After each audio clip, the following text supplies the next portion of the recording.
Shane, did you set it to record on the cloud or on my computer? I did not set that. I'll see what it looks like. Did you hit recording? Because I did not hit it. I hit recording on my end. This is Malia, the court reporter, just to record to my computer. Okay, all right. I'm gonna start letting everybody in.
Good morning. My name is Mike Kerber. I am the Deputy Director in EPA's Office of Air Quality Planning and Standards.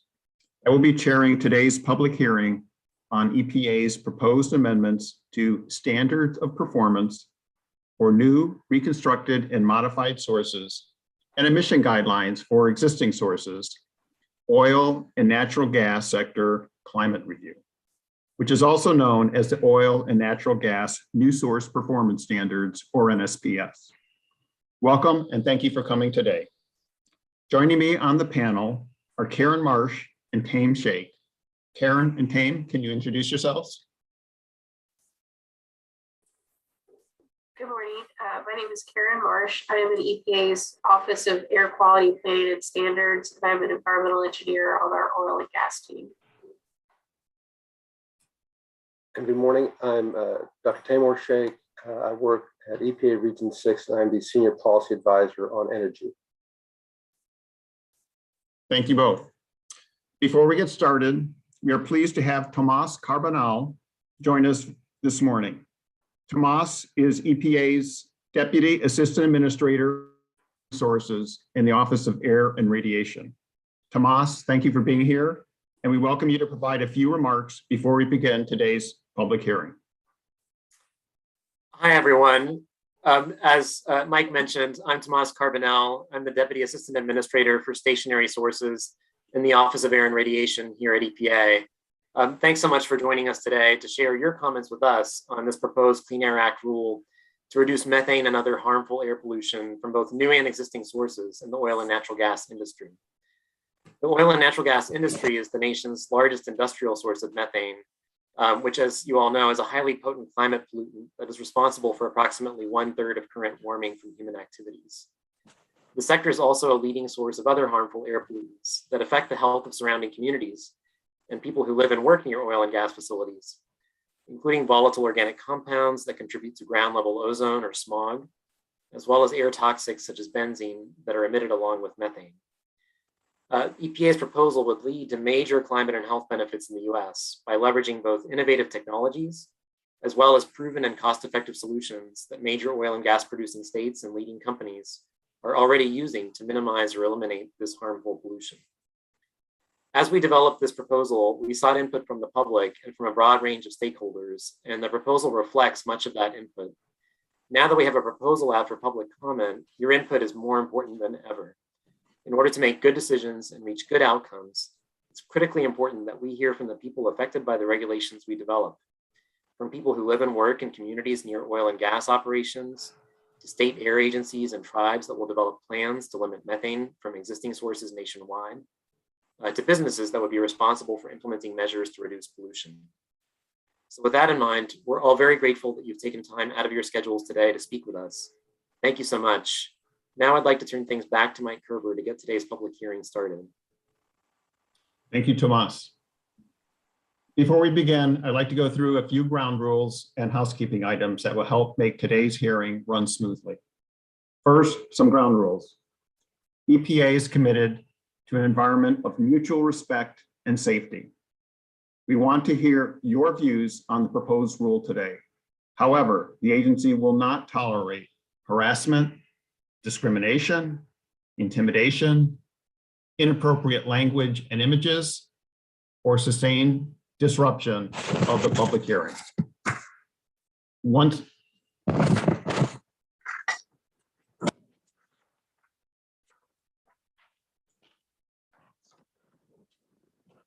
Apologies. EPA expects everyone participating in this hearing, including registered speakers, attendees, and those of us on this panel, to conduct themselves in a respectful and civil manner. We will monitor and moderate this virtual event to ensure that common standards of decency are upheld. Please note, by registering for this event, you are agreeing to abide by the ground rules of the virtual event. Okay, let's move on to how today's hearing will work. If you registered to speak today, you should have received an email notification for today's hearing that includes the approximate time when you'll be asked to speak. We will do our best to stick as close to that time as possible. If you have joined us through Zoom, please keep the chat box open. It is at the bottom of your screen. We will put the names of the next speakers in the chat box. We also may use the chat to communicate directly with you during the hearing. I will call on each speaker when it is their turn. Let me apologize in advance for any mispronunciations. When I call on you to speak, please unmute your line. If you have joined us on Zoom, that button is on the lower left hand. It's on the lower left of your screen.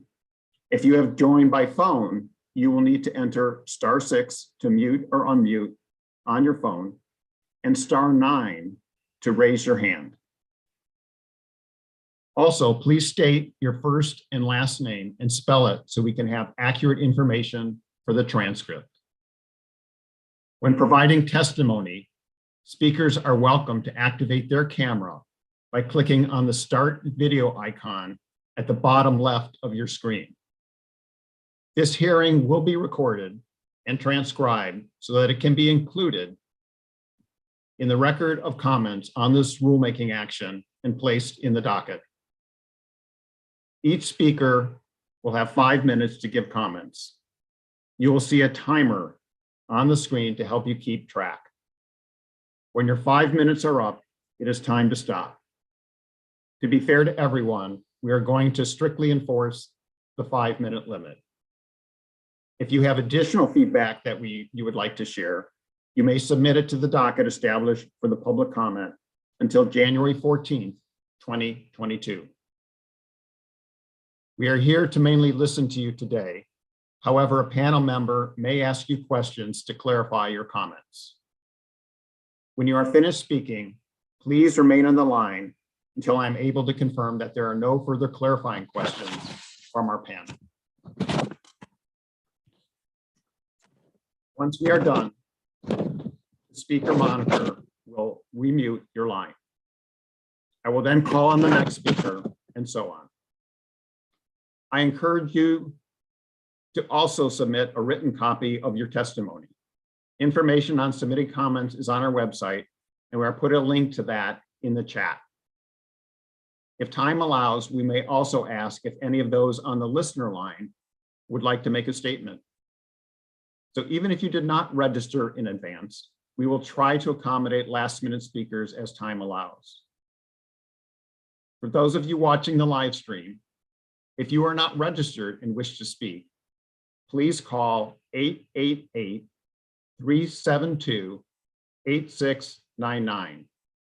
That's 888-372-8699. Or you can email SPPD publichearing@epa.gov. That's SPPD publichearing@epa.gov. Instructions for submitting written comments and other information to the docket are provided in the November 15th Federal Register notice and in the How to Comment fact sheet on our website. Please note that there is a temporary suspension of mail delivery to EPA and no hand deliveries are currently accepted. For this reason, we encourage the public to submit comments via regulations.gov or email. We are holding 3 sessions today. We may close the session 15 minutes after the last pre-registered speaker has testified if there are no additional speakers. We may also take short breaks throughout the day as needed. Thank you again for taking the time today to share your comments on EPA's proposal. Let's get started. Our first 2 speakers are Paul Billings and Ralph Kisberg.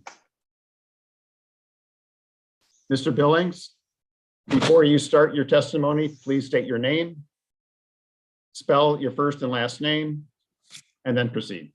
Sure, I'm Paul Billings, Paulbillings.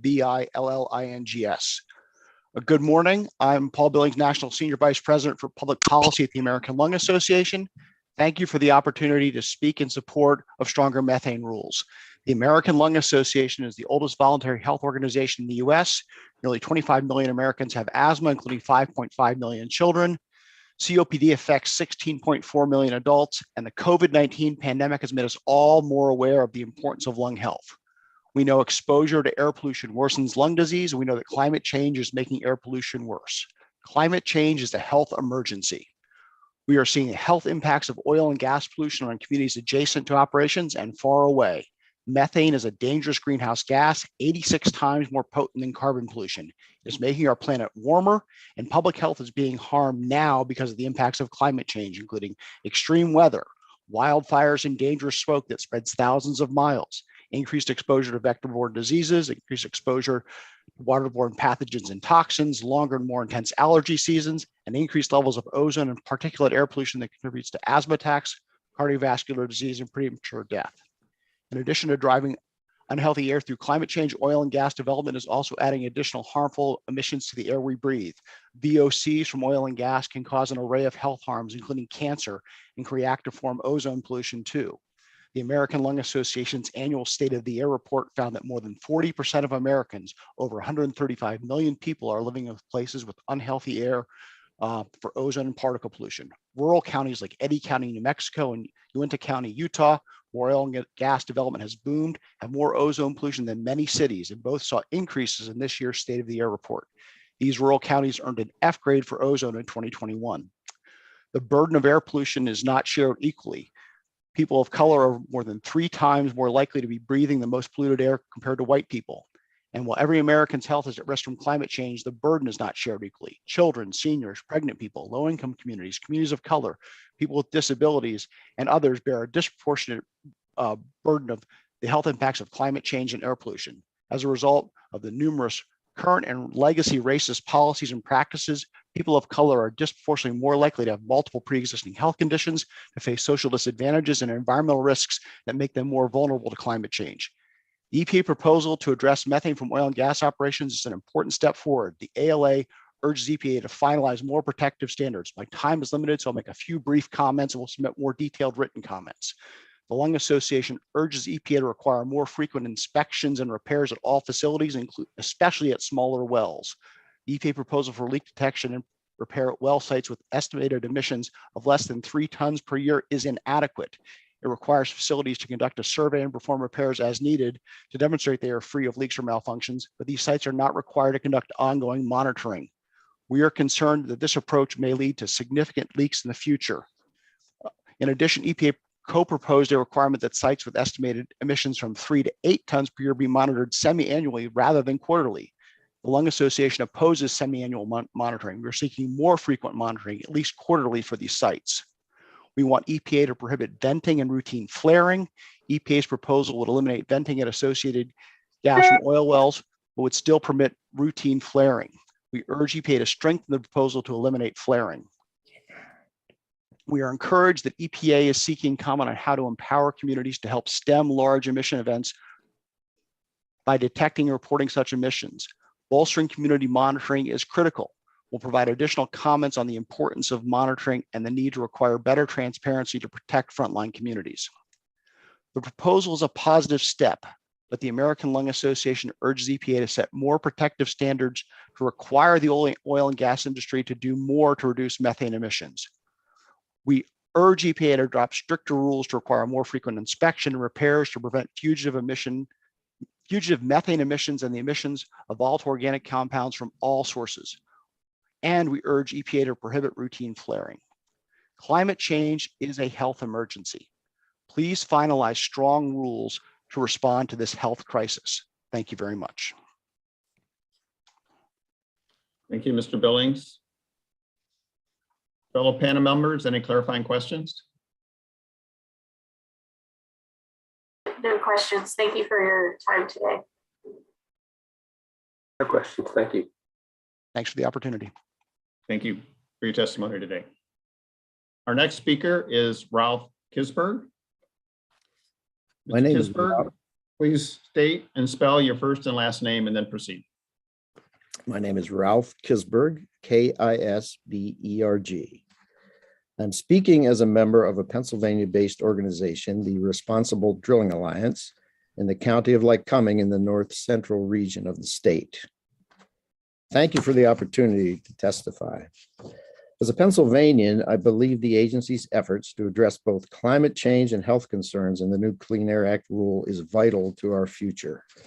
Our Commonwealth produced over 7 trillion cubic feet of mainly methane gas last year. A simple basic fact that is perhaps not considered amidst the economic activity around the commodity is that the methane molecule, CH4, is the smallest organic molecule, 1 carbon atom, 4 hydrogen. Elected officials here do not seem to either understand or care that methane's molecular size and its lighter than air weight make it extremely difficult to contain. In the dry grass region of Pennsylvania, in the north central and towards the northeast, methane content of the gas produced is often around 98%. In the southwestern region, methane content may be within the low 80s. Noted in the agency's supporting documents in estimating methane saving, the Natural Gas STAR program assumes a methane content of 79% for production, and so perhaps you're underestimating cost savings from 1/5 of the nation's natural gas production. If the same percentage is used for methane climate emissions, perhaps underestimating those too. While the agency states it believes, and I'm quoting, a broad ensemble of mutual leveraging of efforts across all states and all federal agencies is essential to meaningfully address climate change effectively, unquote, many of the Pennsylvanians testifying at this hearing will ask for more from the proposed rule. This is due to the political reality in our Commonwealth. The influence on gas development oversight of legislators from predominantly rural counties, where the majority of development occurs in sparsely populated areas, has led to a discounting of the health impacts from unconventional gas development here. Of the 33 gas producing counties in Pennsylvania, the top 5 account for 75% of production. 3 of those 5 are dry gas counties with a combined population of all 3 of 212,000. 2 of those are the largest counties in the state by area. In the southwestern part of the state, where air quality is worse overall, of the 2 leading gas producing counties, one, Greene County, has a population of under 36,000. People everywhere deserve the same protections. This goes for climate emissions from Pennsylvania, as well as health damaging emissions. Here, the political influence of the industry is too vast, the industry too out of sight for most, the emissions too invisible. Pennsylvania will not be a part of the broad ensemble of efforts, and a large portion of the nation's greenhouse gas emissions will not be addressed in a timely enough manner without more federal actions. I heartily support the proposed new Clean Air Act rule, and I thank the agency for its work bringing it forward, but more must be done. Thank you for the opportunity. Thank you, Mr. Kisberg. Fellow panel members, any clarifying comments or questions? No comments, questions. Thank you. Yeah, I think, I guess one question for you, Ralph, would be, you cited the methane content for the different regions in Pennsylvania. Is that information you could provide us? Like if you submit a public comment to the docket, is there further information on that you could provide us? The way I obtained the information was looking at the Pennsylvania Department of Environmental Protection records by going into the office, which I cannot do now. But it is in there well by well. There will be a report of the methane content. And so you can find it that way. And I assume there may be a way to get it online. I can certainly inquire of our local office. Okay, yeah, that's helpful. Thank you. Mm-hmm. And if you do get that information, Mr. Kisberg, if you could submit that to the docket for this rulemaking, we would find that very helpful. There are a number of regional offices. We have a North Central office in this town, so I can start there. There would be different regions, of course, are going to come up with different data. So it may take a while, but I'll work on it. Thanks for your help. Thank you. And thank you for your testimony today. Thank you. Our next 2 speakers are Patrice Tomczyk and Alex Fowler.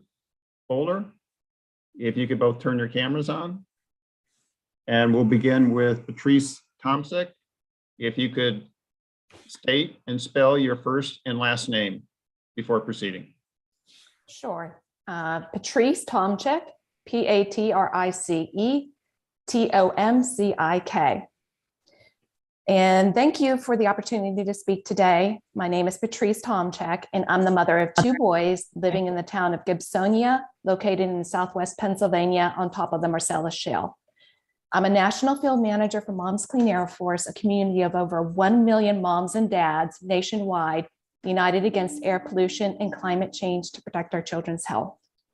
We envision a safe, stable, and equitable future where all children breathe clean air. I support the proposed EPA methane rule and urge a finalization of the strongest and most comprehensive rules to protect children's health from all sources of oil and gas methane pollution. Quickly and significantly reducing methane pollution and other harmful air pollutants from new and existing oil and gas operations is one of the best levers we have to slow the rate of climate change now and help clean up the air to protect children's health. This is why it's so important for EPA's final rule to include frequent inspections for smaller leak-prone wells, eliminate routine flaring, and require the use of non-polluting equipment. Federal methane rules are the best way to create baseline protections for all children across the nation, especially for states that have failed to enact meaningful oil and gas methane protections. While we're all vulnerable to air pollution and climate change, certain populations are affected more, such as children, low-income communities, as well as Black, Latino, and Indigenous people. Frontline communities located the closest to oil and gas operations are impacted the most.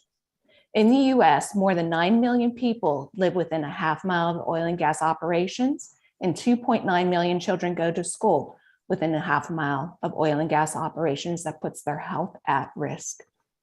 My children attend the Mars Area School District, where there are unconventional gas wells and a vast spider web of network of pipelines. The closest gas wells that have been fracked are about a half a mile away from my children's 5-school campus that puts 3,200 students' health at risk.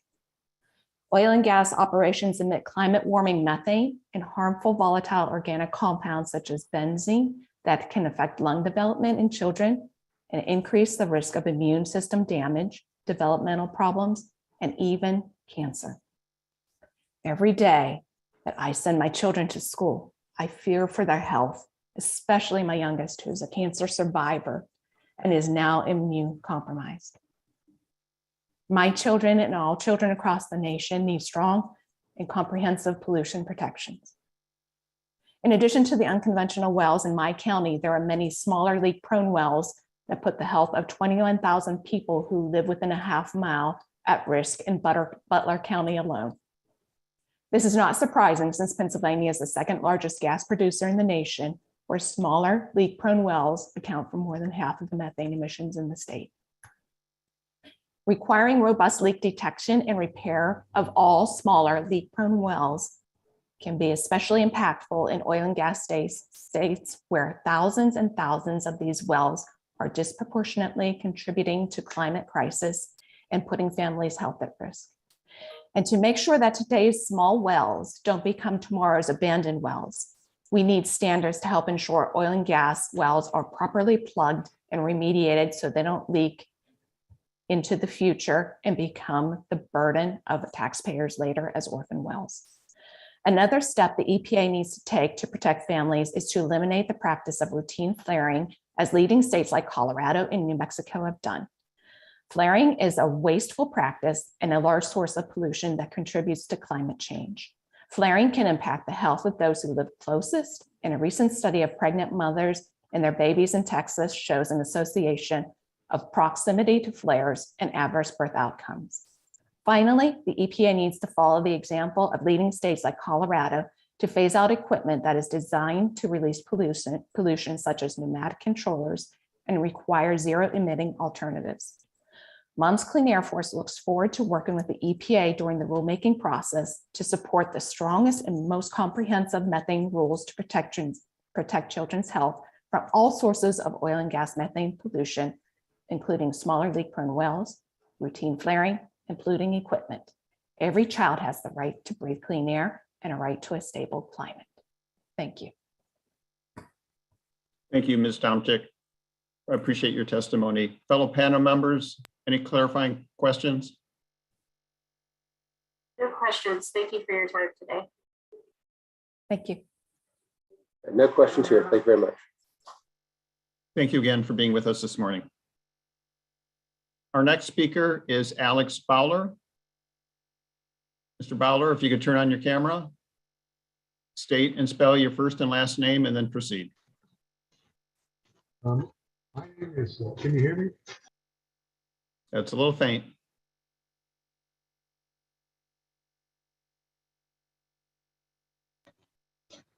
Can you hear me now? Hello? Better. Okay, my name is Alexander Bowler, B-O-W-L-E-R. I'm a resident, rural landowner in southeastern Wyoming, Laramie County, and a member of the Cheyenne Area Landowners Coalition. It's perhaps the most populated county over the last decade. Mr. Bowler, you still there? We're getting some interference. I'm doing my best. Sorry Okay. about that. Our response to these new methane standards can be summed up in 3 words. It's about time. We've learned that most oil and gas operators respond to that which is required by law or rule. The Wyoming Oil and Gas Conservation Commission requires oil and gas companies to comply with the Wyoming third state law. The state engineer's office regulates use of water from high plains and high plains aquifers, which we mostly get our drinking water. And the Air Quality Division within the Wyoming Department of Environmental Quality regulates the monitoring of air quality within the state. And this agency was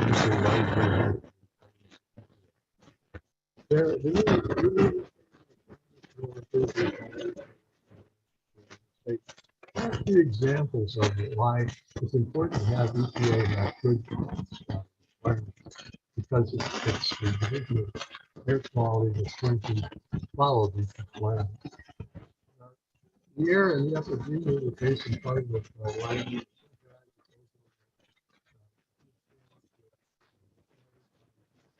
Mr. Bowler, you still there? Yes, I'm sure. Can you hear me? It's a little scratchy. Well, basically,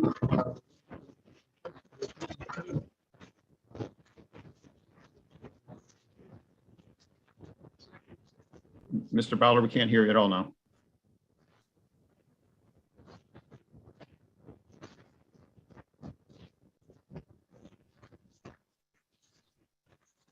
at any rate, the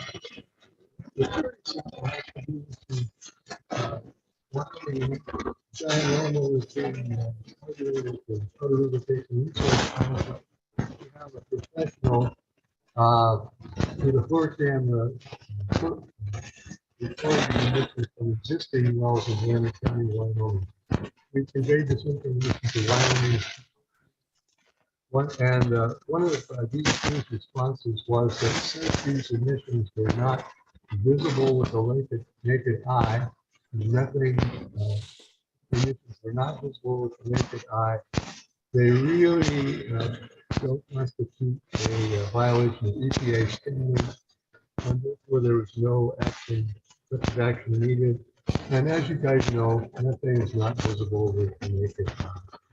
So we're really in favor of these new standards. We feel that only with these new EPA standards will Wyoming's air quality division be required to do a better job of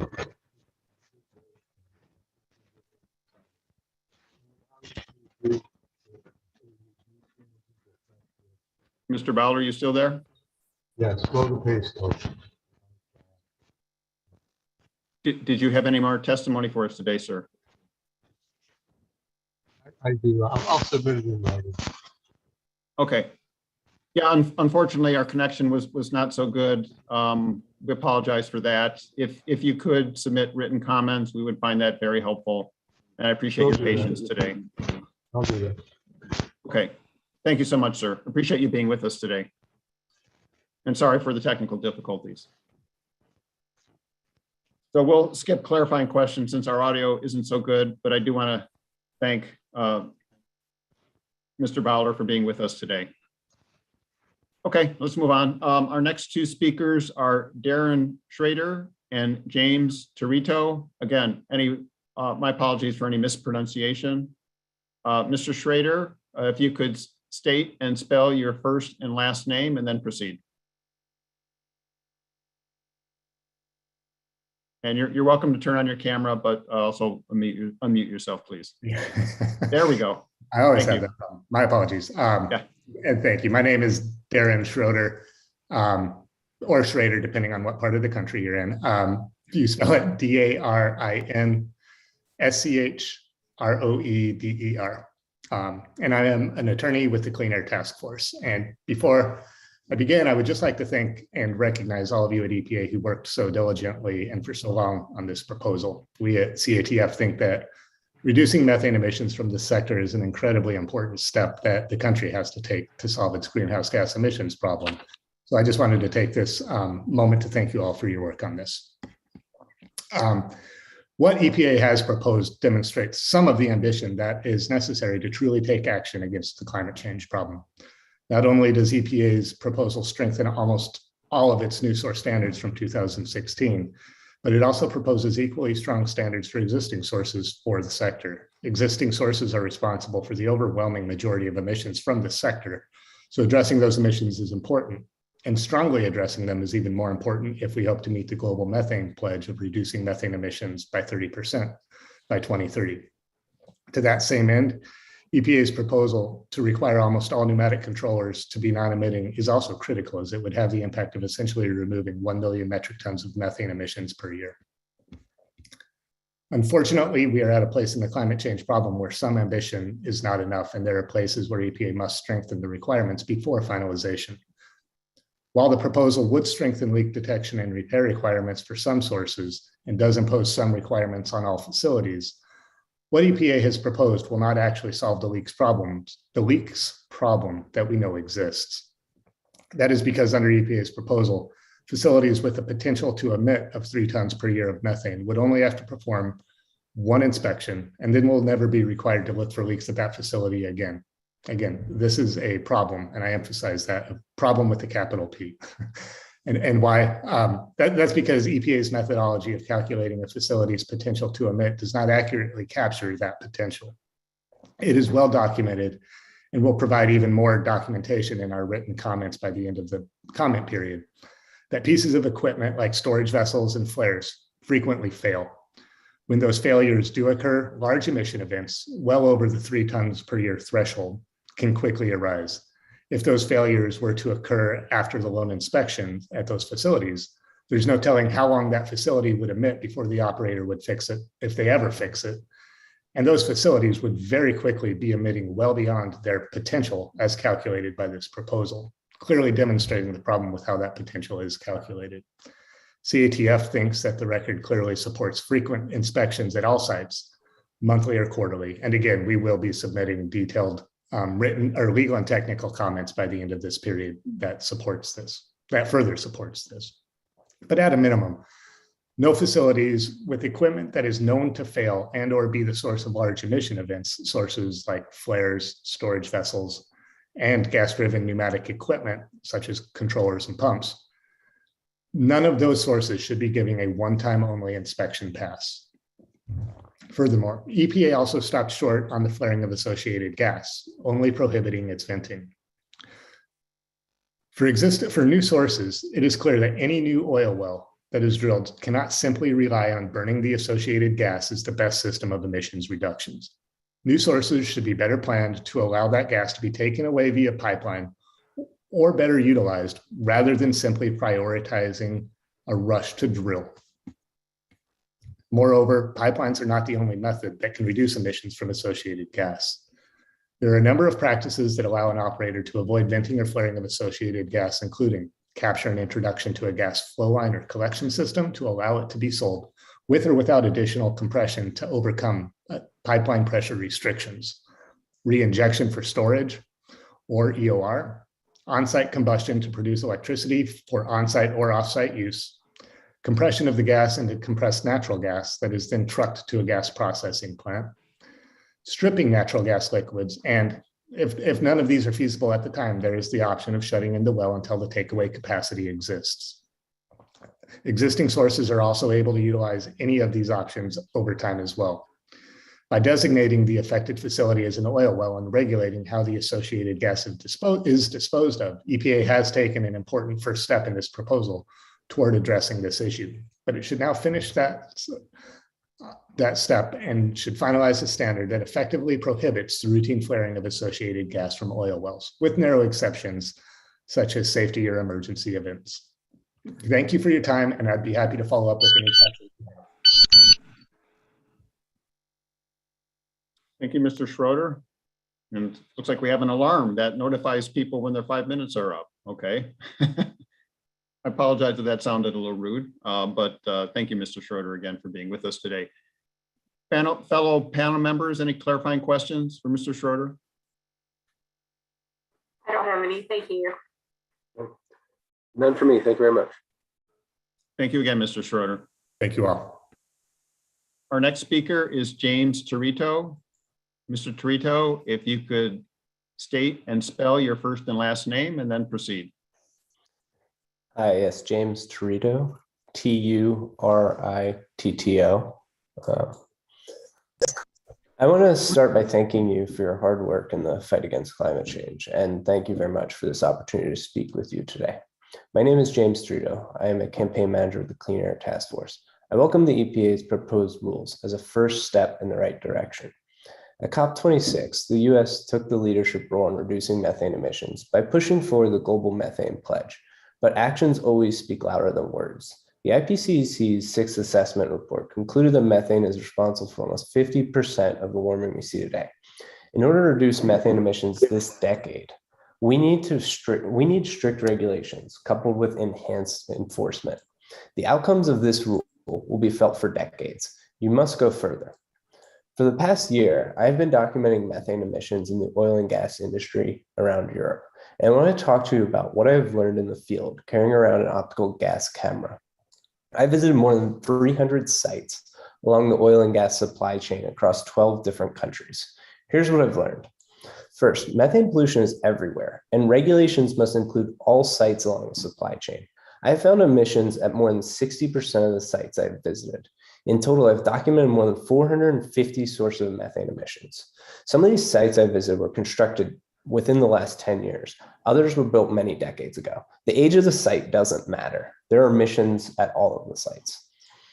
Furthermore, I have found big leaks in unexpected places and from surprising sources. I've found large-scale venting events from LNG terminals.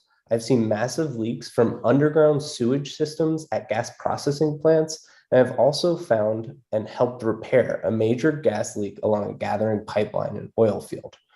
I've learned that you need to look everywhere. If you're not seeing something, you just aren't looking hard enough. Second, methane emissions are intermittent, and you need to keep looking. What you see one day may not be there the next day. At the same time, just because you don't see something doesn't mean it isn't there. Emissions can be intermittent because equipment may not be operating at the time you look, or the weather conditions might not be suitable for proper detection. I've been to sites where large methane plumes were venting from compressor stations, only to return the next day and find little to no emissions because the equipment was not operating. Likewise, I've been to sites where I found one or two sources of emissions, only to return a few weeks later and find many more sources of emissions.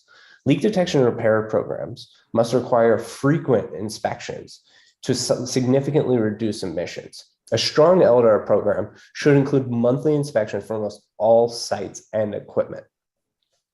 Third, we need every tool in the toolkit. Technology is quickly evolving. Thanks to new satellites and other new technologies, we are going to have much more information about major sources of methane pollution in the next 5 years. But it's important to remember that these nice, fancy satellites will only be able to identify about 50% of the point sources responsible for methane emissions in the oil and gas industry. We'll be able to quantify large regions, but we'll only be able to see certain sizes of point sources. The other sources of emissions that will make up the rest of the inventory will be so small that they will require on-the-ground inspections and surveillance. And that's the importance about these rules. All of these tools must be used together and complement each other. Finally, there must be a system for public reporting and oversight to aid in enforcement. During my work, I've had one recurring conversation with scientists and researchers, other environmental groups, and journalists that are all looking for methane. Once you find a problem and you identify sources and emissions at a site, what do? The next steps are not so clear. You can try to contact the company, hope they will respond and subsequently fix the problem. You can go public and expose the company, and maybe they will feel compelled to act, or you can report to a regulator. But there are no clear guidelines on what to report and how they will respond. I have tried all of these approaches. Sadly, the only time leaks get fixed is when the company is willing to act. This cannot be how we operate. The EPA must empower community members, researchers, scientists, activists, and journalists with the ability to report emissions and violations, and there must be greater accountability. We must act now, and we must act quickly. We have precious little time to make real impact on the climate. The Global Methane Pledge, which was signed by more than 100 countries at the recent climate conference in Glasgow, has shown the world the US can once again be a leader on climate. Unfortunately, to date, the US has failed to properly control its own methane emissions in the oil and gas sector. How can we expect other countries to also reduce their emissions if the leading nation behind the pledge cannot do it? We need stronger regulations and enhanced enforcement to meet the lofty goals of the Methane Pledge. Thank you very much for your time. I appreciate it. Thank you, Mr. Torito, for your testimony today. I have a clarifying question. You referenced some of the work that you've done in Europe and you've visited 300 sites. If you have any documentation of that, if you could provide that to our record, we would find that very interesting. Absolutely. Yeah, we have plenty of documentation and I can share it. A lot of it's public and online now. Okay, thank you. Fellow panel members, any clarifying questions? No, I had the same question, Mike. So thank you very much for your testimony today. Nothing further. Thank you very much. Thank you again, Mr. Torito, for being with us. Thank you.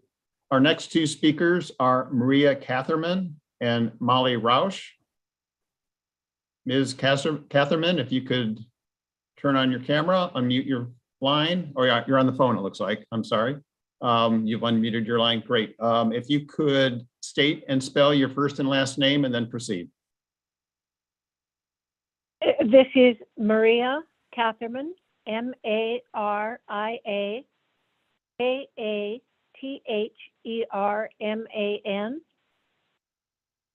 Great. Thank you so much. We can hear you quite well. Please proceed. I live at the southern extreme of the Powder River Basin in Wyoming. And we live on a ranch where in the last 20 years, things have changed at an exponential, although periodic pace. There has been tremendous oil and gas development, and then the price crashes, and it has stalled, but we're in for another go round here. There's more than 5,000 drilling sites already approved. Most of that's on federal minerals. Wyoming has gutted and underfunded its own Department of Environmental Quality. And we as landowners and residents cannot depend on them to monitor the situation. They don't have the manpower. I think individuals might have the interest, but the state government does not have an interest. Our Oil and Gas Commission, which supposedly is our go-to, is by statute designed to increase the amount of oil and gas that is produced in the state. So we have no one to go to except the EPA. Those of us that are surrounded by this development are so glad for this increased attention to air quality and specifically to methane. It has a huge impact here. These wells are large fracked wells, and our air quality has just really plummeted. There are some days now where we have ozone warnings. This is unheard of before in Wyoming, and because the regulations about methane control before have really given a pass to exploratory wells. Most of the companies call all their wells exploratory. Even if you have a pad of 7 and there's one producing, the next 6 are still going to be designated as exploratory. So it's vital that we plug that hole. And I think this regulation attempts to do that, and we are very, very happy that you are moving on this. We all have concerns about global warming, and I think those of us that are older especially realize, we cannot continue on this road because things are changing so drastically now. There's no hope for the future if something isn't done. We depend on the EPA to do that for us because our local governments will not. So we are hoping that we can depend on the EPA not only to set the regulations, but to provide some of the inspections. When I heard the last man testify, I think he pinned the problem exactly. You can have all the regulations you want, but unless there's continuous monitoring and accurate reporting, then the effort will be dodged by the companies. If the regulations and the inspectors are not present, then it's just words. So we're hoping that along with this regulation, we can depend on some increased inspection federally that will make sure that these regulations are followed by the companies And when they are not, we would like to have a very clear way for citizens to be able to report individual companies. We'd like to see the monitoring in real time so that we could check it on a daily or weekly basis and report those that are not following it. And we are very supportive of this regulation as it stands. I think there's little or no infrastructure for collecting in a pipeline for most of the coming development. Even the old development, there are very few pipelines that connect the vast swaths and can recover this gas. So in the meantime, they go ahead and do the drilling, and I hope that these drilling operations can get their own infrastructure done as they are drilled, so that can be done as well. Thank you, Ms. Catherman, for your testimony today. Fellow panel members, any clarifying questions? No questions for me. Thank you. I'm here. Thank you very much. Okay. Again, Ms. Catherman, thank you for being with us today. You're welcome. Our next speaker is Molly Roush. Ms. Roush, if you could state and spell your first and last name and then proceed. Hi, I'm Molly Rouch, Molly Rauch. Thank you for the opportunity to testify today. I'm the Public Health Policy Director for Moms Clean Air Force, a community of over 1 million moms and dads fighting air pollution and climate change for the sake of our children's health. I'm from Washington, D.C., and I'm the mother of 3 teenagers. Moms Clean Air Force strongly supports the proposed EPA methane rules, and we urge EPA to finalize the strongest and most comprehensive rules to protect children's health from all sources of oil and gas methane pollution, including small wells and routine flaring. In August, the IPCC released an updated report on the state of the world's climate. The report, written by hundreds of the world's leading climate scientists, painted a dire picture of the climate emergency. We've gone so far down the road of polluting our atmosphere through burning fossil fuels that we will reach 1.5 degrees Celsius of warming by 2040, which is about a decade earlier than IPCC predicted just in 2018, 3 years ago. The new report paid special attention to methane's role in the climate emergency. Methane is second only to CO2 in its role in warming our atmosphere and is responsible for about 1/3 of today's warming. Moms Clean Air Force and our members feel it is our moral obligation as parents to fight for a livable climate and a stable future for the sake of our children. Here in Washington, D.C., where I live, as in many cities across the country, sea level rise, coastal flooding, and crushing heat are poised to increasingly burden our communities with health impacts, property damage, limited recreational opportunities, and damage to cherished cultural and natural resources. Certain populations are at especially high risk of climate change impacts, such as children, outdoor workers, older adults, athletes, those with underlying health conditions, pregnant women, and Black and Brown communities. And of course, this isn't simply a future threat, it's a health crisis right now. Record-breaking wildfires, intensified by climate change, are choking people's lungs. Massive climate-fueled floods are drowning people in their basements. Relentless heat waves are killing outdoor workers. In my family, the climate crisis has hit home in a far more mundane way. Extreme heat here in DC over the summer meant that my teenage son had several football practices canceled in August. This sounds trivial until you realize that his coaches were following protocols set up to avoid heat stroke, which is a life-threatening condition. In DC, we have a historic average of 11 dangerously hot days each year. By the 2050s, without rapid and ambitious global climate solutions, heat emergency days are projected to increase to 4 times that, which will bring us to as many as 45 heat emergency days each year. I explain all of this just to talk about how climate change is affecting all of our communities in places near and far from oil and gas development.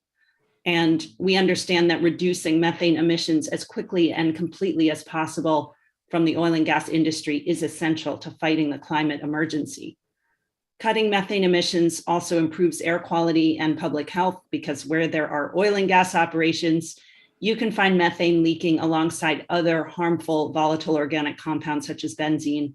These VOCs can worsen asthma, affect lung development, increase the risk of cancer. They're linked to immune system damage, neurological, reproductive, and developmental problems. Moreover, the pollution from oil and gas operations can travel hundreds of miles, combining with heat and sunlight in the atmosphere to form ground level ozone or smog, which is a powerful lung irritant that triggers asthma attacks and increases the risk of lung infections.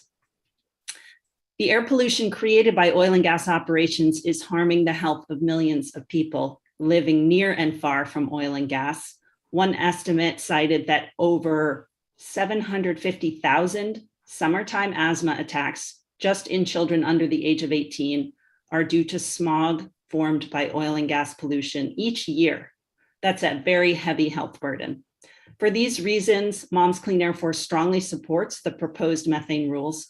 On behalf of our more than 1 million members, I urge you to finalize the most comprehensive methane rules to protect children's health from all sources of oil and gas methane pollution, including small wells and routine flaring. Thank you very much for your time. Thank you, Ms. Roush, for your testimony today. Panel members, any clarifying questions? Questions? Thank you. No questions. Thank you. Thank you again for being with us today. Before we proceed, I have a couple general announcements. First of all, if you have questions regarding today's hearing, please send a message to participant support through the chat feature. Secondly, if you did not register in advance and would like to speak, please call 888-372-8699. That's 888-372-8699. Or you could email sppdpublichearing@epa.gov. Let us proceed. Our next two speakers are Kathleen Price and Grace Smith. Ms. Price, if you could, thank you for unmuting yourself. If you could state and spell your first and last name and then proceed. Hi, my name is Kathleen Price, Kathleen Price. I'm a retired physician from Northern Virginia and a member of the steering committee of the Virginia Clinicians for Climate Action, VCCA. VCCA is an organization of healthcare professionals concerned about the health impacts of climate change. As has been said multiple times earlier today, there is in fact a health emergency due to climate change. The danger to our health is in part due to poor air quality and also in part due to increased wildfires, which harm health both directly through acute injury, as well as by the smoke, further threatening lung and cardiovascular health. Fine particulates, such as occur with fires, harm not only the lungs, but increase the rate of high blood pressure, heart attacks, strokes, and even increase the rate of premature birth. As you know, premature birth carries with it the risk of many fearful and expensive health problems and is a leading cause of infant mortality. In addition, there are many more dangers to health from climate change, including especially heat illness from heat waves and injuries due to other extreme weather events. Methane is clearly a factor worsening the climate health emergency since it is more than 80 times as potent to greenhouse gas as carbon dioxide. I have seen the impact of severe heat and poor air quality on quite a number of my patients who had been confined to their homes for days and even weeks due to air pollution, especially during heat waves when ground level ozone, smog, forms. Poor air quality and excessive heat are particularly a problem for people with asthma or chronic lung disease, for young children, pregnant women, the elderly, and people living where there are more sources of pollution, more industry, more asphalt, and fewer trees. People living in these riskier areas are much more often people of color and low-income communities. I also have family, including my granddaughter in Texas. I worry about their exposure to the air pollution produced by the local air and gas industry. The industry releases both methane and volatile organic compounds into the air. The VOCs can cause cancer, affect the nervous system, and contribute also to ground level ozone. And ozone, in addition to triggering asthma attacks, can cause irreversible lung damage. Visiting Texas, I've seen the oil wells flaring off methane. The flames shoot over 100 feet in the air and are visible miles away. A nighttime aerial map of the US a few years ago showed bright lights in New York and DC and other metropolitan areas. But shockingly, the Texas and North Dakota oil fields also were brightly lit up due to flares. The burning of methane is wasteful and releases carbon dioxide, and in addition releases other pollutants that are bad for health. Flares often malfunction and release methane directly into the atmosphere. We have the technology to prevent this. Leading operators have virtually eliminated flaring. Colorado and New Mexico have moved to eliminate flaring except in emergencies. The EPA rules need to require trapping the methane not only at new wells, but also at existing wells. It also needs to require regular monitoring of the hundreds of thousands of old wells that are not producing much oil, but are releasing large and disproportionate amounts of methane. The rules should eliminate routine flaring and should require regular inspection of all wells. Thank you for the opportunity to share my concerns. On behalf of my former patients, my family, and as a member of the Virginia Clinicians for Climate Action, I urge the EPA to set even stronger standards regarding methane, eliminate loopholes for smaller operations, and end venting and flaring from oil and gas facilities. Furthermore, the new rule needs to be finalized and implemented promptly to protect our health. Thank you, Ms. Price. I appreciate your testimony and I appreciate your work as a medical professional. Fellow panel members, any clarifying questions? No questions for me. Thank you very much. None here. Thank you. Thank you. Thank you again for being with us today, Ms. Price. Thank you. Our next speaker is Grace Smith. Okay. Ms. Smith, if you could unmute yourself, there you go, and spell your first and last name and proceed. Good morning. My name is Grace Smith, Gracesmith, and I'm an attorney on the U.S. Clean Air team at Environmental Defense Fund. We want to thank the EPA for holding a public hearing on its proposed oil and gas rule and for considering our views on reducing methane emissions from the oil and gas sector. The EPA's proposal is historic, applying for the first time to the nation's nearly 1 million existing oil and gas facilities. We commend EPA for moving forward swiftly with proposed standards that are urgently needed to address this harmful pollution. EDF strongly supports several aspects of the proposal. However, final standards must be further strengthened to require regular monitoring across smaller leak-prone wells and address the wasteful practice of flaring. EDF supports EPA's plan to further address these issues in a supplemental proposal. Today, I'd like to kick off EDF testimony by highlighting the urgent need for EPA standards and the potentially transformative nature of EPA's proposal, and by commenting on EPA's proposed standards for pneumatic devices. My colleagues Edwin Lemaire and Grace Weatherall will be providing comments on other aspects of EPA standards. The anthropogenic climate crisis is no longer an abstract future event. It is upon us, already wreaking havoc in the form of wildfires, flooding along the coasts and in the Midwest, and unprecedented heat waves. The Intergovernmental Panel on Climate Change projects that we have a chance to slow these impacts and limit global temperature rise to 1.5 degrees, but only if governments initiate immediate, rapid, and large-scale reductions in greenhouse gas emissions. It singles out tackling methane as a critical solution. Methane is a climate pollutant with over 80 times the global warming power of carbon dioxide in the near term. At least 25% of the warming we experience today is caused by human-made methane emissions. Fortunately, due to methane's short life, reducing emissions from fossil fuel operations represents one of the best near-term solutions for limiting climate change. The oil and natural gas sector is the largest emitter of methane, representing nearly half of domestic emissions. It is also the sector with the greatest reduction potential. A significant portion of emissions from the sector is the result of outdated equipment that operators can cost-effectively replace with zero-emitting technologies, and the result of leaks that can be detected and fixed. Deploying these feasible measures now would cut methane pollution in half by 2030, avoid up to a 1/4 degree of warming by mid-century, and help to satisfy the US's commitments under the new global methane pledge. Reducing emissions is not only necessary for slowing climate change, but also for protecting the frontline communities that face negative health impacts due to their proximity to oil and gas development. Smog-forming volatile organic compounds and toxic air pollutants like benzene are emitted alongside methane, and these dangerous pollutants can lead to irreversible lung damage, asthma attacks, and cancer. Around 9 million people in the US live in close proximity to oil and gas sites. And an analysis from EPA predicts that air pollution from the oil and gas sector will lead to 1,970 premature deaths in 2025 alone. As well, the administrator's Journey to Justice tour in the South underscored the need for urgent action for communities that have felt the impacts of pollution for decades.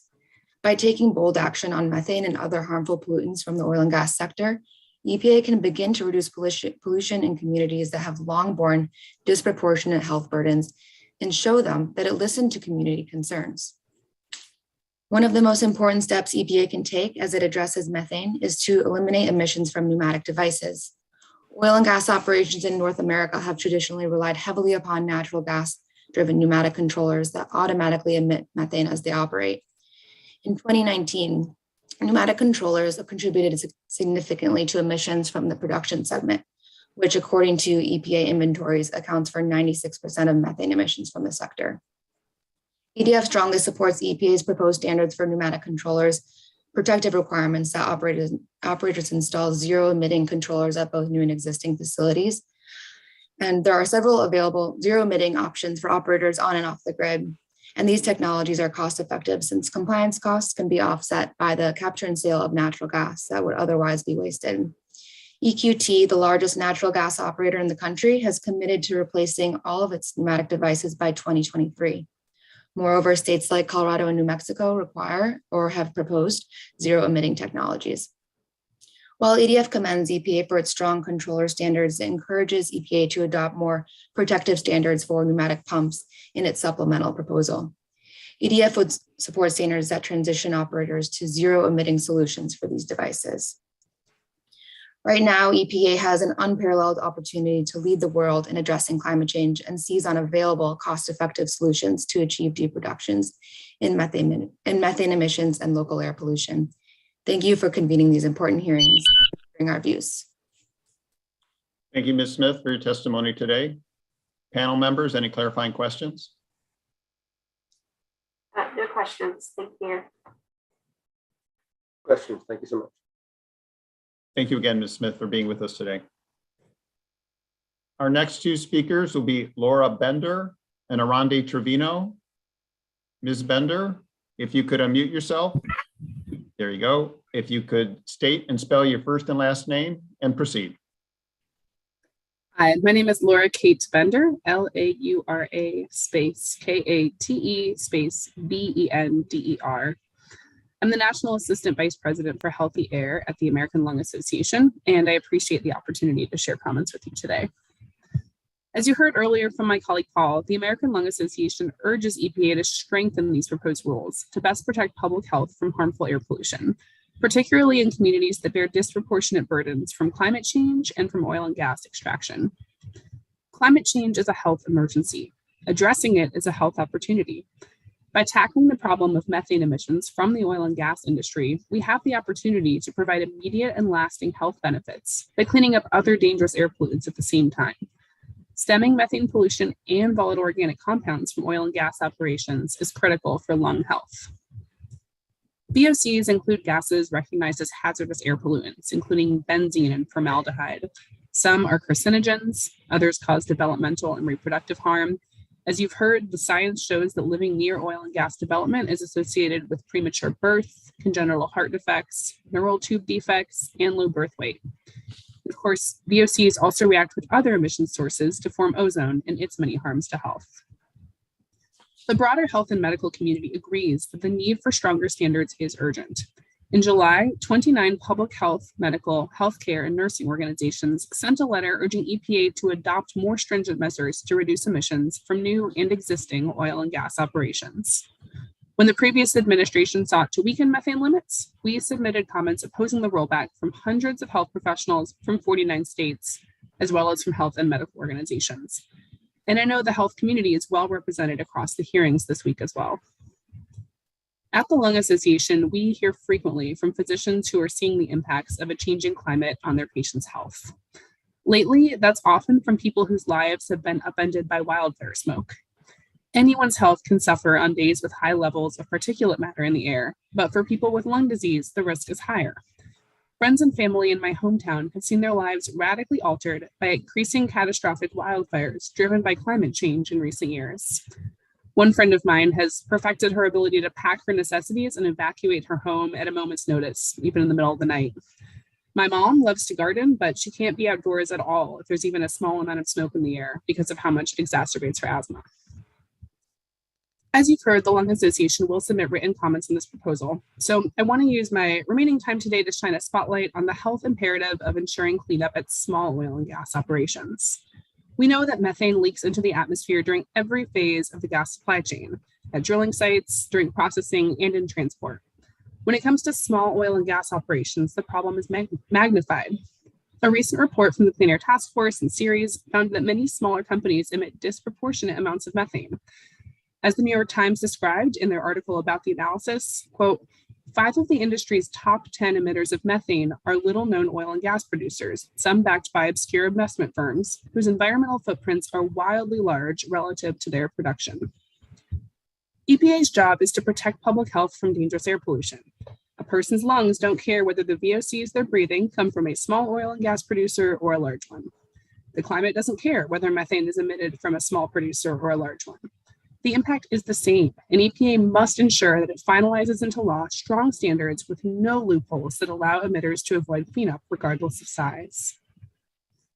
Overall, the Lung Association applauds the critical step that EPA has taken of proposing to strengthen emission standards for future oil and gas sources, and most importantly, proposing to set the first ever federal standards for existing sources. Now we urge you to strengthen the proposal and ensure it covers all sources, that it sets strong and frequent leak detection and repair requirements for small and large sources, and that it ends the dangerous practices of venting and flaring. Communities across the country are counting on it for their lungs. Thank you. Thank you, Ms. Bender. Appreciate your testimony today. Fellow panel members, any questions? No questions. Thank you. No questions here. Thank you very much. Thank you again for being with us today. Our next speaker will be Arandi Trevino.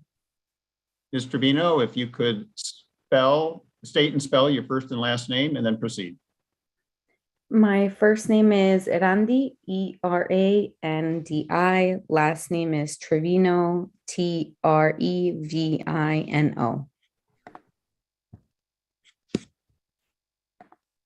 Please proceed when you're ready.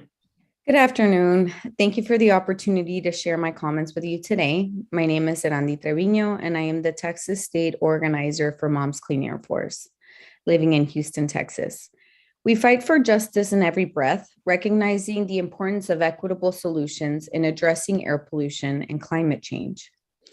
I support the proposed EPA methane rules and urge the EPA to finalize the strongest and most comprehensive rules to protect children's health from all sources of oil and gas made than methane pollution, including small wells and routine flaring. I live in Houston, one of the largest cities in the country and the unofficial oil and gas capital. I appreciate that the EPA is working toward more comprehensive rules for methane pollution and inviting input from historically marginalized communities during the rulemaking process. As a Spanish speaker, I want to thank you for making available the option to present in Spanish and want to stress the importance of the inclusion of notifications in Spanish.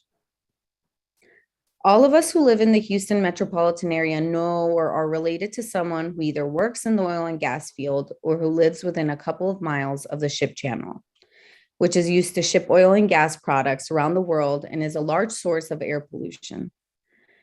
The fact our communities have long relied on the financial benefits of the oil and gas sector has led to the false narrative that we must make the choice between clean air and employment. This is not true.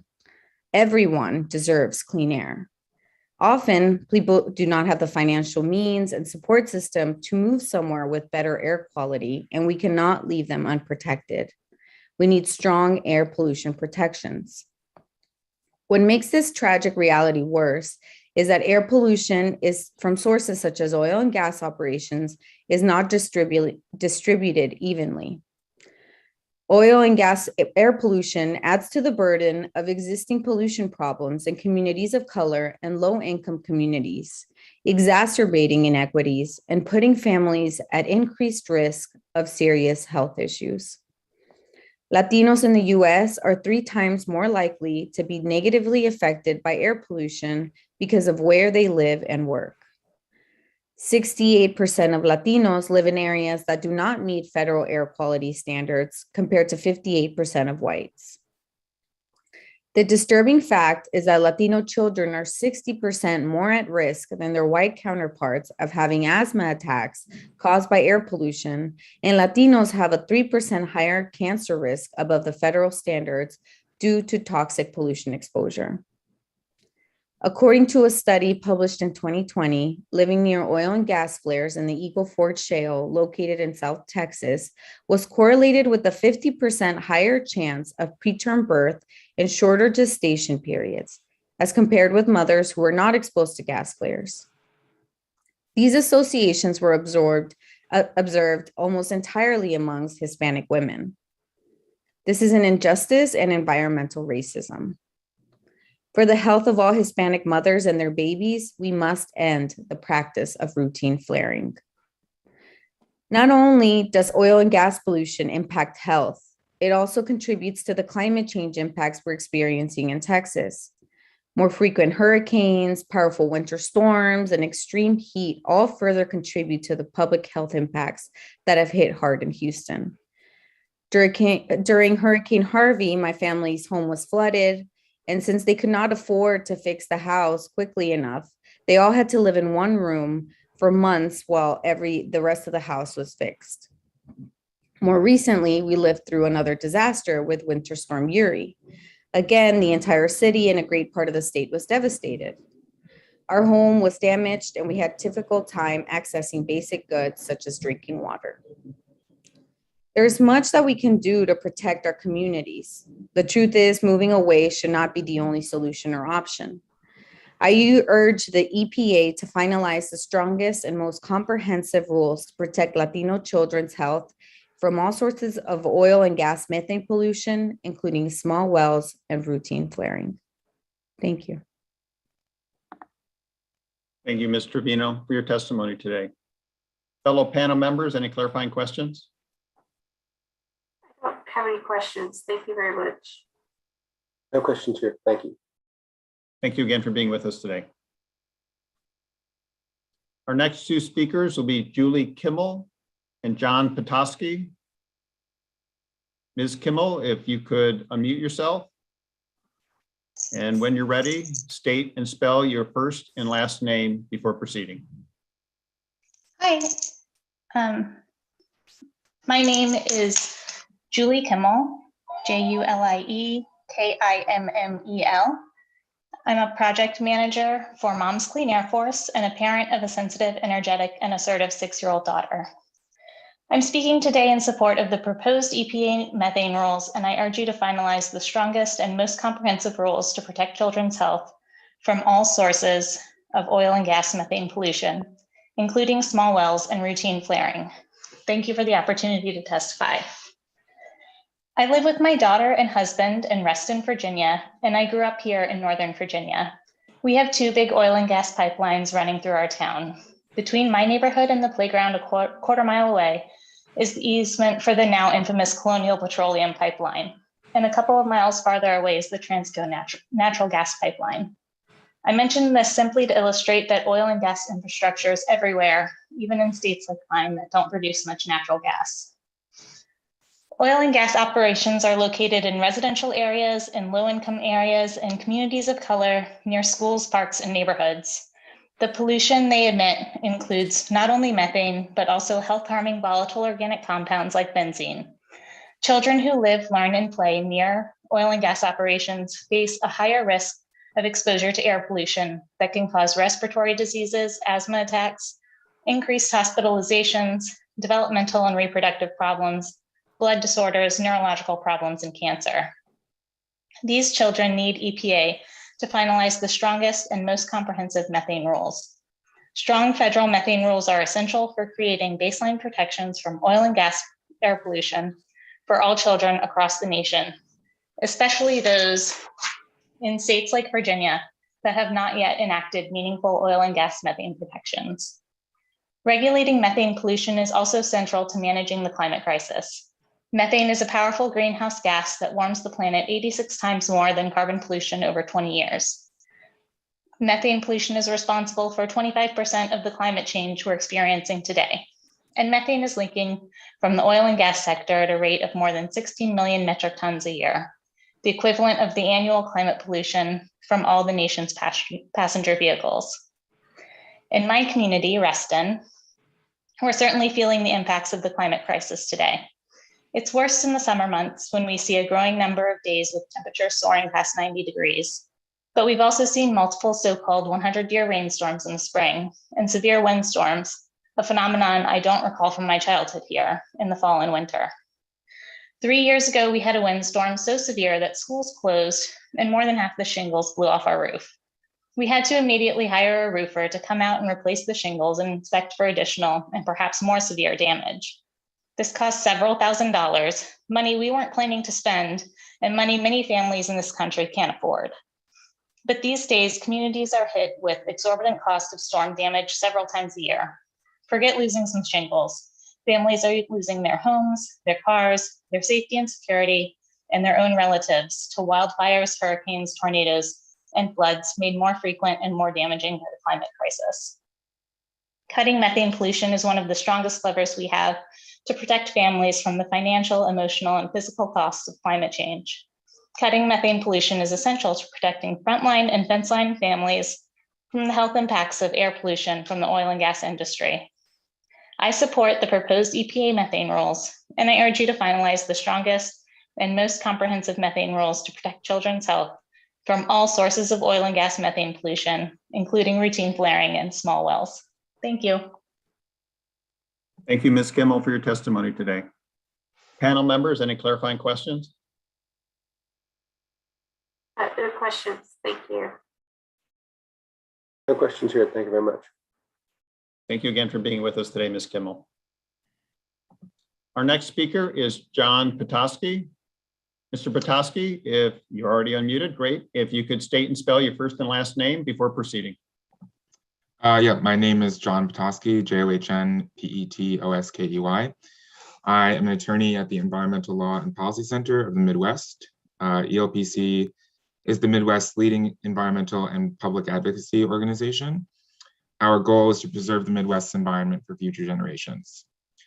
ELPC broadly supports EPA's rulemaking to establish new source performance standards for methane emissions from the oil and gas sector. These rules can be strengthened by adopting forthcoming recommendations of a coalition of national environmental groups. EPA should do all that it can to strengthen this rule in light of the role methane plays in heating our climate and all the devastating consequences that come along with that. We appreciate the opportunity to make 3 additional points that EPA should consider in the formulation of this rule and its methane regulatory policy more generally. First, methane emission negatively affects public health in the Midwest with specific risks to EJ communities that may not even know that they live near a methane emitting site. As ELPC stated in our 2017 testimony to this agency on the rollback of the 2016 NSPS standards, there are approximately 4.5 million Americans across the Midwest and 3.1 million in Ohio alone who live within a half a mile of oil and gas sites or equipment. And there are nearly 4,000 schools near these sites. It is a positive step that this proposed rule directs EPA to undertake stakeholder engagement and requires states to do the same when implementing the standards. EPA also correctly notes that Executive Order 12898 and EO 13985 both require the agency to engage with the EJ communities in the rulemaking process, including Black, Indigenous, and Latino communities and other communities of color. But in order to accomplish more robust and effective rulemaking that adequately engages these communities, EPA must broaden stakeholder engagement beyond online webinars and listening sessions. Many of these communities lack access to broadband and are unable to actively participate in an online forum. At minimum, the agency should have as many engagement meetings in person as it does online. Meetings both online and in person should be conducted in the language a community speaks, be it Spanish in West Chicago or Arabic in Southwest Detroit. Physically meeting with communities where they are and conducting hearings in multiple languages only stands to strengthen public engagement. Secondly, EPA should increase public access to air quality monitoring information and establish standards for accepting data gathered by community and environmental groups. Section 6C of EPA's proposed rule details community concerns about access to emissions information. Given the renewed emphasis on leak detection and repair using technology such as remote sensing, EPA should find a way to make these data and information publicly accessible. Not only will this allow anyone living near an emission source to understand potential health risks for their families, but it will also increase compliance because watchdog and community groups can continue to monitor these facilities. In addition, EPA should establish a policy for accepting data from community groups and publish guidance about what data it will accept and what data it will not accept. This will allow these groups to enhance their monitoring efforts in areas where local methane pollution and VOC pollution is a problem. Finally, EPA needs to regulate emissions from the agricultural sector in order to meet the United States' international climate change commitments. At the most recent Council of Parties negotiations in Glasgow, the US and the EU pledged to reduce methane emissions to 30% below 2020 levels by 2030. This, of course, represents a minimum standard, and scientists are nearly unanimous that methane emissions cuts will need to be stronger in the future. In the US Methane Emissions Reduction Action Plan, EPA states that 10% of all methane emissions come from manure management and 27% are from enteric fermentation. Enteric fermentation emissions come directly from cows, pigs, and other livestock. And manure management emissions are from manure lagoons produced by concentrated animal feeding operations and other large animal feeding facilities. Combined at 37%, of animal agriculture is the single biggest source of methane emissions in the United States. But the agency does not regulate the source of emissions in the same way it plans to in this rulemaking. As more fully described in a petition by Public Justice signed by numerous environmental groups, EPA has ample legal authority to create an endangerment finding under Section 111 to establish new source performance standards for methane emissions from the agricultural sector. The agency should do so as soon as possible. If it fails to do so, many of the commitments made at COP26 that led to this rule and the aspirations in Executive Order 13985 will not come to fruition. We thank EPA for this opportunity to participate in this process and provide testimony on the proposed rule, and look forward to continued engagement with stakeholders and publication of the final rule. Thank you.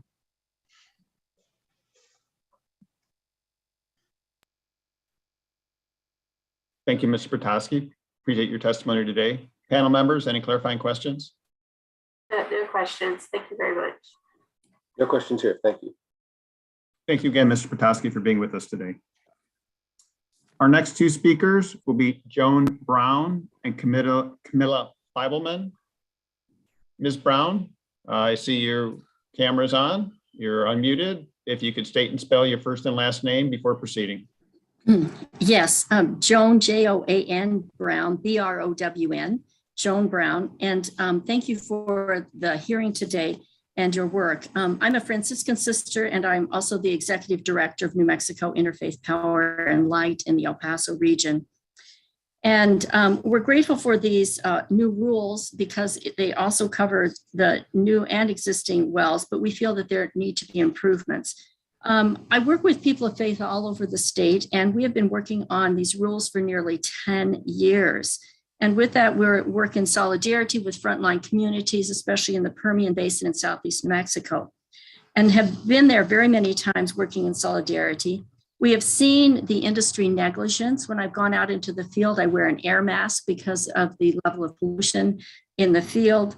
I visited homes of African-American women and their children who are suffering the ill health effects, working with affected communities, the frontline communities. They are always saying,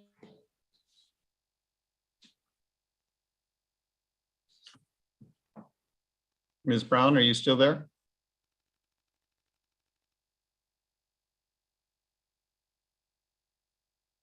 I think we have lost Ms. Brown.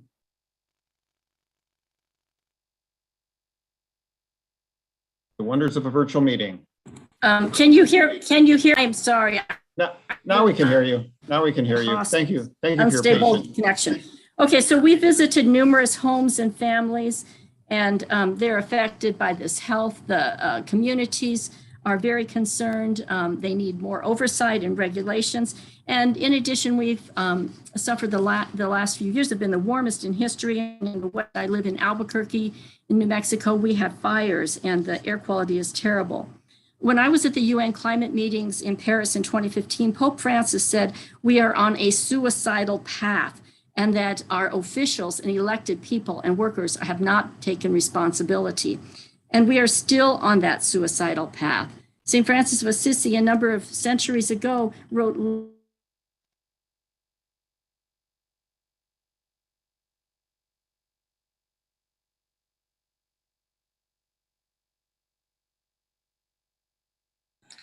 Okay, can you hear me now? I apologize. Yep, now we can hear you. Francis of Assisi wrote letters to public officials asking them to really work for the common good and ethics and morality in his time. And we're in an immediate, desperate time now to do that. The improvements that we see that need to happen are that there need to be stronger regulations on unlit flares.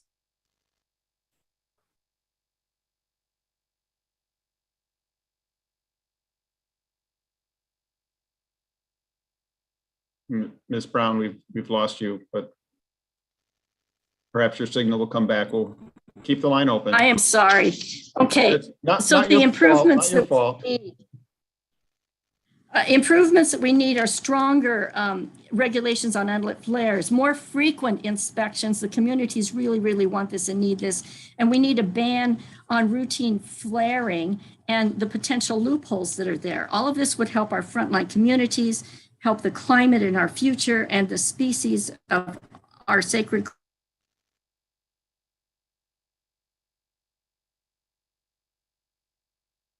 We lost you temporarily again.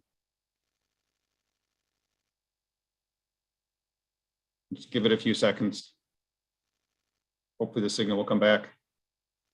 Okay, and the smaller facilities must have regulations and regular inspections. We have inspections for car emissions. Why shouldn't the businesses do? We need to be working for the common good. I'm sorry for all these interruptions, but finally, I'd just like to say I've been in the hospital the last week with my sister, and we're waiting to put her on hospice, and it's given me time to reflect. And I feel that our planet is now in hospice. The faith leaders that I work with are no longer wondering, but more with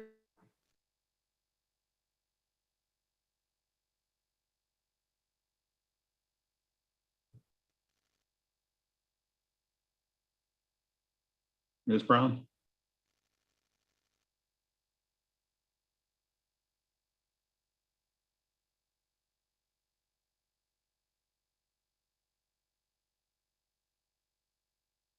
Ms. Brown, we've lost you again. Hospice. Anyway, the faith leaders that I work with are no longer saying, do we have to go to more of these hearings for more regulations? They're saying, we need to be hospice ministers now. This is not our role, but we need to be hospice ministers because the planet is dying. The children are grieving. People are depressed and they are feeling without hope for the future. These species are extincting. We have a moral, ethical responsibility. And Ecclesiastes, the book of Ecclesiastes says there's a time for everything and everything in the season. And this is past time to have very, very stronger rules than you've recommended. But thank you very, very much for your work. Thank you for your testimony today. Thank you for your faith-based work. And thank you for your patience with the internet today. It can be a finicky thing. Fellow panel members, any clarifying questions? I don't have any clarifying questions. I was just going to ask if you'll also submit, since it was such a choppy testimony, let's submit that in writing to the docket. That way we can take a look at it as well. I'm sorry, I didn't hear that. Could you put it in chat? We can do that. Karen was just asking if you could provide written comments of a written copy of your testimony, because the internet was cutting in and out. That would be really helpful if we had the whole thing. Yes, I will do that. Thank you so much. Thank you. Thank you so much for being with us today. Thank you. Our next speaker will be Camilla Feibelman. Ms. Feibelman, if you could state and spell your first and last name before proceeding. Sure. It's Camilla, Camilla, last name Feibelman, F as in Frank, EI, B as in boy, ELMAN. I'm the director of the Rio Grande chapter of the Sierra Club, and I represent over 35,000 members and supporters in New Mexico and West Texas. I'm calling in from Albuquerque, where I was born and raised, and where I live with my husband, stepdaughter, and son. Despite a lifetime of working to protect our environment, air, water, and communities, I only first heard of methane when word of a satellite image of a cloud of it hovering over our four corners of New Mexico circulated the state and country. Since then, New Mexico has emerged as the second largest oil producer in the country, driven by the Permian Basin boom. This basin is the only one in the country to have recovered to pre-pandemic production levels, all while continuing to automate and reduce jobs so that jobs don't recover while production does. Since 2016, I and my colleagues in New Mexico State Methane Table, which I lead and that represents dozens of local organizations and thousands of members, have never failed to testify in favor of deep methane protections. We've stood up in listening sessions in favor of Obama era rules, in favor of stronger Obama rules, against Trump era rollbacks and guttings of rules, against weakened leak detection and repair, against the idea that EPA couldn't regulate methane, in favor of our country bringing the strongest commitments both to Paris and to Glasgow. This summer's listening sessions, and again now, to call on you once again for the strongest rules possible. We thank you for doing this work and attending issues of climate health in our communities. In my home state, we face the worst impacts of extraction, but also benefit from strong elected leadership from Governor Michelle Lujan Grisham to face these serious climate issues and health problems associated with careless oil and gas extraction. For example, Hilcorp, a major operator in New Mexico and Colorado, tops the list of oil and gas related methane emitters in the country. The New York Times reports that it produces 50% more emissions from its operations than even ExxonMobil, the nation's largest emitter, despite only producing 1/3 of the gas. This company comes onto private property and public land to waste and pollute in the worst bad neighbor way possible. It means that New Mexico is home to two large oil energy producing regions that are also among the nation's most polluted: Eddy, Lee, San Juan, Rio Arriba, and Chavez counties. These 5 New Mexico counties are home to 97% of the state's oil and gas wells. And by the way, they're all at risk of violating the federal ozone standards of 70 parts per billion. The American Lung Association gave several of these counties F grades when it came to ozone forming air quality. Oil and gas operations also leak other toxic pollution, as you know, and are impacting the 130,000 New Mexicans living within half of a mile of an oil and gas development. We face at the same time the outsized impacts of global climate change, intractable drought, devastating forest fires, and extreme heat. The rule in its current form will do a lot to curb oil and gas methane pollution, and we're pleased to see a standard for existing sources and for zero emitting pneumatic controllers. But we'd like to see some areas of strengthening, more regular leak detection and repair, especially at the smaller wells that have a high propensity to leak. We'd also like to see flaring as a major nuisance and source of pollution for local communities be addressed. Here in New Mexico, our Oil Conservation Commission banned routine venting and flaring, and this should be a minimum national standard. I also urge EPA to address abandoned and orphan wells And finally, we strongly support the EPA creating some sort of community monitoring program. Here in New Mexico, local communities in collaboration with environmental organizations have played a key role in reporting leaking of facilities that our agencies haven't had the funding to address. And that leads me to my last point, that states must be funded to implement these rules, especially where they're addressing wells on public lands. Please make the strongest rules, the strongest state rules your minimum, following states like Colorado and now New Mexico's lead, and protect us from states like Texas that haven't taken the steps they need to protect their own communities, much less their neighbors like us. Thank you so much for the time. Thank you, Ms. Feibelman, for your testimony today. Panel members, any clarifying questions? Yes, would you be able to provide in more detail in the written comments information on the community monitoring that you mentioned that folks have done in New Mexico? Yeah, I certainly will. And I know that several of my colleagues that have done the actual monitoring, whether that be people from Earthworks, EDF, or Citizens Caring for the Future, will also testify, but we'll ensure that our New Mexico methane table provides documentation of that work. Okay, thank you. No further questions for me. Thank you again, Ms. Feibelman, for being with us today. Our next two speakers are Scott Skokas and Ronald Perry. Mr. Skokas, if you could state and spell your first and last name before proceeding. Yeah, my name is Scott Skokas, S-C-O-T-T, last name Skokas, S-K-O-K-O-S. And I'm speaking today as the Executive Director of Dakota Resource Council. Dakota Resource Council is a grassroots conservation and family farm organization based in Bismarck, North Dakota.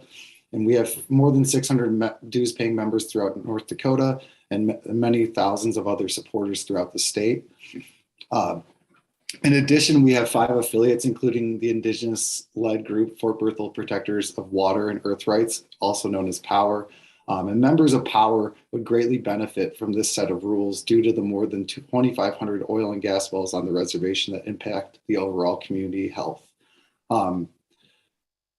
This is why Dakota Resource Council and its affiliates have been fighting for strong state and federal methane standards for close to a decade, similar to the previous speaker. Overall, the proposed rules are a big step in the right direction, especially with the inclusion of existing sources of methane pollution that are also written into this regulation. That all being said, it is our view that the rules that are written are not as strong enough to protect frontline communities like our members living in close proximity to oil wells in the Bakken and on the Fort Berthold Reservation. As a result, we're asking for some additional actions.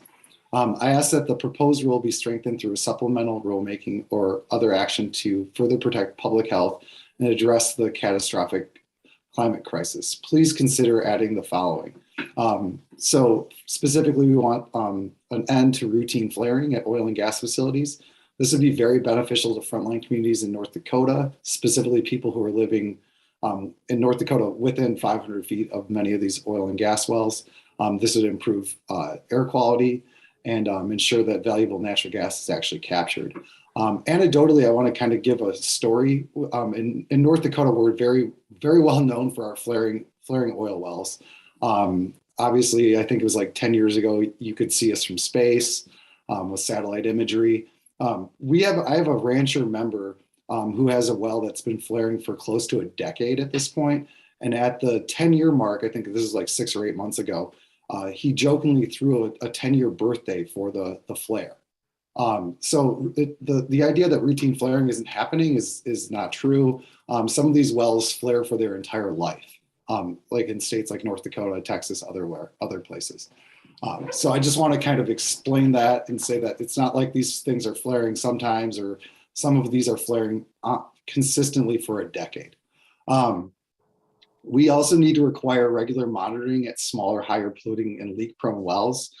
As previous speakers mentioned, these are the wells that have the most pollution and they produce the least amount of oil, so they actually have the least amount of benefit for anyone overall. We also want you to work to incorporate emissions monitoring that can be done by community groups or other third parties. And we think this would be good because when left to their own self-regulation, the oil and gas industry does not do what they necessarily need to do, and it's proven to not work because of natural conflicts of interest. Lastly, I just want to say thank you for the opportunity to speak today. The proposed rules are a good first step, but more must be done to protect frontline communities like our members impacted by oil and gas in the Bakken and on Fort Berthold. I hope you take into account our suggestions because the oil and gas industry must be held to account for their externalities that impact community health, the air, and our climate. Thanks, and I can answer any questions. Thank you, Mr. Skokas, for your testimony today. Panel members, any clarifying questions? Questions here, thank you. And no questions, thank you. Thanks. Thank you again, Mr. Skokas. Our next speaker is Ronald Perry. Mr. Perry, if you could unmute yourself, there you go. And if you could spell your first and last name before proceeding. I'm trying to start my video here. Okay, there it goes. My name is Ronald Perry, RONALDPARRY. I am a retired and I currently live in Silver City, New Mexico. Before retirement, I was a professor of chemistry at Rice University in Houston, Texas. While living in Houston, I served for 2 decades on the board of Air Alliance Houston, formerly known as Galveston-Houston Association for Smog Prevention. Air Alliance Houston is a 501c3 organization dedicated to reducing air pollution in the Houston-Galveston area. As a result of this service, I am quite familiar with the damaging health impacts of air pollution. Although I am not professionally trained in the atmospheric sciences, I monitor the science of climate change closely since I believe that climate change is an existential threat to the continuance of global civilization. I fully support the EPA's proposed safeguards to cut methane and other harmful pollutants from new and existing oil and gas operations. These rules should help reduce the health effects of toxic air pollutants and reduce methane pollution. Oil and gas production in the US is responsible for the release of about 16 million metric tons of methane per year. Methane is one of the key drivers of climate change since its heat trapping effects are 86 times more potent than carbon dioxide. Recent analyses suggest that reduction of methane emissions may be the quickest way to slow the progress of climate change. The proposed EPA methane rules are excellent, but they should be improved. The EPA should strengthen its monitoring requirements to include periodic monitoring of smaller, highly polluting wells. These wells appear to be producing significant amounts of methane. Flaring is also a source of methane and other toxic pollutants. It should be more carefully regulated. Routine flaring at oil and gas operations should no longer be permitted.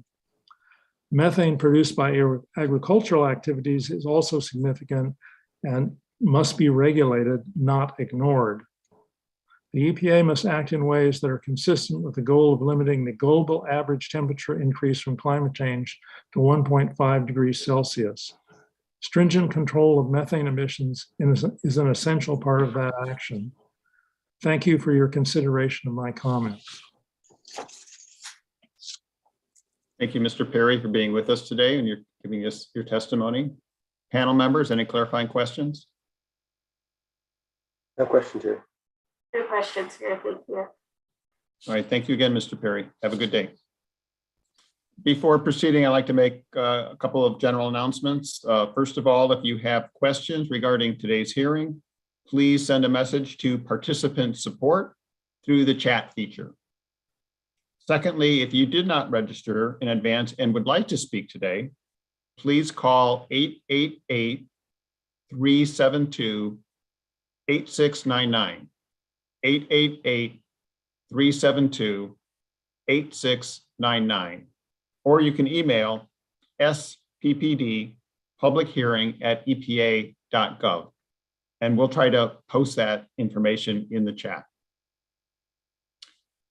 Our next 2 speakers are Reverend Mitch Hescox and Jessica Mormon. Reverend Hescox, it's a pleasure to see you. Pleasure to have you here today.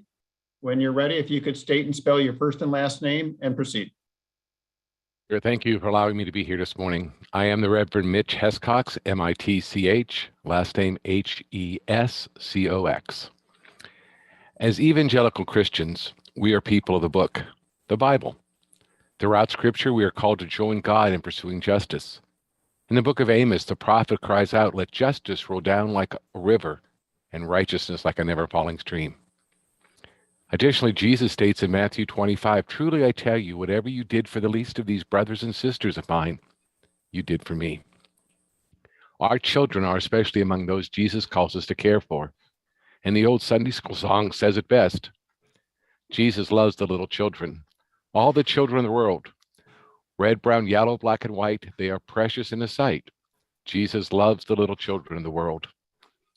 All of us would agree that our children are precious and must be defended from the threats imposed by known cancer-causing toxins like benzene, VOCs that increase ozone levels, and methane that is over 80 times more potent greenhouse gas than CO2, which also then increases temperatures and increases ozone.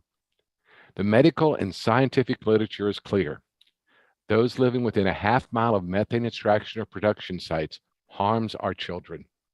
And newer research even suggests those living further afield within a 5-mile radius may also be at risk.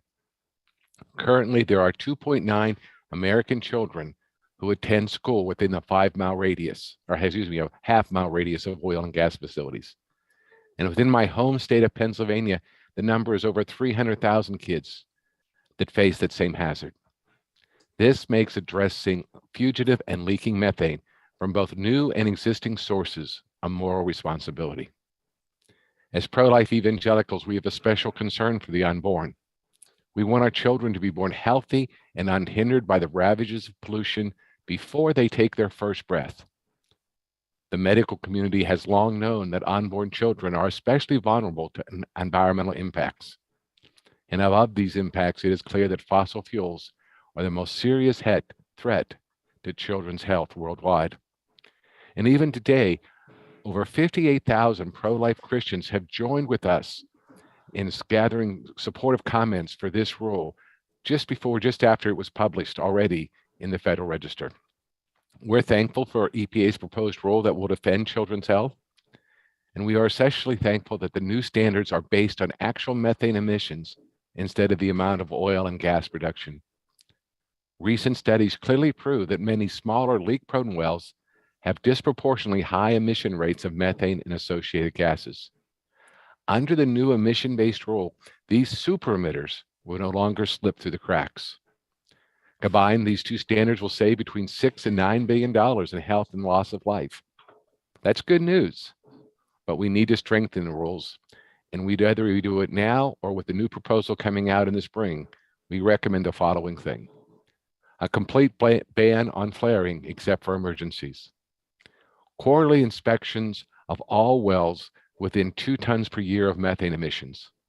This is based on EPA's own conclusion in the proposed rule, which states sites with total baseline emissions of 2 TPY that regular monitoring at semi-annual or quarterly is cost effective.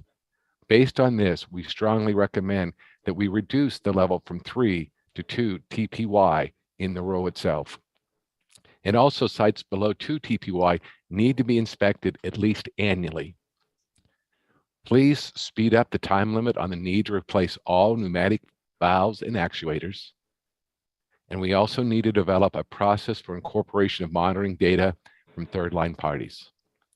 The expanded monitoring may result in a tremendous amount of public health benefit. We do look forward to the secondary proposal and hope that new methodologies for monitoring are approved and incorporated. In the United States, oil and gas production is the largest source of methane pollution. Each year, the oil and gas industry releases 16 million metric tons of methane, and without immediate action, methane pollution from the industry will continue to skyrocket. We urge EPA to promulgate these standards in the most expeditious fashion to defend our children and their future. Thank you for allowing me to share my thoughts this morning. Thank you, Reverend Hescox, for being with us today. Panel members, any clarifying questions? No questions here. Questions here, thank you. Thank you again, Reverend Hescox. Have a good day. Our next speaker will be Jessica Mormon. Ms. Mormon, if you could state and spell your first and last name before proceeding. My name is Jessica Mormon, Jessica Moerman. And thank you so much for the opportunity to give public comment today. I am the Vice President for Science and Policy at the Evangelical Environmental Network, and I live in Washington, D.C. Scriptures from the Bible clearly lay out our choices have generational impact that can bestow blessings, an impact that can yoke the next generation with burden and hardship. The rulemaking proposed today has the potential to sow great blessing and significantly reduce burdens. The Bible in the book of Proverbs, chapter 13, verse 22, also instructs us to leave a good inheritance to future generations. Allowing methane gas and associated harmful pollutants to leak unchecked from new and existing oil and gas infrastructure is no inheritance to leave. I know this not only as an evangelical Christian, but also as a climate scientist. This is a critical decade for defending our children from a future defined by runaway global warming. A recent UN report finds that cutting methane emissions is the quickest way to slow global warming in the next term over the next 25 years. Fossil fuel energy systems are the primary source of methane emissions in the United States. Fortunately, with the advances of technology and new monitoring techniques, we have the tools at hand to stop methane gas leaks. The proposed rule will ensure oil and gas companies deploy these critical innovations. As a mother who recently gave birth to my second child, I also know that the proposed rulemaking is the type of inheritance we should leave to ensure that every child, including my own, has a healthy air to breathe and a safe climate to thrive in. The medical community has long known pollution and other environmental impacts harm our children, both born and unborn. We know that fossil fuels are the most serious threat to children's health worldwide. It was once thought that unborn children were protected from pollutants, but the medical community research repeatedly shows that this is untrue. The exposure of expectant mothers, like I was myself months ago, to polluted air with having smog, VOCs, air toxics from wasteful methane leaks during pregnancy, puts unborn children at risk for low birth weight and birth defects. This isn't a small or isolated problem. 2.9 million children attend a school located within half a mile of an oil and gas facility, and 12.6 million American households are also within that radius. This is highly detrimental to the health of both children and adults, and this includes heart failure, asthma, and the exposure to known carcinogens. I am thankful for EPA's proposed rules that will defend children's health, and I'm especially thankful that the new proposed standards are based on actual methane emissions instead of the amount of oil and gas produced. Recent studies clearly show that many smaller leak-prone wells disproportionately have high emission rates. Under the new emissions-based rules, these methane super emitters will be held accountable. And while this is a really great development, the proposed standards could be strengthened by incorporating the following: a ban on routine flaring except in emergency situations. Based on EPA's own conclusion in the proposed rule, which states that sites with a total baseline emissions of 2 tons per year are cost effective to be monitored quarterly or semi-annually, we ask that for the quarterly inspection of well sites with 2 tons per year via leak detection and repair procedures. We also ask that sites below 2 tons per year emissions are inspected at least annually. We also ask that there is a time limit on the need to replace pneumatic valves and actuators, and that a process be developed for the incorporation of monitoring data from third parties. We look forward to a secondary proposal in the spring of 2022 and hope that the new methodologies for monitoring are approved and incorporated. I urge the EPA to promulgate these standards at the fastest speed possible to defend my children and every child, and to give them a bright and healthy future that they deserve. Thank you for this opportunity to give comment, and I am happy to take any questions from the panel. Thank you, Dr. Mormon, and congratulations on the birth of your second child. Thank you. Panel members, any clarifying questions? No questions here. Thank you. No questions. Thank you. All right, Dr. Mormon, thank you for being with us today. Have a good day. Thank you. Our next two speakers will be Victoria Gable and Robert Byron. Ms. Gable, please state and spell your first and last name before proceeding. Hello, my name is Victoria Goebel, Victoria, last name Goebel, Goebel, and I'm the national organizer and spokesperson for Young Evangelicals for Climate Action. YECA has engaged over 25,000 young Christians who have taken action to address climate change as a key part of our faith. We are called to love God and love our neighbor, and that includes taking action to reduce harmful methane pollution that has lasting impacts on public health and our climate system. Thank you so much for the opportunity to speak out today about the urgent need to reduce harmful methane pollution from new and existing sources. The very mission of the EPA is to protect human health and the environment, and it is imperative that the EPA utilize its authority and responsibility to cut pollution from the oil and gas industry. Methane is a potent and dangerous greenhouse gas that is 86 times more powerful than carbon dioxide over 20 years. Climate change is already impacting communities, and it will only get worse if we do not swiftly reduce emissions. According to the Intergovernmental Panel on Climate Change, reducing short-term pollution, including methane, can help to significantly limit warming to 1.5 degrees Celsius above pre-industrial levels.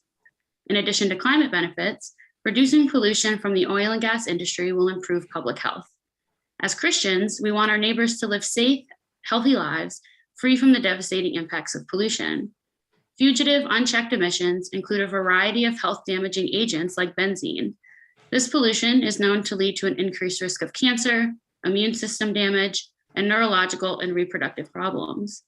Over 85% of the medical studies that have evaluated the gas industry's impact on health find that emissions from oil and gas facilities harm the health of both children and adults, including heart failure, asthma, and exposure to known carcinogens. Children are especially vulnerable and will face impacts like worsened asthma and impaired lung development. Studies show that simply living within a half-mile radius of gas development leads to increased negative health outcomes.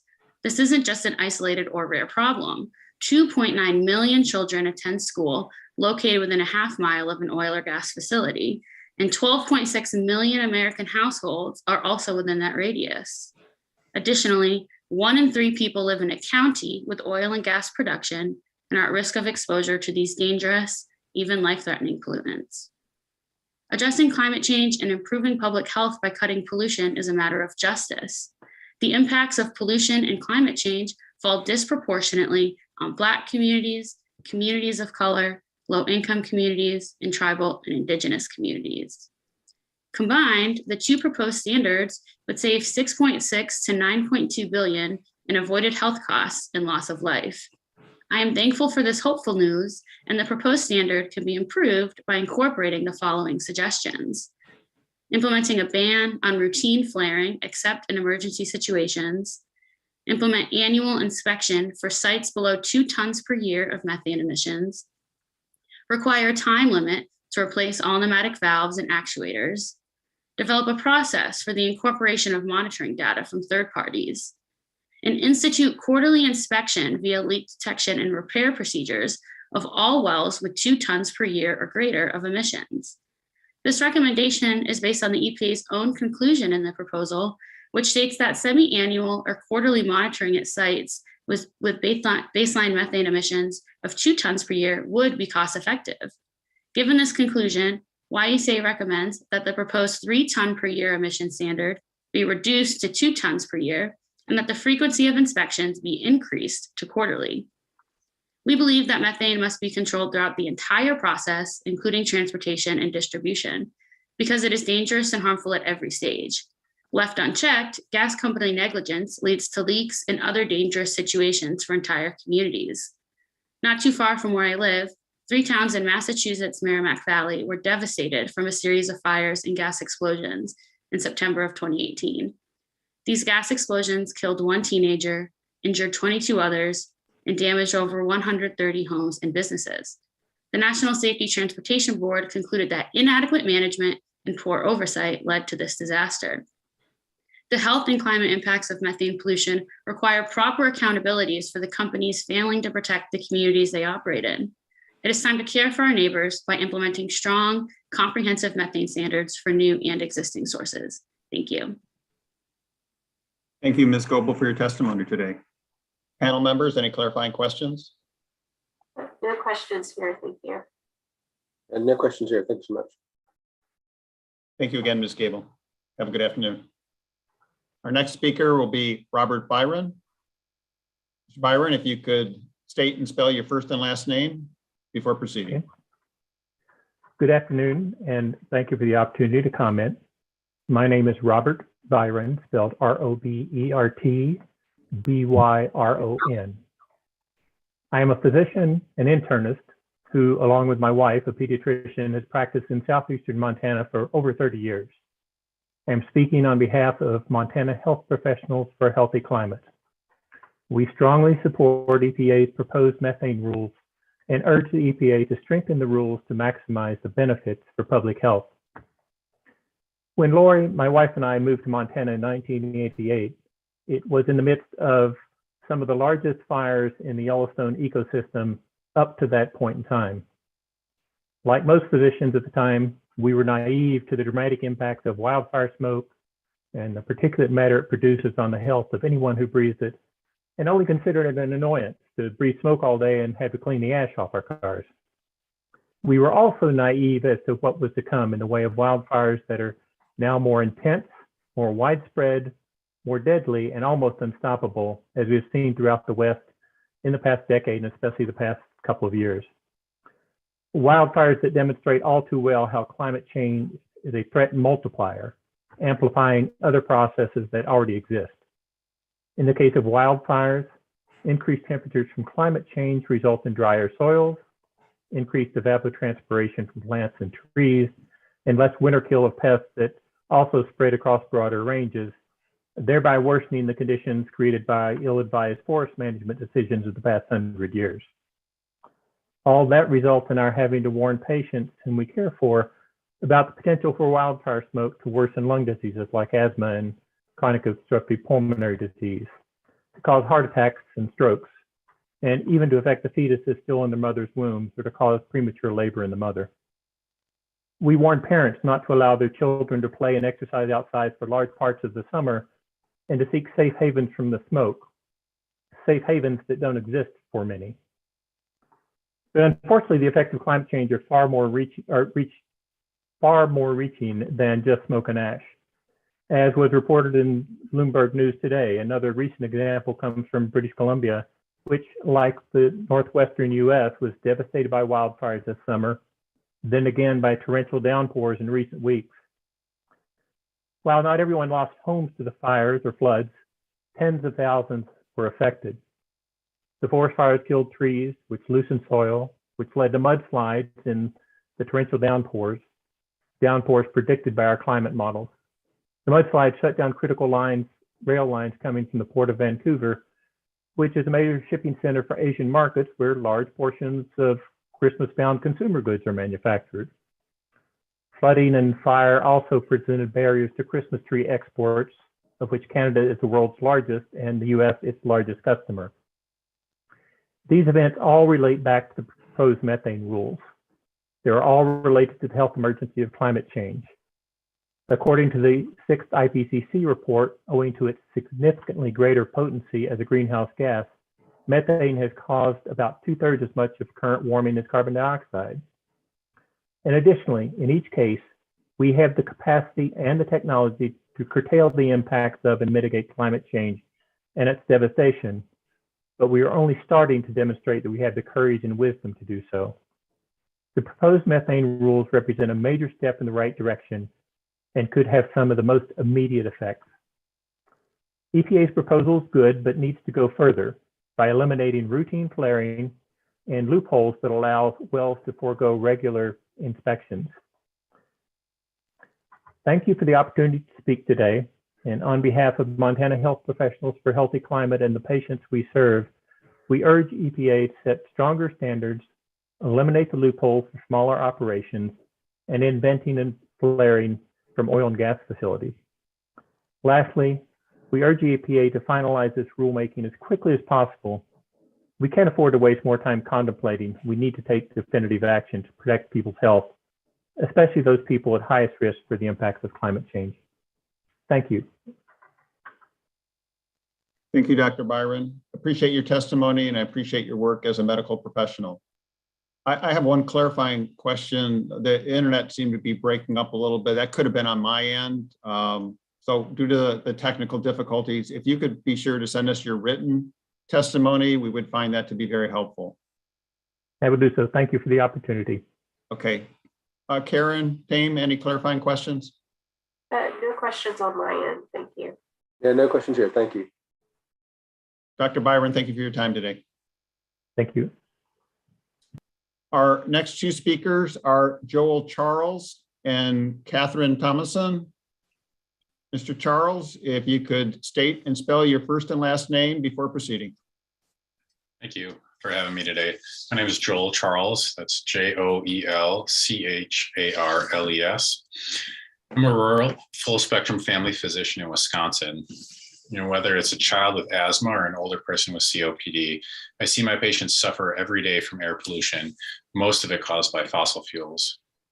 I also see my patients suffering from the climate-driven flooding which those fossil fuels cause.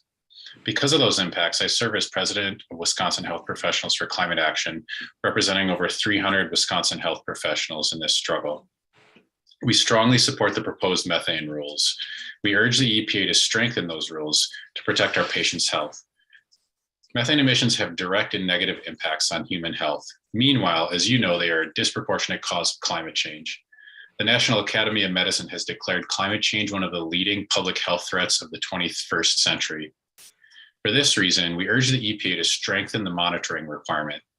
The EPA should require regular monitoring, including at smaller, higher polluting wells. Hundreds of thousands of wells across the country generate just a trickle of usable product, but are large and disproportionate emitters of methane. The EPA has recognized in the proposal that a low production exemption is not appropriate. However, under EPA's current proposal, operators that calculate lower potential emissions could still escape regular leak monitoring. This is a big problem for our patients' health, since operators wouldn't be required to factor in super emitters or equipment failures. Flaring is another wasteful and avoidable practice that is rampant in the oil and gas production sector. When these companies rush to extract oil, some forgo investments necessary to capture and sell gas, instead burn it as a waste product, emitting a host of climate and health harming pollutants. Flares also commonly malfunction and spew methane directly into the atmosphere.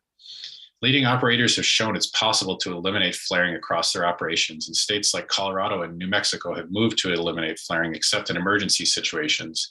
The EPA should likewise move to end routine flaring.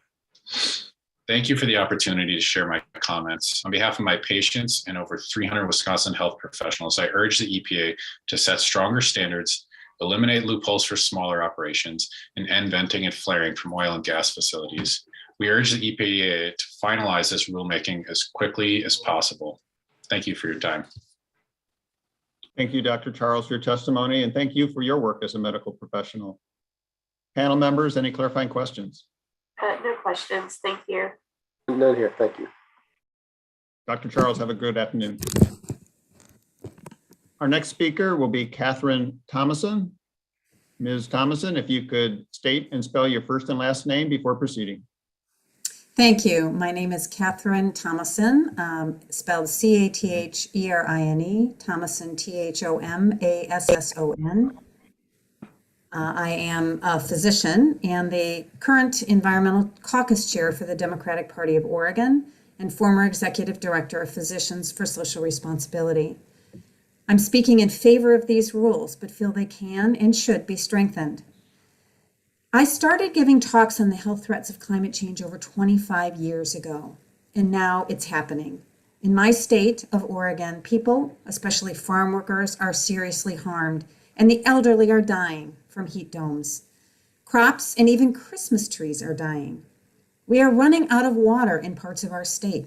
For drinking, we are having toxic algae blooms and losing crops from lack of irrigation water. My friend thought her cough was due to severe wildfire smoke from which she was evacuated. And when it didn't resolve in over several months, she was finally correctly diagnosed with cancer. Methane levels keep rising. Today, we're producing 75 billion cubic feet a day. The emissions are causing nearly a third of near-term greenhouse gas emissions overall. As a gas, it's leaked on purpose or flared from oil wellheads in a variety of other locations that these rules are trying to address. Natural gas is worse for the climate when burned for electricity than coal due to a leakage rate of over 2.8% of the recovery amount. Because when it's released, as we all know, it's 86 times more potent in the first 20 years than carbon dioxide. And it's always a worse greenhouse gas forcer than gasoline or diesel in vehicles. So we should stop using it. But these rules are a good first step. EPA's proposal is absolutely essential to reduce this leakage, but it can go further to address health and climate change. We applaud surveying all well sites for leaks at the start of the program with required repair of equipment. Equipment that is prone to leak should also be required to perform quarterly assessments or be capped. We disagree with only biannual monitoring for the wells producing between 3 and 8 tons per year. Low flow wells are notable for higher emissions, according to a recent study by Omara in 2018. Quarterly assessments are important for local health and global climate. It's also essential to require ongoing monitoring for leak-prone equipment. I really thank you for focusing on requirements for all 1,800 compressor stations in the United States to be monitored and repaired at least quarterly. They routinely release methane and should be required to report these events to the public because of public health issues. In addition, capture of vented gas should be required at all stations. We agree strongly that adoption of zero-emission pneumatic controllers be phased in as soon as possible. We also appreciate your focus on natural gas-driven intermittent controllers as a serious source of methane emissions. Our recommendations include replacement with zero-emitting options within a short period of time, as already required in some states. Continuous surveying should be evaluated on high-risk systems first, with new rules promulgated quickly to take in this information. Alternative technologies, while may be allowing producers to be more flexible, need to be evaluated and accepted on a case-by-case basis by a neutral third-party evaluator before acceptance by EPA. Oil well emissions are a serious source as well, and we appreciate requirements for capture and delivery to a sales line or use on site. As stated previously, flaring equipment is notorious to allow emissions, and even under these rules will allow up to 5% emission of methane. This must be addressed with more frequent inspections, closing loopholes on them, and prioritizing public health of those in the area. And it has been eliminated in Colorado, except in emergency situations, which should serve as a model to improve the EPA rule. Inspections of minimally producing oil wells are a concern for many environmental and health reasons, including gas leakage, and should be regularly monitored. And if operators wish to avoid this cost, they should cap the well. I will submit additional comments to talk about unused wells in addition, but I thank you so much for allowing me to provide these comments. And it is really heartening to see this moving forward. Thank you. Thank you, Dr. Thomason. Appreciate your testimony, and I appreciate your work as a medical professional. Panel members, any clarifying questions? No questions here. Thank you. No questions. Thank you very much. All right, Dr. Thomason, have a great day. Thank you for being with us today. Our next two speakers will be Senator Carrie Hamblin and Lois Bauer Bjornson. Senator Hamblin, you're up first. If you could state and spell your first and last name and then proceed. Sure thing. Thank you all very much. My name is Carrie Hamblin, C-A-R-R-I-E, and then H-A-M-B as in boy, L-E-N. I have the honor of serving as a New Mexico State Senator, and I'm also the CEO and President for the Las Cruces Green Chamber of Commerce in beautiful southern New Mexico. I am here today to support the EPA's proposed methane rules and also urge the EPA to strengthen the rules that consider public health, the environment, and our local communities. I'm speaking to you today from my home located on the sacred land of the Piro Manso tribes and the Mescalero and Chiricahua Apache tribes. In New Mexico, we are proud of many things. First, the rich culture of the 23 Indian tribes in New Mexico, which include 19 pueblos, 3 Apache tribes, which are the Fort Sill Apache tribe, the Jicarilla Apache Nation, and the Mescalero Apache tribe. We also are home to part of the Navajo Nation.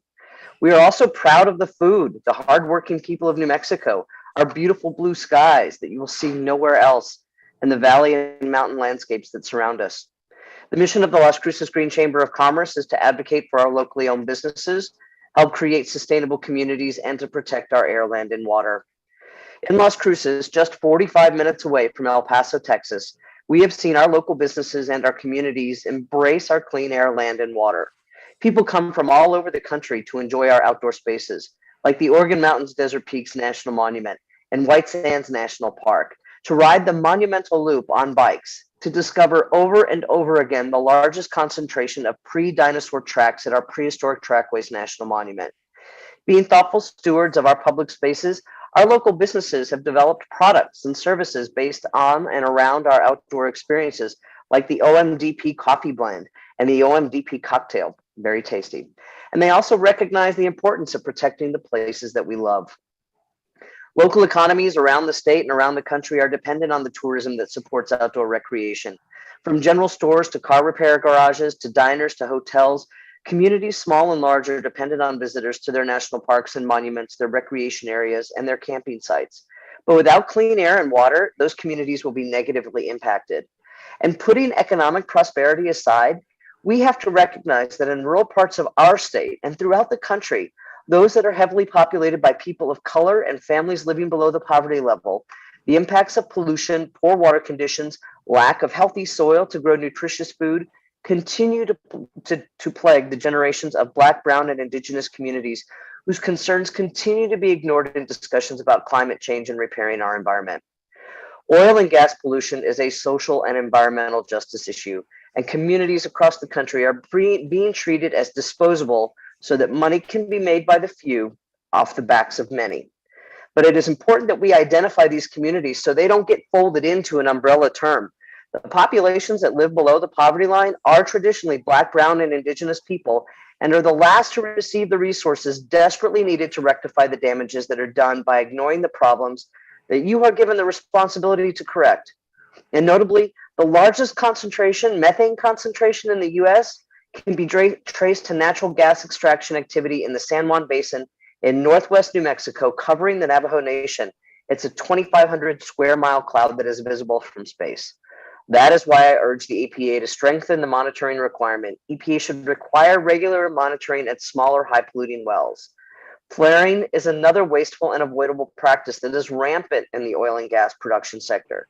When companies rush to extract oil, some forego investments necessary to capture and sell gas, instead burn it as a waste product, emitting a host of climate and health harming pollutants. Flaring also commonly malfunctions and spews methane directly into the atmosphere. Leading operators have virtually eliminated flaring across the operations in states like Colorado and my home state of New Mexico. We have moved to eliminate flaring except in emergency situations. The EPA should likewise move to end routine flaring. I do appreciate the opportunity to share my comments, and on behalf of the Las Cruces Green Chamber, my community in Las Cruces, and the residents of the state I have been elected to serve, I urge the EPA to set stronger standards, eliminate loopholes for smaller operations, and end venting and flaring from oil and gas facilities. Finally, I urge you to finalize this rulemaking as quickly as possible. Climate change is an emergency, and our planet cannot afford further delay. We are running out of time. Thank you for your consideration and your thoughts. Thank you, Senator Hamblin, for your testimony today and being with us. Fellow panel members, any questions? No questions. Thank you. No questions here. Appreciate it. Thank you, Senator Hamblin. Thank you all for your time. Thank you. Our next speaker will be Lois Bauer Bjornson. Ms. Bjornson, if you could state and spell your first and last name before proceeding. Yes, my name is Lois Bauer Bjornson, Lois Bower BJORNSON. So good afternoon. My name is Lois Bauer Bjornson. I am the Southwestern Pennsylvania Field Organizer with Clean Air Council. It's a nonprofit environmental advocacy organization that is headquartered in Philadelphia, Pennsylvania.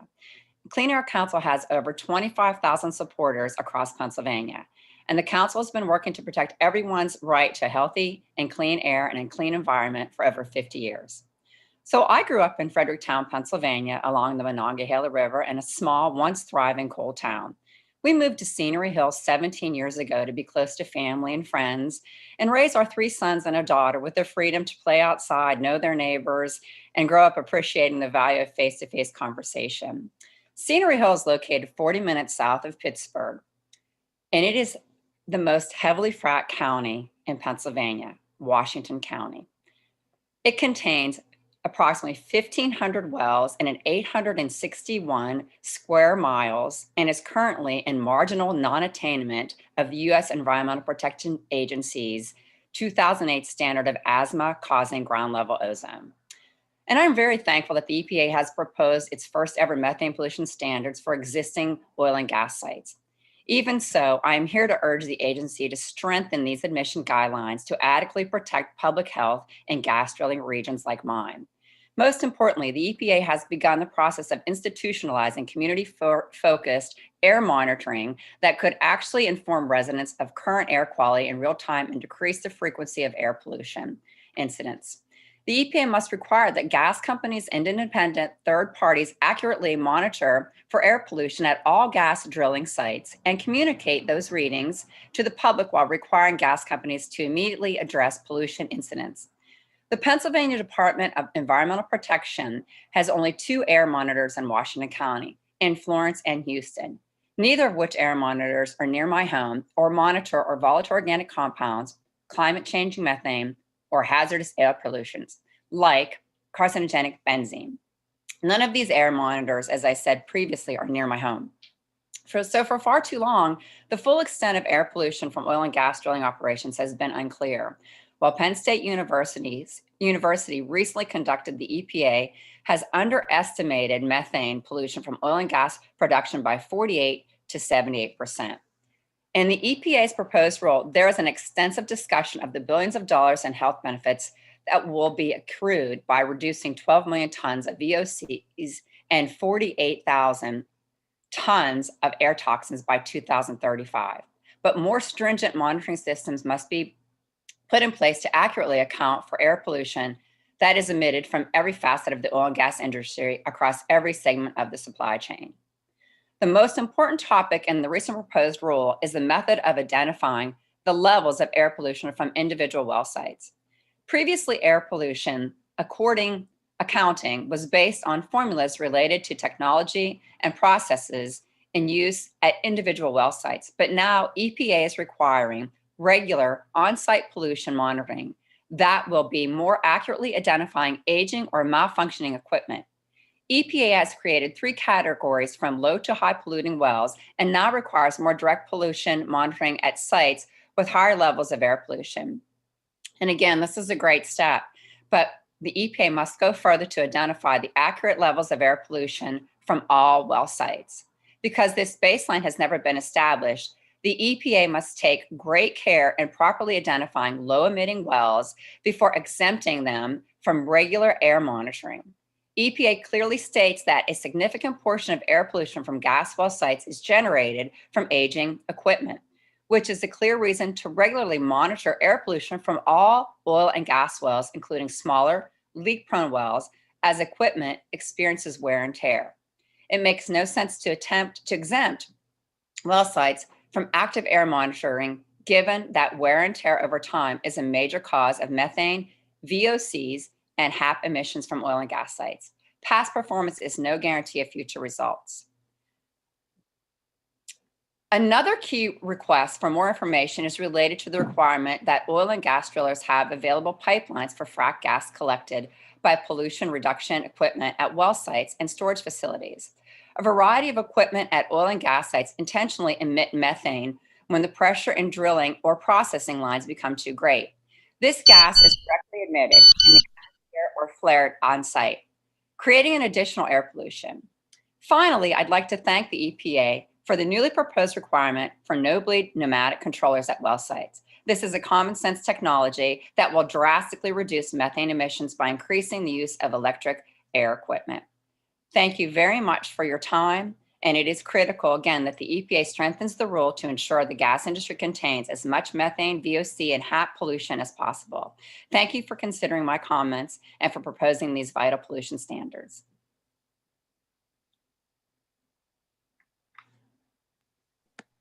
That would help. Thank you, Ms. Bauer-Bjornson, for your testimony today. Appreciate you being with us. Panel members, any clarifying questions? No questions here. Thank you. No questions. Thank you very much. Thank you. All right.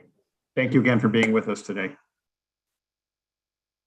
Before proceeding, I just want to note that if anybody has any questions about this hearing, please send a chat to participant support. You can also call 888-372-8699, 888-372-8699, or you can email sppdpublichearing@epa.gov. We will proceed with our next two speakers. Up first is Paige Grant, and she will be followed by Susanna Tuttle. Ms. Grant, if you could state and spell your first and last name before proceeding. My name is Paige Grant, P-A-I-G-E-G-R-A-N-T. And thank you for conducting this hearing and for taking action to curb methane emissions. I am a New Mexican, and it grieves and alarms me that the corner of our state that we share with Colorado, Arizona, and Utah is a nationwide hotspot of methane emissions due to rampant oil and gas activity in that area. By the way, I'm grateful to be following Senator Hamblin, who brought this up, and I totally endorse the rest of what he had to say very eloquently about the troubles caused by methane emissions in our state. Methane is a terrible driver of climate change, and New Mexico is in a terrible drought due to human-caused climate disruption. As small farmers, my husband and I are painfully aware of the changes in our snowpack and summer rains that have been explained as the result of climate change in our part of the world. The good news is that the positive effects of reducing methane emissions will be felt fairly readily, as opposed to carbon, which will linger long after we have cranked back on sources of carbon emission. This should give us an incentive to tackle methane immediately and comprehensively. I applaud the EPA's methane rule and look for it to be strengthened by requiring mandatory monthly leak inspections for all wells and compressor stations, eliminating the 3 tons per year exemption. There should be 0 tolerance for methane emissions, requiring that abandoned wells be plugged to prevent methane leaks, and enlisting the community that lives near oil and gas fields, the people most immediately impacted by the industry, in monitoring and documenting flaring, leaks, and other emissions. Thank you for the opportunity to comment. Thank you, Ms. Grant. Appreciate you being with us today. Fellow panel members, any clarifying questions? No questions. Thank you very much. No questions. Thank you. Thank you again. Our next speaker will be Susanna Tuttle. Ms. Tuttle, if you could state and spell your first and last name before proceeding. Well, hello, everyone. My name is Susanna Tuttle. That's spelled S-U-S-A-N-N-A-H, Tuttle, T-U-T-T-L-E. I am the director of North Carolina Interfaith Power and Light and serve as the director of the Eco Justice Connection at the North Carolina Council of Churches. I am grateful for this opportunity to share my strong support for EPA's proposed methane rules and urge EPA to strengthen the rules to maximize the benefits for public health and the environment. In 2004, I received my master's in divinity after studying at the Graduate Theological Union with a focus on ecological ethics. As a faith leader, I have spent my entire career working to address the causes and consequences of global warming as a moral imperative. There is no doubt that methane pollution is a profound threat to our health and our climate. The oil and gas industry is the largest source of methane pollution in the United States. Addressing this pollution in the form of leaks from new and existing operations is the low-hanging fruit of climate solutions. People of faith see climate change as the greatest ethical and moral concern of our time. Not only do frontline communities, communities of color, the young and old suffer the most from climate change, they are affected most from methane pollution, which is linked to our warming climate. We must work for strong methane rules. We must act now for life. As people of faith and conscience with a shared commitment for stewardship of our common home, Interfaith Power and Light's congregational network supports strong and effective methane pollution safeguards. Using current available technology, the U.S. can do its part to meet a global imperative, achieving a 65% reduction of methane from oil and gas by 2025 and more by the end of the decade. As the largest historic emitter of climate warming pollution, the U.S. must do its fair share and dramatically reduce its methane pollution. As you've already heard from so many experts across this country, EPA must strengthen the monitoring requirement. EPA should require regular monitoring at smaller, high-polluting wells. Hundreds of thousands of wells across the country generate just a trickle of usable product, but are large and disproportionate emitters of methane. EPA has recognized in the proposal that a low production exemption is not appropriate. However, under EPA's current proposal, operators that calculate lower potential emissions could still escape regular leak monitoring. This is a big problem since operators wouldn't be required to factor in super emitters or equipment failures. I echo all those who have already stated how flaring is another wasteful and avoidable practice and that is rampant in the oil and gas production sector. All of these additions must be included before the proposal is finalized to ensure EPA is fully protecting our health and addressing the climate crisis. EPA must move to end routine flaring. We are pointed in the right direction, but we are running out of time to tackle the climate crisis, and we cannot miss out on this opportunity to protect public health and the environment. These proposed safeguards must be strengthened before they are finalized to ensure EPA is using the full force of the Clean Air Act and to truly meet this moment. I urge EPA to finalize this rulemaking as quickly as possible. Climate change is an emergency and our planet cannot afford further delay. On behalf of my family, our communities, and the congregational networks I serve, I thank you for this opportunity to provide comments, and I send prayers of peace and blessings to you all. Thank you so much, Ms. Tuttle. Appreciate your testimony. Panel members, any clarifying questions? No questions here. Thank you very much. No questions. Thank you. Thank you again, Ms. Tuttle. Have a wonderful afternoon. Our next two speakers are Kathy Kemper and Stephanie Thomas. Ms. Kemper, if you could unmute yourself. There we go. If you could state and spell your first and last name before proceeding. Kathy, K-A-T-H-Y, Kemper, K-E-M-P-E-R. Thank you I live in Longmont, Colorado. Thank you for the opportunity to provide testimony today. I am speaking as a private citizen. I'm here to say that we must limit methane pollution from oil and gas operations, and I staunchly urge the EPA to strengthen its proposed rules. We must transition away from fossil fuels now to stave off some of the worst impacts of climate change. It is imperative that we do everything possible to protect communities living next to these operations with comprehensive and well-enforced safeguards that provide zero loopholes or exceptions to the rule. There can no longer be a get out of jail free card. Here's why I'm adamant this must be done. I live 450 feet from the Knight well pad in Weld County, Colorado. It is a 12-well fracking site. 5 minutes is not enough time to truly communicate what it's like living so close to such an operation. There are noises, smells, constant vibrations, and sleepless nights, continual exposure to carcinogenic compounds, trucks with dangerous chemicals traveling down our residential street, in the middle of the night because the navigation app in the driver's phone mistakes our street as access to the drill site. Right now, as we meet, the site has been flaring off non-sales quality gas for days. That's their term. It's how they describe their activity when I lodged a recent complaint. How long until sales quality gas arrives, I wonder? What impact has occurred in that time into the environment, to my household, and to the neighborhood? How can they do this with apparently no effective oversight? The EPA proposal specifically does not go far enough to address pollution from flaring. The final rule must prohibit the practice of routine flaring at these sites. When companies rush to extract oil, they often forgo the investments necessary to capture and sell gas instead of burn it as a waste product. Emitting a host of climate and health harming pollutants, flaring should be eliminated except in emergency situations. I am not naive.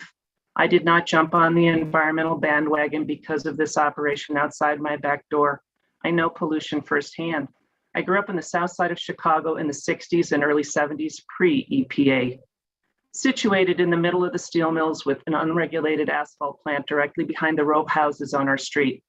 The emissions from that asphalt plant caused lead poisoning in the children next door and countless other health and environmental damages to those living on our street.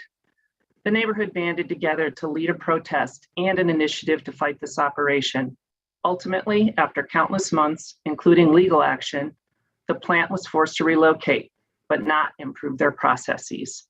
And while I do credit the EPA with accomplishments over its 50+ year history, it's more than disheartening that 50 years later, we are still fighting this fight at this intensity, still working to decide how strongly to write and enforce regulations. And in my opinion, falling short of the goals we had set, the original intent of this agency. It's an undisputable fact that oil and gas operations contribute greatly to climate challenges we face today. Strengthen these rules, but rules are only as good as their ability to measure and ensure enforcement.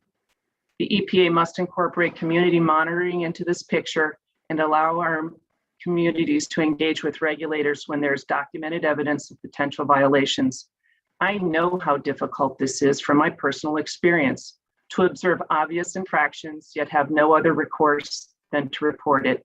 By the time the request becomes action, and in the off chance the complaint initiates a monitoring event, the opportunity to identify it is often gone. These are fluid events. To be able to record and document as much in real time as possible is an invaluable tool, especially to identify that which the naked eye cannot observe unaided. The technology is there that allows us to record such events. Let's use it. Accept third-party monitoring results such as Earthworks as part of this effort. We need all hands on deck. We can't do this alone. If we have learned anything from the last 50 years since the EPA's inception, it is that we must do more and do it now. We must work to implement the strongest standards possible. I implore this agency to act on this. We do not have another 50 years to wait. Thank you for your time. And thank you so much for your testimony today, Ms. Kemper. I appreciate you being with us. Panel members, any clarifying questions? I have no questions here. Thank you. No questions. Thank you very much. Thank you, Ms. Kemper, for being with us today. Our next speaker will be Stephanie Thomas. Ms. Thomas, if you could state and spell your first and last name when you're ready. My name is Stephanie, Stephanie, last name Thomas, Thomas. Great. Proceed when you're ready. Thank you. So good afternoon. My name is Dr. Stephanie Thomas, and I serve as Public Citizen's Houston area researcher and organizer. Public Citizen is a national public interest organization with more than 400,000 members and supporters. We advocate strong, health, safety, and consumer protections, and I appreciate the opportunity to speak in support of this rulemaking and urge strengthening aspects of this rule. Eliminating methane pollution is one of the fastest ways that the United States can act to help our ailing climate. Failing to do so will have catastrophic consequences for our health and our communities. In Texas, where I live, we desperately need the EPA's help to make methane pollution a thing of the past. Texas leads the United States in oil production and methane pollution. In Texas, more than 50 million metric tons of methane pollution is emitted across sectors, including the oil and gas industry. And recent research from Environmental Defense Fund indicates that these numbers are greatly underestimated.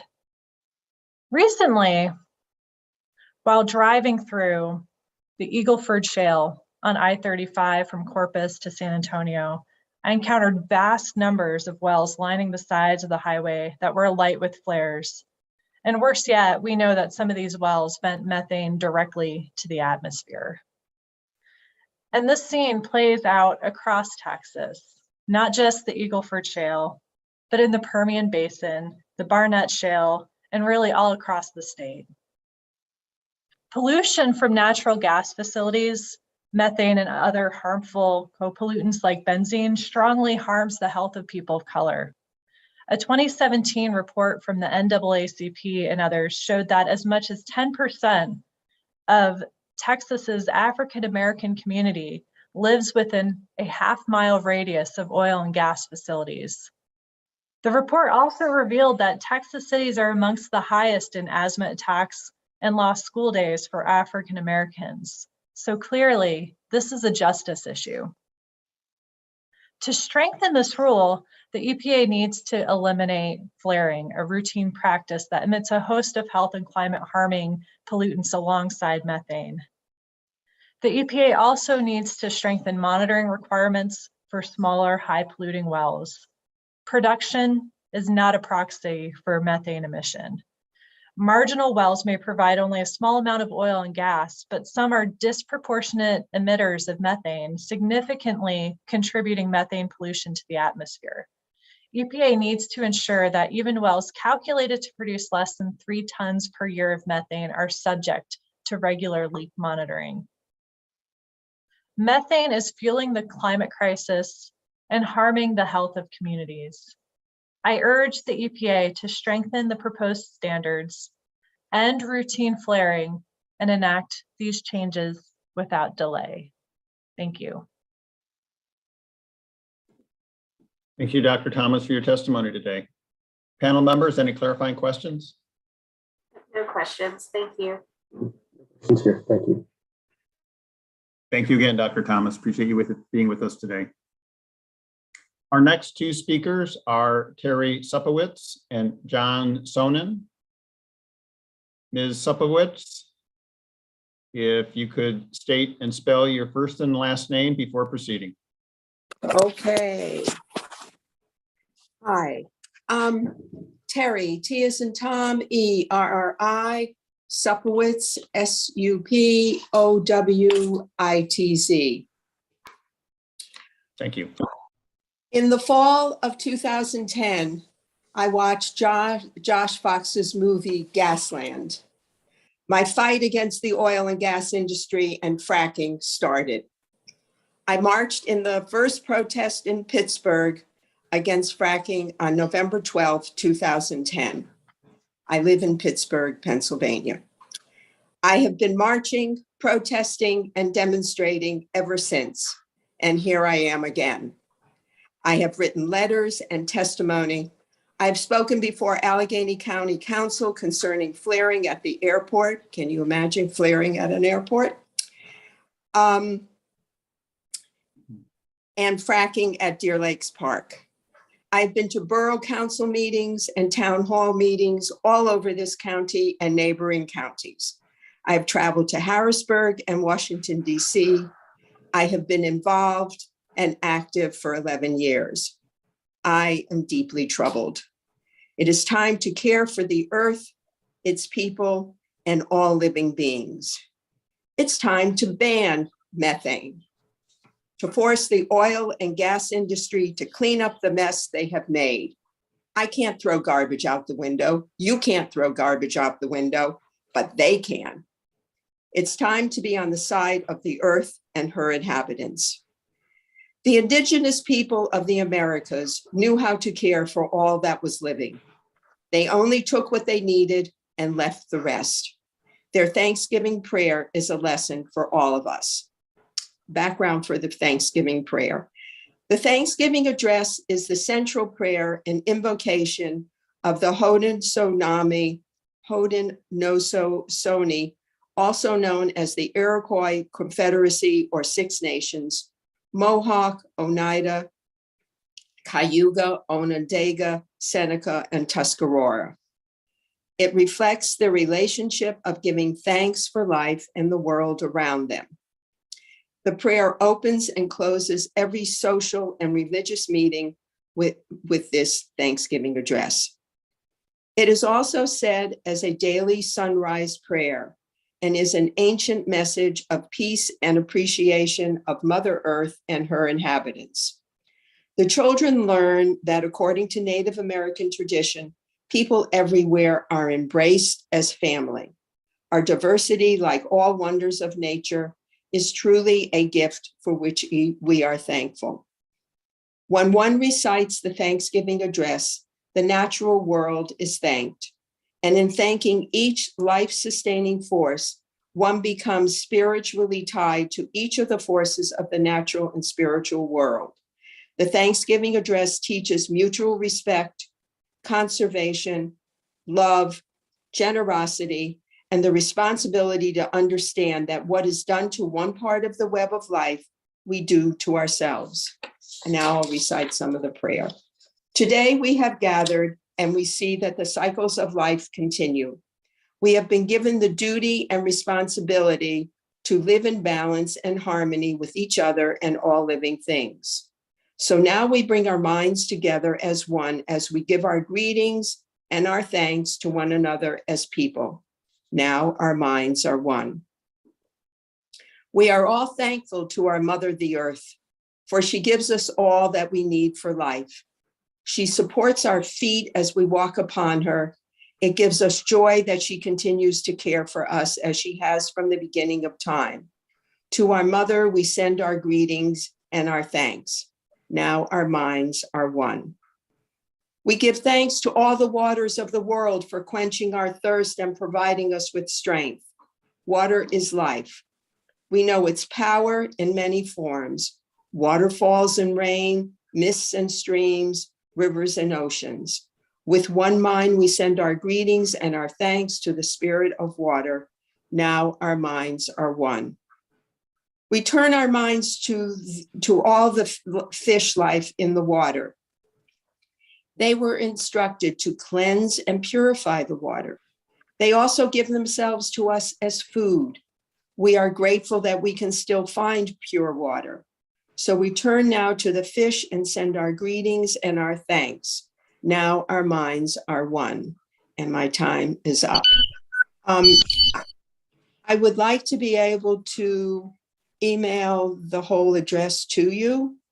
So I will figure out how to do that. And we would love to receive that. And there is information in the chat about sending us information. So I encourage you to open up the chat and take a look at that. But thank you so much for sharing that prayer with us today. It's very powerful. Okay. Thank you. Panel members, any clarifying questions? No questions. Thank you very much. No questions, thank you. Okay. And Ms. Supowitz, if you do have any problems finding the address in the chat for sending us that, we'll be in touch with you and get you that information directly. Okay, thank you. Okay, thank you again for being with us today. Our next speaker is John Sonnen. Mr. Sonnen, if you could state and spell your first and last name. Hey, folks, my name is John Sonnen. That's John Sonin. I live in Douglas, Alaska. That's on unceded Tlingit Island, or Tlingit territory on Douglas Island.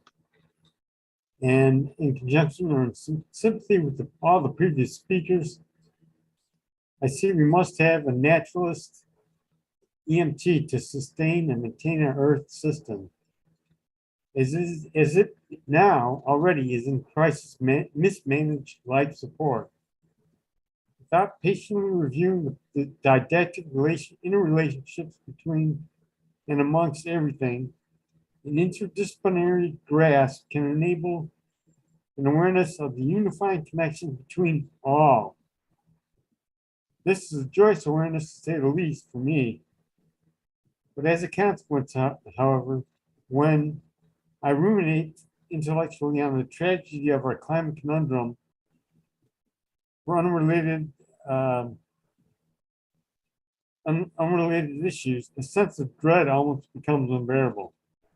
Rectifying the narrowing of our future, precipitated in the privatization of our commons, from essential human requisites like clean air and water resources to the denigrating of our nutritional needs through dismemberment of the food chain, instigated and then buttressed by capitalism's profit maximization technique to innovate, which only reinforces an educational system that condones a maturation style which crystallizes this innate intolerance of adolescent bigotry, creating an adulthood of Machiavellian interpersonal relationships, has become a Sisyphus-like challenge for me. Personally, our culture and the whole of life of our human condition, the whole of our human condition, condemning us to the ideological verities of that narrow Western culture perspective, which demands private ownership, is destroying us. Hoping to educate my fellow human beings to the holistic interwoven connection between minutia and magnificence has become the only recourse I have to alleviate this emotional burden. Born to those aware as we witness this climate crisis. Then, because humanity is such a significant component in our Earth system, sustainable civilization can only be achieved when individuals make private choices to abstain from the needless wasting of our energized atomic constructions. Those in both supplies of our usable energy reserves and that which is obtained in all fabricated matter. We must do this at every decision-making juncture in our lives. For our children, this reality should be exemplary perspective, making a truly liberal education and its awareness of humanity our top priority for our public policy. Privatized market-defined institutions are the ruinous stifling of that awareness. Rhetorically, cannot the ecology of our environment only be truly defended by an unbiased education, one with boundless opportunity constrained only by the laws of nature? Every adjustment, change, fabrication, private citizens or civil societies make to, on, or in the already maximally efficient system of planet Earth, the means, maybe even just incrementally, our planet's current living standard and or its quality of life for all. We must strengthen and institute these proposed changes to the EPA regulations and well, as I said, reinforce them. Thank you for your listening, and I hope you have a great day. Thank you so much, Mr. Sonnen. Really appreciate your testimony today, being with us. Panel members, any clarifying questions? No questions. Thank you very much. No questions here. Thank you. You're welcome. All right, Mr. Sonnen, have a great day. Again, my name is Mike Kerber, and I've had the honor of chairing this hearing session today. I want to thank everyone who has shared comments so far on EPA's proposed action. This is one of the wonderful things about virtual public hearings, is that we have had the privilege of hearing from citizens all across this beautiful country. We just heard from Alaska, we've heard from Pennsylvania, New Mexico, Wisconsin, Colorado, Texas, Virginia, Washington, D.C. area, and if I left you out, my apologies, but it's truly been our pleasure hearing from all of you this morning. If you have any questions about this hearing, please send a chat to participant support. You can call 888-372-8699, or you can email sppdpublichearing@epa.gov. At this time, we're going to take a short recess of 15 minutes. We will reconvene at 2:15 p.m. Eastern Time. We look forward to seeing you back here after the break. So thank you again, everybody, and see you in 15 minutes.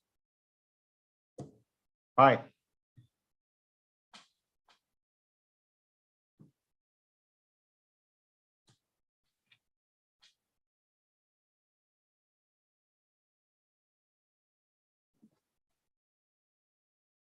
Thank you, Karen.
Good afternoon.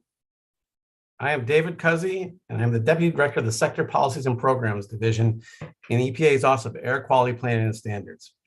I will be chairing this afternoon's session of the public hearing on the EPA's proposed amendments to the standards of performance for new, reconstructed, and modified sources and emission guidelines for existing sources, oil and natural gas sector climate review, which is also known as the oil and natural gas new source performance standards, or NSPS, and the emission guidelines. Welcome, and thank you for coming today. At this time, I will let my fellow panelists introduce themselves. Hello, I'm Melissa White. I'm with EPA's Office of Atmospheric Programs.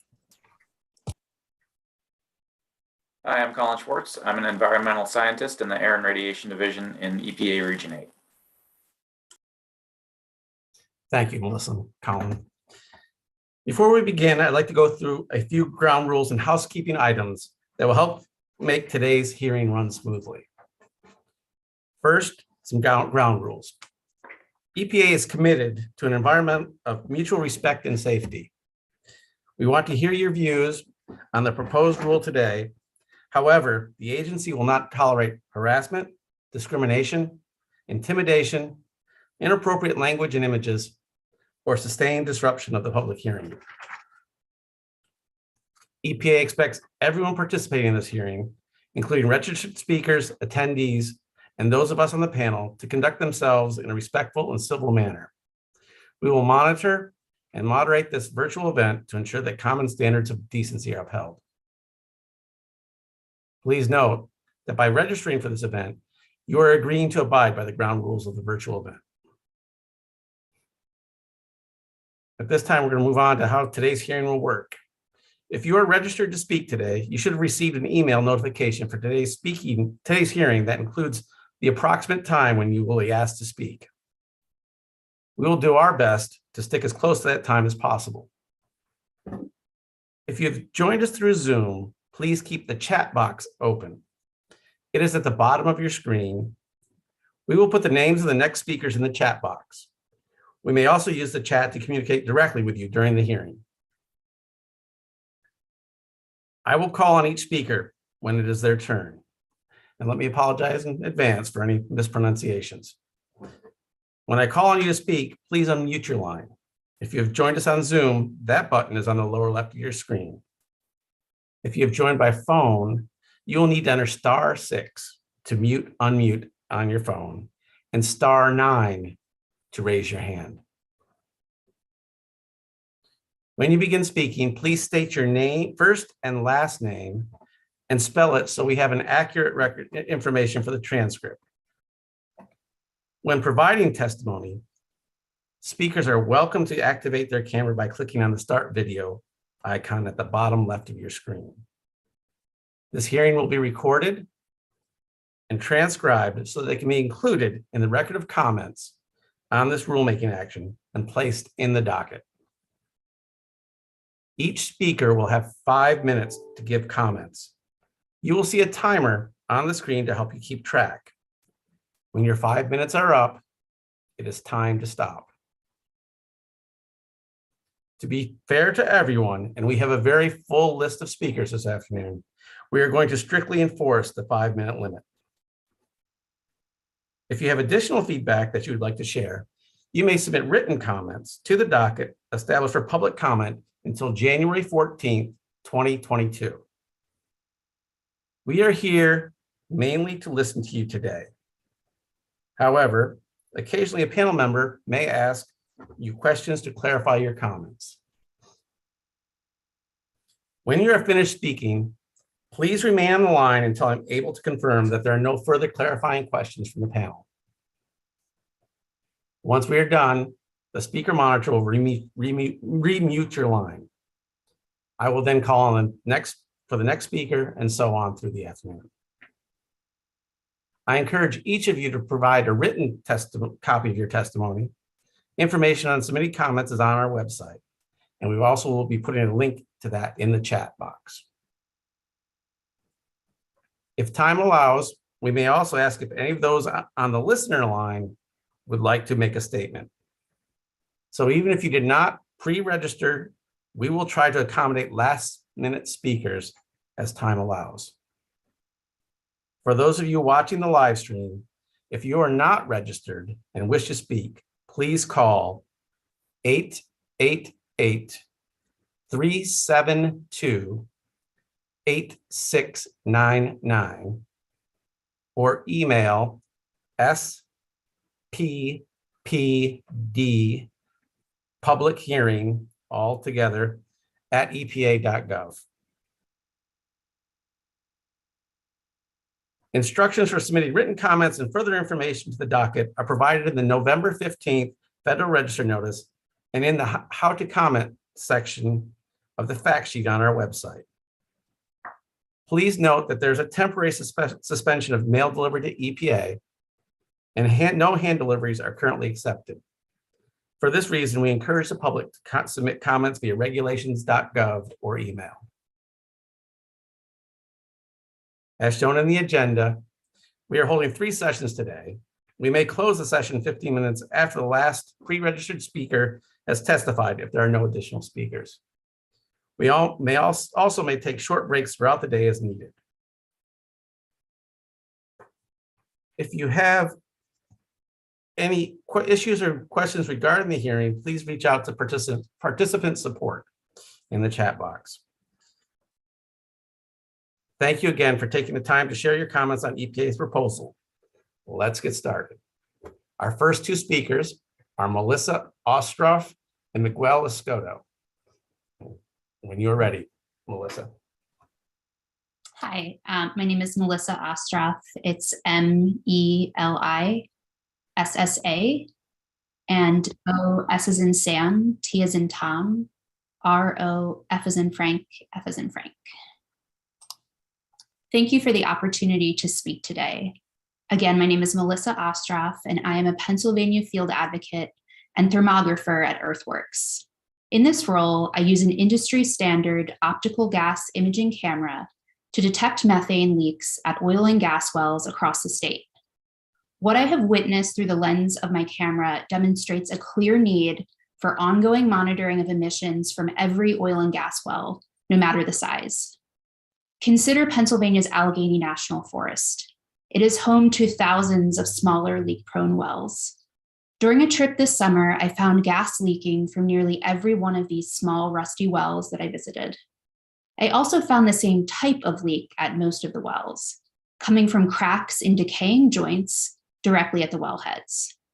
The Allegheny National Forest is full of these kinds of wells, and the sour smell of leaking hydrocarbons has become part of the experience of visiting the park.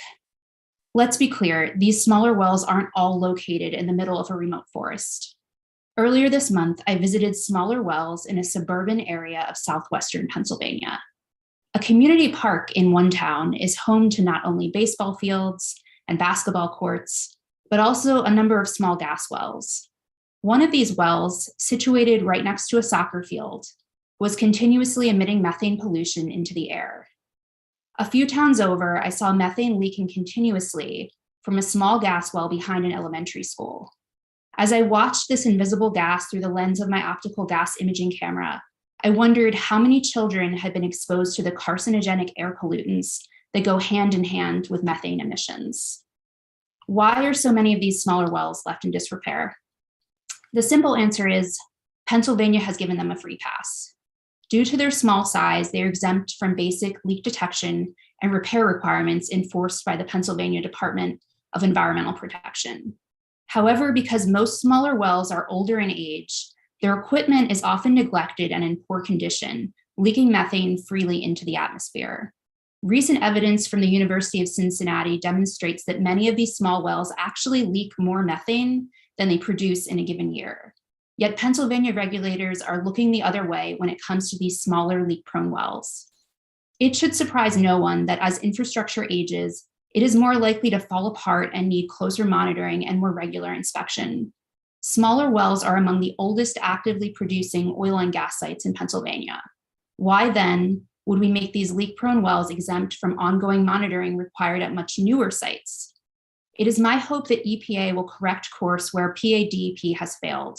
We must ensure that all wells, regardless of size, are held to the highest possible standards for leak detection and repair. Thank you. Thank you, Ms. Ostroff. Are there any questions from the panel? Yeah, Melissa, you just mentioned a study for wells leaking more than they collect. Would you be able to submit that in your written comments? Absolutely. Thank you. And I was going to ask Ms. Ostroff if you have any comprehensive roll-up of the number of surveys you've done and the percentage of leaking wells and that type of information.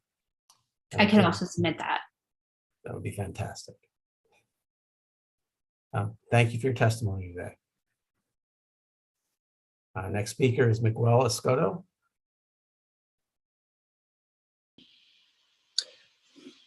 Hello, can you hear me okay? We can, Miguel. Yeah, so that's Miguel Escoto, Miguel Escoto.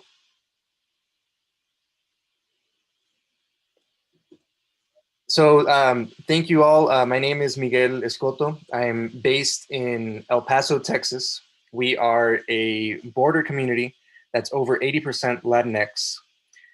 As a city located in the desert region of West Texas, we enjoy a wealth of sun. Our city is calculated as the 10th sunniest city in the entire planet by the World Meteorological Organization. We're even nicknamed the Sun City.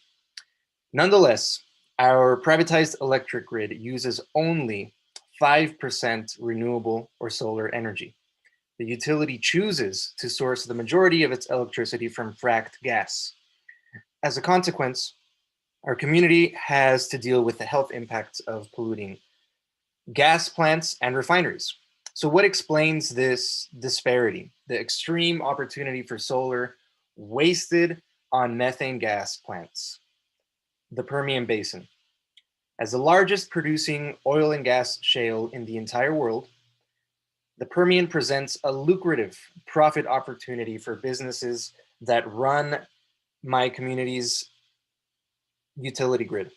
The utility pipes in fracked gas from the oil fields of the Permian Basin, which is only a couple of hours away. I know the Permian up close and personal. For a year and a half as West Texas field advocate with Earthworks, I have worked with certified thermographer Sharon Wilson to conduct on-the-ground emission monitoring of oil and gas sites. We find that methane and VOC emissions are the feature of the oil and gas system, not the bug. In Texas, the oil and gas industry operates with complete immunity. The Texas Commission on Environmental Quality provides the industry with a myriad of loopholes that allow polluters to dodge penalties and regulations. Research investigations by Earthworks have found that in the Texas Permian, as much as 84% of flares are unpermitted by the TCEQ. Similarly, 97% of regulation violations in Texas do not result in any financial penalty because of an arsenal of loopholes the TCEQ wields against us. 84% and 97% are not accidents. Those percentages demonstrate a political decision from the state of Texas to sacrifice community health for the sake of oil and gas profits. The community suffers. Secondarily, impacted communities like El Paso suffer. Most directly, however, are the communities living mere feet from oil and gas sites, communities like Midland and Odessa, Texas. Cancer-causing VOC pollution as a byproduct of oil and gas affects them. VOC pollution in the small 300,000 population town of Midland, Odessa is higher than the VOC pollution of the massive metroplexes of Houston and Dallas-Fort Worth combined, which together account for a population of about 9 million. That is because of oil and gas. So updated EPA methane rules are welcome and necessary. The current draft, however, must be improved if the EPA hopes to even make a dent on the oil and gas industry. At a very minimum, LDAR inspections must be required at all oil and gas sites and with much more frequency than 4 times a year. At the oil field, we can monitor oil and gas sites on a Tuesday at 1 p.m. and not detect any emissions, only to return 4 p.m. that same Tuesday to find a blasting methane emissions, which violate environmental regulations. Consistency is key to keep oil and gas on their toes. Importantly, I urge the EPA to keep an eye on how Texas state regulators respond to the final methane rules. The EPA must proactively prevent Texas from watering down and distorting whatever finalized methane rules are chosen. Regulating methane requires regulating the chaos and corruption that thrives in the halls of Texas environmental regulators. In Texas, aggressive, proactive federal action from the EPA is needed to protect whatever methane rule is finalized. The health of communities are at risk, and this rule has the opportunity to address some of that. Thank you.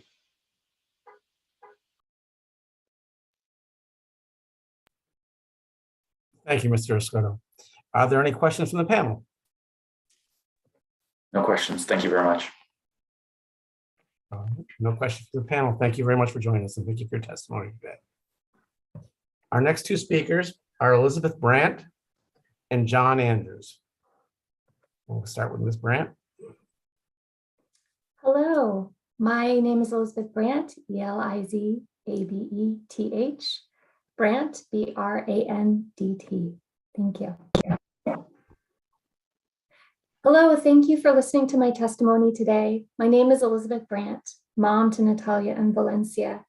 I live on the traditional lands of the Anacostan, Nacotchtank, and Piscataway peoples in the DC area.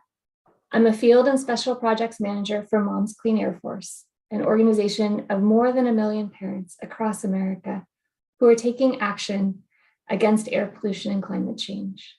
We are motivated by love for our children, and we are asking the EPA to stand strong in protecting their health.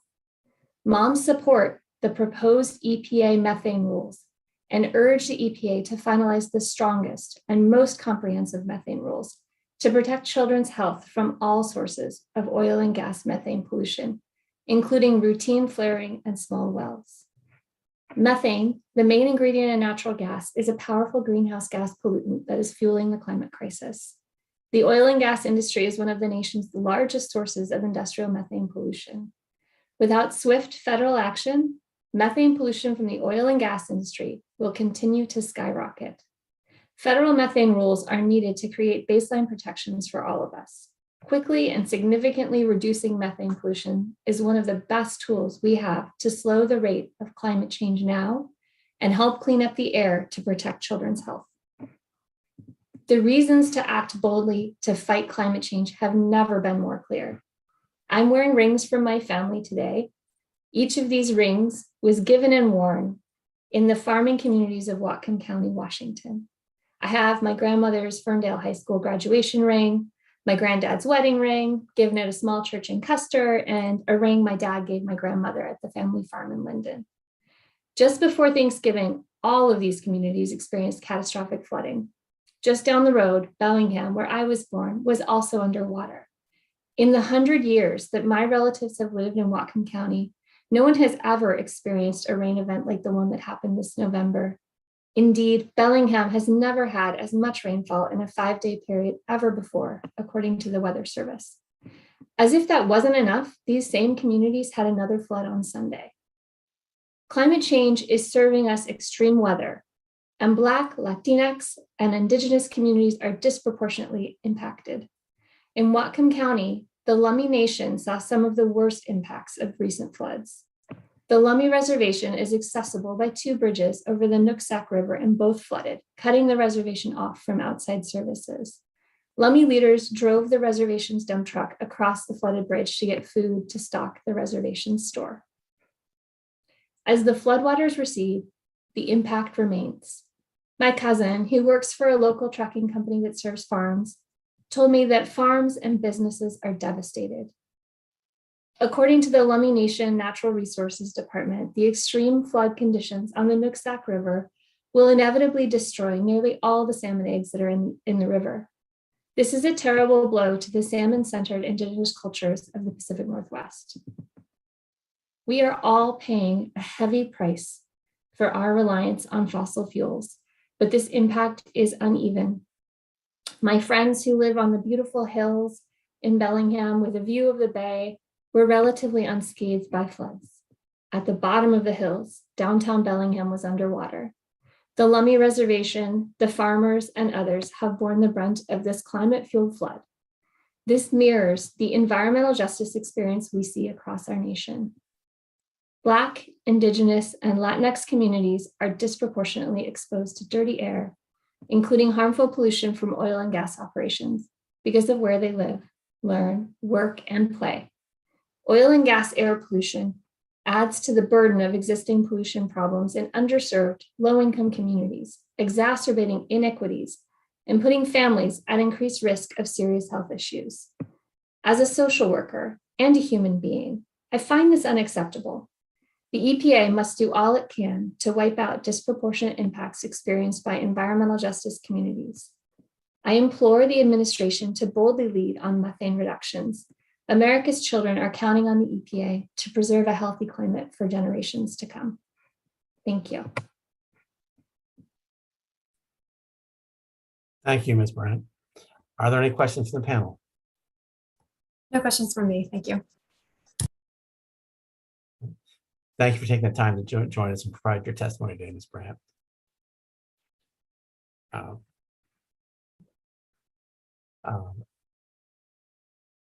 At this time, I want to ask people that if you have any questions, please direct your messages to participant support and not the Zoom host.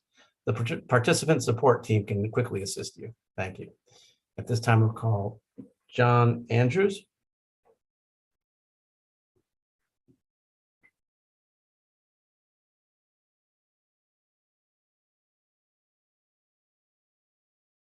Mr. Andrews.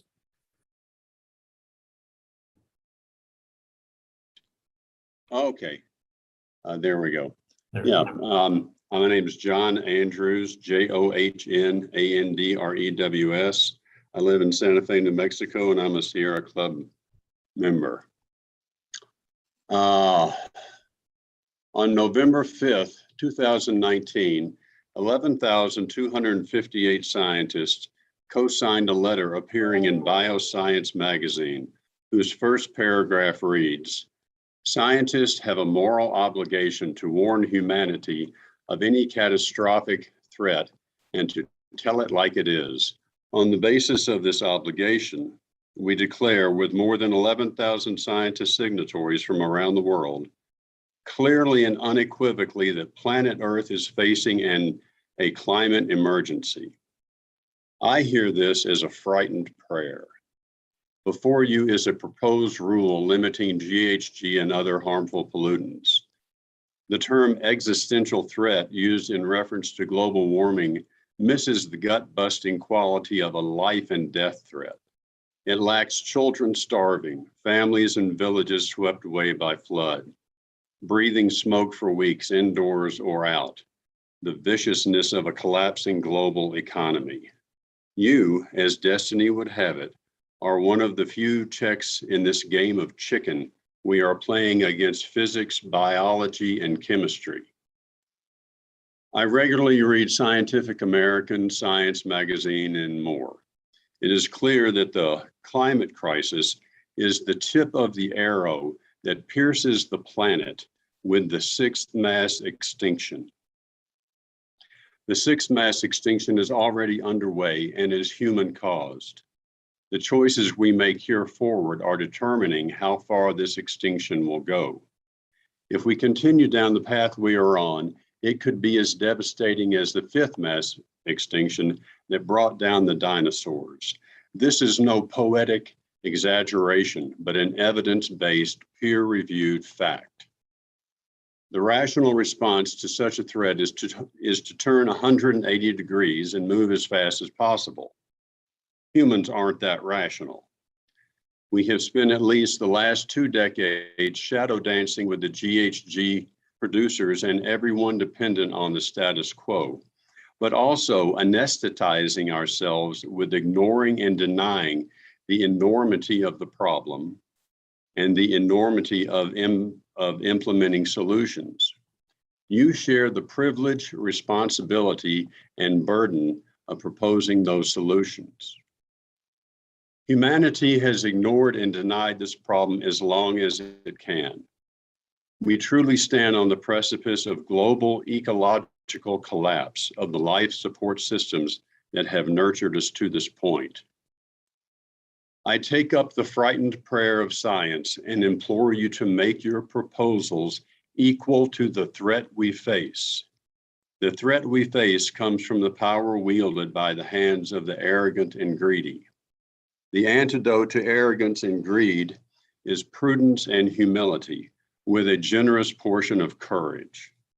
The servants of greed and arrogance, by their nature, ignore or overpower anything that opposes their appetites. Indeed, less than a year ago, the EPA was commonly known as the Environmental Destruction Agency, through no fault of your own. The window of opportunity opens and closes. Right now, it is open. Leave it to the politicians to water down the proposals. Your job is to represent evidence-based science and the hopes of humanity to avoid catastrophic threat from the climate emergency. I close as I began, reading the opening paragraph from 11,258 scientists. Scientists have a moral obligation to clearly warn humanity of any catastrophic threat and to tell it like it is. On the basis of this obligation, we declare, with more than 11,000 scientist signatories from around the world, clearly and unequivocally, that planet Earth is facing a climate emergency. Please heed this frightened prayer. Thank you for your time and attention. P.S. Buy solar panels.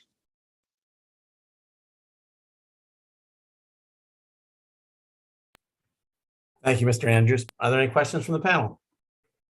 No questions. Thanks for your testimony. Thank you. Thank you, Mr. Andrews. Thank you for taking the time today and providing your testimony. Our next two speakers are Andrew Klooster and Kyle Mayer-Schaup. Mr. Klooster, please state your names, first name and last name, and spell them for the record. Hello, my name is Andrew, Andrew Klooster, Klooster, and I'm the Colorado Field Advocate with the national environmental nonprofit Earthworks. I'm a certified optical gas imaging thermographer based in Denver, and when I conduct field work, I operate an optical gas imaging or OGI camera to document pollution at oil and gas facilities. As you may know, Colorado is often held up as a model for oil and gas regulations, as we passed the first methane regulations on the industry in 2014, and just last year had marathon rulemaking sessions that passed additional regulations such as increased setback distances on new wells and prohibitions on routine venting and flaring. I want to take this opportunity today to push back on this narrative a little bit and provide a reality check, as our field work gives us a unique insight into whether the regulations that have been passed are actually changing the reality on the ground. Long story short, our fieldwork would suggest that these regulations alone, especially in the absence of strong enforcement, are not leading to the reduction of emissions that Coloradans hoped for.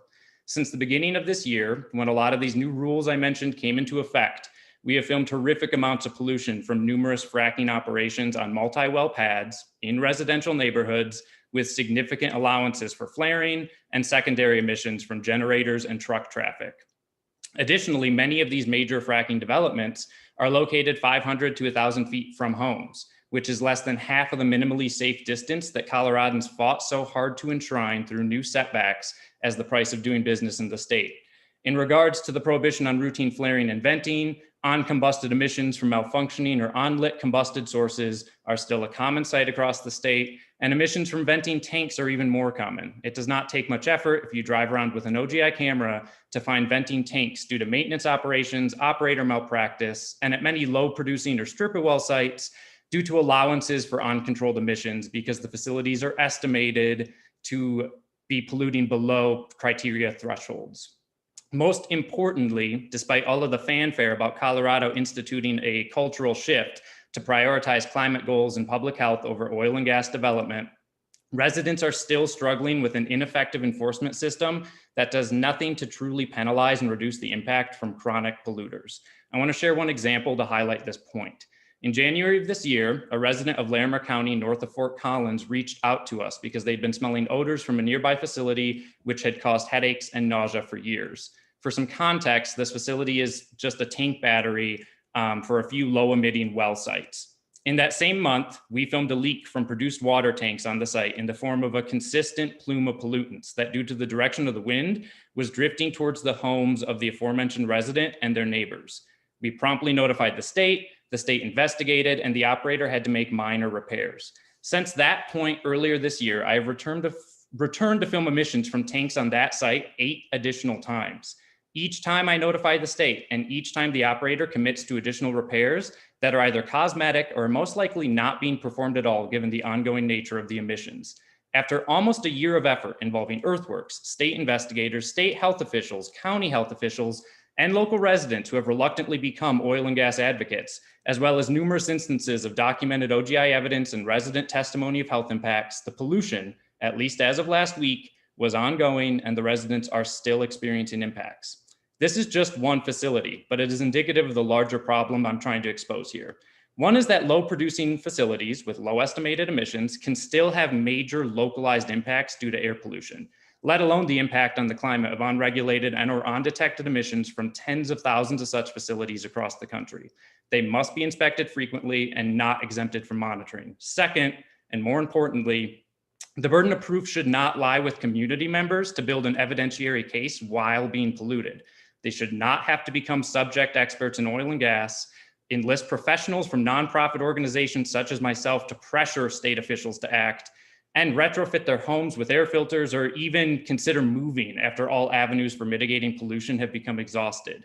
Robust community monitoring would mean that community members are taken seriously, their claims are promptly investigated, and all necessary actions are taken to ensure that they are not exposed to ongoing pollution.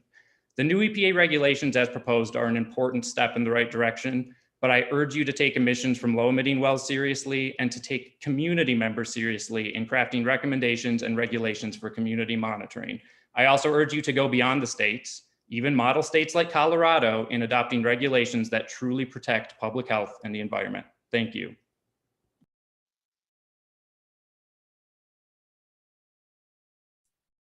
Thank you, Mr. Closter. Are there any questions from the panel?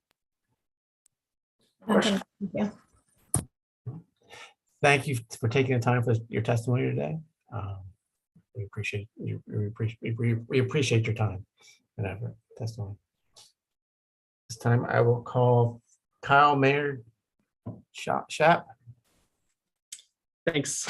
My name is Reverend Kyle, K-Y-L-E, Maynard Skop, M as in Mary, E-Y, A-A-R-D as in dog, hyphen, S as in Sam, C as in cat, H, A-A-P as in Paul. And I'm the vice president for the Evangelical Environmental Network. And I'm here today because my faith compels me to be here. It compels me to ask the EPA to put strong protections in place against methane pollution for new and existing sources.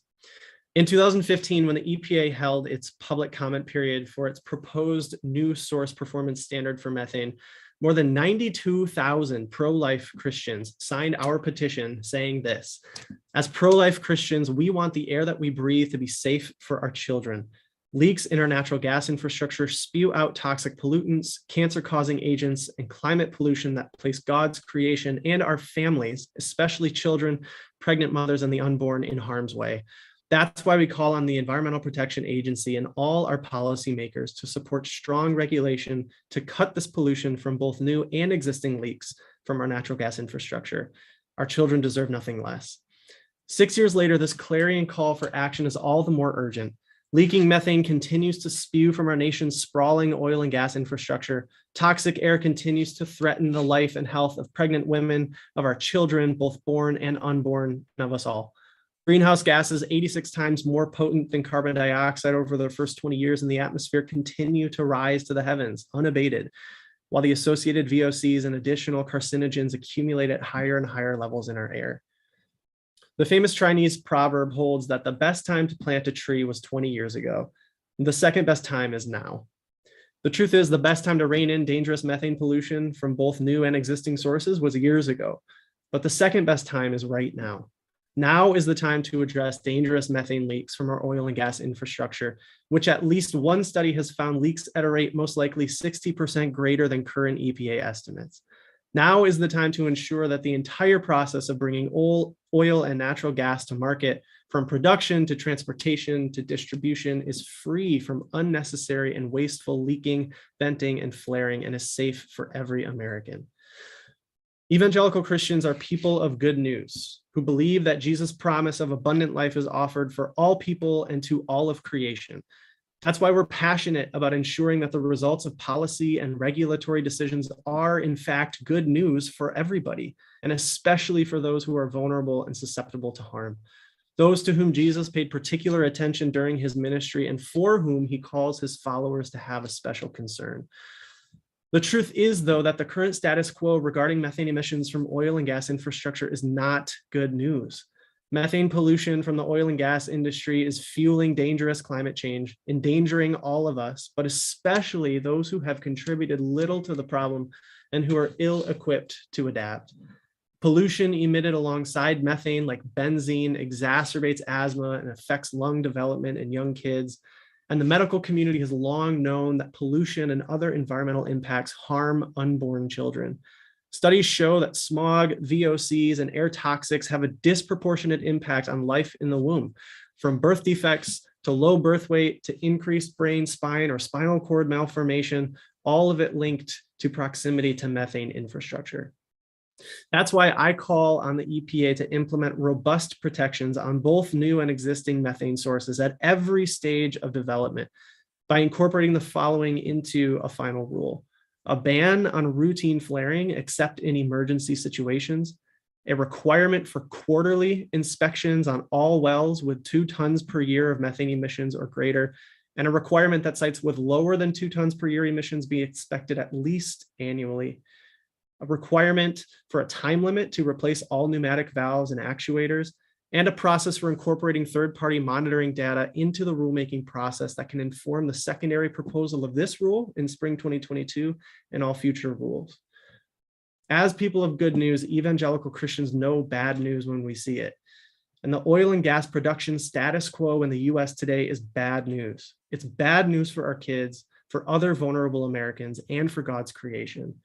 Tens of thousands of evangelical Christians across the country understand this, and I've told you where they stand, and I'll add my voice to theirs. Please protect our communities and God's world with a strong methane standard. Thank you. Thank you, Reverend Mary Shep. Are there any questions from the panel? Thank you. Thank you again for taking the time and providing your testimony today, Reverend. Our next 2 speakers are Sharon Wilson and Vanessa Lunch. I'm Sharon Wilson with Earthworks, speaking to you from Dallas. I first presented optical gas imaging evidence to the EPA in 2010 at the Air Division in Research Triangle Park. 2 months later, I met with the current White House climate advisor, Gina McCarthy, in DC. In 2014, I became a certified optical gas imaging thermographer. Since then, I have traveled throughout the US and other countries, and I've been interviewed and featured in hundreds of articles detailing harms of pollution from this industry. I have endlessly submitted comments to the EPA on oil and gas pollution, and here I am again. What's changed in 11 years? Oil and gas pollution is magnitudes worse, pushing the globe to the precipice of climate catastrophe. And this agency has failed to address the problem. I want to share lessons I've learned from over a decade in the field, specifically in Texas. First, Texas will not regulate this industry. I have submitted over 250 complaints with video evidence of pollution, and the TCEQ has provided more cover for the industry than enforcement. Second, Texas leaders are ideologically defiant and have vowed to fight back against any attempts to regulate oil and gas. The EPA must rescind Texas's implementation of the Clean Air Act if there is any hope for methane rules to be successful. Third, and this is very important, the industry solution to methane emissions do not reliably prevent methane emissions. Vapor recovery systems malfunction frequently.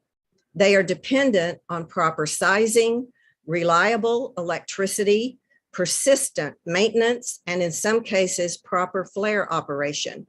Without those, there is no vapor recovery. They cannot keep flares lit. Even when the flare has auto relight, I find them unlit and blasting methane.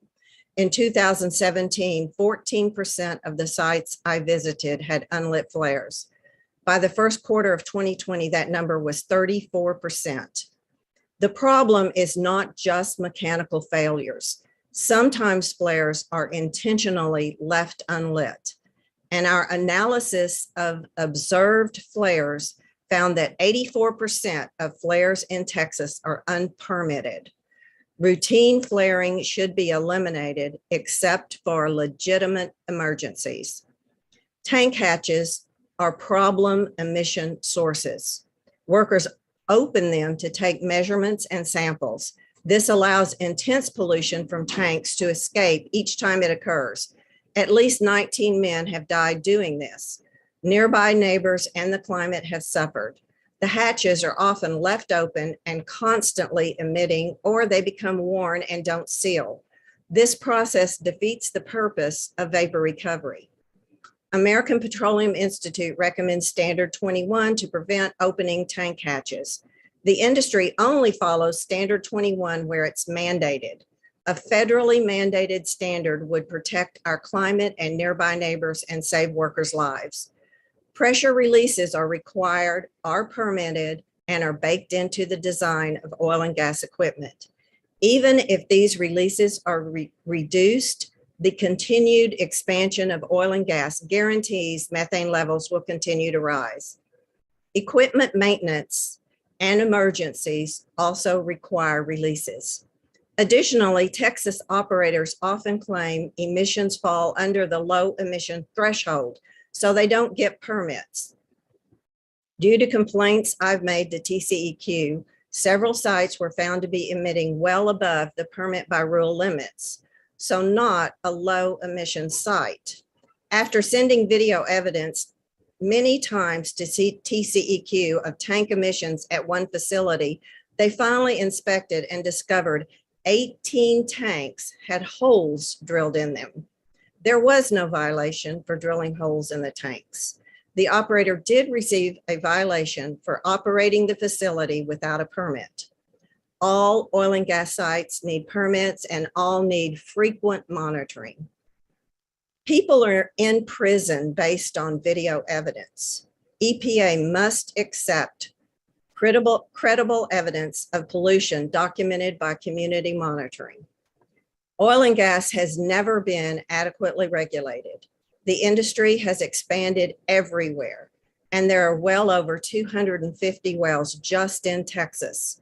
Adequate regulation, if that's even possible, will require a dedicated army. The International Energy Agency said to avoid climate catastrophe, we must stop new oil and gas extraction, not regulate it. President Biden needs to declare a climate emergency, reinstate the crude oil export ban, and deny new oil and gas infrastructure permits. We need solutions to meet the emergency created by oil and gas. Thank you. Thank you, Ms. Wilson.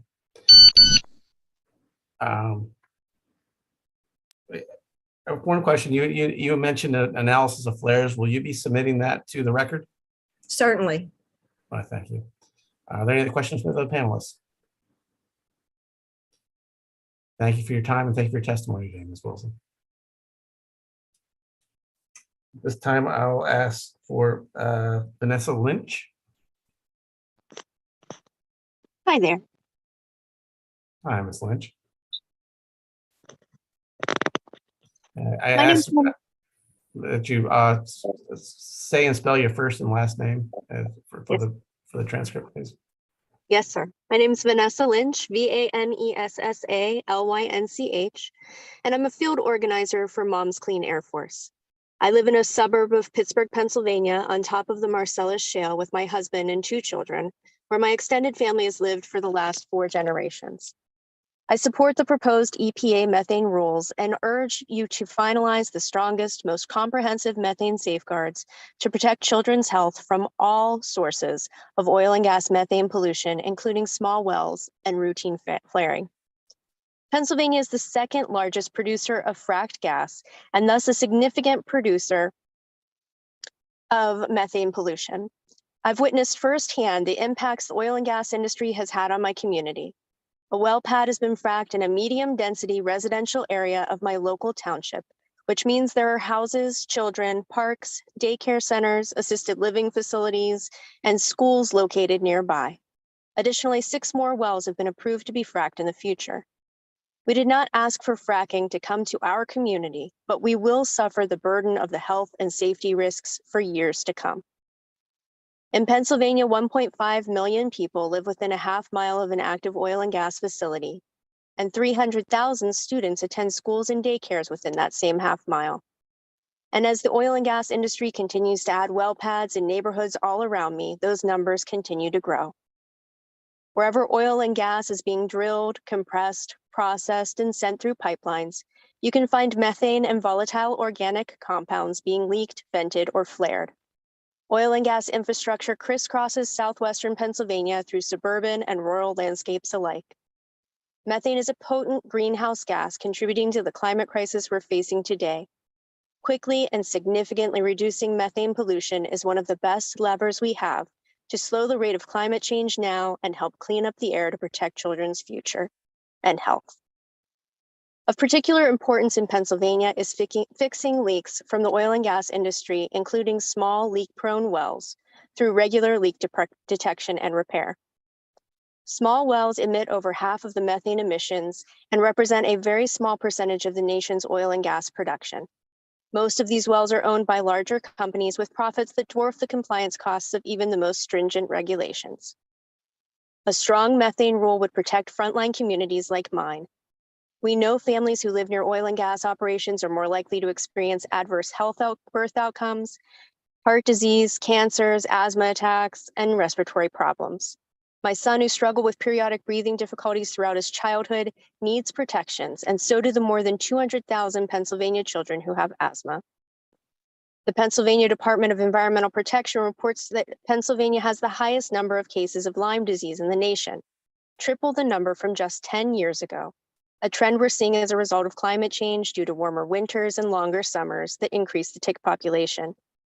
Tick checks after enjoying nature, going to an outdoor event, or pulling weeds in your yard have become a continual necessity for families in Pennsylvania as I watch friends and neighbors deal with the impacts of Lyme disease.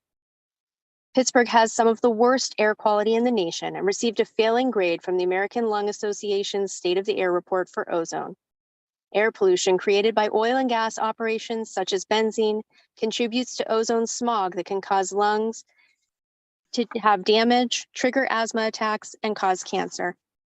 It's also very concerning that heavily fracked counties in southwestern Pennsylvania are seeing an increase of rare cancers, when Allegheny County, where Pittsburgh's located, is already in the top 2% for cancer rates in the country. The cumulative impacts of these public health crises, combined with oil and gas air pollution, is staggering. Now's the time to cut methane pollution, improve public health, and slow climate change in its tracks. Protect my family, my friends, and my community with strong methane pollution safeguards. We deserve your best.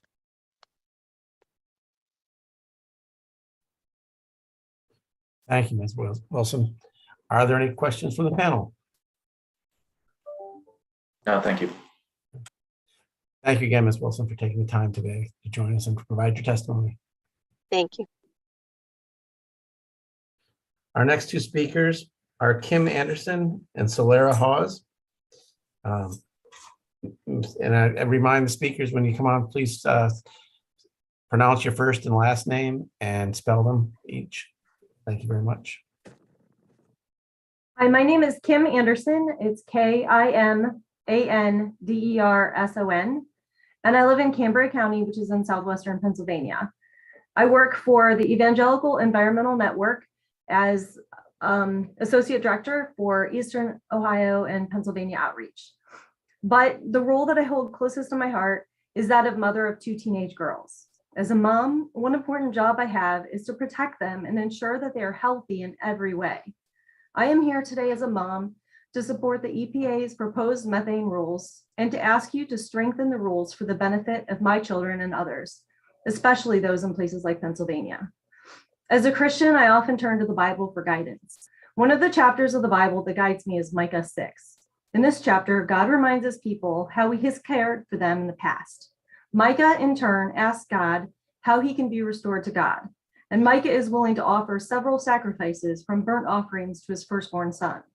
But God answers with 3 simpler things he expects. He has shown you, O mortal, what is good, and what does the Lord require of you?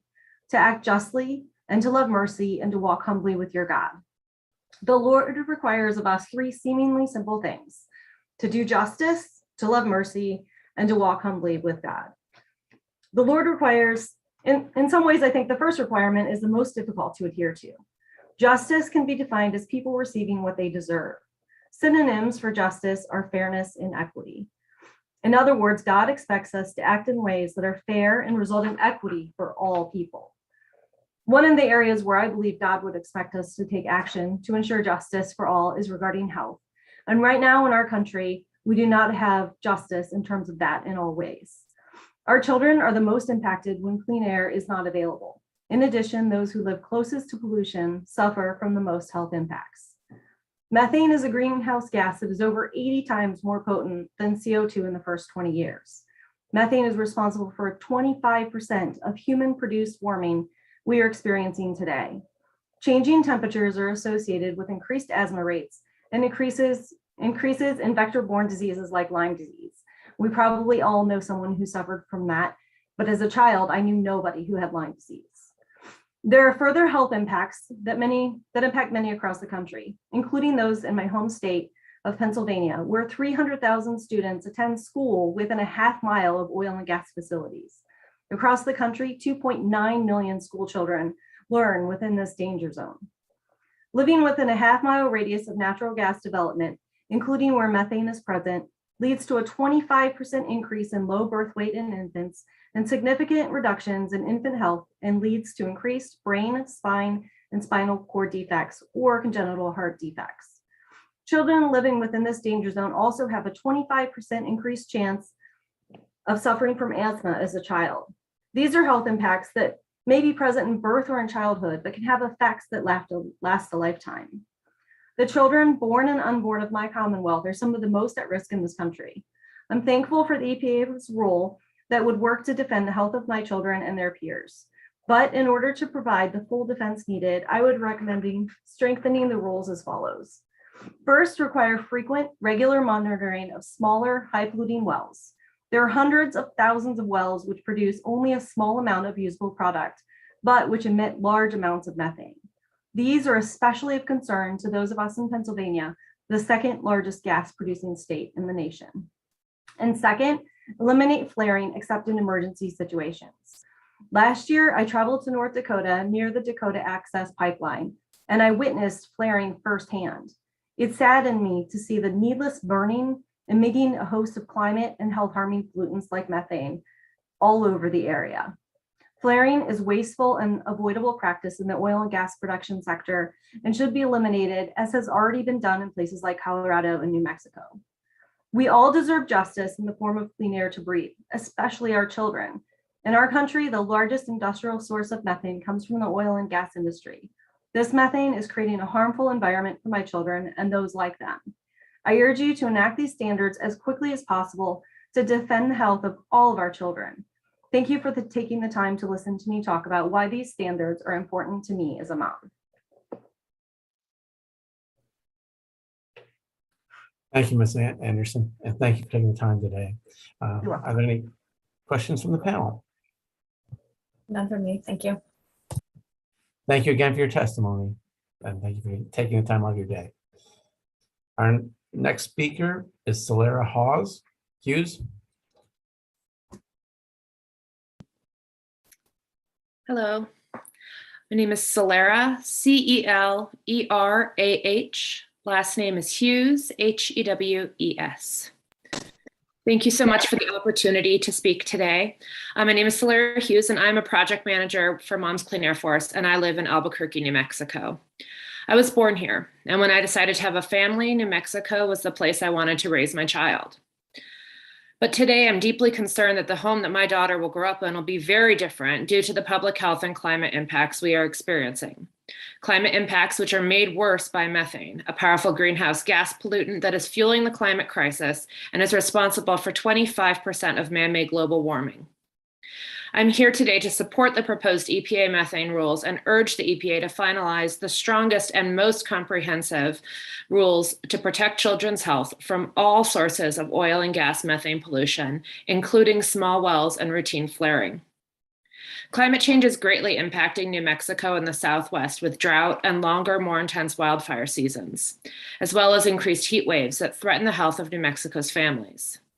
Last year, I testified on the need to cut methane and mentioned the rising heat and climate impacts, including wildfires that were causing air pollution from fires over 400 miles away.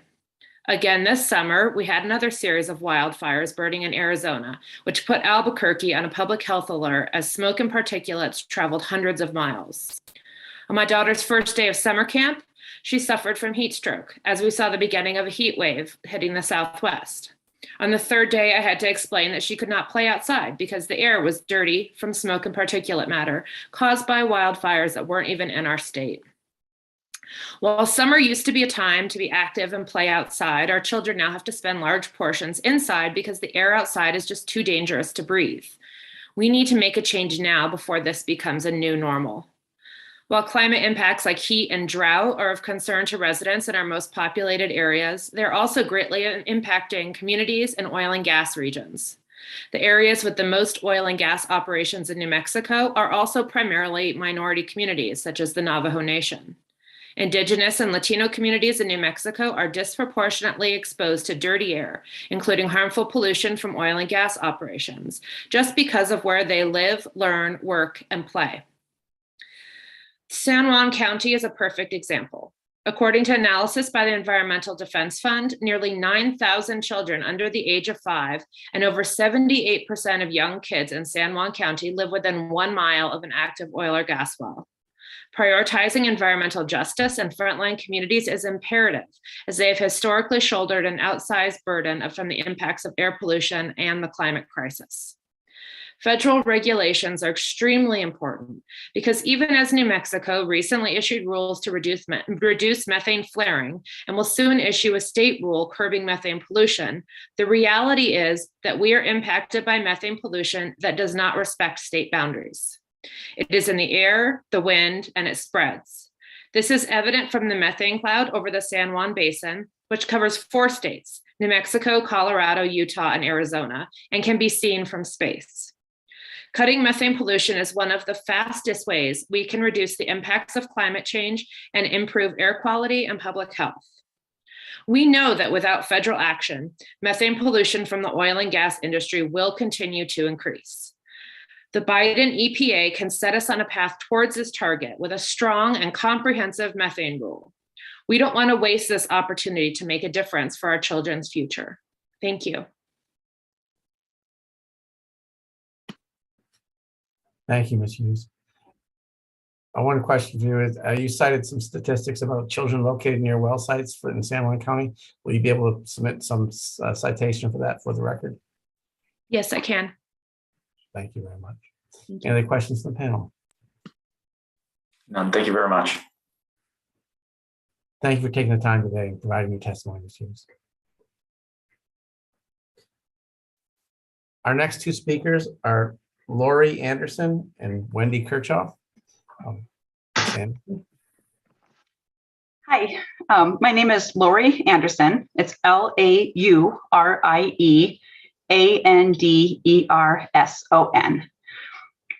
Thank you. Hi, my name is Lori Anderson, and I am a field organizer for Moms Clean Air Force. I live in Broomfield, Colorado. Thank you for this opportunity to share with you today. I am a mom of 5 kids living a half mile from a recently fracked 18-well large-scale oil and gas development site. I also serve as a council member for the city and county of Broomfield, but I'm speaking on my own behalf. Moms support the proposed EPA methane rules and urge the EPA to finalize the strongest and most comprehensive rules to protect children's health from all sources of oil and gas methane pollution, including small wells and routine flaring. Air pollution can travel long distances and harm people's health, but the communities like mine that live near oil and gas operations are exposed to higher levels of harmful air pollution that put our health at risk, especially our children, pregnant women, older adults, and those with underlying conditions, as well as disproportionately impacted communities, which most often include people of color and low-income communities. I live in the Denver Metro North Front Range non-attainment zone, which is currently listed in serious non-attainment for ground level ozone and is slated to soon be downgraded to severe non-attainment as we contend with ozone originating from the oil and gas sector, pollution in the DJ Basin, combined with elevated background ozone originating outside of Colorado's borders. This past summer in Colorado, we had a record-breaking 67 high ozone days, with the maximum 8-hour ozone detected at 101 parts per billion, dangerously above the 70 parts per billion standard. As Colorado has experienced the detrimental effects of air pollution and climate change, we have been forced to contend with the negative impacts of oil and gas extraction. As such, Colorado has continued to lead the nation on strict methane regulations, and even with these enhanced regulations, oil and gas production is still viable in our state. We have already increased wellbore integrity, enhanced programs for leak detection and repair, prohibited the practice of routine venting and flaring, begun the process of replacing pneumatic controllers with non-methane emitting alternatives for both new and existing sources, and more. These same enhanced regulations to reduce methane emissions can be effectively implemented across the country, just as they have been here in Colorado. In response to the EPA's overview of the proposal to reduce pollution from the oil and gas industry, I offer the following input. Finding and repairing leaks is essential, and quarterly inspections are a good start. Lower producing and shut-in wells must not be exempt since, although they may be less economical, the reality is that this equipment is often older and leaks still do occur, which impact the health of nearby communities and contribute to climate change. If a well is no longer used or useful, it must be properly plugged and abandoned in a timely manner. When wells are finally plugged and abandoned in my area, we repeatedly see reports that a historic leak was discovered, which is all the more reason to require routine quarterly inspections of all well sites. With new technology rapidly emerging for methane detection, it is beneficial to allow flexibility on the techniques to be used for LDAR. However, it is critical that the EPA is prepared to verify and enforce the varied techniques that operators may choose to utilize. Colorado regulations now require the use of non-emitting pneumatic controllers at new well sites, as well as retrofitting existing well sites. It is imperative that this change happens swiftly at all well sites in the nation, since these intentional emissions remain ongoing. We must not allow operators to justify flaring solely based on economic reasons. It may be most economical to the operator to flare the gas, but it comes at a price to the climate and our air quality. We must not forget about the significant emissions from the pre-production phase, including emissions from drilling and fracking operations. In response to public health concerns, Colorado's Front Range communities have implemented sophisticated air quality monitoring programs which continue to enhance the available technology, including reference-grade monitors with a network of total VOC sensors with triggered SUMA canisters near well sites. The EPA should look to entities like Boulder Air, Colorado State University, and Ajax Analytics to build upon this work that is underway. Even as the EPA enacts and implements these new regulations, communities like mine will still rely on third-party inspectors to help identify leaks. Earthworks spends much time in communities impacted by oil and gas operations, and they seek community input as to sites of concern. Oftentimes, these inspections do uncover leaks. It is imperative that when entities like earthworks or municipal inspectors find and report leaks, that the EPA rules require these leaks to be swiftly repaired. The best thing the EPA can do to empower communities to assist in identifying and stopping emissions is to accept third-party evidence, like VOC spikes from a community monitor or earthworks OGI, as evidence of violation, investigate the findings, and result in substantive action. And finally, enforcement is critical to ensure all of these changes that will positively benefit our air quality and help protect our climate are fully implemented so the full extent of the benefits are realized. Once again, I support the proposed EPA methane rules and urge you to finalize the strongest and most comprehensive methane rules to protect our children's health from all sources of oil and gas methane pollution, including routine flaring and small wells. Thank you for your time. Thank you, Ms. Anderson. Are there any questions from the panel? No, thank you very much for your testimony. Thank you again for your testimony. And thank you for taking the time out of your day. Next is Wendy Kirchhoff. Good afternoon. My name is Wendy Kirchhoff, Wendy. Last name is Kirchhoff. Thanks for having me today. So I'm here today on behalf of the American Exploration and Production Council, a national trade association representing many of our nation's largest independent oil and natural gas producers. AXPC companies are focused on reducing methane emissions from our operations and support effective, reasonable regulation of methane that balances the essential value of U.S. oil and natural gas production with the global challenge of addressing climate change. We believe collaboration amongst policymakers and industry partners is needed to find solutions that will meaningfully drive down emissions while allowing U.S. independent producers to meet the global demand for affordable and reliable oil and natural gas. For this reason, I'd like to use the time today to highlight a few areas where we see these opportunities to collaborate, as well as flag a few early concerns. AXPC appreciates that the agency has brought forward many of the important reforms from the 2020 technical rule. These improvements represented important lessons learned from earlier program implementation efforts. We also strongly support EPA's consideration of alternative technologies for leak detection and emission reduction. If allowed in lieu of less efficient approaches, we believe some of these new technologies can reduce the cost of compliance while providing equal or improved emission reductions. We hope to submit sufficient input to support this concept. However, detailed analysis of the kind EPA has requested takes considerable time. Studies are underway, but more time is needed than what is allowed for in the comment period to see their release, subsequent review, and analysis.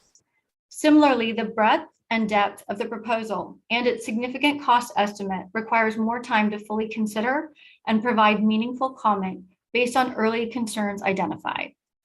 For example, we are concerned about the cost and feasibility of the proposed transition to the use of only zero-emission pneumatic controllers at new and existing sites, especially in light of ongoing global supply chain issues and delays, which operators have been experiencing when trying to secure these very type of components.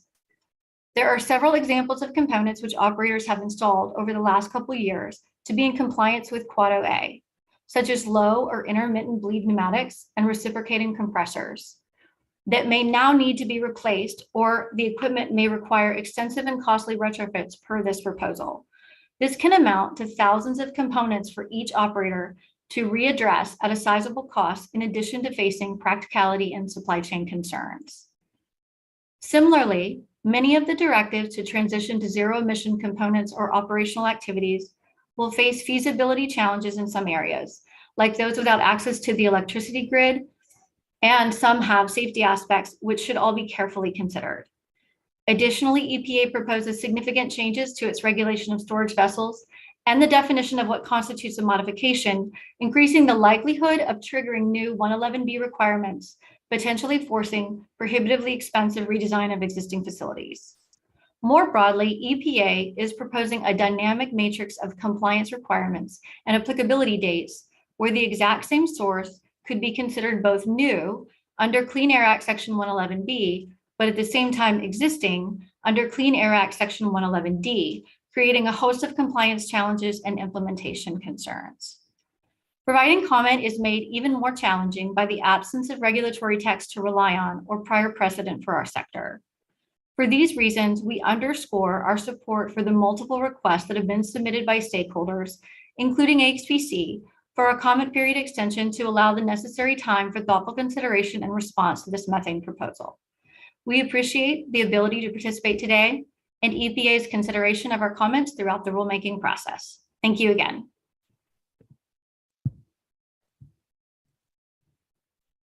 Thank you, Ms. Kirchhoff. Are there any questions from the panel? Thank you. Thank you for taking time today, and thank you for your testimony. Our next two speakers are Alan Drew and Kenneth Mendez. And we'll start with Mr. Drew. Hi, my name is Reverend Edward Drew. That's my official name. I go by Alan, but officially I'm Edward Drew. That's Edward Drew.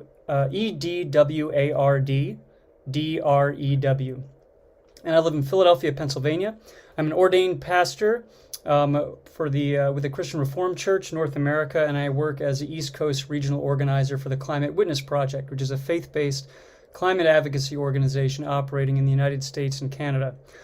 But more fundamentally, I am a human being, and I, along with every other human being on this earth, am living under a greed-driven assault by the oil and gas industry on the future of our world.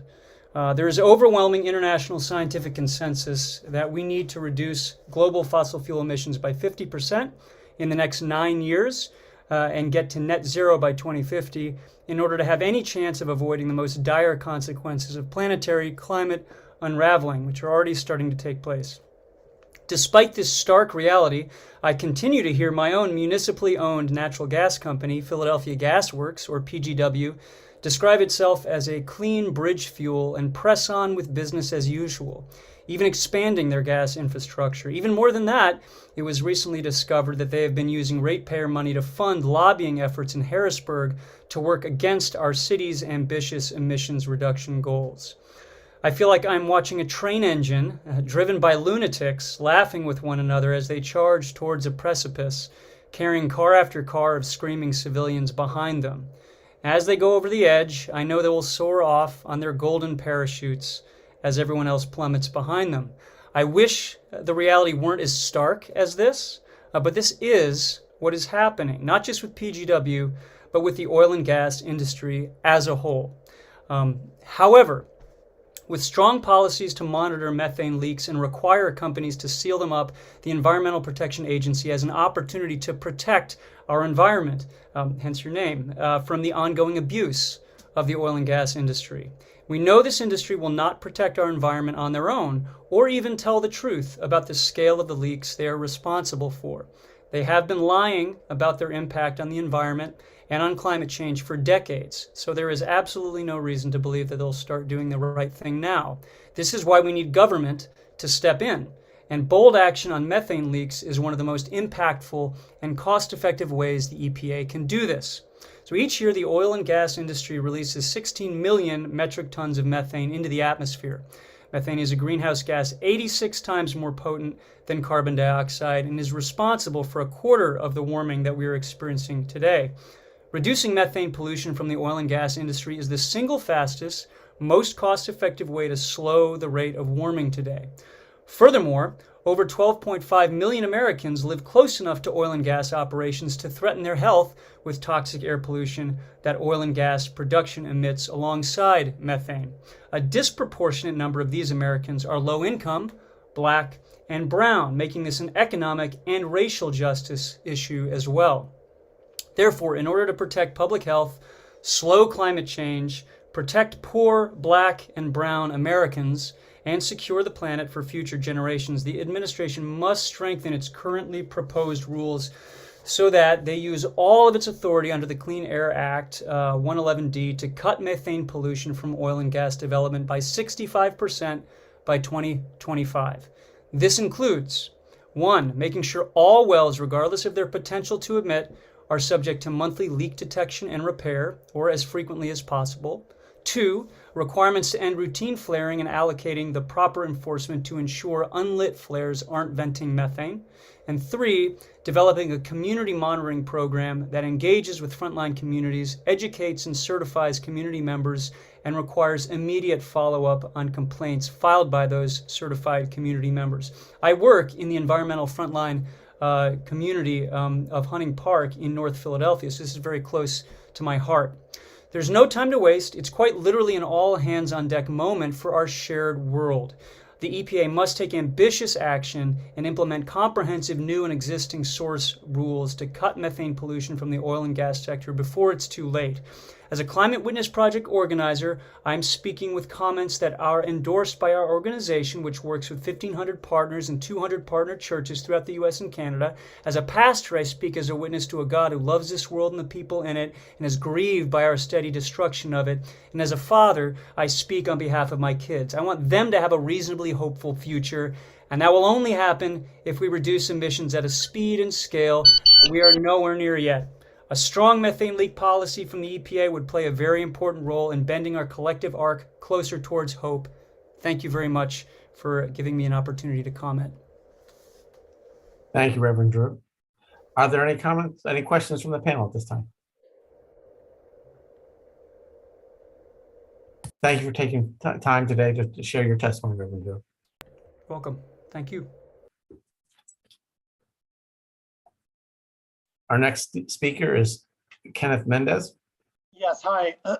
My name is Kenneth Mendez, Kennethmendez. I'm president and CEO of the Asthma and Allergy Foundation of America, also known as AFA. AFA is the largest and the oldest patient advocacy group representing the 65 million Americans with asthma and allergies. And AFA supports EPA's proposed rule to reduce methane and other harmful air pollution from the oil and natural gas industry. I had the opportunity to speak with Administrator Reagan in May, and I thank him for his leadership. This rule is a step in the right direction to address concerns AFA raised about air quality, climate change, health issues, particularly asthma, and health equity related to asthma. First, a few numbers. 25 million Americans have asthma, including over 5 million children. Over 3,500 people die a day each year, so that's 10 people die a day from asthma. And asthma is a chronic disease that causes your airways to become inflamed, making it hard to breathe, and there is no cure for asthma. And the economic cost of asthma is almost $82 billion annually in America, with over $50 billion coming from direct medical costs alone. Asthma today continues to disproportionately impact communities of color and low-income populations. These groups have had high rates of poor asthma outcomes, including hospitalizations and death. These are the same populations that confront higher exposure to poor air quality. AFA released an Asthma Disparities in America report last year, where we found Black Americans are 3 times more likely to die from asthma, 5 times more likely to be treated in the emergency room, and Black women have the highest death rates from asthma versus any other group. So with this rule, methane, along with other toxic gases, can be released during extraction, processing, transport, and delivery. These gas emissions accelerate climate change and cause significant harm to health when inhaled. And ground level ozone, another byproduct of extraction, and when mixed with the diesel exhaust from trucks at fracking sites, results in a toxic mix of air that's harmful to those with upper respiratory health conditions. Breathing ozone has been shown to contribute to shortness of breath, wheezing, coughing, asthma attacks, increased risk of respiratory infections, an increased pulmonary inflammation, and an increased need for people with asthma, COPD, and other lung diseases to receive medical treatment or go to the hospital. We cannot afford to delay action. There's an urgent health need that oil and gas industry must be required to take the most effective steps possible to prevent and capture these gas emissions. Climate change is a public health emergency that threatens the health of all Americans, but which poses an even greater threat to children, older adults, low-income communities, communities of color, and people living with chronic diseases like asthma. AFA supports stronger national standards for ozone and particulate matter, the transition to zero-emission vehicles, and limits on methane pollution. We stand ready to help the EPA to swiftly strengthen and finalize its policies. This is an environmental justice and health imperative. Thank you for your time and the opportunity to testify today.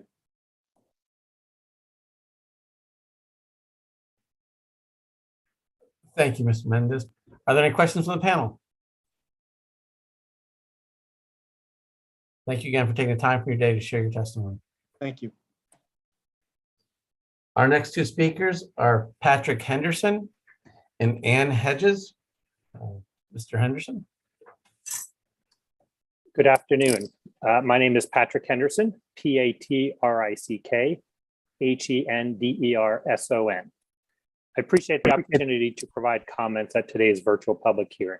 I am here to represent the Marcellus Shale Coalition, which was formed in 2008 and represents the leading operators active in Pennsylvania's unconventional natural gas industry. Pennsylvania's shale gas industry takes seriously its responsibility to operate safely and efficiently and prides itself in going above and beyond federal and state environmental standards. After all, our employees live in our local communities and have a vested interest in ensuring that our water, land, and air resources are protected. We will be submitting comprehensive comments on the proposed rulemaking. Today, we focus our limited time and your attention on the following issues. First, we urge the EPA to extend the current 60-day public comment period by an additional 90 days. The current timeframe is inadequate to appropriately review hundreds of pages of new regulations and accompanying documents. Additionally, in the administration's desire to release the proposed rule in advance of the Glasgow Climate Conference, it appears that traditional internal agency reviews and controls with respect to document preparation were fast-tracked. As such, commentators are left to review and comment not only on substantive public policy matters, but also assisting in rewrite of the proposed rules so that they conform to drafting norms. Any final rules must have a reasonable and cost-effective pathway to compliance. We note for the record that several representatives and nominees of the administration have expressed a public desire to eliminate the use of fossil fuels, including by bankrupting American companies that invest in and produce these energy resources. Such a stated goal is contrary not only to sound public policy, but also the authority various governing statutes are vested with EPA and other executive agencies. Pennsylvania's operators are focused on producing natural gas and natural gas liquids. The importance of these critical resources could not be more apparent than right now, as the country enters into winter while more broadly seeking to emerge from the grasp of a global pandemic. American natural gas and liquids are critical to both missions, providing affordable clean energy to heat and power American homes and businesses, while fueling American manufacturers, including pharmaceuticals, as evidenced by the role natural gas liquids are playing in the healthcare arena, from PPE to medical equipment to vaccine development and deployment. It is frankly troubling and disconcerting to hear the President of the United States accuse American oil and gas companies of collusion and price gouging without any evidence, while simultaneously begging OPEC, a cartel designed to prohibit market competition and comprised of several terror-sponsor states, to increase production and exports to meet the energy needs of our own citizens. This is particularly troubling given that these countries do not subscribe to virtually any environmental standards or commitments to competitive markets. Since 2005, Pennsylvania has risen to the #2 natural gas producer in the nation, accounting for nearly 20% of our country's natural gas. Since this time, increased use of natural gas for power generation has provided significant environmental benefits. For example, in Pennsylvania, VOCs have declined by 40%. SOx and NOx emissions have declined by 93 and 81% respectively. And carbon dioxide emissions from the power generation sector in Pennsylvania have declined by 41%, far surpassing the goals laid out in the Paris Climate Agreement. During this time, Pennsylvania has already adopted comprehensive and robust regulatory programs. New and existing sources are covered by performance measures to identify and limit leaks, with well pads and midstream infrastructure operating under new and revised air quality general permits. Pennsylvania has compiled an inventory of emissions since 2012 and expanded the scope of participating facilities over the years. In conclusion, domestically produced natural gas must remain a key component of our energy portfolio, and its development ought to be encouraged by the Biden administration. Shale gas in Pennsylvania is developed under perhaps the strictest standards in the nation, and US standards far surpass those of other countries. If domestic natural gas development is discouraged, it will simply shift this energy production to distant countries that fail to adhere to the standards of American industry, and progress on climate change and air quality will be lost. Those who have studied and are truly interested in meaningful progress on climate change see natural gas as a key contributor to this success. We encourage you to do the same. Thank you for your time. Thank you, Mr. Henderson. Are there any questions from the panel? Mr. Henderson, you mentioned some studies talking about the reduction in emissions in Pennsylvania. Will you be submitting those to the record as well? Yes, we will. That is based on Pennsylvania Department of Environmental Protection data, and we will include that in our comments. Thank you. Thank you. Our next speaker is Ms. Ann Hedges. Thank you. My name is Ann Hedges, ANNEHEDGES with the Montana Environmental Information Center. Thank you very much for this opportunity and for moving forward with something that should have been done a decade ago. Frankly, I'm horrified that the industry claims to need more time. MEIC has been commenting on and pressuring state and federal officials and courts to require limits on methane emissions from the oil and gas sector for over a decade. The industry has had plenty of time to get ready. It just doesn't want to do anything new. Delay is no more than a hollow tactic and simply is no longer an option. It is dangerous. It is self-serving. It is an excuse driven by a profit motive that threatens the health and well-being of all life on Earth. Yes, we need more time to address the climate crisis. We simply don't have that time. Cutting methane emissions is the single most important thing EPA can require immediately to curb the climate crisis. Leaving it to the states is a failure. For far too long, Montanans have watched the state do whatever industry requests. It's past time for EPA to establish a standard to protect the climate and public health from the dangers of the oil and gas industry. MEIC strongly supports EPA's rule, but it also encourages EPA to adopt it as expeditiously as possible. We believe the rule must go further than just preventing and inspecting leaks from large wells. The climate requires the EPA to regulate flaring, establish an effective inspection program for small wells, and safely and effectively cap abandoned wells. It must control the flaring of methane gas, which is wasteful and unnecessary. Montana is riddled with old small wells and abandoned wells. It is past time to limit emissions from all existing wells. A strong leak detection program is critical to the overall goal of greenhouse gas emission reductions. Inspections must be required on a regular basis for all wells. In large states like Montana, where climate changing emissions are not a priority, the state will not protect the climate without requirements from the federal government.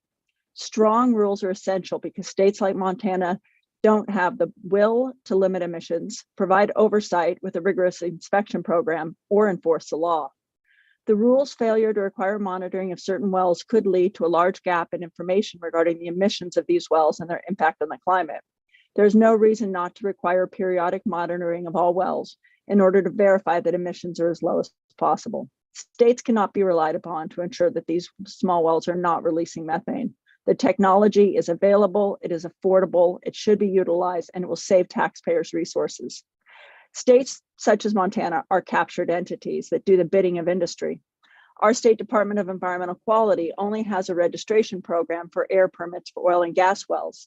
It simply does not have the resources to closely review applications, let alone inspect sites. It doesn't have the political will to regulate methane emissions or enforce well operations. The state's Board of Oil and Gas, which regulates wells, is more of an arm of industry than it is a regulator.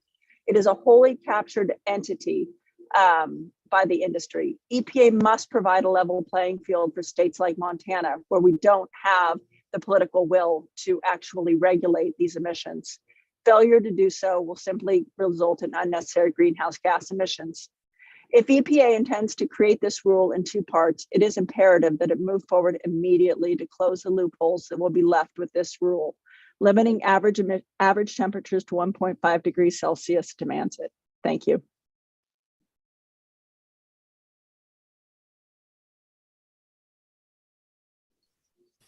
Thank you, Ms. Hedges. Are there any questions from the panel? Thank you again for taking the time from your day, Ms. Hedges, and providing your testimony. Our next two speakers are Todd Sack and Nicholas King. I remind the speakers to please pronounce and spell your first and last name. Mr. Sack. Thank you. My name is Dr. Todd Sack, Toddsack. I'm Executive Director of the My Green Doctor Foundation. I want to begin by thanking you for holding these hearings this week and to say how humbled I am by the expertise and passion of those who've spoken before me. Please listen to them and move forward to promote these regulations to regulate the release of methane into our environment. I'm here as a physician in practice in Jacksonville, Florida. I chaired for 10 years the Environment and Health section of the Florida Medical Association, and so I am here representing the policies of 20,000 members of the Florida Medical Association. I served 2 terms on the Florida Energy Commission, so I understand this topic. And I'm an advisor to the Medical Society Consortium on Climate Change and Health, representing the voices on climate change of more than 500,000 American physicians. And I represent Physicians for Social Responsibility, which is shared in 2 Nobel Peace Prizes. But today I am here to speak briefly on behalf of my patients who are suffering in Florida. I urge you to adopt these regulations for 2 reasons. We have oil and gas exploration in Florida, and we need these regulations to protect my patients from the noxious VOCs and carcinogens from this industry. But more importantly, my patients are suffering now from climate change, with extreme heat days, with more violent storms, with flooding of our neighborhoods, from the rising of our seas, and from forest fires. This may be our last chance, and the last chance for you at the EPA to act to prevent climate disaster for my patients. Please act now. Do not allow this industry to continue its habit of stalling and stalling. Please adopt these standards to protect my patients. Thank you. Thank you, Dr. Sack. Are there any questions from the panel? Once again, thank you, Dr. Sack, for taking time for your day and sharing your testimony with us today. You're welcome. Our next speaker will be Nicholas King. Mr. King, when you're ready. My name is Nicholas King, Nicholas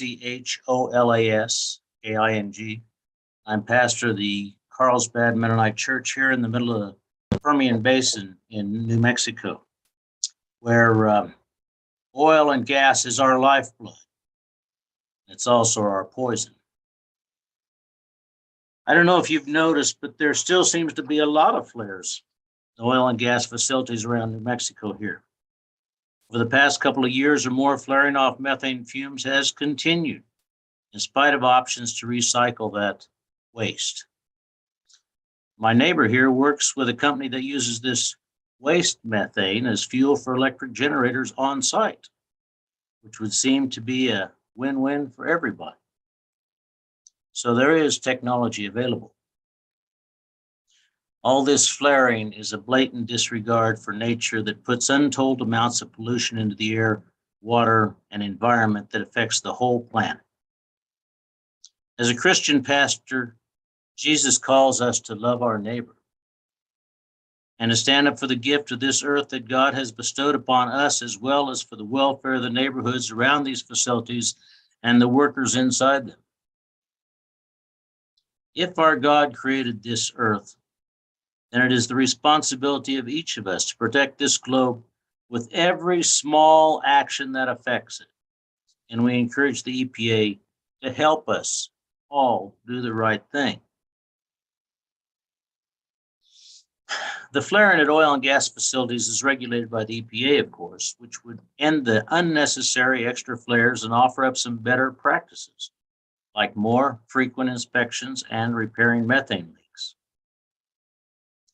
These rules must go further, though, in order to protect frontline communities like mine. The EPA must follow in the footsteps of my home state of New Mexico and ban routine flaring. Emissions don't know any state borders, And those of us in the Permian Basin on New Mexico side are affected by the lack of regulation on the Texas side of the basin. But all of God's world is also affected by our pollution. I think the new EPA rules are an excellent step in the right direction. We affirm you for that. But there are still major loopholes in exempting low producing and shut-in wells from regular inspections. And they're small, but continuous leaking of methane still really adds up. From my experience looking through a FLIR camera, nearly all oil field installations have some methane leakage, and often it could be easily fixed. Regulations with regular inspections would be a good incentive for corrective action in this Wild West context. And besides, a recent poll of some 2,000 people found that 71% would support you in stronger regulations to control methane. So the American people are behind you too. God's creation is our inheritance on this earth. We must look past our own noses and our own economic interests to work with God and nature. We support the EPA in your efforts to make our air, land, and water healthy and safe, and in doing so, to glorify our God in our care for His creation, with which we have all been entrusted. Thank you. Thank you, Mr. King. Are there any questions from the panel? No, thank you. Thank you again for taking time from your day and providing your testimony. Our next two speakers are Sophia Kiani and Kevin O'Scanlan. And once again, I remind people to please pronounce your first and last name and spell them for the transcript. Ms. Kiani. Hi, my name is Sophia Kiani, SOPHIA-KIANNI, and I'm a 19-year-old climate activist. I'm the U.S. representative on the United Nations Youth Advisory Group on Climate Change, as well as the founder and executive director of Climate Cardinals. I strongly support the EPA's proposed methane rules, and I urge the EPA to strengthen the rules to maximize the benefits for public health. Growing up, I witnessed the impacts of oil and gas pollution firsthand in my parents' home country of Iran, where thousands of people are being hospitalized every single day because of worsening air quality. In Washington, D.C., where I'm from, new studies have found that air pollution poses inequitable health risks. There, neighborhoods with higher proportions of people of color and lower levels of income and education are more susceptible to the worst impacts of climate change. I recently moved to California to attend Stanford University, and the air pollution in cities here are among the worst in the United States. As someone who has struggled with lung issues recently, I'm very concerned about ensuring that my generation and future generations will have access to clean, livable air. Climate change is a health emergency. From degraded air quality due to higher temperatures to increased risk of wildfires and other extreme weather events, climate change poses serious threats to the health and lives of all Americans, especially children, older adults, low-income communities, communities of color, and people living with chronic diseases. Without aggressive action to slash greenhouse gas pollution, the climate crisis will become the defining narrative of human health. Climate change is a health emergency, but it's also a health opportunity because reducing climate pollution will result in immediate and long-term health benefits. If we want to avoid catastrophic tipping points in the climate system, we must reduce greenhouse gases, and in particular methane, dramatically and immediately. There's broad support for strong federal methane safeguards among the public. New polling data shows 71% of registered voters support the U.S. strengthening rules to reduce oil and gas methane pollution, including by requiring frequent inspections at smaller leak-prone wells. Unfortunately, the EPA's proposal does not go far enough to address pollution from unlit methane flares or require frequent and ongoing inspection of covered sources. EPA's final rule must eliminate routine flaring and must not include loopholes that allow any wells to forgo regular inspection. The EPA must strengthen its proposals to address these gaps to ensure public health is prioritized and that frontline communities are protected. Flaring is a wasteful and avoidable practice that is rampant in the oil and gas production sector. When companies rush to extract oil, some forgo investments necessary to capture and sell gas and instead burn it as waste product, emitting a host of climate and health harming pollutants. Flares also commonly malfunction and spew methane directly into the atmosphere. Leading operators have virtually eliminated flaring across their operations, and states like Colorado and New Mexico have moved to eliminate flaring except in emergency situations. The EPA should likewise move to end routine flaring. The EPA should also strengthen monitoring requirements by requiring regular monitoring at smaller, high-polluting wells. Hundreds of thousands of wells across the country generates just a trickle of usable gas, but are large and disproportionate emitters of methane. Under the EPA's current proposal, some operators could still escape regular leak monitoring. Thank you for the opportunity to share my comments. On behalf of teenagers across the United States, I urge the EPA to set stronger standards, eliminate loopholes for smaller operations, and end venting and flaring from oil and gas facilities. Finally, I urge the EPA to finalize this rulemaking as quickly as possible. There is no time to waste, and we cannot miss out on this opportunity to protect health, particularly for the most vulnerable populations. Thank you. Thank you, Ms. Kiani. Are there any questions from the panel? Thank you again for taking time for your day and providing your testimony.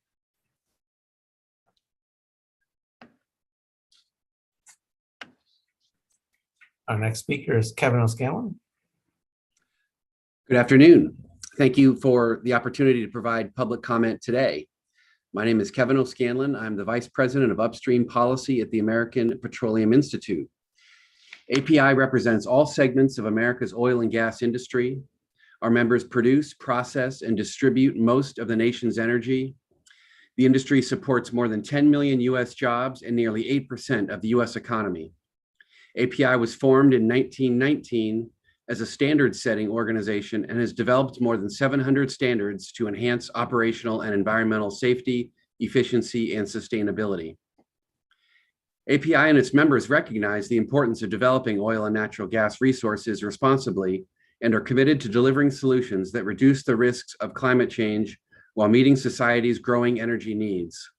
We support the direct regulation of methane for new and existing sources and remain committed to working with EPA and the administration to identify emission control opportunities that are cost-effective, facilitate innovation, and further the progress made in reducing emissions.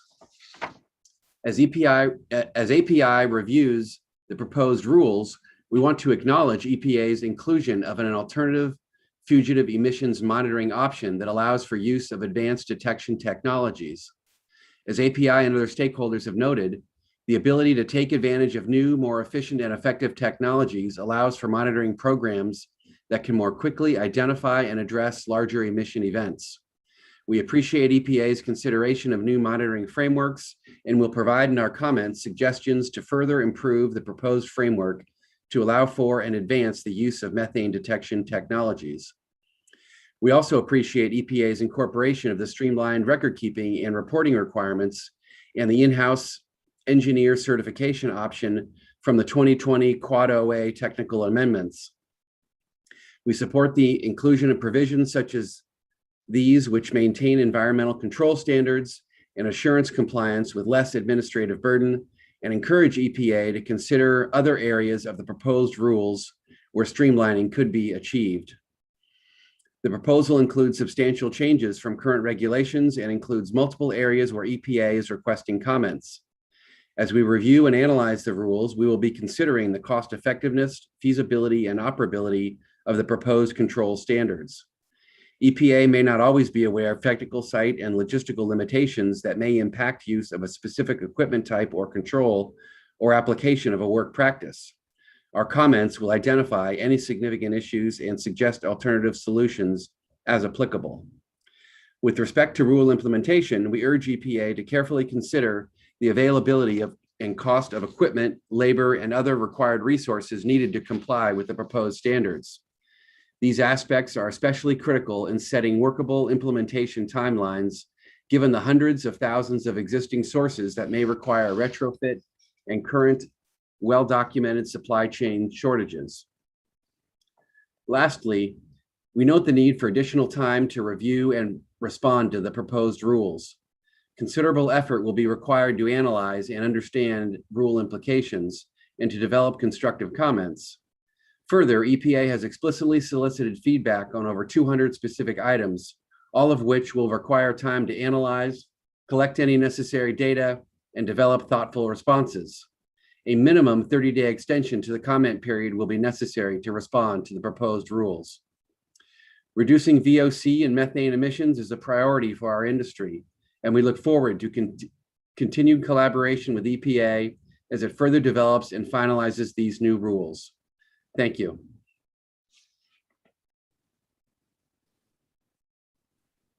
Thank you, Mr. O'Scanlan. Are there any questions from the panel? Thank you for taking the time today to share your testimony, Mr. O'Scanlan.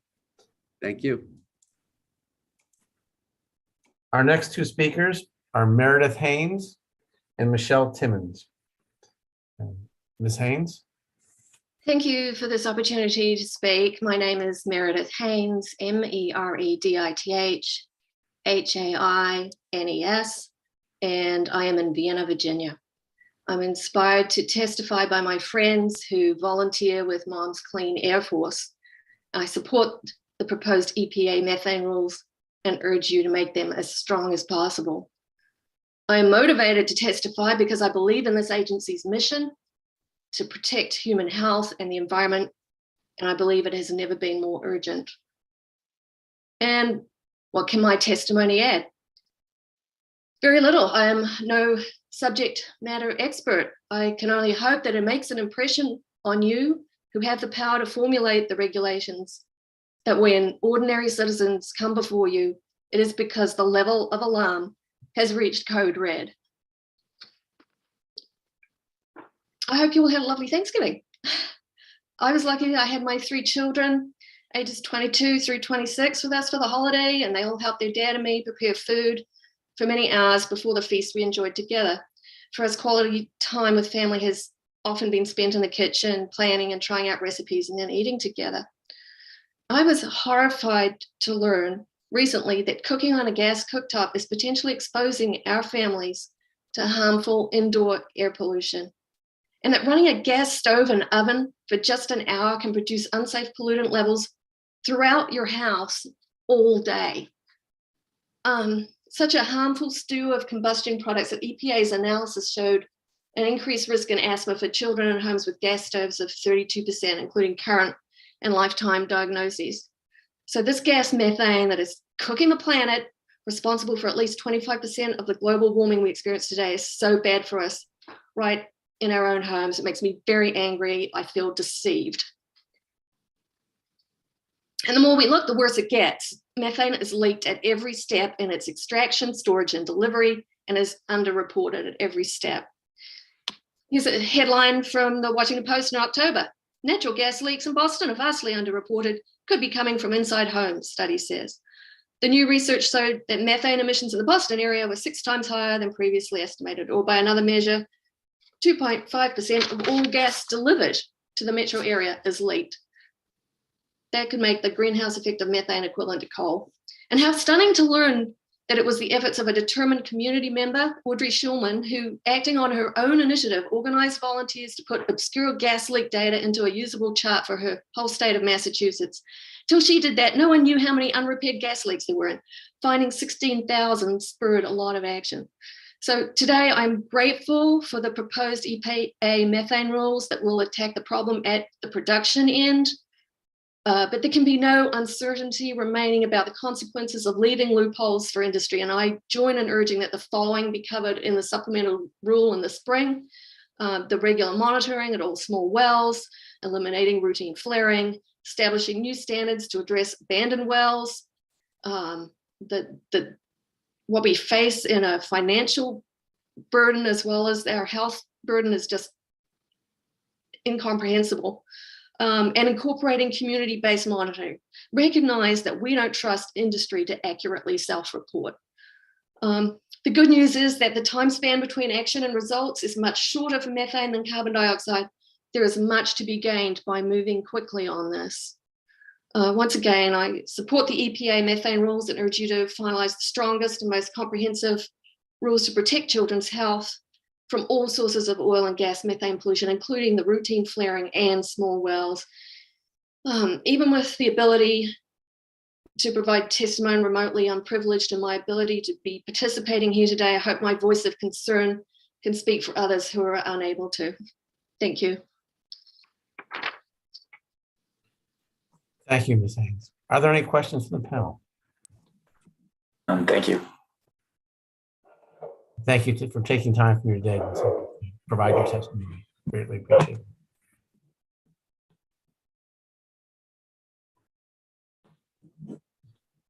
Ms. Michelle Timmons. Hello. Hello. Thank you for the opportunity to testify today.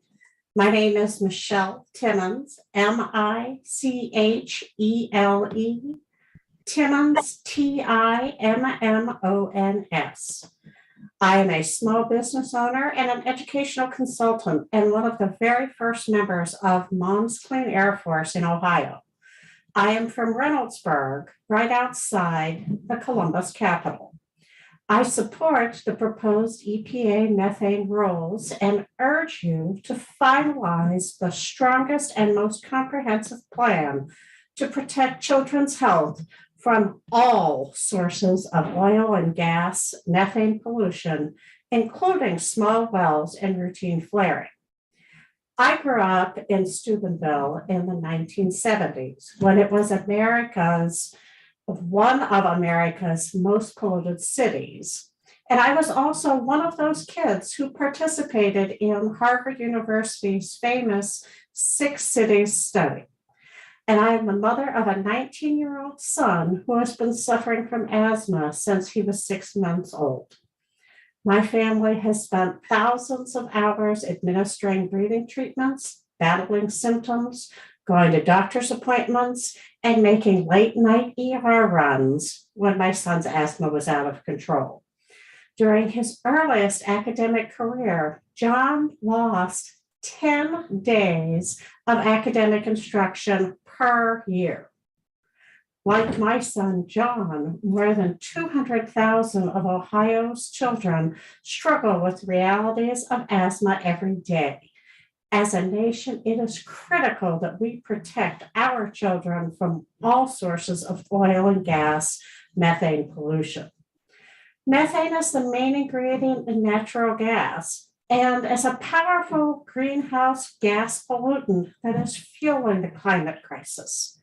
Methane is leaking from the oil and gas sector at the rate of more than 16 million metric tons a year, the equivalent of the climate pollution from all the nation's passenger vehicles in a year.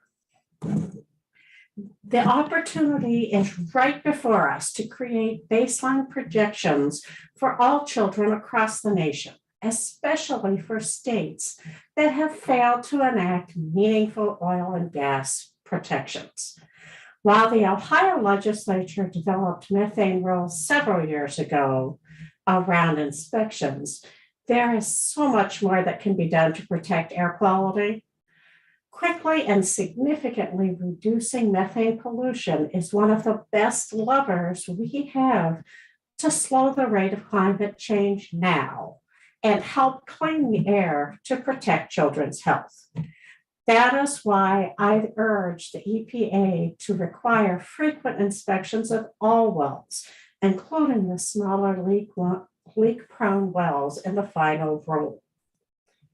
Right now, 1 in 3 people in the US lives in a county with oil and gas production and is at risk of exposure to harmful oil and gas pollutants. Ohio is no exception.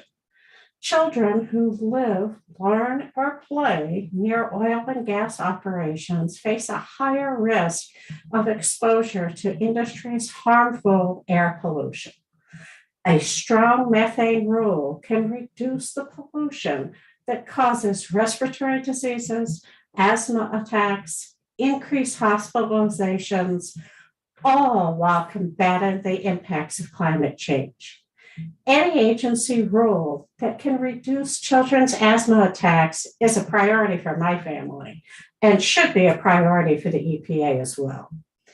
Thank you again for the opportunity to provide comments today. On behalf of Mom's Clean Air Force and my family, I support the proposed EPA methane rules and again urge you to finalize the strongest and most comprehensive methane rules to protect children's health from all sources of oil and gas methane pollution, including routine flaring in small wells. Thank you. Thank you, Ms. Stevens. Are there any questions from the panel? Yes, you had mentioned that about 1 in 3 people are in an oil and gas producing county. Would you be able to submit that study or paper with written comments, please? Absolutely, I'd be happy to. Okay, thank you. And thank you for taking the time today, Ms. Stevens, to provide your testimony. Thank you.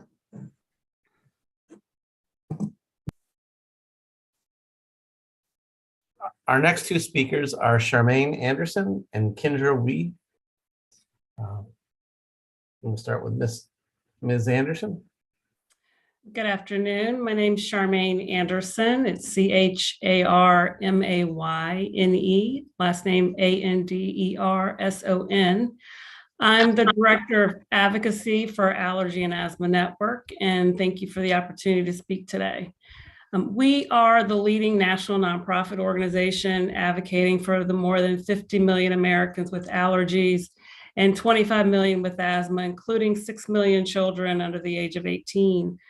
Allergy and Asthma Network strongly supports strengthening and finalizing the proposed methane rules to address the climate crisis and maximize public health benefits.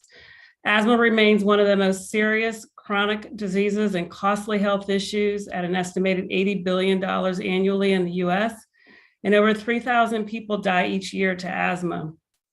Patients who suffer from asthma and other respiratory illnesses are vulnerable to environmental contaminants from air pollution and the adverse health effects of climate change.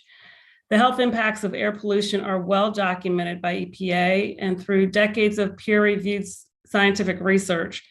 While even healthy adults are at risk from air pollution, children and older adults, low income, and communities of color are at greater risk from the negative health effects of poor air quality.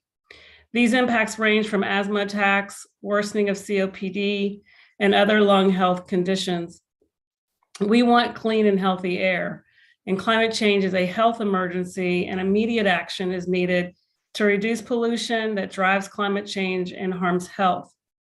Speaking on behalf of all individuals who suffer from asthma and other chronic respiratory conditions in this country, I'm here to stress the importance of healthy air quality and to also put a face on the disease.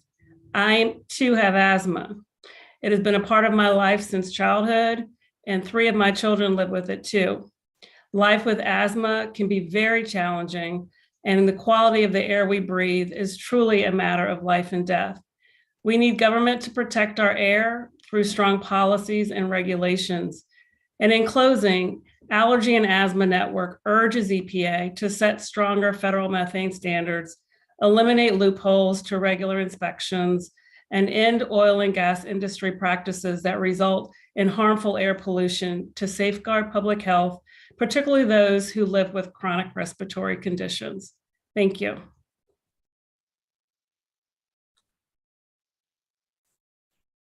Thank you, Ms. Anderson. Are there any questions from the panel? Thank you again for taking the time today and share your testimony. Our next speaker, Ms. Kendra Weed. Thank you. My name is Kendra Wide. It is spelled Kindra. Last name is Weid. Thank you for this opportunity. I'm a critical care registered nurse in Southeast Michigan, and I am also the coalition coordinator for My Air, My Health. We are a nonprofit bipartisan coalition of health professionals, mostly nurses, who believes that everyone deserves to breathe clean and healthy air.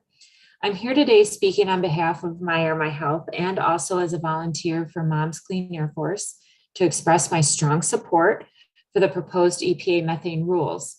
I urge the EPA to finalize the strongest and most comprehensive rules to protect public health and the climate from all sources of oil and gas methane pollution, including from small wells and from routine flaring. We need to take bold action to mitigate the worsening climate crisis directly at hand. As part of our work to improve air quality in Michigan, we also educate and advocate for policies that directly impact sources of poor air quality and greenhouse gas emissions. Those are energy production, transportation, buildings, and agriculture. In our energy work specifically in Michigan, we're seeing a significant shift away from coal-fired power plants. However, in its wake to fill the capacity gap, we are seeing our utilities transition to natural gas as opposed to maximizing clean and renewable energy, energy waste reduction, and energy efficiency. This is the wrong move. As you know, one of our largest sources of methane gas emissions in the US are from oil and gas operations. We cannot combat climate change by shifting from burning one fossil fuel to another. Methane pollution from the oil and gas industry is fueling the climate crisis and endangering the health and safety of communities across our country. The combustion of fossil fuels impacts human health through direct exposure to toxic air pollutants and indirectly through the effects of climate change. Not everyone is impacted equally, and we see a disproportionate burden fall on underserved and overburdened communities of color and of low income. Prioritizing environmental justice and frontline communities is imperative as they have historically shouldered this burden. Air pollution from the oil and gas industry has been linked to respiratory diseases, asthma attacks, increased hospitalizations, reproductive problems, blood disorders, neurological problems, various cancers, and contributes to climate change, which further harms health. As nurses, we see these impacts at the bedside, and we need you to help protect our patients. Specifically in Michigan, the climate crisis represents as increased and more intense precipitation and flooding, longer and more intense allergy seasons, hotter temperatures leading to increased algal blooms, and increased spreading of vector-borne diseases such as Lyme disease. These effects harm property, livelihoods, and impact health negatively in the form of heat exhaustion and stroke, exacerbations of chronic heart and lung conditions like asthma, and missed days of school and of work. Air pollution from oil and gas operations also contributes to ozone smog, which is a known trigger for asthma attacks and is damaging to lung tissue. All of these reasons lead to one conclusion. Until this can be abolished, we must regulate methane emissions closer, tighter, and with more diligence than ever before. Smaller wells represent a tiny fraction of the usable oil or gas, but are disproportionately big methane polluters. They currently fall into a loophole that exempts them from regular methane leak monitoring and repair. This is problematic. We need the EPA to require frequent inspections for smaller wells. We also need the practice of routine flaring to stop. Flaring emits dangerous air pollutants that impact health directly. Those who live close to active oil and gas wells are putting their health directly at risk, possibly unbeknownst to them. In the final rule, we are asking the EPA to finalize the strongest and most comprehensive rules to protect public health and the environment. Protecting public health means keeping everyone's air clean and safe to breathe, and cutting methane pollution from the oil and gas industry is essential to this effort. Impacted communities, environmental justice leaders, and the general public should be frequently consulted and provide input to influence decisions related to the design and implementation of the EPA methane rule. We are facing a climate emergency, and we need our EPA to act on climate now. Thank you. Thank you, Ms. White. Are there any questions from the panel? All right. Well, thank you, Ms. White, for taking the time today and for providing your testimony. Our next two speakers are Karen Nielsen and Sandy Field. We'll start with Ms. Nielsen. Okay. My name is Karen Nielsen, Karen Nielsen. Good afternoon. My name is Karen Nielsen. I am Director of Air Quality Permitting and Compliance for Kinder Morgan. I'm speaking today on behalf of the Interstate Natural Gas Association of America. INGA members have a strong interest in the proposed rules because they transport more than 95% of the nation's natural gas through approximately 200,000 miles of interstate natural gas pipelines. INGA members operate natural gas compressors, stations, storage fields, and interstate pipelines that will be subject to these rules in 46 of the 48 contiguous states. INGA's members support federal regulation of methane emissions and have committed to work together as an industry toward achieving net zero greenhouse gas emissions by 2020.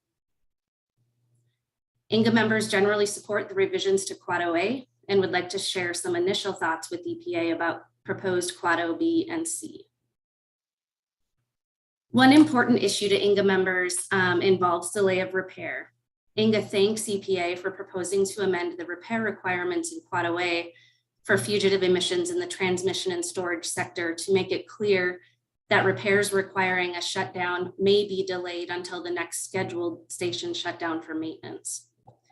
This is in part to avoid unnecessary blowdown emissions, but is a critical revision because unscheduled and emergency shutdowns during periods when people and businesses rely on transporting natural gas for heating homes, running businesses, and producing electricity are likely not the time to make certain repairs. Similar provisions need to be part of the emission guidelines for existing sources.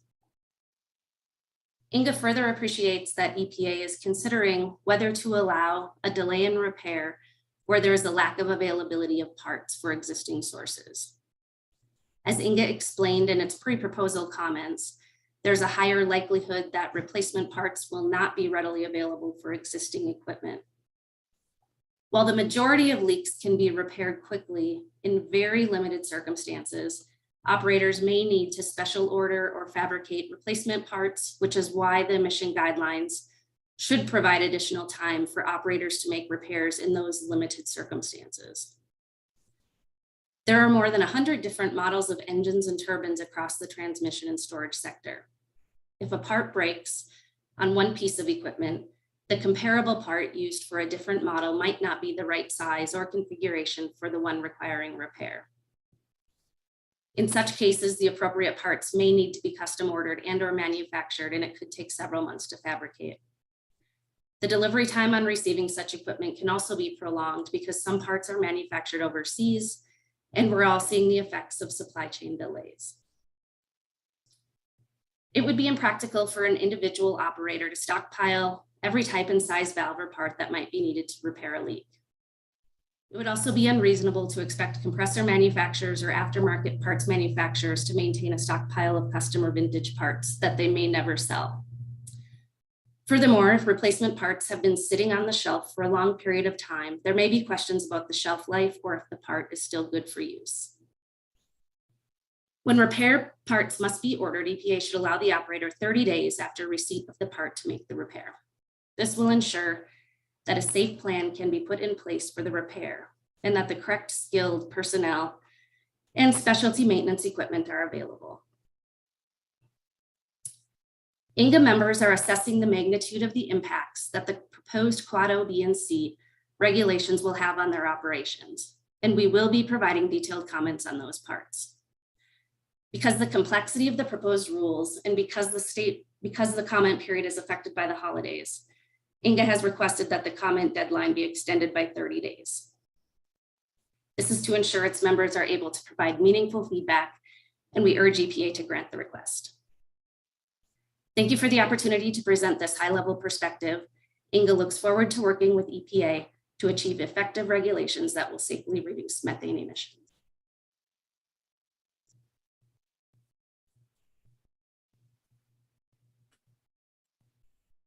Thank you for your testimony. Are there any questions from the panel?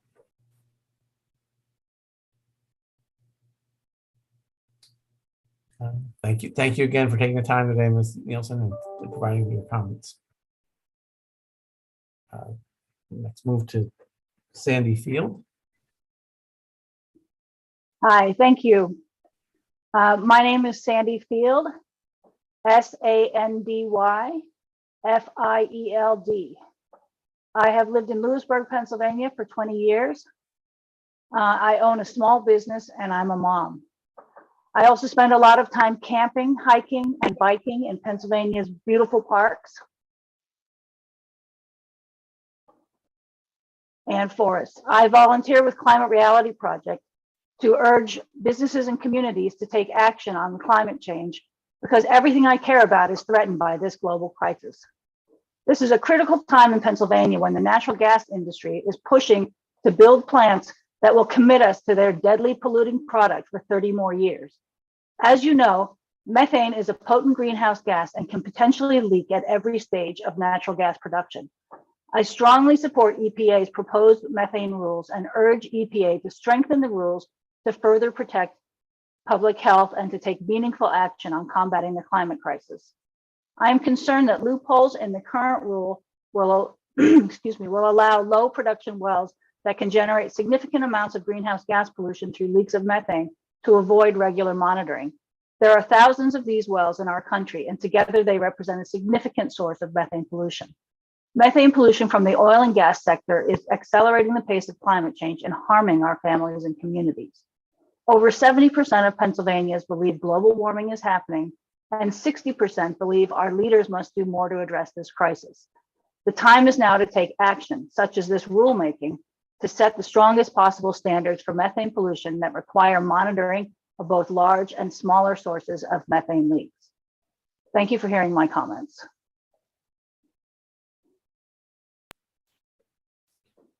Thank you for taking the time today to provide your testimony in this field. Are there any questions from the panel? Thank you again for taking the time today. Our next two speakers are Kaylee Shoup and Manege Berenge. Ms. Shoup. Hello, my name is Kaylee Shoup, Kayley, last name Shoup.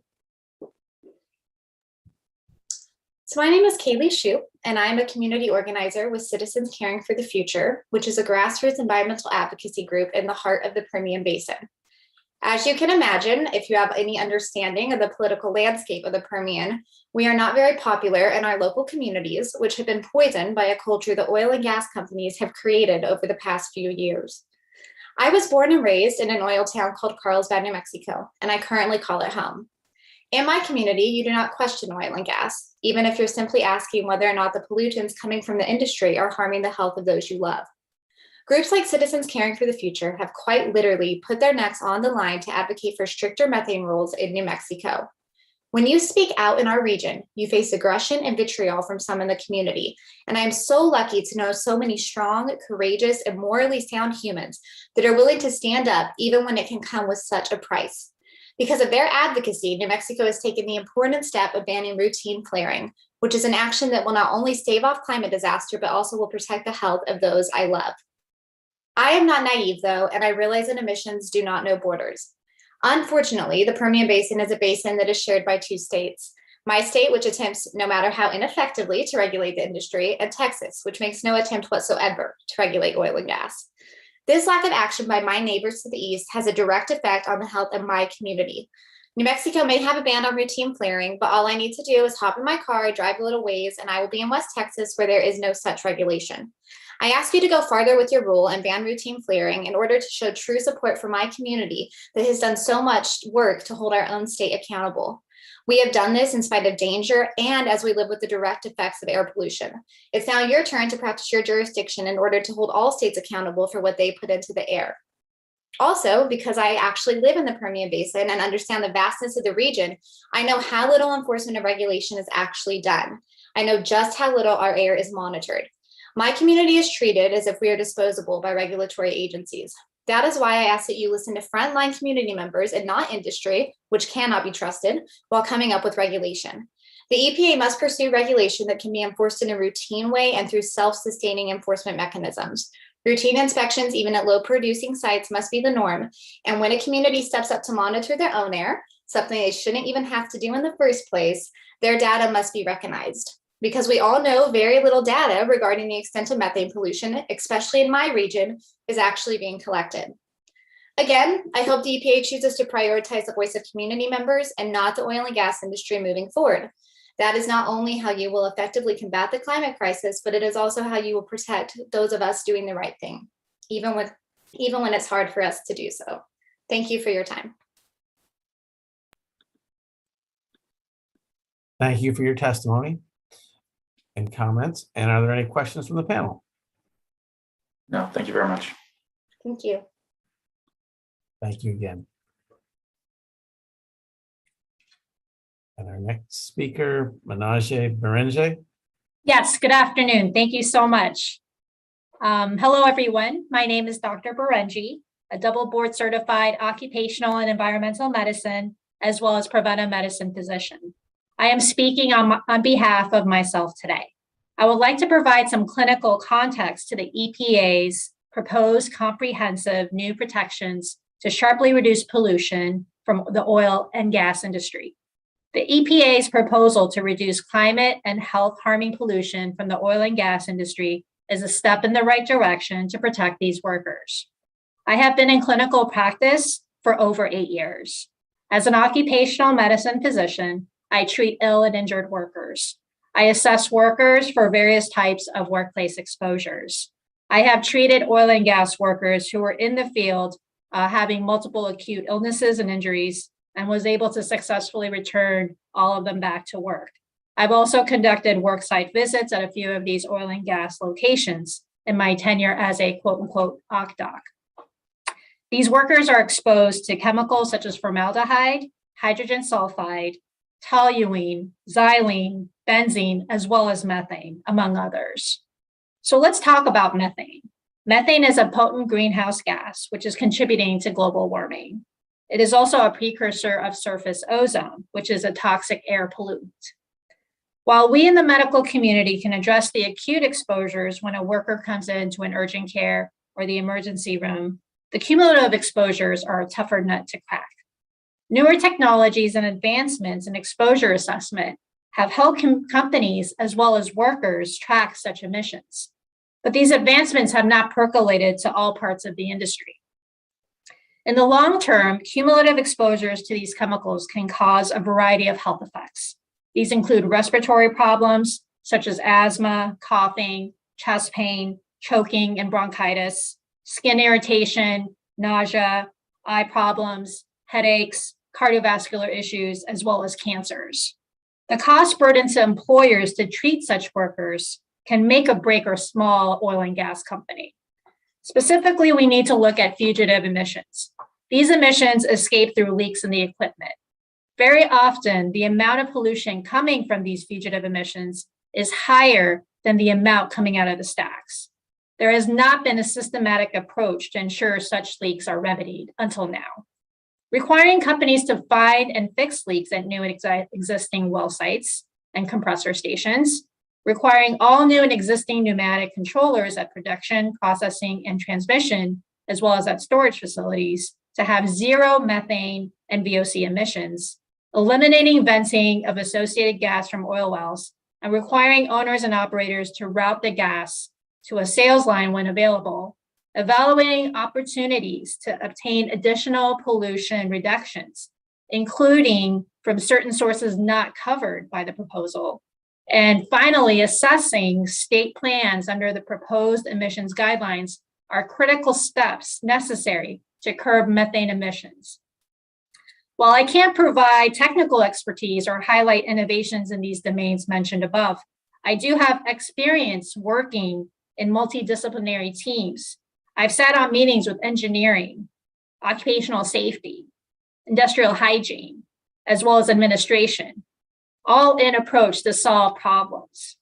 Bringing all the stakeholders together to the table can help bridge the gaps and bring meaningful change, not only to the oil and gas industry, but other industries that have significant methane emissions. Let's not forget the meatpacking industry, the sewage and wastewater industry, agriculture, coal, to name a few. We need to have a targeted approach with specific metrics and timetables so we can actually get to zero methane emissions by 2035. Thank you. Thank you, Dr. Berenji. Are there any questions from the panel? Thank you again for taking the time today, Dr. Berenji, to share your comments. Our next two speakers are Carol Fleischman and Sonia Soto.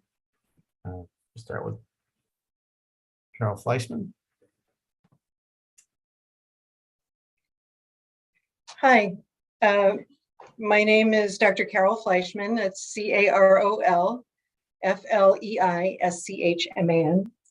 I'm a board certified primary care internist, and I am in practice in the Eastwick region of Southwest Philadelphia. This location is a economically disadvantaged area, which is close to several refineries and also has experienced a variety of environmental degradation due to landfills, the airport, which is close by, and I-95. Our air quality consistently shows traces of VOCs, such as benzene, carbon tetrachloride, and formaldehyde.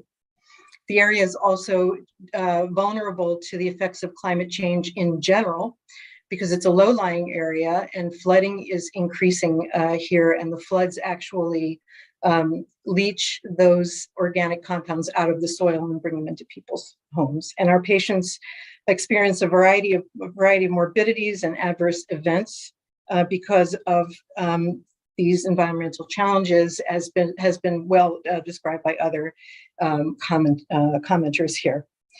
We have a high incidence rates of asthma and hospitalization for asthma, and poor quality air days mean that our patients' COPD, asthma, and heart disease are worsened. So with these health impacts in mind, I strongly support these proposed rules for the reduction of methane emissions, recapture of methane, and transitioning to zero emissions technologies for the pneumatic controllers.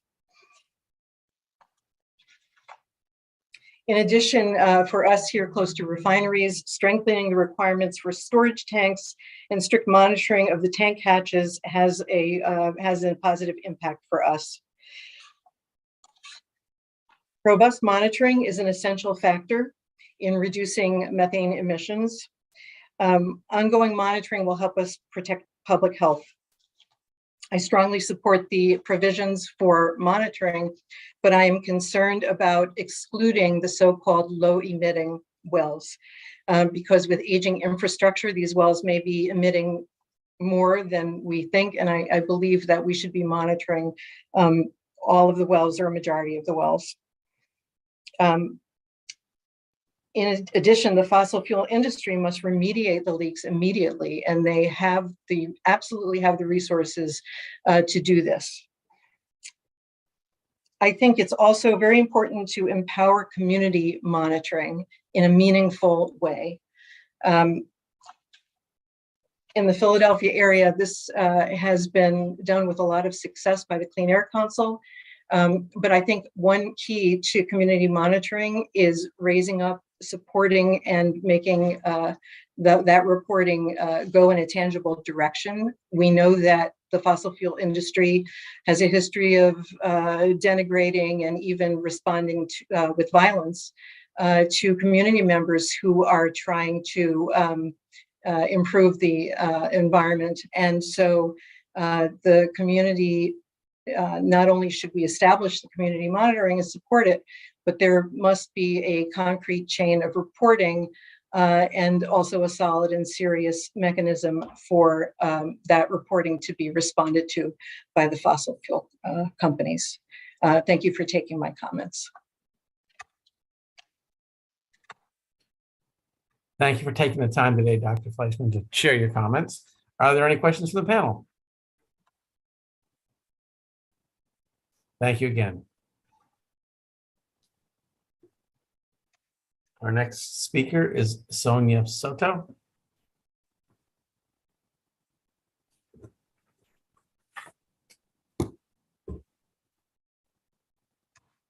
Ma'am, you may still be on mute. You're still on mute. You don't unmute your.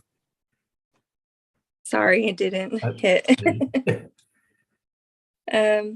Hello, my name is Sonia Soto. I am a resident of Eddy County and I reside in Carlsbad, New Mexico. I am part of the Citizens Caring for the Future and I am a small business owner. I have lived in Carlsbad for over 12 years and I have seen it go from a small, beautiful, quaint town to a litter polluted town. The oil and gas industry has taken over this town and the proof is in the gross revenue tax that is brought in. And although this county leads in revenue for the entire state, you would never know because of the quality of life here concerning the citizens. It is less than mediocre. The oil and gas industry should have strong regulations, especially when it comes to methane pollution. Studies already show we are the worst polluted in the nation when it comes to methane pollution. And shouldn't we be listening to the science? I know something needs to change for the sake of the future, because in 10 years, there will be no national parks in this area. We have quite a few. We have the Bad Caverns, we have Sitting Bull Falls, and a few others. And it is highly likely no one will be living in this area in 50 years at this rate. So thank you for this opportunity to comment, and I strongly support rules and regulations. Thank you, Ms. Soto, for taking the time to provide those comments. Are there any questions from the panel? Thank you again for taking the time to provide your comments. Our next speaker is Tracy DePasquale. Hello. Good afternoon. As a reminder, please pronounce and spell your first and last name for the transcript. Good afternoon. My name is Tracy DePasquale, TRACEY, DEPASQUALE. I'm Director of Lutheran Advocacy Ministry in Pennsylvania and Office of Public Witness of the Evangelical Lutheran Church in America, or ELCA. The ELCA is one of the nation's largest Christian denominations with nearly 3.5 million members, and nearly a tenth of whom are in our Commonwealth of Pennsylvania. I speak today in support of the EPA's proposed methane rules and urge you to strengthen them to reflect the urgency of this time to act for the care of all creation. The ELCA is keenly aware of the impacts of climate change.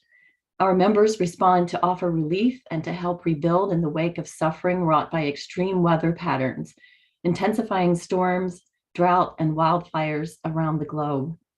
In 2020, Lutheran Disaster Response worked in 53 countries, including the United States and 46 US states and territories, on the ground, working with communities devastated by wildfires, floods, hurricanes, and tornadoes.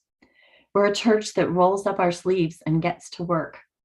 1 billion of our neighbors, that's 1 in 7 people in our world today, live in poverty. As people of faith, we're called to respond in love of neighbors near and far.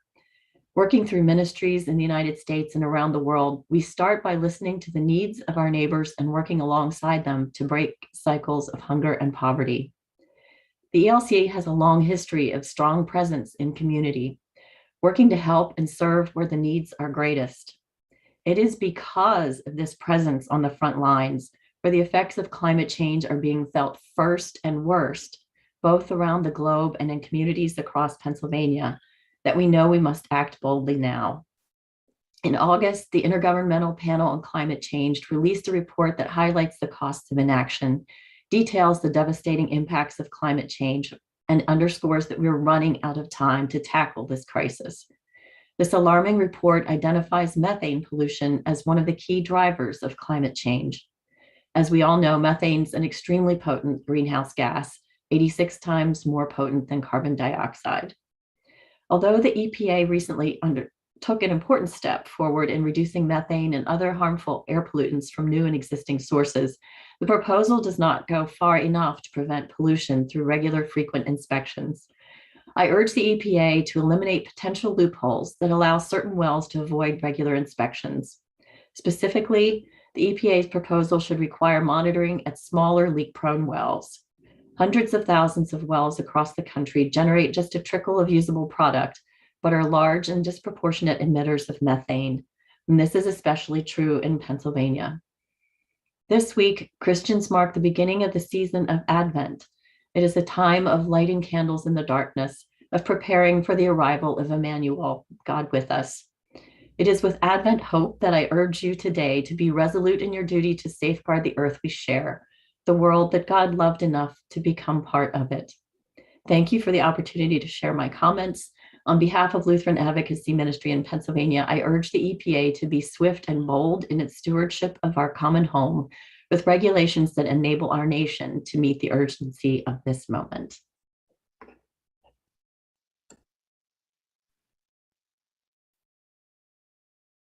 Thank you, Ms. DePasquale. Are there any questions from the panel?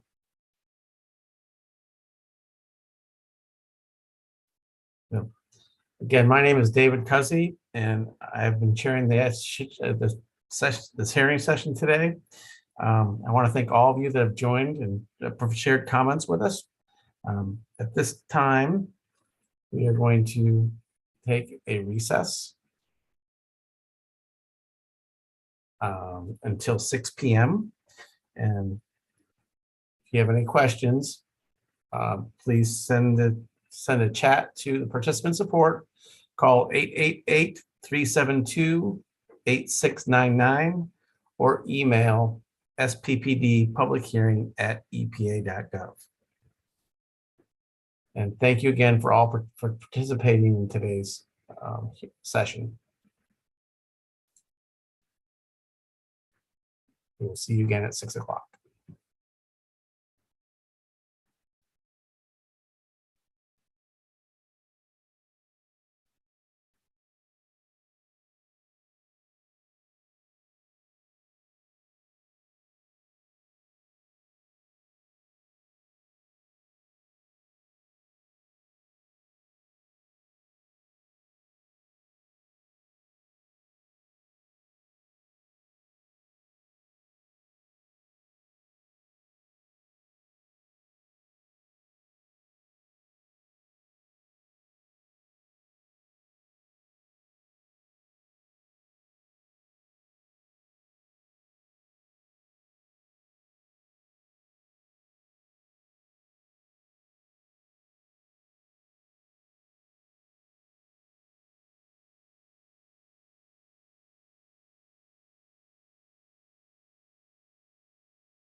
We'll get started in just 2 minutes. Thanks, everybody.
Good evening, everyone.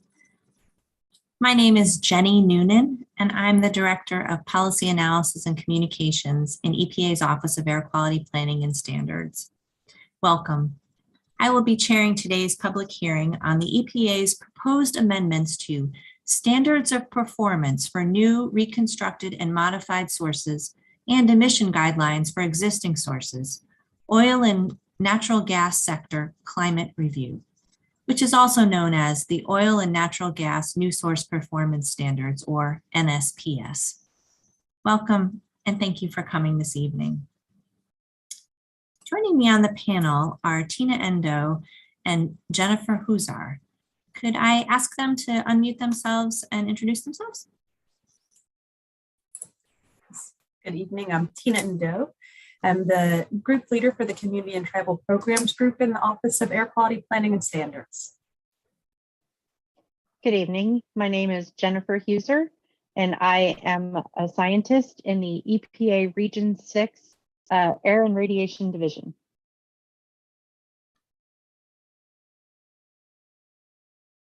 Thank you both. They will be joining me on the panel as we listen to testimony this evening. So let's go over some ground rules. I'd like to go through a few ground rules and housekeeping items that will help make this evening's hearing run smoothly. First, EPA is committed to an environment of mutual respect and safety. We want to hear your views on the proposed rule today. However, the agency will not tolerate harassment, discrimination, intimidation, inappropriate language or images, or sustained disruption of the public hearing. EPA expects everyone participating in this hearing, including registered speakers, attendees, and those of us on the panel, to conduct themselves in a respectful and civil manner. We will moderate and monitor this virtual event to ensure that common standards of decency are upheld. Please note, by registering for this event, you are agreeing to abide by the ground rules of the virtual event. Okay, let's move on to how today's hearing will work. If you've registered to speak today, you should have received an email notification for today's hearing that includes the approximate time when you will be asked to speak. We will do our best to stick as close to that time as possible. If you've joined us through Zoom, please keep the chat box open. It's at the bottom of your screen. You will find the names of the next speakers in the chat box. We also may use the chat to communicate directly with you during the hearing. I will call on each speaker when it is their turn. Let me apologize in advance for any mispronunciations. I am always happy to be corrected, so please tell me how to pronounce your name correctly. When I call on you to speak, please unmute your line. If you've joined us on Zoom, that button is on the lower left of your screen. If you've joined us by phone, you will need to enter *6 to mute and unmute your phone, and then *9 if you want to raise your hand. Please state your first and last name and spell it so we have an accurate information for the transcript. When providing testimony, speakers are welcome to activate their camera by clicking on the Start Video icon at the bottom left of your screen. This hearing will be recorded and transcribed so that it can be included in the record of comments on this rulemaking action and placed in the docket. Each speaker will have 5 minutes to give comments. You will see a timer on the screen to help you keep track. When your 5 minutes are up, it's time to stop. To be fair to everyone, we are going to strictly enforce the 5-minute limit. If you have additional feedback that you would like to share, you may submit it to the docket established for public comment until January 14th, 2022. Let me say that date again. The deadline is January 14th, 2022. We are here mainly to listen to you today. However, occasionally a panel member may ask you a question to clarify your comments. When you are finished speaking, please remain on the line until I am able to confirm that there are no further clarifying questions from our panel. Once we are done, the speaker monitor will remute your line. I will then call on the next speaker, and so on. I encourage each of you to also submit a written copy of your testimony. Information on submitting comments is on our website, and we're going to put it in a link to that website in the chat. If time allows, we may also ask if any of those on the listener line would like to make a statement. So even if you did not register in advance, we will try to accommodate last-minute speakers as time allows. For those of you watching on live stream, if you are not registered and wish to speak, please call 888-372-8699. Let me say that again. If you are not registered, but you wish to speak, please call 888-372-8699. Or you can also email, and that email address I think was going to also be put in the chat, sppdpublichearing@epa.gov. Let me say that again. Sam, Peter, David, publichearing@epa.gov. SPPD publichearing@epa.gov. Instructions for submitting written comments and other information to the docket are provided in the November 15th Federal Register notice and in the How to Comment fact sheet on our website. Please note there is a temporary suspension of mail delivery to EPA and no hand deliveries are currently accepted. So for this reason, we encourage the public to submit comments via regulations.gov or by email. As shown in the agenda, this is our third session today. We may close the session 15 minutes after the last pre-registered speaker has testified if there are no additional speakers. We may also take short breaks throughout the evening as needed. Thank you again for taking the time to share your comments with EPA's proposal. And let's get started. Our first speakers up today are Rosemary Sedicini and Anna Scott.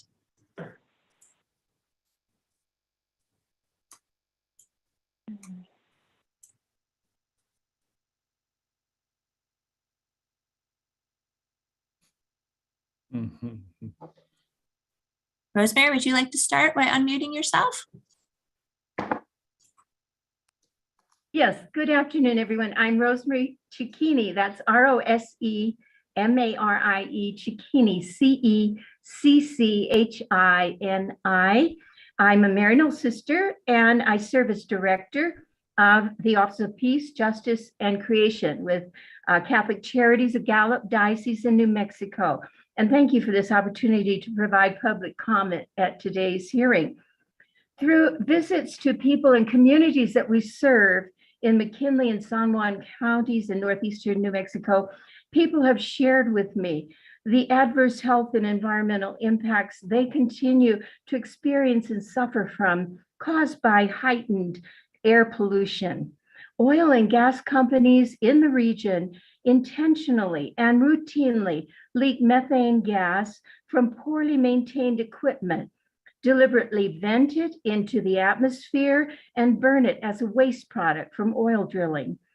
Local people in the Four Corners area repeat how impacts from these sources of environmental air pollution, especially during this pandemic, are causing increases in asthma attacks, especially in children and elders, breathing discomfort, lung inflammation and injury, health disease, heart disease, respiratory-related hospitalizations, increased risks of cancer, and increased vulnerability to COVID-19. Methane pollution from the oil and gas industry in northeastern New Mexico has contributed to what NASA satellite images show is a Delaware-sized methane cloud that hovers over the entire region of our state. Methane pollution from this industry fuels the intensifying climate crisis, warms the planet 86 times more than carbon pollution over 20 years, and accounts for a quarter of today's global warming. It's also endangering the health and safety of economically impacted frontline communities here and across the country. At COP26, President Biden committed the United States to reduce carbon and methane emissions by 50 to 52% from 2005 levels to by 2030 and unlock the full potential of a clean energy economy that combats climate change, advances environmental justice, and creates good-paying union jobs. Our country has joined over 190 countries in the global commitment to tackle the climate crisis and keep the goal to limit global warming to 1.5 degrees Celsius within reach. Strong emission reduction rules will move the United States toward fulfilling our country's global commitment. Our faith traditions teach that creation is God-given and sacred, intended for the well-being and flourishing of all life on earth. Clean air in the atmosphere is a sacred commons, providing oxygen and breath for all living beings. So in gratitude and love for all our neighbors, humans, creatures of all species, tree and plant life, the natural environment, we urge the U.S. Environmental Protection Agency to adopt strong methane rules, which include the following improvements: prohibit wasteful practices of burning unwanted methane gas, widespread routine venting and flaring, including during pipeline maintenance and repairs. Companies continue to vent or flare methane during routine operations like methane maintenance, blowdowns, and cleaning the pipeline. Secondly, strengthen requirements to cut pollution from pneumatic controllers that are used in oil and gas production. The devices are the second largest source of oil and gas methane emissions in New Mexico.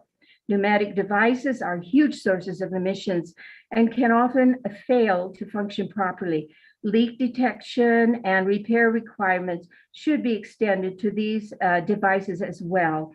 And so we urge the US EPA to regulate these sources of methane pollution and help us toward addressing the climate crisis impacting our global community. Thank you for taking my comments today.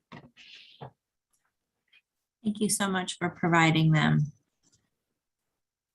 If you have any additional information about the pneumatic devices and the emissions that come from them, please do submit that for the record. We would welcome that information. Thank you. And I ask my panelists, Jennifer, Tina, do you have any questions? Okay, great. Thank you so much. We appreciate your testimony. Okay, up next we have Anna Scott. Hi, thank you so much. It's Anna Scott, ANNA-SCOTT. I am the Chief Science Officer and co-founder of a company called Project Canary. By background, I'm an atmospheric scientist. I work at the intersection of technology and climate. And I'd like to applaud the EPA's leadership in reducing methane emissions from new as well as existing sources in the oil and natural gas sector. For those who aren't familiar with my organization, Project Canary, we are a climate technology company. We're based out of Denver, Colorado. We're presently working with several dozen companies throughout the energy value chain across North America in order to help them understand, measure, and improve the impacts of their operations on air, land, water, and communities. We believe that reducing methane emissions across the energy sector is a real way to impact climate change. And we also believe that actual measurement and not estimates is key to the long-term success for such a program. At Project Canary, we do two things. First of which is that we have a robust certification program that examines a company's approach to operational excellence with respect to how oil and gas operations affect air, water, land, and communities. And second of which, we deploy high-fidelity laser-based methane and VOC sensors that detect and quantify those emissions continuously and alert on a real-time basis. Our required data is collected every second and results are reported to the cloud every minute. We've seen firsthand how leading exploration, production, and midstream operators can implement best-in-class technology protocols and practices that help drive environmental performance and improvements. And this all still allows them to thrive as businesses. In fact, many of our customers' practices would actually be compliant with the proposed regulatory changes if they were implemented today. And so we definitely applaud the EPA's focus on high impact engineering changes, such as the phasing out of high bleed pneumatics, the electrification of sites, and maybe most importantly, the elimination of venting. We've seen that these changes have definitely reduced emissions in Colorado.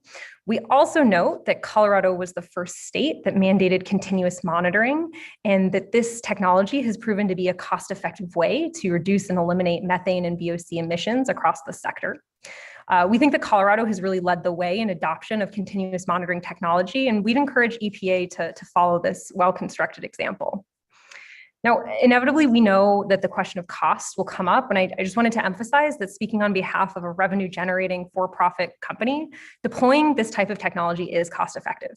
We calculate that this all can be done, and by this I mean the continuous monitoring and our certification work can be done for as low as a few cents per MCF in some basins for high-producing wells.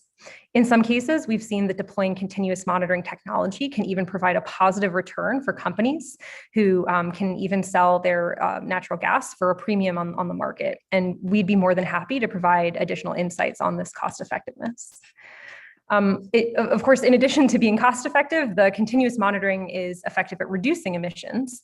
And the proposed rule does make note of the fact that the continuous monitoring systems typically have a lower detection threshold. This is something I'd agree with. It's something that we've seen in the market. But what I'd like to do is address the concern that every emission event would trigger an OGI survey, thus adding too much undue cost. That has certainly not been our experience, either in Colorado, where we apply our technology to regulatory requirements, or in other states where it's done on a voluntary measure. The way this has been addressed in Colorado is that there's different levels of thresholds of alert, each of which necessitates a different type of response. And so, at level 1, you might review SCADA data. It's not until you get up to level 3 that you'd necessitate that OGI response. In all cases, the operator documents what actions that they take, and at Project Canary, we actually generate monthly reports that can automatically compile all of that data, and so eliminating some of the costlier requirements with regards to paperwork. We've also are developing sort of the next generation of technology to address this using statistical approaches, things like machine learning. Lastly, I just wanted to note that having seen success in Colorado in significantly reducing methane emissions, it encouraged the EPA to consider bolstering regulations. First, in flaring, we think routine flaring is both wasteful and a reputational risk to the American energy industry. Second, would like to understand a little bit more why emissions below 10 kilograms an hour aren't considered. We certainly see these in the field. And third, we'd like to understand a little bit more about the single wellhead site exemption. We hear from a lot of operators that they don't view those as experiencing emissions, but we see them. So in conclusion, I'd like to applaud the rules and encourage EPA to consider the success of Colorado in implementing continuous monitoring. Thank you. Thank you, Ms. Scott. I would just ask if you do have any more information about what you described as the best-in-class technologies. We would certainly be interested in having you submit that to the public docket. And again, that deadline is January 14th. Thank you. And my fellow panelists, any questions or thoughts?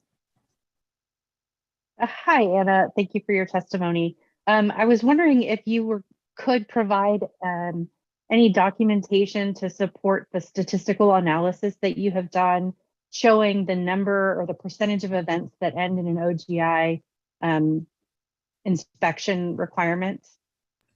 Thanks so much for that question. If you could submit that to the docket as well. Yeah, right. Thank I don't you. have that live in front of me, but we can submit that. Perfect. Thank you very much. Great, thank you. Now we're going to call the next panelist up. Well, the next panelist will be Cynthia Mitchell. And after that, we'll have Marlis Jacks. Ms. Mitchell? Hi, I'm trying to get myself off of being disabled on the video, but I'll go ahead and start. Take my your name's time. Oh, okay, here I come. Okay, let's see. We can see you. Oh, okay, great. Well, my name's Cynthia Mitchell, Cynthia Mitchell. I'm a retired energy economist living in Santa Fe, New Mexico. My involvement in energy issues has spanned 45 years as an expert witness to state public utility commissions and consumer advocate offices in over a dozen states in the District of Columbia, and employment and consulting with several public and private energy firms. May 19th, I debated an American Gas Association representative on the role of natural gas in the clean energy economy as part of a K&L Gates law firm and Clean Tech Alliance quarterly debate series. In preparation for that debate, I learned that the rapid increase in global temperatures strongly correlate with the rapid growth in shale oil and natural gas extraction via fracking. In the processes of our drilling, extraction, and even transport and refinement, a tremendous amount of methane is released into the atmosphere. And then because methane is anywhere from 20 to 80 times more potent in heating the atmosphere than carbon dioxide, and because methane is short-lived, 20 years relative to 100 for CO2, then methane plays a disproportionate role in the climate emergency and the solutions. So just as we've quickly turned up the global heat via methane fracking, we can also turn it down relatively quickly with implementing post-haste procedures to inspect and monitor wells, find and stop leaks, limit the venting and the flaring, and to cap the abandoned wells. Now, the EPA's proposed rules to cut methane and other harmful pollutants, while powerful, can and must be strengthened by requiring routine inspections for those smaller wells and a ban on routine venting and flaring. Only a one-time inspection of wells that emits the 3 tons or less of pollutants per year will result in wells increasing their emissions. And besides the climate and public health benefits of capturing, not flaring natural gas, that makes economic sense because it prevents operators from losing a commodity, which is needed as households face higher heating prices due to tighter gas supplies. The U.S. Energy Information Administration reports that 538 billion cubic feet of gas was vented or flared in 2019. This was 3 times more than in 2010 and 6 times more than in 2000. And this translates to as much as 18 coal-fired power plants or 16 million cars. And EPA, use your authority under the Clean Air Act and ban routine venting and flaring. Regulatory precedents have been set in New Mexico, and as we've just heard, in Colorado, and both states recently finalized rules that prohibit the routine flaring and venting. This is your moment in history to tackle the climate crisis. Ongoing inspections for smaller wells and a ban on routine venting and flaring must be strongly addressed before the proposed rules are finalized. And anything less is a missed opportunity that will have dire consequences. Thank you so much for your attention and for these proposed rules. Thank you. Thank you, Ms. Mitchell. Any questions from the panel? Okay, great. Thank you so much. Up next, we have Marlis Jacks. I'm sorry if I've pronounced that wrong. You did it right. My name is Marlis Jacks, M-A-R-L-Y-S, very short, J-A-X. I'm a teacher by profession, and I am also a person of Christian persuasion. And I'm very concerned about what is happening, and I was thrilled to hear what some of the other speakers ahead of me have said about the methane pollution in the gas and oil fields. I have seen the effects in my classroom. In particular, several families whose kids suffer from asthma, and now a family by the name, the woman's name is Tina, and Tina's second daughter has been struggling with breathing and headaches. And then my friend Rosa, her son just was diagnosed with leukemia, and he is only 9 years old. And I feel sorry for that kind of struggle that he's going to have for the rest of his life. And as a person of faith, I really believe that we need to have a moral and ethical obligation to be attentive to the health needs of the people who live in that basin area in New Mexico. Gas and oil production in the USA is the largest polluter of methane, and it seems to be at an accelerating rate and even getting worse.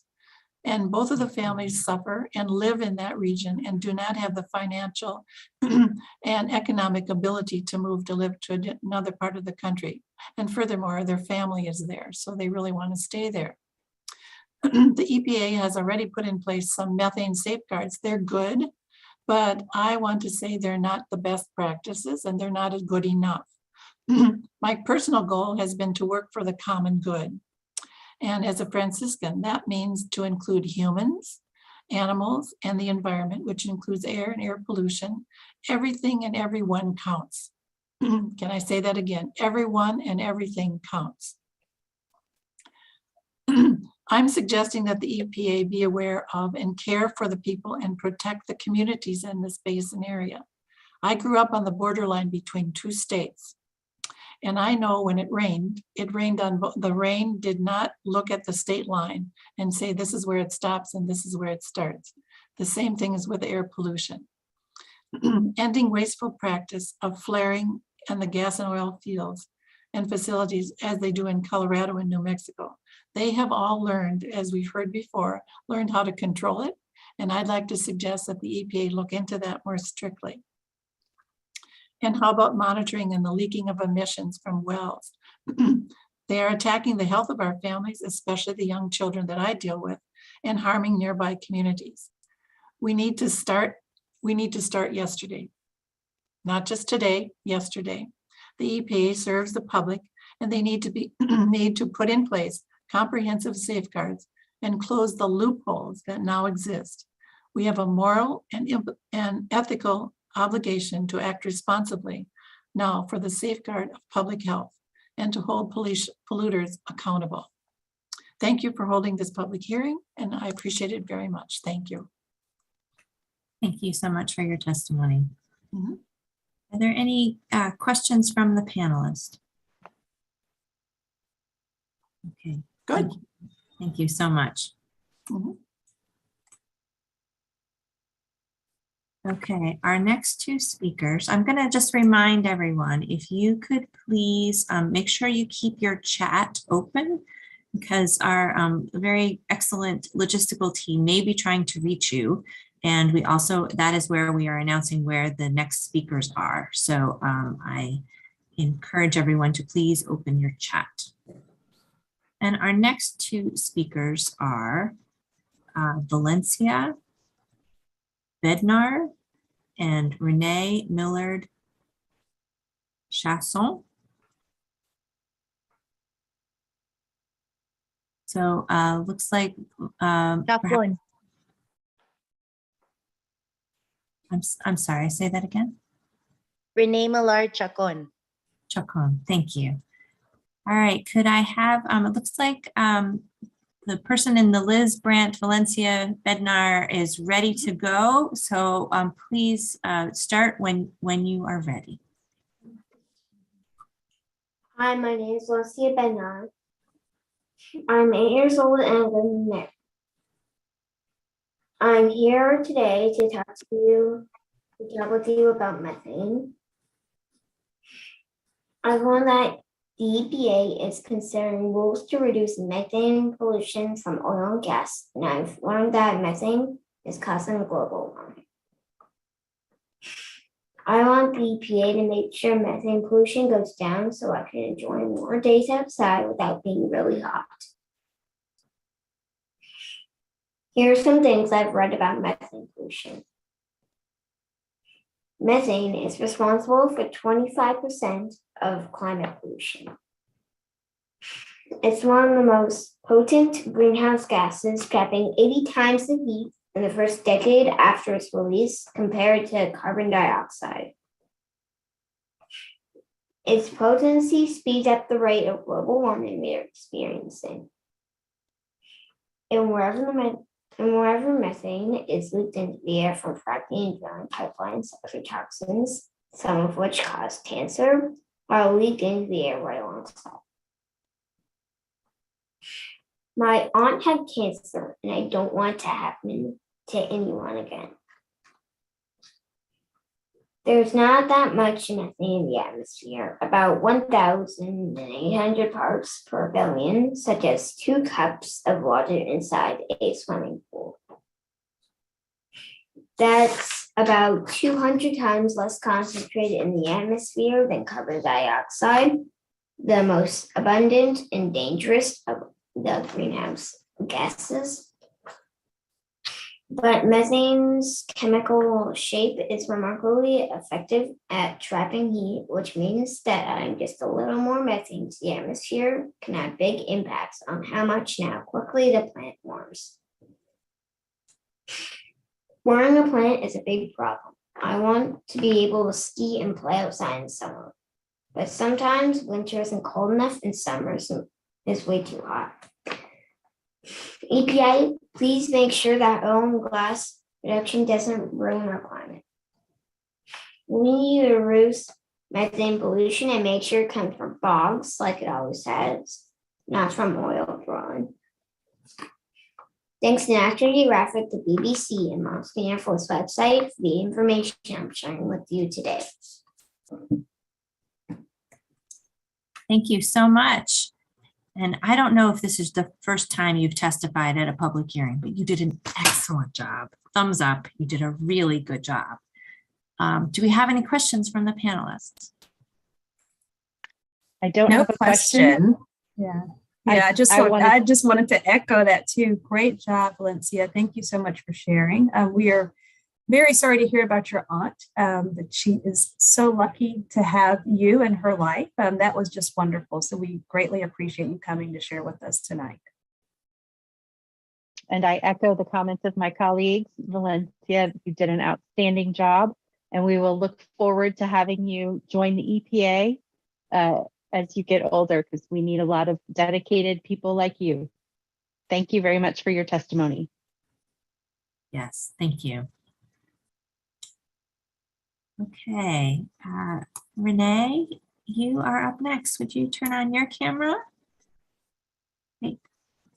Thank you so much for joining us today. If you could state your name and spell it for the record, and we will be happy to take your testimony. Renee Millard Chacon, RENEE MILLARD CHACON as in Nancy. Wali, buenas noches and good evening. I start off by asking, do you truly know what foreign extractive industries and predatory capitalism have done to my land of Commerce City, Colorado? Do you have the strength now to protect the degradation and harm to our communities and investigate the long list of known plumes and violations to our air, water, land, and people, and hold the dangerous polluters accountable and learn our spaces void of environmental violence for disproportionately impacted communities and the context that we've had to live in for generations? I live on the land of the Ute, the Arapaho, the Cheyenne, the Jicarilla Apache, the Navajo, the Comanche, the Chicano, and 48 tribes that still live and travel through these spaces. And yet we have the worst air quality, with several counties in a space called Colorado scoring an F grade for air quality in both Harvard studies and the American Lung Association. We have survived genocide, both physical and the American identity. And now the surviving generations, both urban and rural, of the thousands of descendants of the 48 tribes that still live and travel, have to survive environmental racism with no real enforceable protections for generations. We will not be able to survive if we do not have transformative change and restore the earth and biosphere in most of our communities to recenter health and safety with equity. We have the tools and technology to cut methane pollution from the oil and gas sector by as much as 65% from 2012 levels by 2025. There is no time to waste now. My name is Renee, and I'm a mixed Indigenous woman with ancestors from Southern Colorado and New Mexico. I'm a cultural educator and co-director of Women from the Mountain, an Indigenous woman-led nonprofit and LLC. But most importantly, I'm the mother of two precious sons living in Commerce City. And I was concerned enough to run for city council this year against the biggest polluter in our space, Suncor, who has destroyed our environment and lives operating on corrupted permits. I am determined to be a good ancestor for restorative environmental justice for the rest of my life. We know what predators look like now, and we need our safety and health addressed and a complete fossil-free fuel development and strengthened safeguards to ensure the EPA is using the full force of the Clean Air Act to include leak detection. However, the current EPA proposal does not go far enough in including frequent inspections at smaller wells and complete ban on routine flaring we know cause severe circulatory and respiratory illnesses, diseases, and and cancers. This right now, I'm actually sandwiched in between Suncor and now a proposed permit of 4,168 fracking wells between me and my children.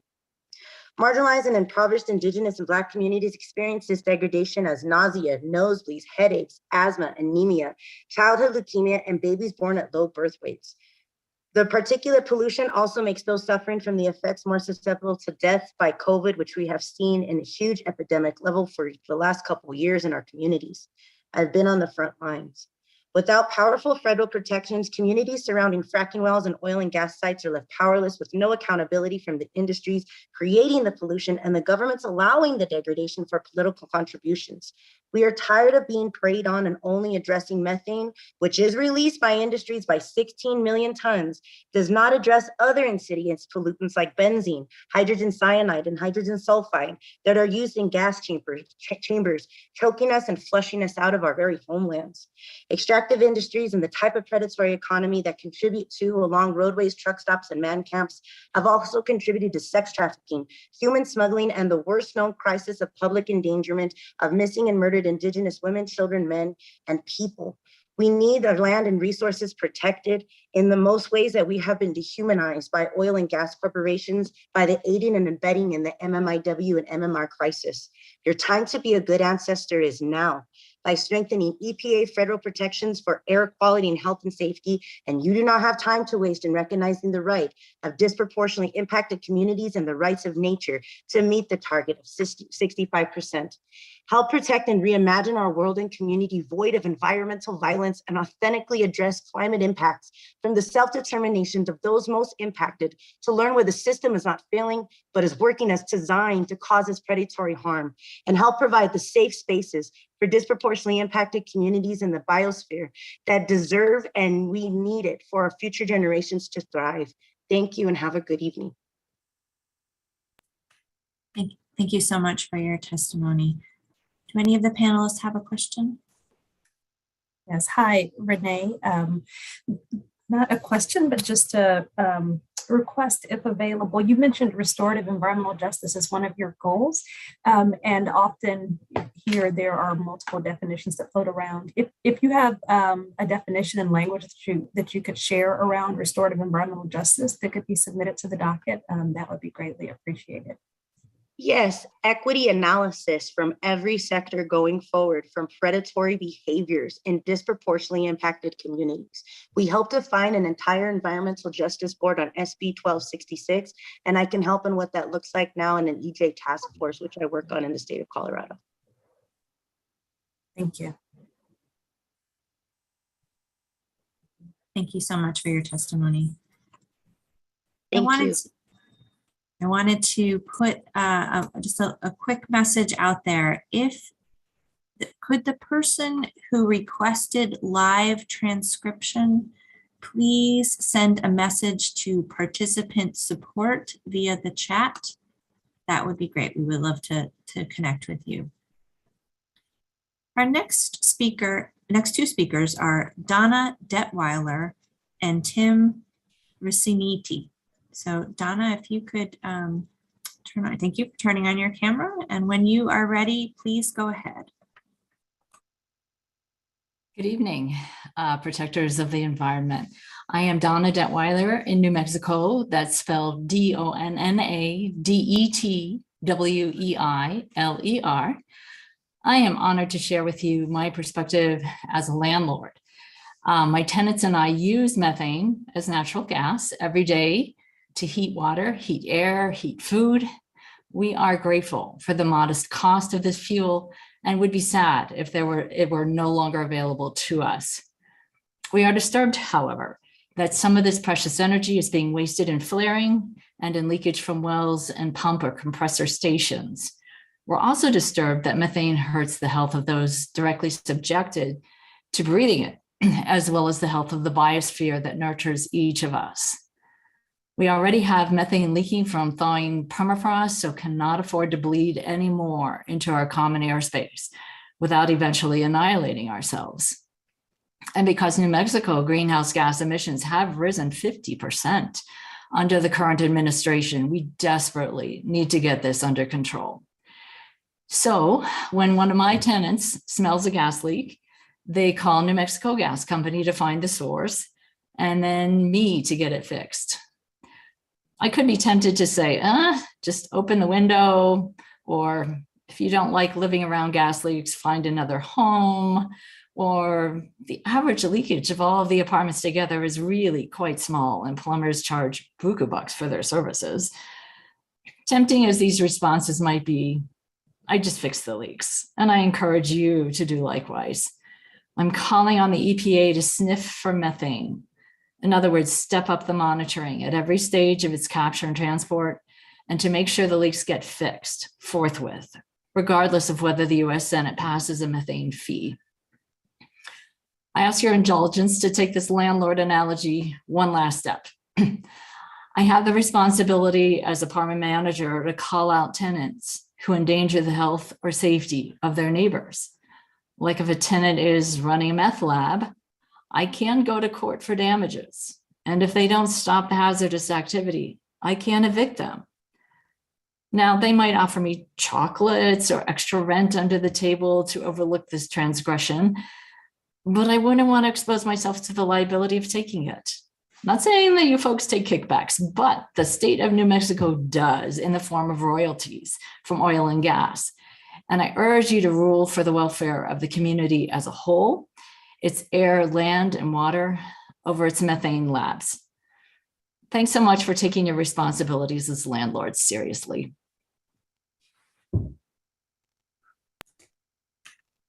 Thank you so much for that illustration and analogy. We appreciate that. Any questions from the panel? Okay, great. Thank you so much for your testimony. Next, we have Tim Riciniti. Thank you so much for turning on your camera. Please begin when you are ready. Hi. Thank you for the opportunity to testify. My name is Tim Riciniti. It's TIMRESCINITI, and I volunteer with Mom's Clean Air Force. I live in West Deer Township, Allegheny County, Pennsylvania. It's a little bit north of Pittsburgh. I support the proposed EPA methane rules and urge the EPA to finalize the strongest and most comprehensive rules to protect children's health from all sources of oil and gas, methane pollution, including small wells and routine flaring. I am privileged to live in a rural area of Allegheny County with 2 county parks and about half a dozen township parks within 15 minutes of my home. I enjoy the outdoors and hiking on these trails that the parks have to offer. I recently looked at an ongoing mapping project which seeks to map the active and historical conventional wells in my area and I couldn't believe the number of unregulated conventional wells that I walk by nearly every day. The conventional wells are so prolific that the map looks like a stipple drawing overlaid onto a satellite image of lush green forests and fields. While on a restorative hike, I can't help but think that even though there may not be another human around me for thousands of feet, methane, the powerful greenhouse gas, is leaking unregulated at a rate of more than 16 million metric tons per year from all around me due to the oil and gas sector. I also recently heard an operator talk about blowdowns and emissions events associated with unconventional gas operations in my area, and that was terrifying. I think about all of the actions I take to reduce my impact on climate change every day. Some of those actions aren't voluntary. They are strictly regulated by the EPA, like emission standards on vehicles. The thought that the oil and gas industry has no restrictions on the amount of methane they can emit infuriates me. The fact that every day of inaction on methane emissions makes the challenges of tackling climate change more insurmountable for ourselves and our children should compel our government to take strong, immediate action. Once again, I support the proposed EPA methane rules and urge you to finalize the strongest and most comprehensive methane rules to protect children's health from all sources of oil and gas, methane pollution, including routine flaring and small wells. Thank you. Thank you so much for your testimony. If you have, as you're submitting, if you're going to submit written comments, if you wanted to include the link to that map that you were describing, that would be helpful. I can do that. It was just to give you a heads up. It's from Frac Tracker, which you may be aware of. Great, thank you. Any other questions from the panelists? Okay, great. Thank you so much. Up next, we have Joe Resinetti and Robert Allison. Hi, I'm Joe Resinetti, Joresciniti, just like that last guy. Thank you for the opportunity to testify. I'm a volunteer with Mom's Clean Air Force. I live in West Deer Township, Allegheny County, Pennsylvania, with my husband, Tim, and our daughter and our 2 old dogs. We live far enough away from the city of Pittsburgh that our air quality isn't bad every day. It depends on which way the wind is blowing, and sometimes we get a break from Allegheny County's toxic 10. Still, we have these air quality action alerts, mostly in the summer. The air gets so unhealthy, there's all these steps we're supposed to take to help out. Limit daytime driving, and try not to fill up the car with gas, but if you absolutely have to, you're supposed to wait until after 7 p.m. There's a lot of personal responsibility put on us on those days, and they happen more and more frequently. Pittsburgh had 57 air quality action days in 2020. Maybe because of those frequent alerts, I've been learning more about air pollution and was surprised to find out that so much methane is leaking all around me. I had occasion to look through the 2020 Hazardous Mitigation Plan for Allegheny County. I learned that 100% of West Deer residents, every single one of us, live within 3,000 feet of a conventional gas well. There are so many shallow gas wells here in PA, and now there's an unconventional drilling company that's proposed 2 fracking well pads to drill even more in West Deer. All of these wells, old and new, big and small, are leaking. The oil and gas industry is leaking 16 million metric tons of methane a year, the equivalent of the climate pollution from all of the nation's passenger vehicles in a year. I think about that now, on the days when it's unhealthy to take a walk outside because of air pollution, and it's why I'm speaking today. I support proposed EPA methane rules and urge the EPA to finalize the strongest and most comprehensive rules to protect our health from all sources of oil and gas methane pollution, including small wells and routine flaring. Thank you. Thank you so much for that testimony and your statistics as well. If you have anything in particular that you'd like EPA to be considering, especially references to the statistics you provided, please do send that in your written testimony as well. Tina, Jennifer, anything to add? I just wanted to make sure I got your notes there. You mentioned 100% of residents in a certain area were within a certain radius of a gas well. Do you mind repeating that information for me? I think you said Westier, but I wasn't sure if I got that. Sure. It's Westier Township, which is in Allegheny County, Pennsylvania. And the statistic is that everybody, 100% of the residents are within 3,000 feet of a conventional well. Probably closer, but the range they give is 3,000 feet. Thank you. Thank you. Great, thank you so much for your testimony. Up next, we have Robert Allison. Thank you for joining us, Mr. Allison. Please begin when you are ready. Thank you for having me. My name is Robert Allison, ROBERTALLISON. I'm a resident of Denver, Colorado, and I am here in connection with the National Parks Conservation Association. I am a volunteer with NPCA and serve on the organization's advisory council for the Southwest region, covering Colorado, Utah, New Mexico, and Arizona. Personally, I'm a frequent visitor to our national parks and other public lands, spending 3 to 4 months each year touring parks and national forests, BLM, and state public lands.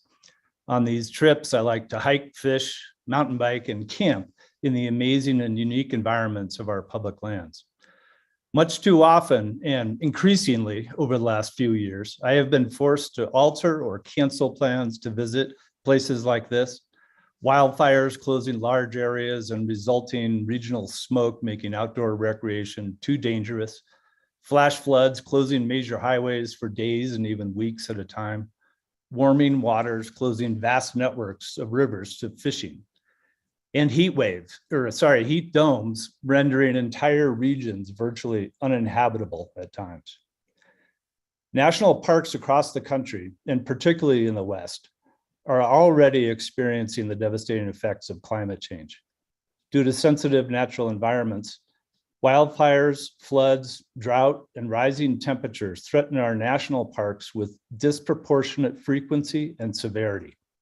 Parks like Glacier, Sequoia, Joshua Tree, and Saguaro risk losing their namesake features. Here in Colorado, Mesa Verde and Rocky Mountain National Parks are surrounded by oil and gas operations and the resulting poor air quality, impacting wildlife, water resources, view sheds, and degrading the experience of park visitors. As several speakers have mentioned, the state of Colorado has been a leader in efforts to address methane emissions in the oil and gas sector. And I believe it's valid for the EPA to look at Colorado's rules as a good example. But I also believe the state has fallen short of effective enforcement of its rules, allowed for too many exceptions, and waited far too long to address big sources of methane emissions like pneumatic controllers. The methane benchmarking report issued this summer by Ceres and the Clean Air Task Force highlighted the ongoing methane emission intensity of many Colorado producers and the historical shortcomings of Colorado's regulatory regime. The EPA's proposed rules go a long way toward addressing necessary reductions in the oil and gas sector's methane emissions. In particular, I believe the new standards for process control devices in the production, storage, and transport of oil and gas, if enacted and enforced, will be an effective and cost-efficient way to get at much of the low-hanging fruit of methane emissions in this sector.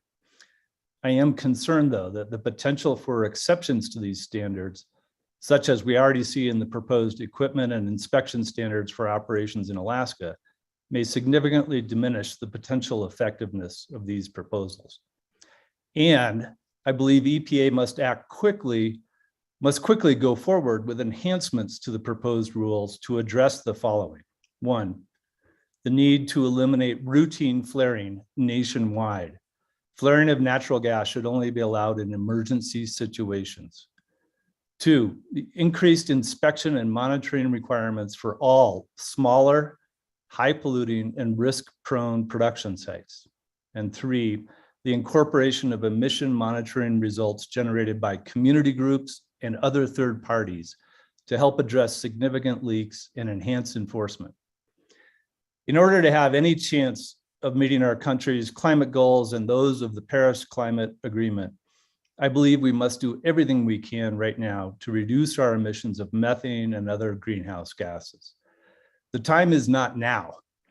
We are already years, decades even, behind in addressing these issues in order to avoid the worst effects of climate change.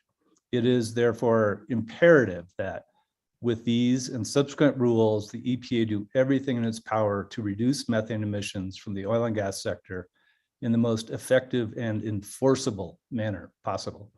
Thank you for your time. Thank you, Mr. Allison. I just wanted to go back to your, you had made a statement. I just want to make sure I've got this right, to eliminate flaring except in emergencies. Do I have that right?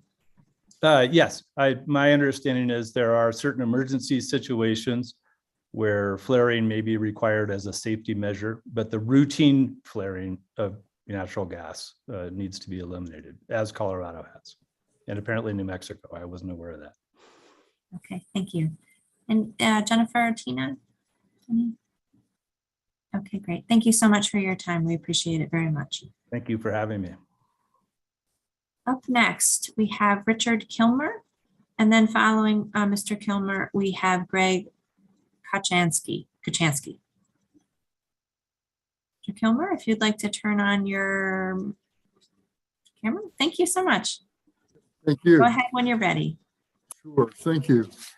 I'm Reverend Richard Kilmer, representing the Climate Witness Project of the Christian Reformed Church in North America. We're headquartered in Grand Rapids, Michigan. The Christian Reformed Church is an evangelical denomination, and we work closely with many evangelical organizations that are working to end the climate crisis. There was a significant announcement at the UN Climate Summit in Glasgow, Scotland, where I was in attendance, that will likely play a huge role as the nations of the world make the reductions in the greenhouse gas emissions that they promised to produce by 2030. The announcement could help protect the world that our grandchildren will inherit by achieving the Paris Climate Agreement goals of keeping the rise in global warming under 1.5 degrees centigrade and achieving net zero greenhouse gas emissions by 2050.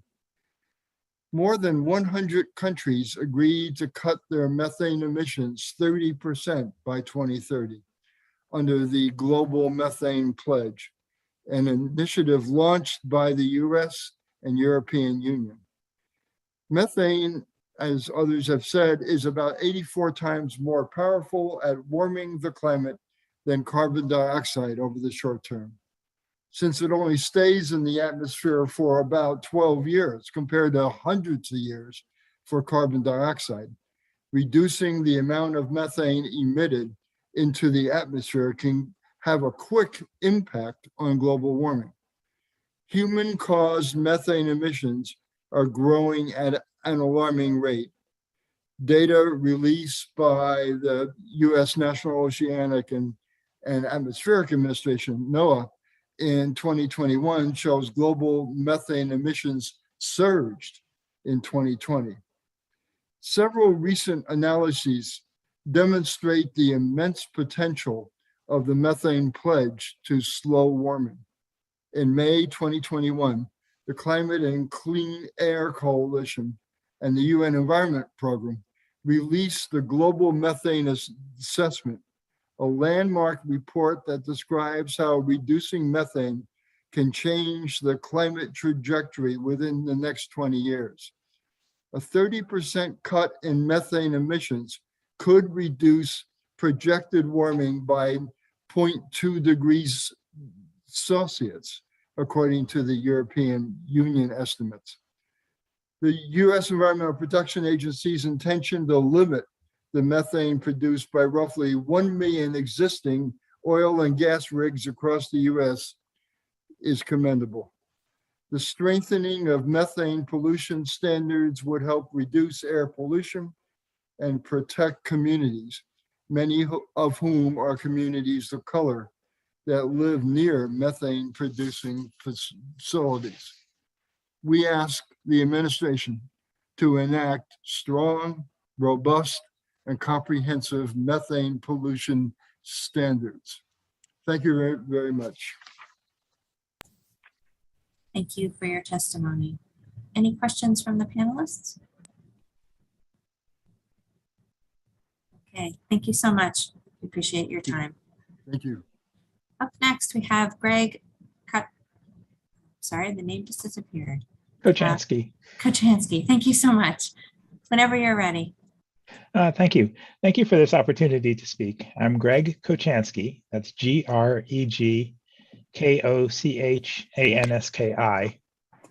I'm a resident of Pittsburgh, Pennsylvania, living on top of the Marcellus Shale.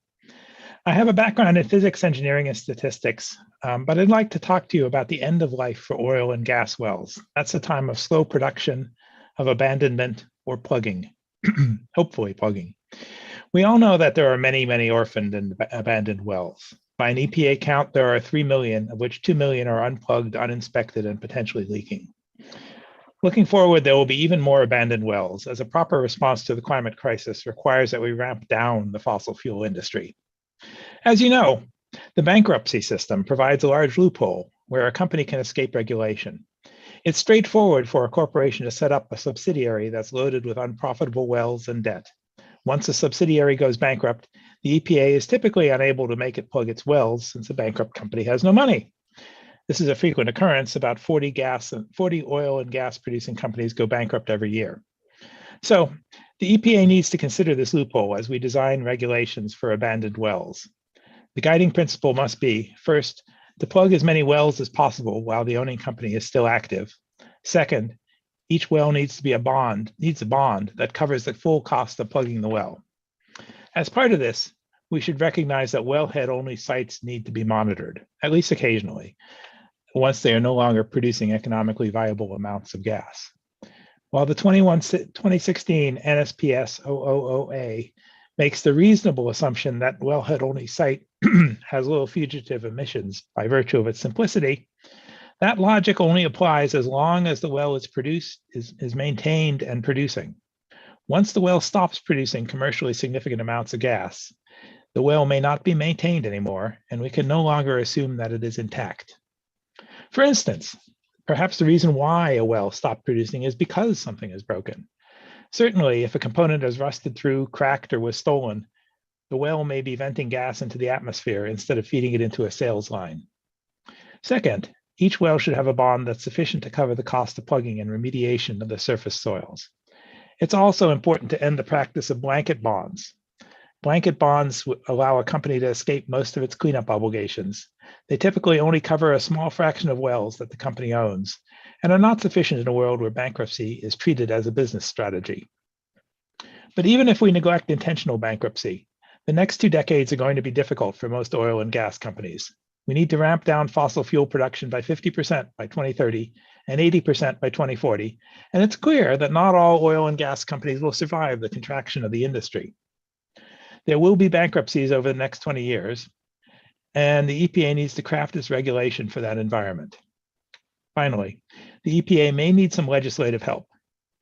Existing bankruptcy law does not always give priority to environmental claims. So even if a well is bonded, once Chapter 11 bankruptcy is entered, there's no guarantee that all the money will be used to clean up the well.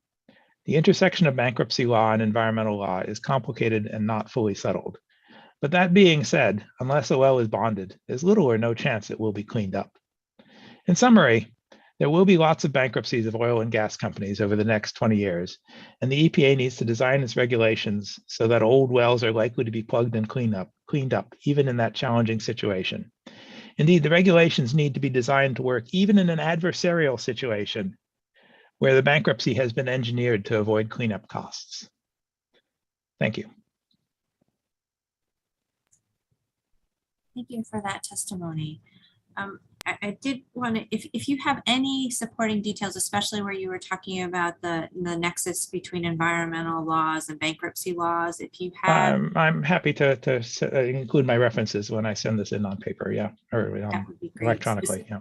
Specific parts of the proposed legislation, I'm sorry, proposed regulation that could use some bolstering. We would be interested in your thoughts. Any questions from the rest of the panel? No question at all, but just a similar request. If you have supporting data on the number of wells per year that are abandoned due to bankruptcy, I think you referenced about 40. There are about 40 bankruptcies. Yeah, bankruptcies. I don't have a number of wells per year at hand, but I'll try to find it.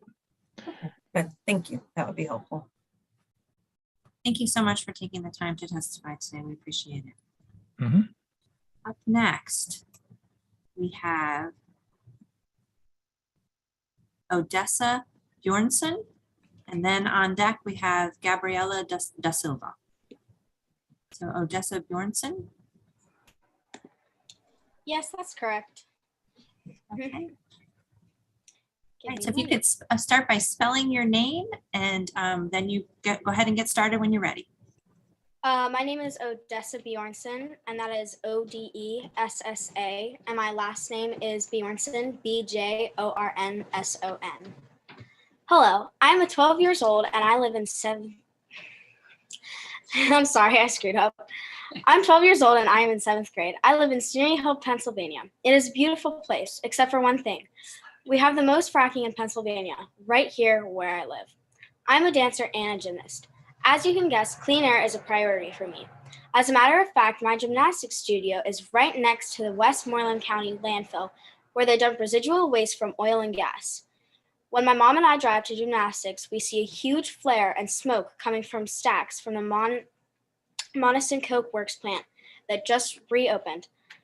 My mom's performing arts studio is on our property. There are well pads around the studio. This is not good for anyone to be breathing. My house has gas wells, pipelines, and compressor stations all around us. There are 21 wells in a 1 to 3 mile area near us. The closest well pad is across the road from our house, and we have a pipeline that is 75 feet from our house. I have had health impacts like rashes, exacerbated asthma, and eczema. Since burning fossil fuels makes the world hotter, all of my brothers and I have had Lyme disease.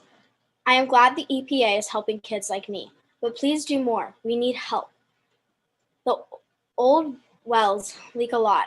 I have been going to DC and Harrisburg since I was 5, but not a lot of people are in charge and are listening. Please do more so I can breathe better. Thank you. Thank you, Odessa. That was very well delivered. Anything from the panelists? Just Odessa, thank you. It's so encouraging to see our young environmentalists coming to speak to us. So we greatly appreciate your time. Thank you. Yes, congratulations. You were very well spoken, and we appreciate your testimony. Up next, we have Gabriela da Silva. Good evening, everyone. My name is Gabriela da Silva. It's spelled Gabriella, da Silva, Dasilva. And I live in Tampa, Florida. So thank you for providing the platform for not only our organizations to speak, but for our communities to speak as well. I'm a Moms Clean Air Force and Eco Madres organizer. We are a community of 1 million moms and dads for clean air, our children's health, and justice in every breath. I am also here today as a concerned big sister, aunt, godmother, and aspiring mom. Moms support the proposed EPA methane rules and urge the EPA to finalize the strongest, most comprehensive rules to protect children's health in all sources of oil and gas methane pollution, including small wells and routine flaring. Living in Florida, we don't see oil and gas operations much like other states, but we do see the impacts of a warming planet caused by methane pollution. Methane has more than 80 times the warming power of carbon dioxide. When Floridians think of methane, we think of more extreme heat days. We think of warming oceans and the bleaching of our coral reef ecosystems. We think of sea level rise and the threat of saltwater intrusion to our drinking water.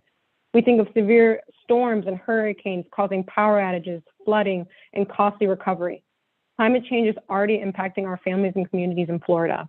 We're seeing this firsthand and the effects of climate instability on our most vulnerable populations: children, older adults, pregnant women, and those whose health is already compromised, communities of color, and low-income communities.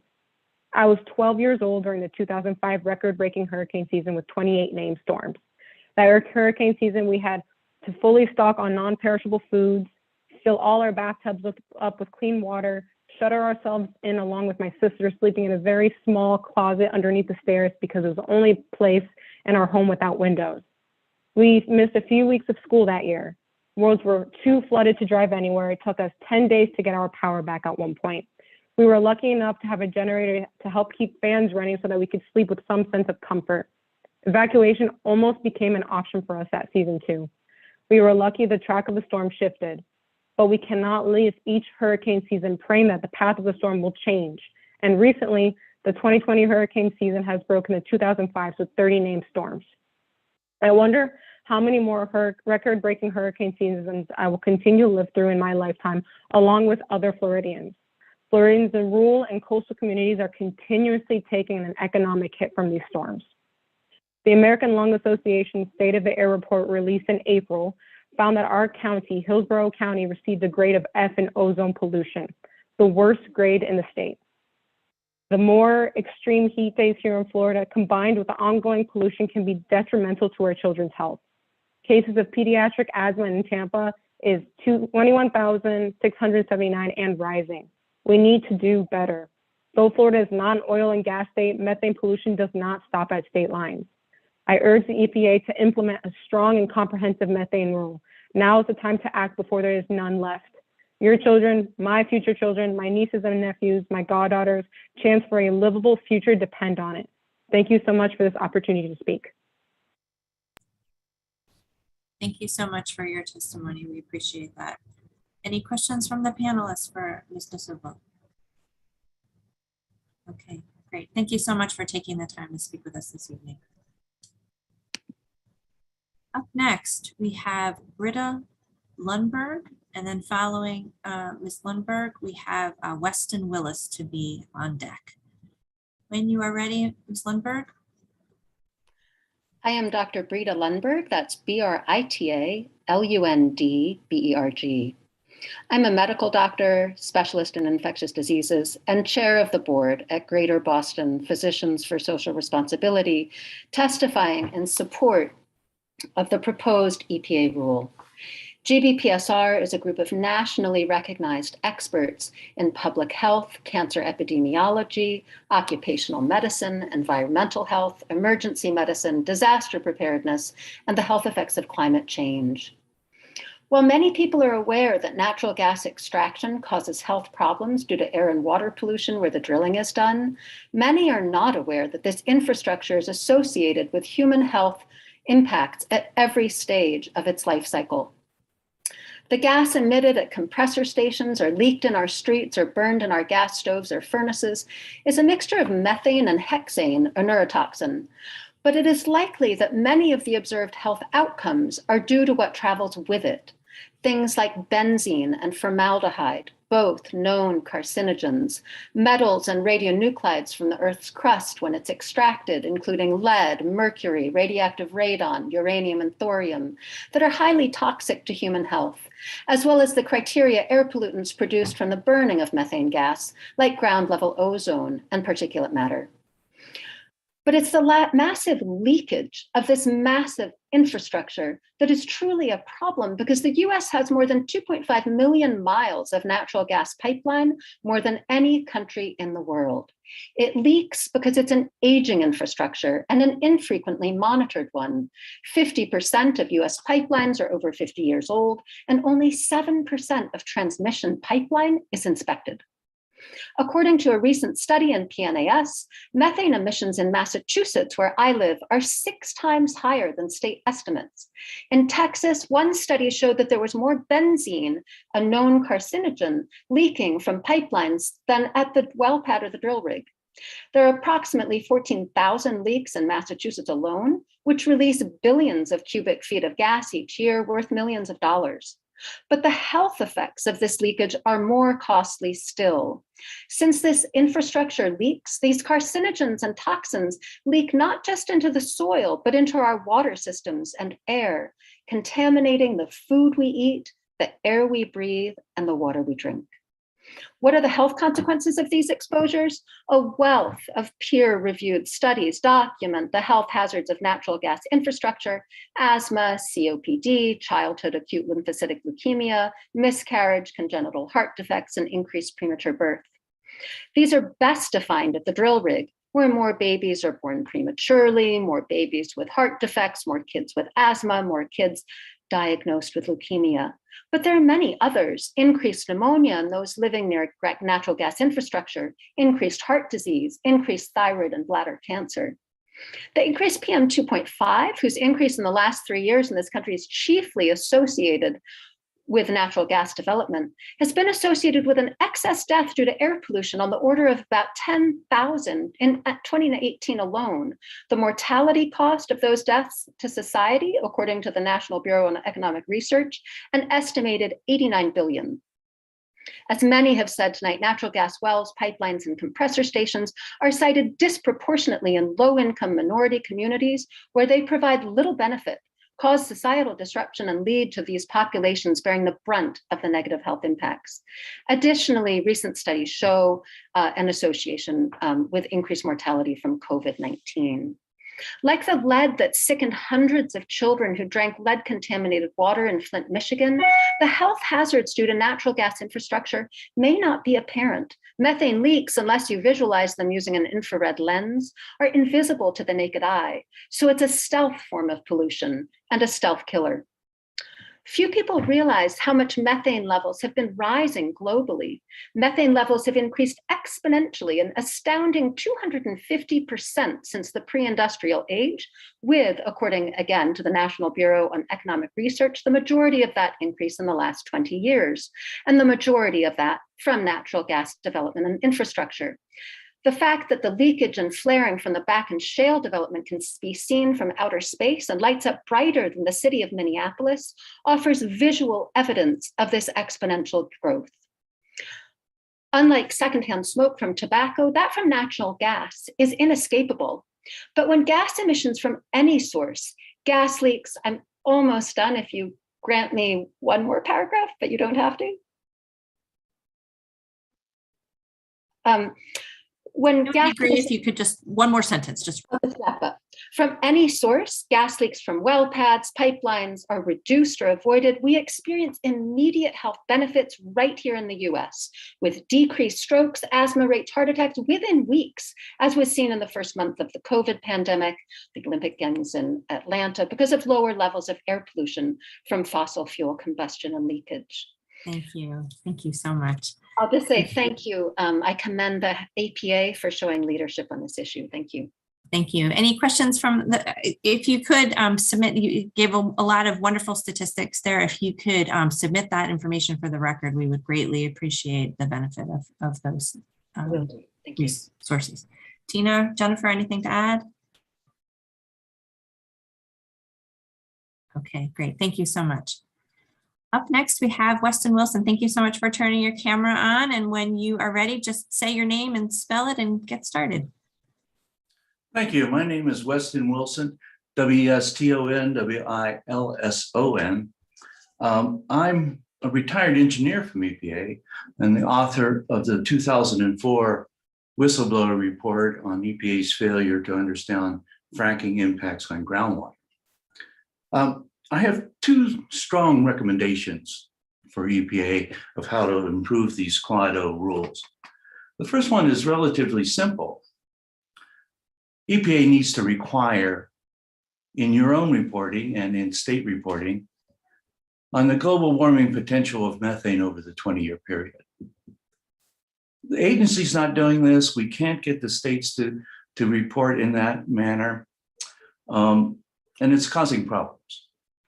Consider, for example, Colorado's greenhouse gas roadmap, which concludes that based on global warming potential of 25 over 100 years, the oil and gas industry here in Colorado represents 17% of the greenhouse gas emissions from the state. But if you multiply by a factor of 3, that ratio significantly goes up. As you can see. In addition, the the constant reference within the Quad O rules to the stringency of Colorado and California's methane reductions is misleading because it's not working. We have self-reported information from the industry that their methane, the amount of methane per well is going down as the industry expands. But that's not verified by ambient data. Ambient data is still showing methane increasing here in the state. And you know that's true globally, based on the Harvard data, that fully 60, 80% of the methane increase globally is due to the US fracking industry. So this constant focus in the Quad O rules of applying BMPs and then being self-reported by the operators is ineffective and insufficient. EPA cannot rely on its broad goal to reduce methane. It must establish a standard for each of these facilities and provide ambient monitoring to show if it's being met. The number of loopholes this state allows in its stringent rules is alarming. Any operator can get an exemption from no flaring if it simply alleges that the pipeline is not nearby or the pipeline doesn't have sufficient capacity. You can and should impose fence line monitoring on these operators and provide grants to academic institutions to do so regionally. The effectiveness of this rule must be measured in top down. We will no longer, as a nation, continue to rely on the industry's self-serving, bottoms-up reporting. It's inaccurate, and it doesn't represent what you're obligated to do in the Clean Air Act. Now, while we're focused on methane as a global warming potential, its hitchhikers are killing. The hitchhikers here, particularly benzene, have been shown to cause increased birth defects. And I think you're probably aware of a very alarming report that came out of Harvard last fall, a year ago, that said downwind of fracking sites, radioactive particulate matter is higher, some 30 to 40% higher than background. And it's the tiny particulates that contain polonium-210 and lead-210. So I end with this request and indeed a demand. Amend the Quad O rules to require top-down monitoring from the new permits provided under the Act. Thank you. Thank you so much for taking the time to testify today. Any questions from the panel?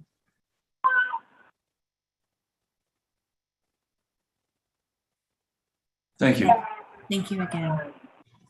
Okay, up next, we have Catherine Zulik. Zulik, yes. Zulik, thank you for correcting that. And then up next, we'll have Linda Birchfield, if you could be on deck. So, Ms. Zulik? Okay. Hi, my name is Kathy or Catherine Zulik. It's Kathy with a C. The last name is spelled Z-U-K-L-I-C. I've been doing some volunteer work with the Sierra Club. That's how I'm involved in these hearings. I spoke at the hearings in June, so I'll be pretty brief today, especially since I don't have a lot of specific knowledge about the proposed new rules, but I do want to touch on some things. I have two brothers who are both executives in the oil industry.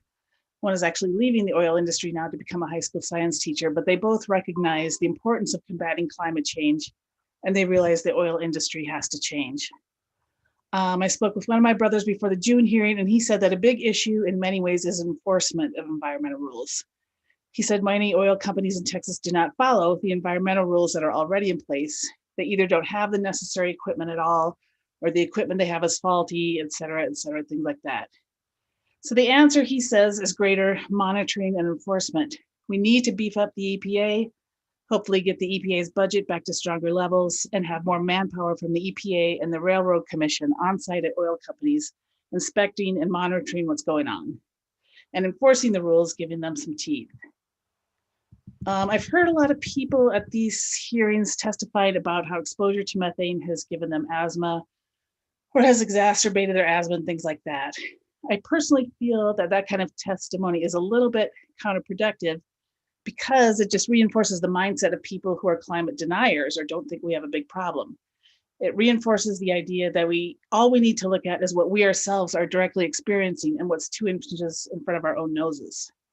And a lot of people do feel that if they walk outside their own front door and take a look around and everything seems to appear pretty normal, then that means there's no problem.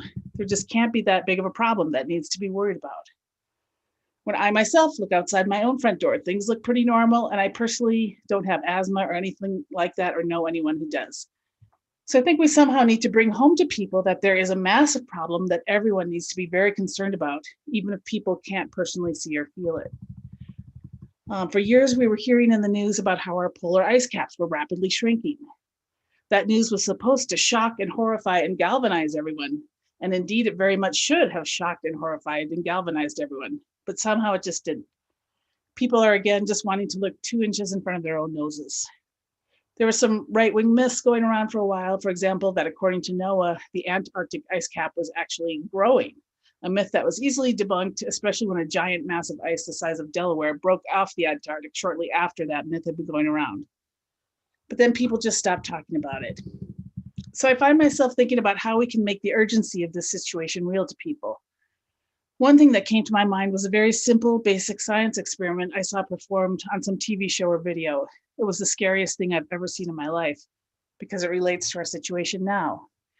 The experiment was that someone took a beaker of water and put a piece of ice, like a disc of ice, in the water. They then took the beaker of water with a disc of ice floating at the top, and put it on one of those clamp things, and then they put a Bunsen burner underneath the beaker of water. So the flame was burning underneath the beaker of water, and they put a thermometer in the water. After a little while, the temperature on the thermometer started to rise. And then what happened for a while was that the temperature on the thermometer kept slowly, steadily rising, and the piece of ice kept slowly, steadily shrinking. Temperature on the thermometer kept slowly, steadily rising, and the piece of ice kept slowly, steadily shrinking, until the moment that the last little bit of ice disappeared. And then what happened is that the temperature on the thermometer rapidly shot up and the water started boiling. Like I said, it was the scariest thing I ever saw in my life. Life cannot exist on this planet without our polar ice caps. So hopefully the big picture reality can be brought home to people. I also want to say that wild animals have been greatly suffering for many years due to climate change and destruction of their environments. Not only do wild animals serve as canaries in the coal mine for us, for our sake, but I absolutely believe that their suffering alone is enough reason to make some big changes. Anyway, hopefully we can bring the great urgency of the situation home to people, but even if we can't, and especially if we can't, we need strong government action. We absolutely need the scale that only government can provide. So I say enact these new rules, beef up the EPA, bring the budget back to normal, put more boots on the ground, etc., so that there can be plenty of monitoring and inspection in order to truly enforce these rules. Thank you. Thank you so much for your testimony.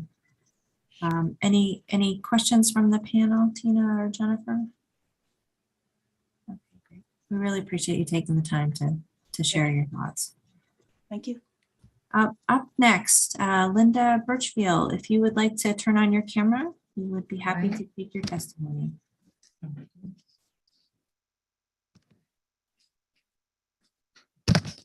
Great, thank you. My name is Linda Birchfield, LindaBurchfield, like field with no D. I'm speaking from Santa Fe, New Mexico, and I thank you for this opportunity to speak. Methane is a very potent greenhouse gas, and in the US, the oil and gas industry is the largest polluter, sending 16 million metric tons into the atmosphere each year. Unless federal action is taken, methane pollution is projected to skyrocket, accelerating the pace of global warming. By developing a strong rule, the Environmental Protection Agency has an opportunity to lessen the impact of global warming in the immediate future. But the rule must be comprehensive and ironclad. This rule takes an important first step in reducing methane pollution by requiring all pneumatic controllers to be non-emitting, but it needs to be more comprehensive and require frequent inspections of all wells, including low producers. The rule must also close loopholes and ban all routine flaring. Americans are looking for a strong methane rule. Polling last month by Morning Consult shows strong support for limiting methane emissions even from low producing wells. Over 70% of all registered voters, including 73% of independents and 50% of Republicans, want a rule that will effectively reduce methane emissions from the oil and gas industry. By tackling that methane, the EPA is taking the most cost-effective step on the fastest path to de-escalate the pace of climate change in the near term. This is because methane has a very powerful, but also a short-lived warming effect. So its reduction would have an impact sooner than the reduction of any other greenhouse gas. Reducing methane could even delay the worst impact of climate change, possibly buying us time to adapt.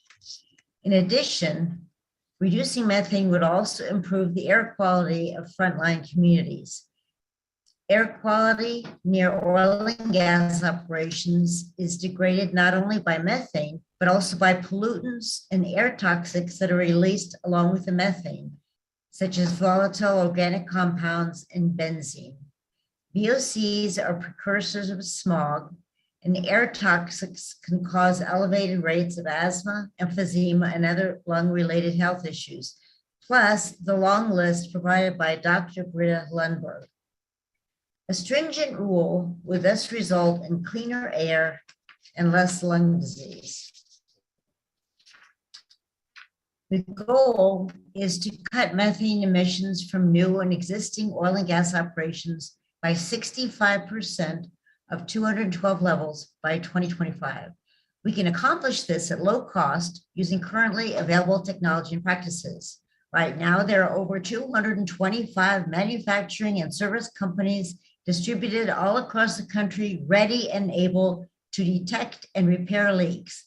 This is a fast-growing industry with the science sector nearly doubling, with the service sector nearly doubling since 2017, and manufacturing growing by 1/3 since 2014. Most of these companies are small businesses with potential to expand if the methane rule is sufficiently stringent, providing jobs that cannot be outsourced and starting salaries above the national average.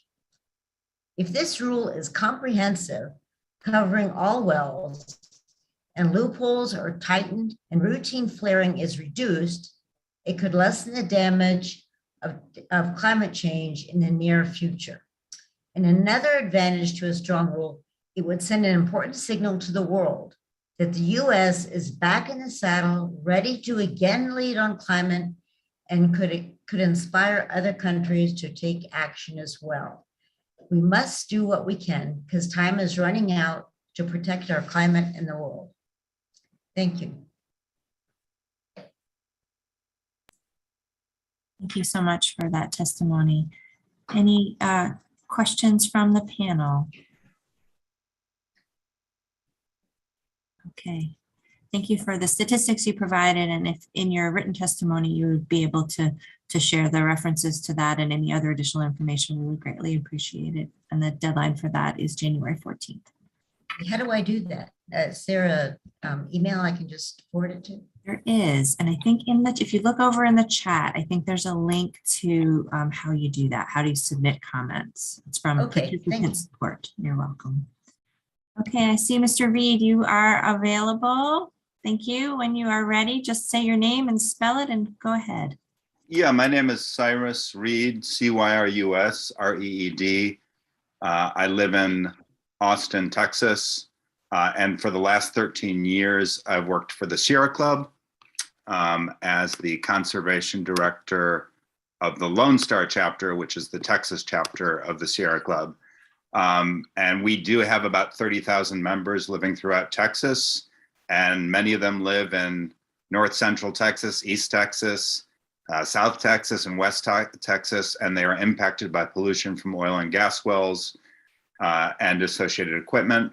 And then, as many speakers have said, all of us are impacted by the gases like methane that are a major contributor to climate change, which I think, as you know, has already impacted Texas through increased incidence of high temperatures, droughts, wildfires, hurricanes, and most recently, back in February, a very extreme polar vortex event that literally left millions of Texans in the dark. So I'm here to tell you, first of all, there's no state that's going to benefit more from federal action on proposed methane standards than Texas. Why? I think you know we're the leading oil and gas producer. We have major shale formations, Haynesville, Barnett Shale, Alpine High, Permian, Eagle Ford, all over the state. We produce oil, gas, condensate. We have more miles of pipeline than any other state. And we have a backlog of abandoned and orphaned oil and gas wells, which are another source of emissions, of methane emissions and other pollution. And I think you've probably seen, and I can share through written testimony, multiple academic, environmental, and industry studies that show that no state has had a higher incidence of methane pollution, particularly in the Permian Basin, from oil and gas sources than Texas. The amount of methane from flaring, venting, and fugitive emissions has increased, especially as we've taken on the hydraulic fracturing and put a premium on quick development.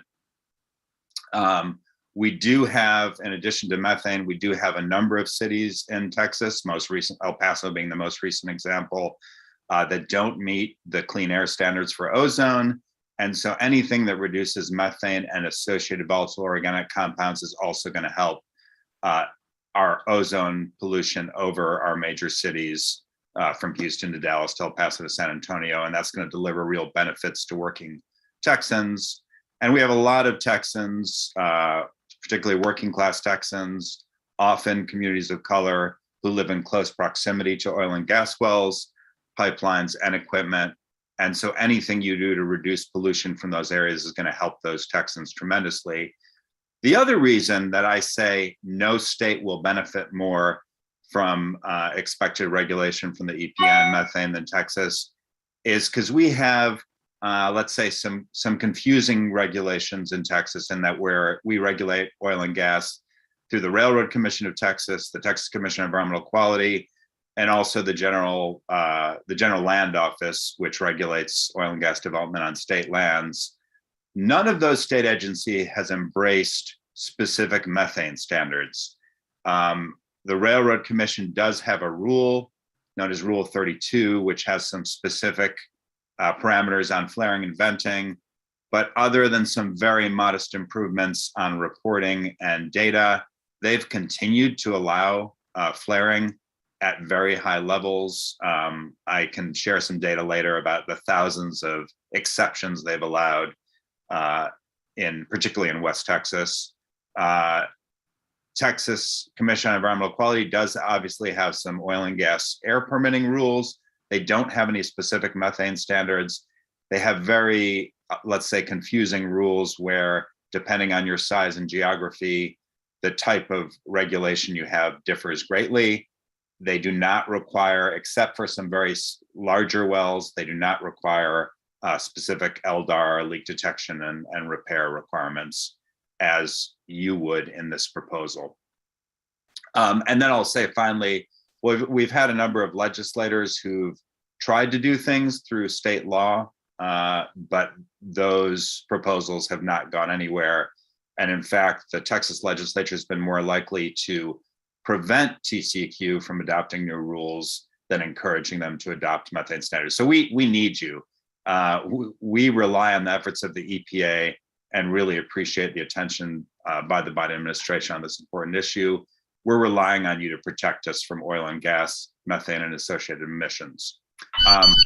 You see how my time expired. Okay. I was going to get into some specific stuff we like in the rule and some other stuff that we think should be improved, but I can do that through written comments. And again, Texas, we're the biggest oil and gas producer. Our state agencies are not, our governor, our state agencies are not going to do it on their own. We need you guys to step in. Thank you for that perspective and your comments. Any questions from the panel? Okay, thank you so much for your time. Walter Zhao, thank you so much for turning your camera on. We look forward to your testimony. And let me just say that at the conclusion of Mr. Zhao's testimony, we're going to take a 10-minute break. So just want to give people that forewarning, and then we will return right after that. So, but for now, we look forward to going into the break with Mr. Zhao. Go ahead and spell your name and then begin your testimony. Thank you so much. And right, I feel like the last speaker before lunch, you know. My name is Dr. Walter Tsou, T-S-O-U. I'm a public health physician, former health commissioner of Philadelphia, and I serve on the board of Physicians for Social Responsibility in Pennsylvania. Our state, after Texas, is the second leading producer of fossil gas, and our methane leaks are a reason why Pennsylvania is the third largest producer of greenhouse gases in America. I wish to speak in favor of a stronger methane rule for existing sources. All drilled wells, compressor stations, and pipelines are prone to leakage, and the emissions from smaller leak-prone wells is a significant concern here in Pennsylvania. Unfortunately, our state government is very much in the pockets of the gas industry and have allowed low producing, that is under 3 tons per year wells, to be exempted from stronger rules. More than half of our 1.1 million tons of oil and gas methane pollution annually comes from these low producing wells. The proposed regulation of just a survey is insufficient to ensure compliance.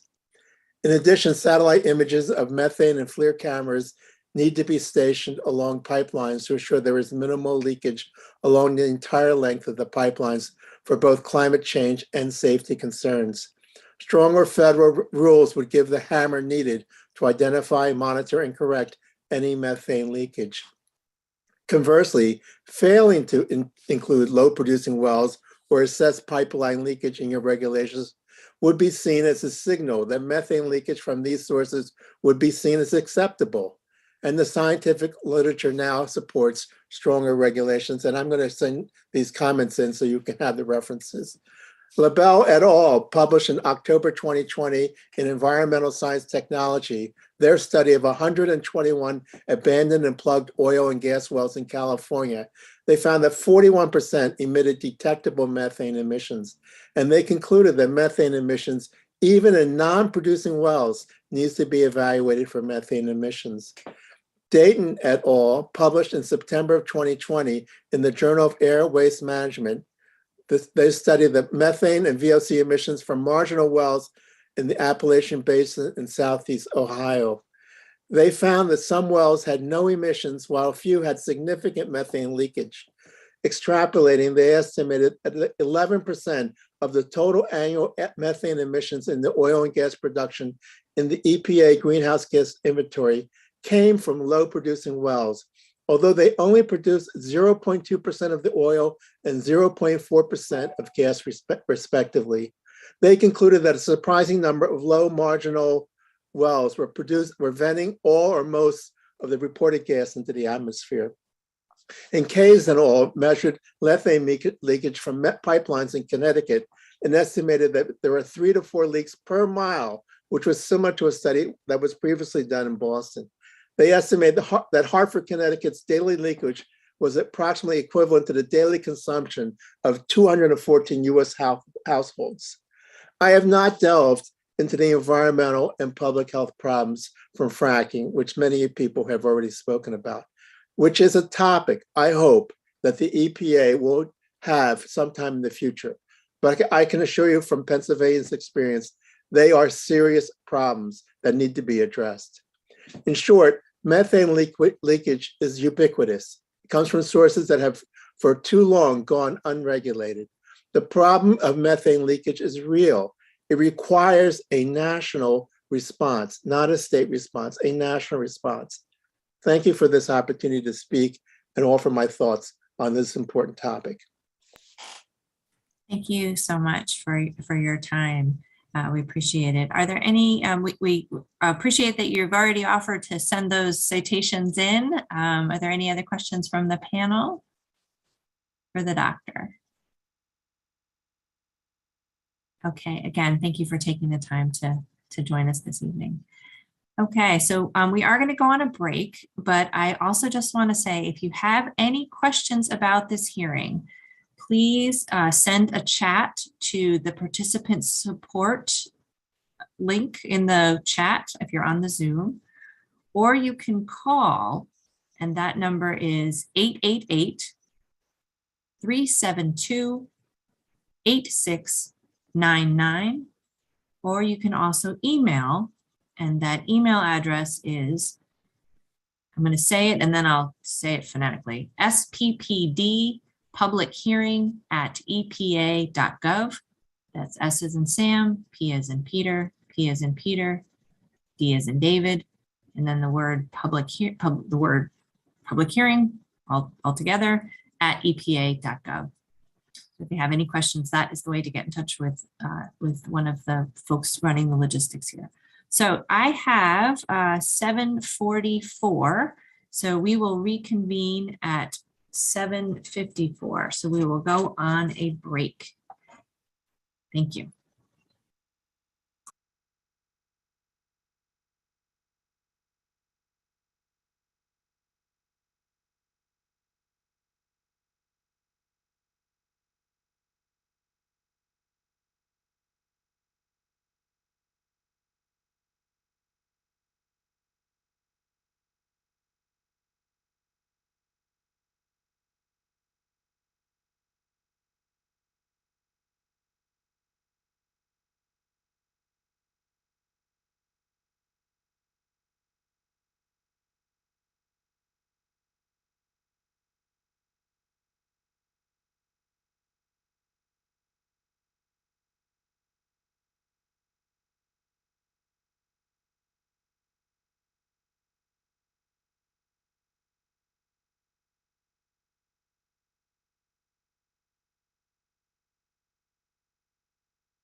Good evening, everyone. Welcome back. I'm Jenny Noonan, and I'm the Director of Policy Analysis and Communication in EPA's Office of Air Quality Planning and Standards.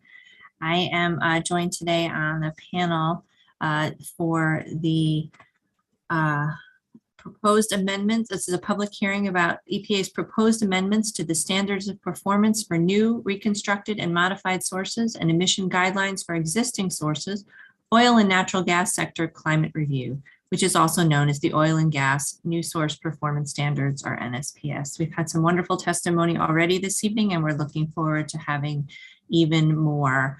I just want to remind everyone to please keep your chat open. That's over on the side. And we welcome folks who are joining us on YouTube and viewing us from YouTube as well.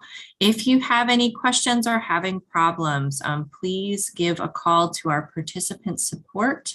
And that phone number is 888-372-8699. So again, welcome to my fellow panelists, Jennifer and Tina.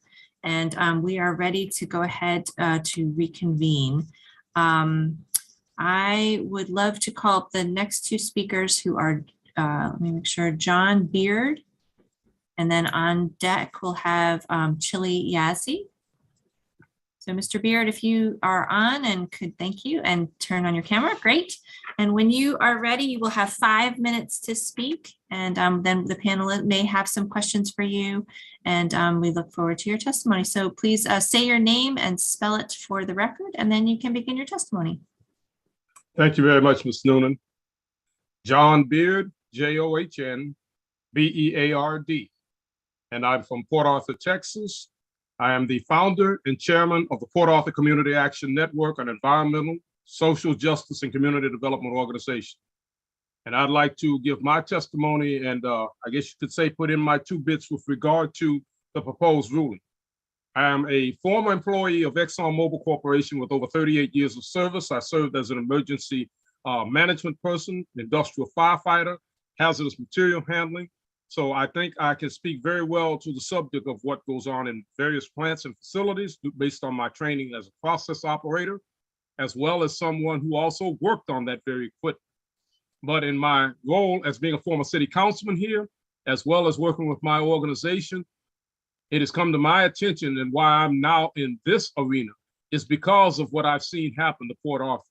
And Port Arthur stands as what I call the nexus of climate change.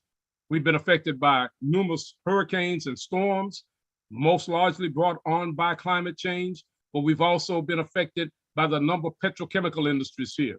The largest refinery in the country, several other slightly smaller refineries in the country, numerous other sources of emissions. We are at the end of the line with regard to the Permian gas that is being exported through 2 LNGs and possibly a 3rd that are in the Port Arthur area. So I've seen and witnessed what that industry can do, not just the good, but the bad. The bad is that Port Arthur has twice the state and national average for cancer, heart, lung, and kidney disease. Port Arthur is also the home to one of the largest serial polluters of SO2, SO3, and particulate matter in the 2.5 micron range, and that is oxybocalcimine. But we're here to talk about methane. The effect with methane is the flaring that goes on at these facilities that use and process methane, but also where they come from out of the ground in the Permian Basin. I have friends that work in that area, and they use gas chromatographs and cameras that show it virtually seeping up out of the ground from abandoned and poorly capped wells and poorly maintained and operated pipelines. Texas is notorious for that. Texas and the TCEQ are regulatory agents. So it is incumbent upon the EPA to enforce rules and standards that are going to compel them to take action, because our governor and our regulatory agencies never met a pipeline or a source of emission they didn't like. They allow this to happen with impunity. They don't see these things. They don't even record when there are upsets and flarings, largely of which can be of such an amount that they exceed the regular total emissions. All they measure is the routine. They don't measure the startups and the shutdown from the numerous storms, hurricanes, tropical storms, not to mention equipment failures.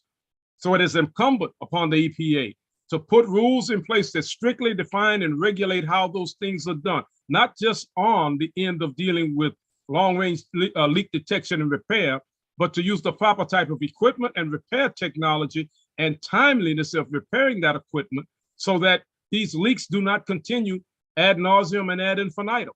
We cannot afford to put more ethane in the air. You heard earlier it was said that it's 80 times worse than carbon dioxide. And then you have to look at the precursors that come from it, the hazardous materials that come from it, and the extraction bringing hazardous materials such as lead and cadmium and heavy metals and normal radioactive materials that come out of the ground. All of this affect the lives and health of people in a city of 55,000. And I will put it to you like this. If you came to my hometown and talked to people and asked them on the street if they knew of anyone or had anyone in their family that had either had cancer, in remission from cancer, or died from it, you would not find a single person of adult age who would tell you no. That is shocking in and of itself. The air quality here is the poorest in all of the state of Texas and possibly the United States. We are borderline for non-attainment because of the emissions, because of the flaring, because of the processing. So I ask you and beseech you, even beg of you, to enforce stringent rules and guidelines. And please don't allow these companies to be self-regulating because they will underreport every time. There cannot be loopholes. You have to be stringent and direct in what you do and very precise. So once again, thank you for this opportunity.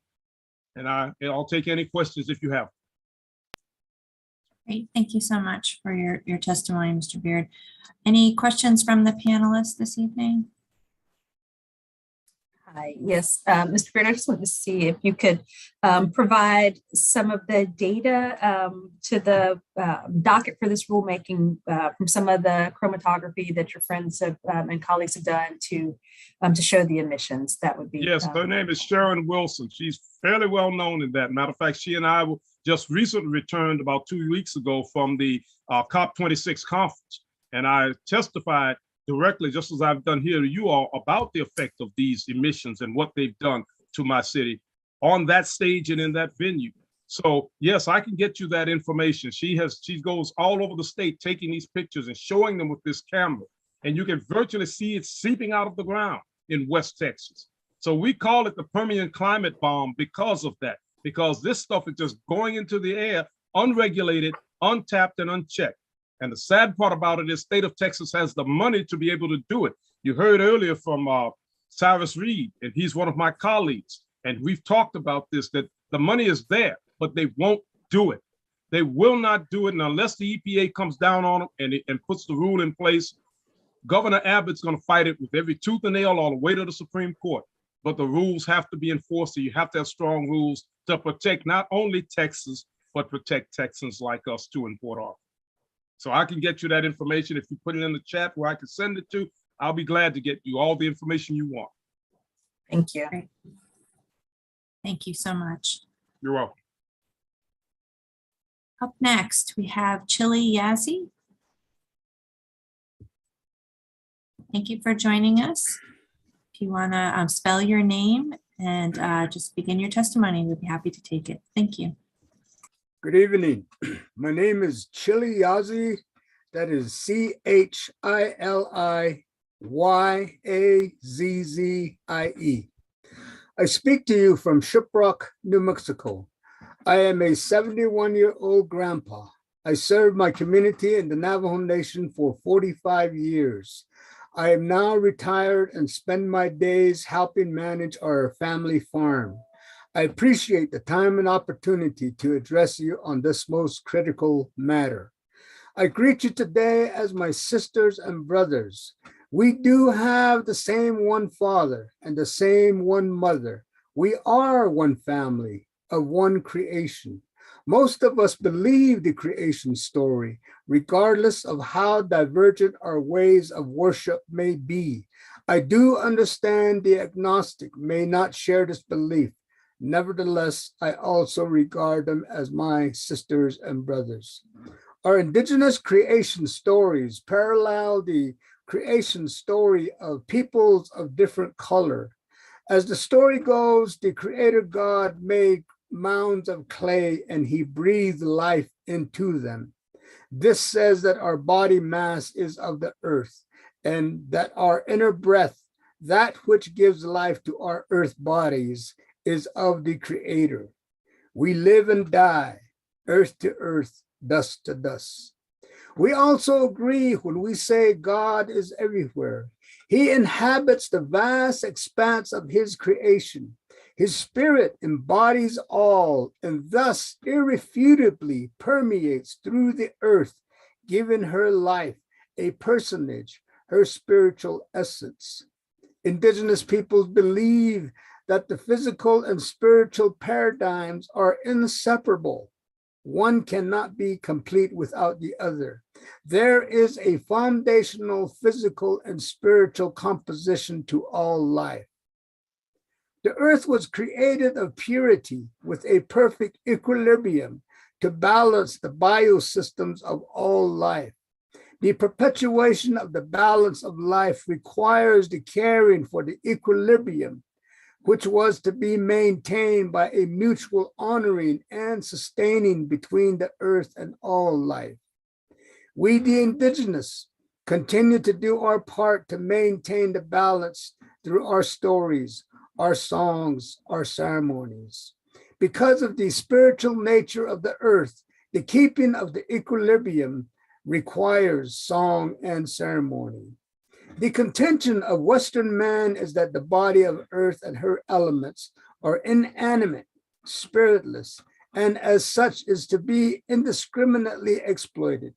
The long-term extraction of natural resources and the exponential escalation of it is the cause of the changing climate. This has placed us in dangerous times. In 2006, the late modern-day theorist, Stephen Hawking, predicted that the planet has only 100 years left. He said one cause of this demise will be climate change.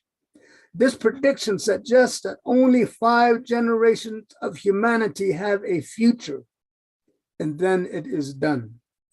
As if in keeping with the Hawking prediction, the life of Earth is waning, as evidenced by the decimation of species and biosystems. This prediction is in keeping with the prophecies told through the generations in our indigenous history. Our prophecy stories are not all dire. We have stories of hope that mankind will see his ways of error and correct the path in humanity's life journey. We, the indigenous, understand where humanity's life path should be and what we must do to get back on that path.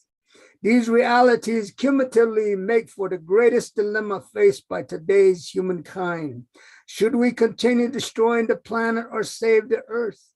Our paramount concern must be to protect the life of earth for humankind to live beyond the predicted time of demise. Our common ground must be concerned for the future of our grandchildren, our future generations. I join today to implore of you, to beseech you to render determination that will help rescue the planet. I leave you with one thought. So many years from now, will your grandchildren blame you for killing their planet, or will they thank you for doing what you could do to help save the Earth Mother, their home? Thank you. Thank you so much for that testimony. Any questions or comments from the other panelists? Okay, thank you again. Next up, we have Karen Artell, and following Ms. Artell, we'll have Kate Christensen. Ms. Artell, if you want to turn your camera on, that would be great. Thank you. Good to see you. And when you are ready, please spell your name and go ahead and start your testimony. You have 5 minutes. My name is Karen Artell, K-A-R-E-N A-R-T-E-L-L. I live in Fort Collins, Colorado. I want to first thank the EPA and fully support this effort to reduce methane and other harmful air pollutants from both new and existing sources in the oil and natural gas industry. Reducing methane, VOCs, and other pollutants is important for the health of Fort Collins residents. Colorado is a major oil and gas producing state. Much of the oil and gas production is along the Front Range, east of the Rocky Mountains, and close to cities, communities, and homes. Fort Collins is up against the Rocky Mountain foothills and part of the Denver Metro North Front Range ozone non-attainment area, and is in serious non-attainment for ozone. VOCs and NOx from oil and gas wells to the east of the city are carried by prevailing winds to the west and up against the foothills. The Fort Collins West Ozone Monitor has one of the 4 highest ozone readings in Colorado. The 4th max ozone level at the monitor in 2020 was 75 parts per billion. In 2021, the level increased to 85 parts per billion. As with the rest of the Western U.S., we are adversely affected by the climate crisis and resulting drought and wildfires. Last year, we had 2 of the largest forest fires in Colorado history to the west of us. Our air quality was very poor during these fires. This year again, we endured poor air quality from smoke from fires on the West Coast. My comments will address what I feel are the 3 serious issues I hope the EPA will address and revise in these regulations. Small operators must be required to conduct regular leak monitoring and repair. Regulations must in all cases apply to both new and existing operations, and time, effort, and funding must be spent on user-friendly, coordinated, comprehensive search function and database for the public and regulated entities to use at the state level related to air quality in the regulated entities. Having smaller operators do a one-time survey and repair without a requirement for ongoing leak detection and repair is not adequate. These sites must be required to conduct regular monitoring for leaks and repair the leaks.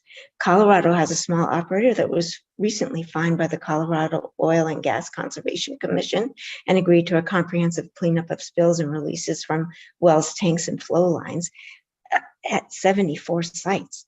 This same operator was asked to enter into a settlement agreement and fined by the Air Pollution Control Division for multiple violations of Colorado's air quality regulations.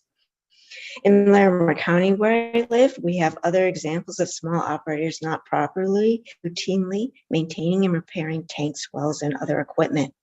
Regarding the EPA's wish to empower communities, regulators, and the public in identifying and stopping large emission events, the public here in Colorado has access to the Colorado Air Quality Control Commission hearings and the ability to comment on proposed rulemakings, but have very little access to what happens after regulation is adopted.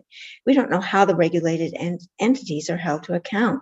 Documents are difficult to search for on Colorado's Air Pollution Control Division website, and not all documents are uploaded. Documents are uploaded, necessitating requests for records from staff members. Regulated entities self-report emissions and leak detection and repair activities. As far as I know, the division does not hold public meetings regarding entities that don't comply with the division's rules. We have no idea what's happening behind the scenes unless we spend an inordinate amount of time and effort trying to find out, and even then actions seem to be obscured. This puts the public at a disadvantage in knowing truly how these entities are regulated. There are, I'm sure, dedicated, hardworking staff at all state air quality agencies, but regulatory transparency and efficiency is important. Time, effort, and funding must be spent on a user-friendly, comprehensive, consolidated search function and database for the public and for the regulated entities. Thank you. Thank you so much for that testimony. There was a lot in there. And I would just like to start by saying, if you are inclined to also submit written testimony, we would be interested in seeing that, especially if there are examples of places in the proposed regulation where you think this transparency, increased transparency about how to make sure the rules are implemented, that's certainly something that we would be interested in knowing more about. If there are places in the proposal that you think should have different wording or examples of where your personal experiences could inform what you think of that language, we would be very interested in hearing that. Can I turn it over to my fellow panelists and anything to add or ask about? I did submit written comments. I'm sorry, I did submit written comments, but not exactly on what you just said. but I can look into that. Okay, well, we would appreciate that. Yes, and thank you for your testimony. Along the same lines with what Jenny was noting, if there are specific things that you are seeking with the what I noted as a publicly searchable database, if there's specific data that you would like to have shared, getting some I'm going to say columns of what it is that you're looking for the database, that would be helpful as well. Okay. Great. Thank you so much for taking the time to share your thoughts with us. Up Thank next, we have Kate Christensen. If you feel so led to turn your camera on. Great, thank you. It's good to see you. When you're ready, if you could spell your name and go ahead and give your testimony. Okay. Hi, my name is Kate Christensen. It's KateChristensen. I'm the Oil and Gas Campaign Coordinator for 350 Colorado, and I appreciate the EPA for taking time to hear my comments today. I live in a state, like many people who have spoken tonight, that has received an F grade in air quality from the American Lung Association for the past 10 years. And like Karen Artell, I live in an area that the EPA has placed in a serious ozone non-attainment is moving to severe. The air quality, the ozone, and methane have a common source, and that is oil and gas production. I also live in a state that has 26,000 low-producing marginal stripper wells, whichever term you want to use for them. These wells are not being monitored for leakage, but any one of them could become a super emitter at any time, which has devastating consequences for our climate and our air quality. These stripper wells are all currently exempt from methane rules and need to be included in the current rules. I urge the EPA to monitor all wells, and including plugged and abandoned wells. Not only do these stripper wells need to be monitored, but plugged and abandoned wells also need to be monitored into perpetuity. Concrete used to plug wells always cracks and leaks and releases methane at some point. Recently, just a few miles away from my house, a plugged well called State 3016 started leaking methane within around 1,000 feet from Soaring Heights Elementary School in Erie, Colorado. Our state has over 100,000 wells that have been drilled. 52 of them are producing, 52,000 are producing right now, but all of them need to be monitored into perpetuity. I also support air monitoring that is not industry self-reporting. This could be top-down, as well as Wilson suggested earlier, or community-based air monitoring, or a combination thereof. A group in my home state, Cultivando, which is near the giant Suncor oil refinery. Suncor is the largest stationary source of pollution in our state, is taking on a community air monitoring project. Community monitoring would help the EPA prioritize fixing major leaks that are harming nearby communities more quickly, provide transparency and accessibility of emissions data. Communities that are living near oil and gas operations deserve to have timely access to accurate data through an easily accessible and open access web-based platform. It's important that the EPA recognize third-party methane emissions modeling estimates based on data rather than relying on oil and gas operators self-reporting estimated emissions. And this would give a more accurate picture of the methane pollution problem. The EPA is taking an important step in addressing these methane emissions.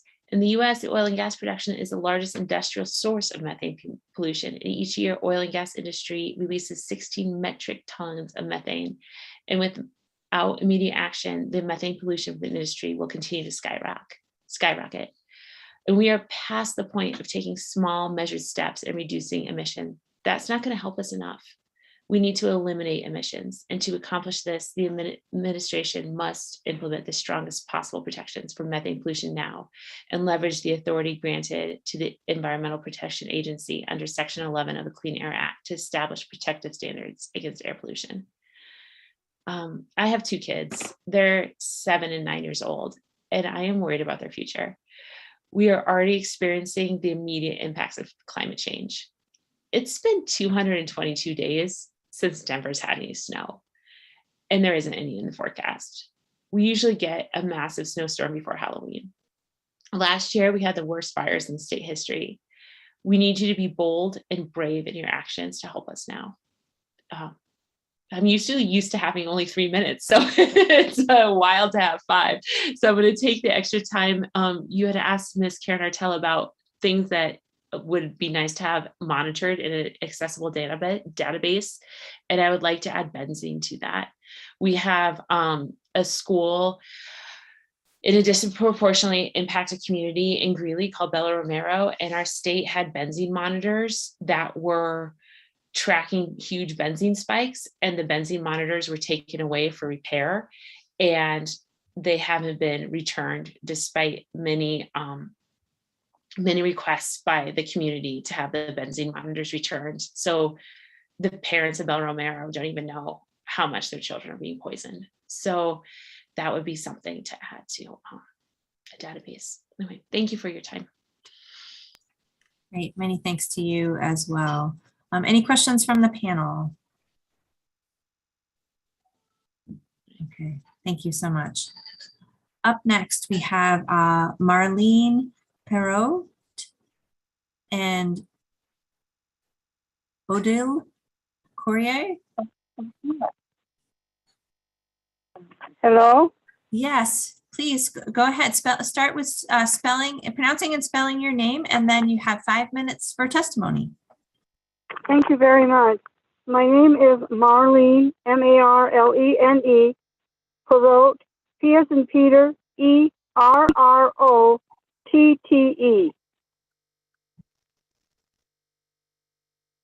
You may begin. I am Marlene Perrault, a Sister of Mercy, and a member of the New Mexico Interfaith Power and Light. The Sisters of Mercy's ethical commitment impels us to work more effectively toward the sustainability of life and toward universal recognition of the fundamental right to clean air. NASA identified methane plume over the San Juan Basin here in New Mexico as the highest concentration in the nation. And we have a growing methane plume over the Permian, Texas, New Mexico Basin, areas of high oil and gas production. These methane plumes challenge our faith commitment to act in harmony and interdependence with all creation as a moral imperative. The oil and gas industry is the largest industrial source of methane. We Sisters of Mercy commend the EPA staff on drafting a strong proposal amendment to reduce climate and health harming pollution from the oil and natural gas industry. We commend you especially on highlighting the comprehensive monitoring program, finding and repairing methane leaks from well sites and compressors. And I might say we are concerned about all the abandoned oil wells as well as small oil well leaks. I live in New Mexico, and I want to thank you for including the use of advanced technologies as part of the best system of emission reduction. There are a number of companies in New Mexico that specialize in methane mitigation, as well as throughout the United States. We support the requirement of routine monitoring at 300,000 well sites nationwide, which includes also all new and existing compressor stations, monitor and repair leaks, and I think this is really important, at least once every 3 months. Make sure that there is money available for the monitoring and implementation of these rules. The proposal recognizes states and tribes' unique roles. EPA's proposal significantly reduces emissions with benefits that far outreach the cost of compliance. I'd like to quote Matt Lee Ashley, a senior fellow at the Center for American Progress. And I quote, "There is absolutely no reason that oil and gas companies should be able to freely waste hundreds of millions of dollars in taxpayer-owned resources without paying a dime. Requiring companies to plug leaks and set reasonable limits on venting and flaring of natural gas are simple, effective first steps towards cutting waste and reducing the impact of methane pollution on public health and the climate, unquote.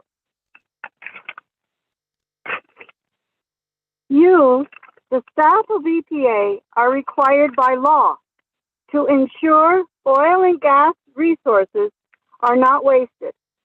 And taking action on natural gas, methane, is a huge part of a comprehensive effort to modernize U.S. policy and move energy development in the 21st century. We thank you for engaging in this ethical endeavor.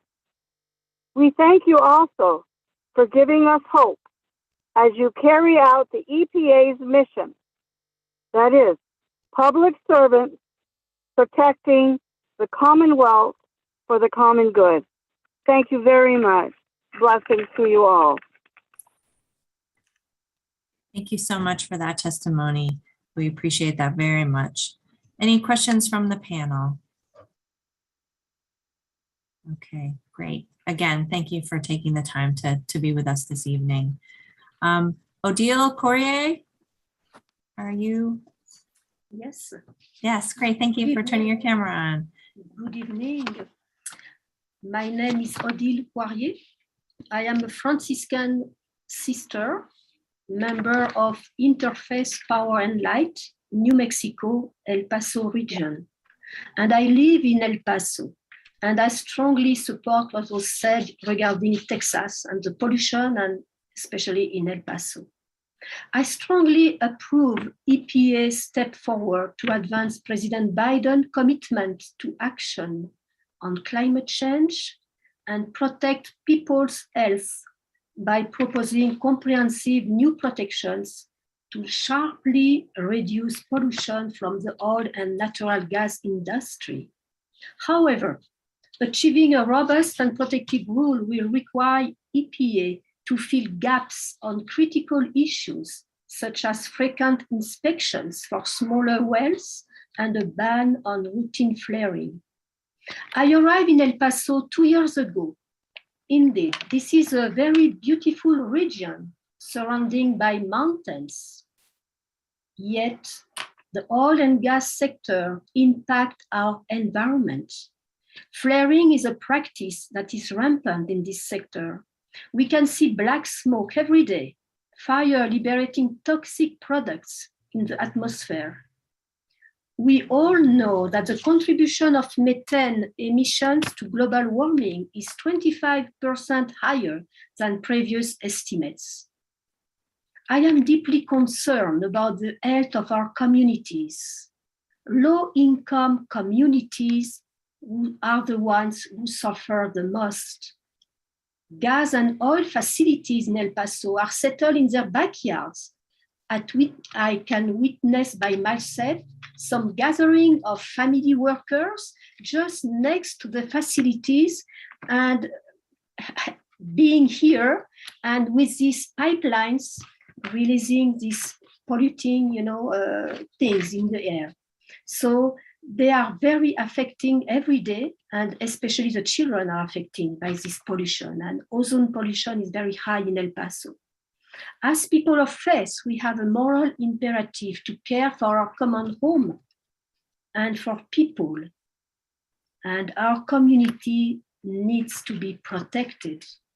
EPA must strengthen their proposed rule to protect public health through a supplemental rulemaking or other actions in order to end the wasteful and dangerous practice of routine flaring at oil and gas facilities.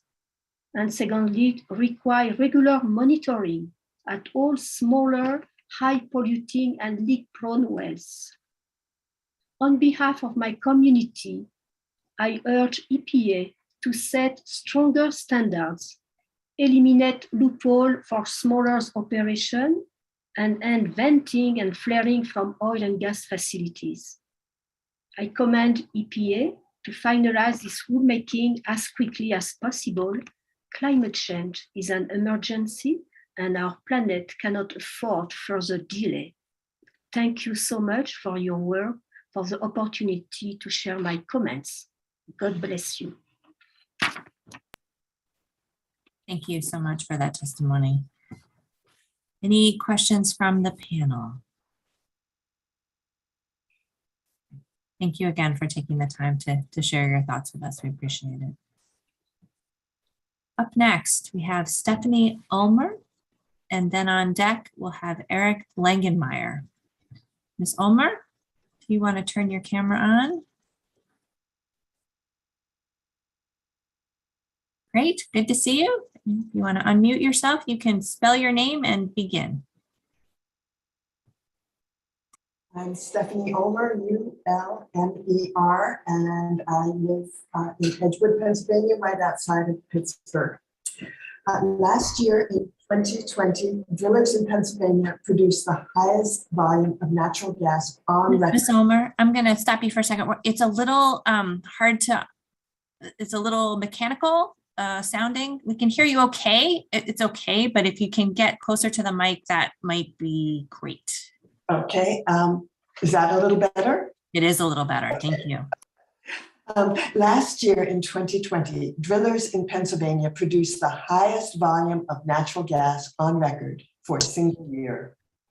The nearby Shell ethane cracker plant, soon to come online, will require hundreds more fracked natural gas wells each year to feed that single plant alone. With human civilization looking down the barrel of a gun, the EPA's new regulatory rules for methane emissions may be the most important regulations you have worked on in your lifetimes. Thank you for having these hearings and your proposed legislations. We really need you here in Pennsylvania. A few potential loopholes in the legislation, however, exist. One such loophole is the proposed rule, which would exempt from frequent inspection oil and gas well sites that emit more than 3 tons of methane a year. There are over 100,000 existing oil and gas wells in Pennsylvania. As their equipment ages, their methane leakage will inevitably increase. It is possible that repairs might not be done in a timely fashion. Rather than go through the tedious process of determining which well sites need to be monitored on which timescale, and then moving one well site from one category to another as circumstances change, all well sites, without exception, should be frequently monitored for methane, VOC, and HAP emissions. Another obvious loophole is created by failing to ban the practice of flaring at all well sites. Natural gas is a precious commodity. It should be treated as such. The waste involved in allowing flaring, venting, and leakage is disgraceful, not to mention the damage it does to our climate. If a well site does not have the capability of reintroducing emitted or vented gas into its pipelines, then companies must install gas storage facilities on site to contain what would be otherwise wasted gas. The oil companies, the gas and oil companies will no doubt say this is onerous and burdensome, but given the amount of tax subsidies they have received, Pennsylvania in 2019 alone provided the industry with over $2 billion worth of tax subsidies. And given the amount of harm that these industries have done to our health, air, water, soil, wildlife, habitat, and climate, I believe the oil and gas industries can make the necessary changes. But in addition to their self-monitoring, the EPA also monitoring must also be done by EPA agents with a combination of both on-site and aerial inspections, and more inspectors must be brought on board. Residents living near oil and gas infrastructure who wish to participate should be given the proper air monitoring equipment. In light of the size of the task, the EPA will need to design a comprehensive, innovative, and effective means for surveilling oil and gas infrastructure and enforcing the strongest emissions regulations possible, including significant fines for non-compliance. Some small independent drillers who own low-producing stripper wells may be driven out of business by the increased costs of inspecting and repairing their wells and lines. In these instances, I urge the EPA to buy out and retire these low-producing wells. The reality is we need to reduce, not increase, our fossil fuel production. Shutting down leaking stripper wells owned by companies that cannot afford to monitor and keep their machinery up to the highest standards is a good place to start. We simply cannot continue to allow the economic needs of the oil and gas industry to trump all our other economic needs, nor should we permit the smallest players to take on the biggest economic burden. I urge the EPA to coordinate with the appropriate federal agencies to create an off-ramp for those of limited means who wish to find a more wholesome way to make a living. Money saved from ending fossil fuel subsidies could be spent on ensuring that mom and pop drillers and oil and gas workers whose jobs will end as fossil fuel jobs disappear are provided with equivalent economic alternatives. Thank you. Thank you so much for that. I just had a quick question. You had mentioned that you wanted there to be monitoring for 3 categories. One was hazardous air pollutants, the HAPs. The other was methane. And was the third benzene, or what was your third? Volatile or organic compounds. VOCs, that's right. Okay, yeah. Great. Okay, thank you so much. Any questions from the panel? Okay, great. Thank you. We appreciate your testimony very much. Okay, up next, we have Eric Langenmeyer. Thank you. You've turned your camera on. We appreciate that. And when you're ready, go ahead and spell your name, and then you have 5 minutes to give your testimony. Thank you. Eric, E-R-I-C, Langenmeyer, L-A-N-G-E-N-M-A-Y-R. Thanks for letting me testify tonight. I'm a retired PhD chemist. And tonight we're testifying about EPA's proposed pollution standards for methane emissions. This proposal will significantly reduce methane emissions as well as VOCs and HAPs. And, I just want to say that Abraham Lincoln once stated that the legitimate object of government is to do for a community of people whatever they need to have done, but cannot do at all or cannot do so well for themselves. So I believe that the EPA has the absolute right to take on this role to reduce methane emissions. Now, although the proposed rule is a very strong rule, I believe that it can and should be strengthened by instituting the following. First, abandoned or non-active wells must be covered under the rule, in my opinion. Second, the currently proposed regulations containing requirements for no bleed pneumatic controllers at all new and existing oil and gas well sites must be kept in place in the final rule. Currently available no bleed pneumatic controllers will drastically decrease emission of methane, VOCs, and HAPs. These controllers and pumps are readily available and avoid unnecessary air pollution by using electricity rather than frac gas to control the flow of gas. Second, the EPA must ban the practice of gas flaring at all well sites. Flaring gas creates air pollution, and it can be avoided. The EPA proposal stipulates that all well sites with reasonably available sales gas pipelines should be made to reinsert all gathered methane gas emitted into these pipelines. But EPA must require that all gathered methane gas be collected and stored without polluting the air. Since all well sites already have available pipelines, it should be assumed that they all have sales gas pipelines. Sites that don't should be made to install gas storage facilities to contain gas. No site should be given special exemptions to flare or vent air pollution. Fourth, the proposal to only monitor air pollution at so-called low-emitting sites once a year should be improved. Studies have concluded that EPA underestimates methane emissions from oil and gas wells. Current proposal seeks to emit wells that emit less than 3 tons of methane per year from regular monitoring. Since EPA says that most low-emitting wells release an average of 2.2 tons of methane per year, the 3-ton emission limit needs to be lowered. Since the majority of avoidable air pollution at gas wells is caused by aging, unmaintained equipment, on-site real-time monitoring systems must be present at new and existing well sites, and all wells must be regularly monitored. To summarize, I'm so happy that EPA is proposing this rule that would significantly reduce methane emissions. However, I strongly support EPA's proposal to require no-bleed pneumatic controllers at all new sites and at all gas compression stations.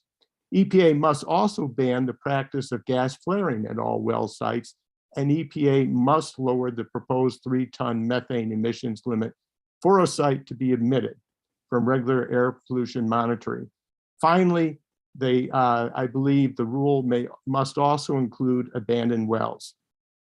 I think in summary, the EPA, this is our opportunity to produce the strongest rule possible to reduce the methane emissions as most as possible, so we can stay near the Paris Agreement goal of 1.5 degrees centigrade. Thanks very much. Thank you very much for that thorough testimony. That was very, very thoughtful. Any questions from the panel? Dr. Langenmeyer, if you have any information that would point to a threshold that you think would be appropriate for the low emitting wells, that would be helpful if you have anything that you could submit to the docket. Okay, I will. Yep, thank you. Great. Thank you again for joining us this evening. Up next, we have Kurt Stufferon. And I see you have turned your camera on. We appreciate that. And just as a heads up, June Parsons is on deck to testify next. So, Mr. Stufferon, if you would like to say and spell your name and then begin your testimony, you'll have 5 minutes. And if you could unmute yourself. Okay, now you're muted. Sorry, that must maybe me. Can you unmute again? Okay, if you start talking, we'll see if we can hear you. We cannot hear you. Tina and Jennifer, you can't hear him either, right? Okay.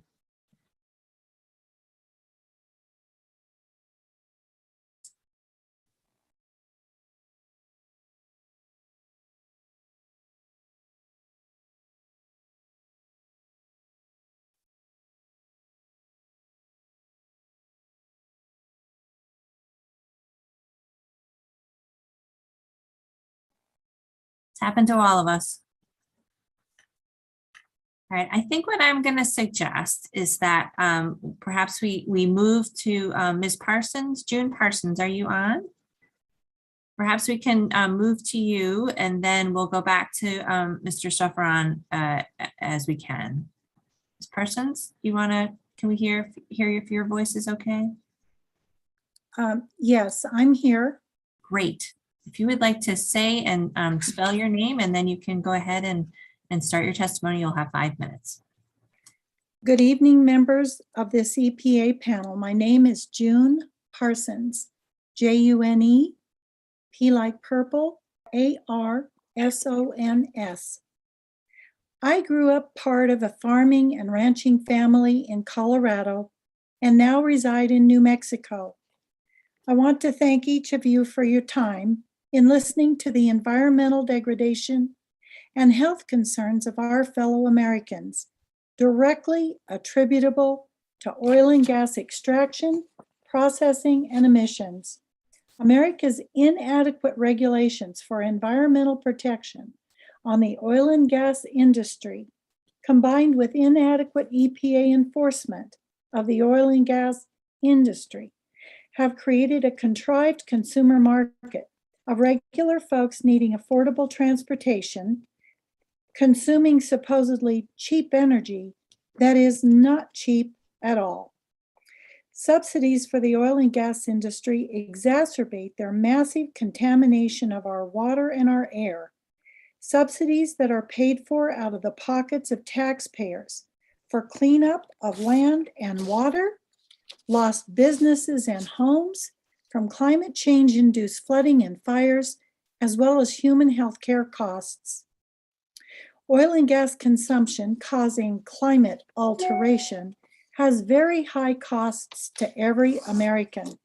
In one, human migrations, which impacts immigration, loss of arable farmland, which increases the need for and cost of food transportation. 3, contamination of our clean water, such as oil and gas extraction methods, lowering and permanently contaminating most of the largest underground water source in the world, our Ogallala Aquifer, which, by the way, was completely uncontaminated when I grew up in the 1950s before fracking. Number 4, wildfires destroying billions of dollars worth of irreplaceable forests while contaminating the thin 60-mile-high limit of our Earth's atmosphere, and upon which healthy life on Earth depends. 5, flooding, destroying billions of dollars worth of property and food crops every year, as well as 6, plastics production and waste contaminating our air and water. The EPA has the ability to stop greenhouse gas emissions, especially highly destructive methane, from being emitted by oil and gas into our atmosphere, because melting our ice caps releases even more methane. To protect the health and habitability of our land and our people, the world needs leadership by example. We, all of us, need to decide to take every constructive action possible to do what is right for America and Americans. If not the EPA, on behalf of American citizens, then who? American consumers drive the world economy, so we have the power to drive us all to a clean water and air future starting now, if the EPA establishes and enforces a comprehensive regulatory framework that empowers consumers to make clean choices and provides for easy public reporting to the EPA and timely inspection by the EPA of suspected emissions and leaks. EP regulations need to include imposition of such regulations on all imported oil and gas products as well. Please, I implore you, enact emissions regulations with all monitoring and enforcement by EPA, and that requires timely repairs prior to continued operations on all aspects of the entire oil and gas industry, including less than 1% greenhouse gas and methane emissions within 2 years. You probably won't do it, but it's possible if you were willing to. Thank you for your time and moral consideration for our children's future. Thank you, Ms. Parsons. Any questions from the panel? Okay, thank you so much. We appreciate your time. We're gonna return to Kurt. Can you hear me now? I can, fantastic. It's nice to see you and hear you. Please say your name, spell it, and then you'll have 5 minutes. All right. Kurt Stofferman, Stofferahn. I'm Professor Emeritus at the University of North Dakota and a longtime member of Dakota Resource Council, where I currently serve as board chair. Dakota Resource Council's mission is to promote sustainable use of North Dakota's natural resources and family-owned and operated agriculture. That is why Dakota Resource Council's members and its affiliates have been fighting for strong state and federal methane standards for close to a decade. The proposed rules are a step in the right direction, especially with the inclusion of existing sources of methane pollution in this regulation. However, it is my view that the rules as written are not strong enough to protect frontline communities where our members live in proximity to oil wells, especially those not on or near the Fort Berthold Reservation. In addition, the proposed rules do not go far enough to protect any of us from the effects of climate change, which include extreme weather events such as drought, as well as rampant and destructive wildfires. With our world in a climate crisis, action needs to be taken now. Methane pollution is accelerating the pace of climate change and harming the health of our families and communities. In the US alone, the oil and gas industry releases 16 million metric tons of methane each year. Without immediate action, methane pollution from the industry will continue to skyrocket, and those in the front lines of this crisis, which includes our indigenous communities in North Dakota, will be forced to deal with the worst impacts. In recent years, the climate crisis has started to affect farming, North Dakota's #1 economic business. In 2017, North Dakota experienced record and near record low surface moisture. Severe drought hit North Dakota and stayed for about a year and a half in most counties. All of North Dakota counties experienced some sort of dryness or drought, and wildfires peppered the landscape over the last 5 years. The Little Missouri National Grasslands had a wildfire in 2017 that destroyed 5,400 acres. Ranchers that were hardest hit suffering the loss of hay bales and forage materials. In response, USDA authorized use of CRP land with no penalty to save thousands of cattle from starving in western North Dakota. The dry conditions continued until 2018 in the western half of the state. The rain came back in 2019, but it came at inopportune times. Planting season was affected by cold and wet weather, and in late 2019, North Dakota experienced a rare fall flooding. Farmers were devastated by wet fields that made it almost impossible to bring in machinery to harvest their crops. In addition to the flooding, a snowstorm in October buried crops, making them inaccessible. Severe drought returned in 2021. All these events are a result of climate change, to which methane is a huge contributor. The 2021 Intergovernmental Panel on Climate Change report stated that methane is second only to CO2 in exacerbating climate change.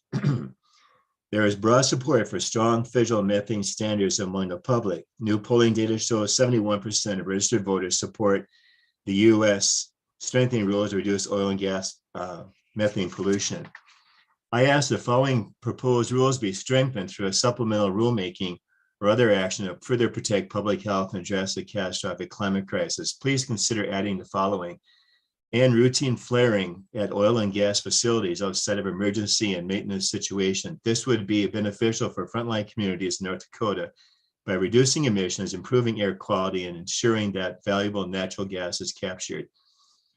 Require regular monitoring at all smaller, high polluting and leak prone wells, and work to incorporate emission and monitoring results generated by community groups and other third parties into the rules. Incorporating citizen science and other third parties to do monitoring would allow for more frequent, targeted, and responsive monitoring, resulting in faster reactions to mitigate emissions. This is critical as self-reflection by the self-regulation by the oil and gas industry has generally failed due to natural conflicts of interest. In addition to this increased oversight, clear requirements for action to mitigate detected emissions must also be implemented. There is no time to waste in curbing methane pollution and tackling the climate crisis. Our children's health and habitable planet hang in the balance. We must tackle this growing crisis head on before it's too late. Thank you for your time. Thank you so much for your time. We appreciate it very much. Any questions from the panel? All right, we encourage you to submit comments, including citations for the many statistics you provided to the written testimony. And as I've mentioned, the way to do that is to look in the chat and follow that link. So thank you so much. Okay, up next, we have Gunnar Bjorgensen, and then following him on deck, we have Mona Sarafati. Mr. Bjorgensen? Hello, I'm here. Hi, welcome. Can you say it, spell your name? And you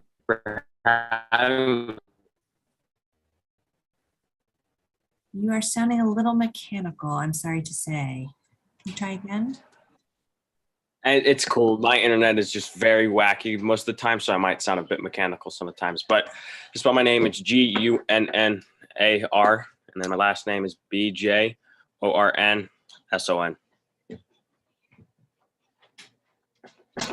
You may begin. You have 5 minutes. All right. Hello, my name is Gunnar Bjornson. I'm in the 10th grade. I began speaking to legislators when I was about 8 years old and what it is like to live with oil in my backyard. I live in the most heavily fracked county in Pennsylvania. We are surrounded by well pads, compressor stations, and pipelines. I have had numerous health issues such as rashes, nosebleeds, and clots coming out of my mouth so big they were the size of a quarter. I even had a nosebleed in DC after we were testifying at EPA hearings. For a while, the nosebleeds were so bad that I had to stay home from school. And I had to tell my teachers that I had nosebleeds coming out of my nose profusely. The older I became, the better my health issues become. It's sad to say, but I guess we can get used to bad air. I wonder if I will get sick when I'm older. Myself and my brothers and my sister were part of a pilot study with Environmental Health News, reporter Christian Marusik. The study measured what was in our urine and in our air. We're personal air monitors, and we have all the fracking chemicals in our body. I have the highest level of mandelic and hippocratic acid in my body. I'm happy that the EA is putting out rules in place for oil and gas. However, it's kind of half done. There are a lot of older wells around their house. If you could please monitor those old sites, that would do more to help kids like brothers and sisters breathe better and live better. And I just think the EPA just needs to do a little bit more about that, because there's many new loopholes that oil and gas keep exposing and keep using to their own advantage. And if we close up those loopholes, that would be better not only for myself, but for maybe even my children's future and my future as a whole. And we just need to close all these loopholes so we can just get a better planet out of ourselves and just do the best we can do. Thank you. So much. And thank you for your continued interest in the environment and speaking to government officials about this. Thank you. Any questions from the panel? Gunnar, thank you so much for sharing. You mentioned the personal air monitors that you wore, and it sounds like other children in the study wore as well.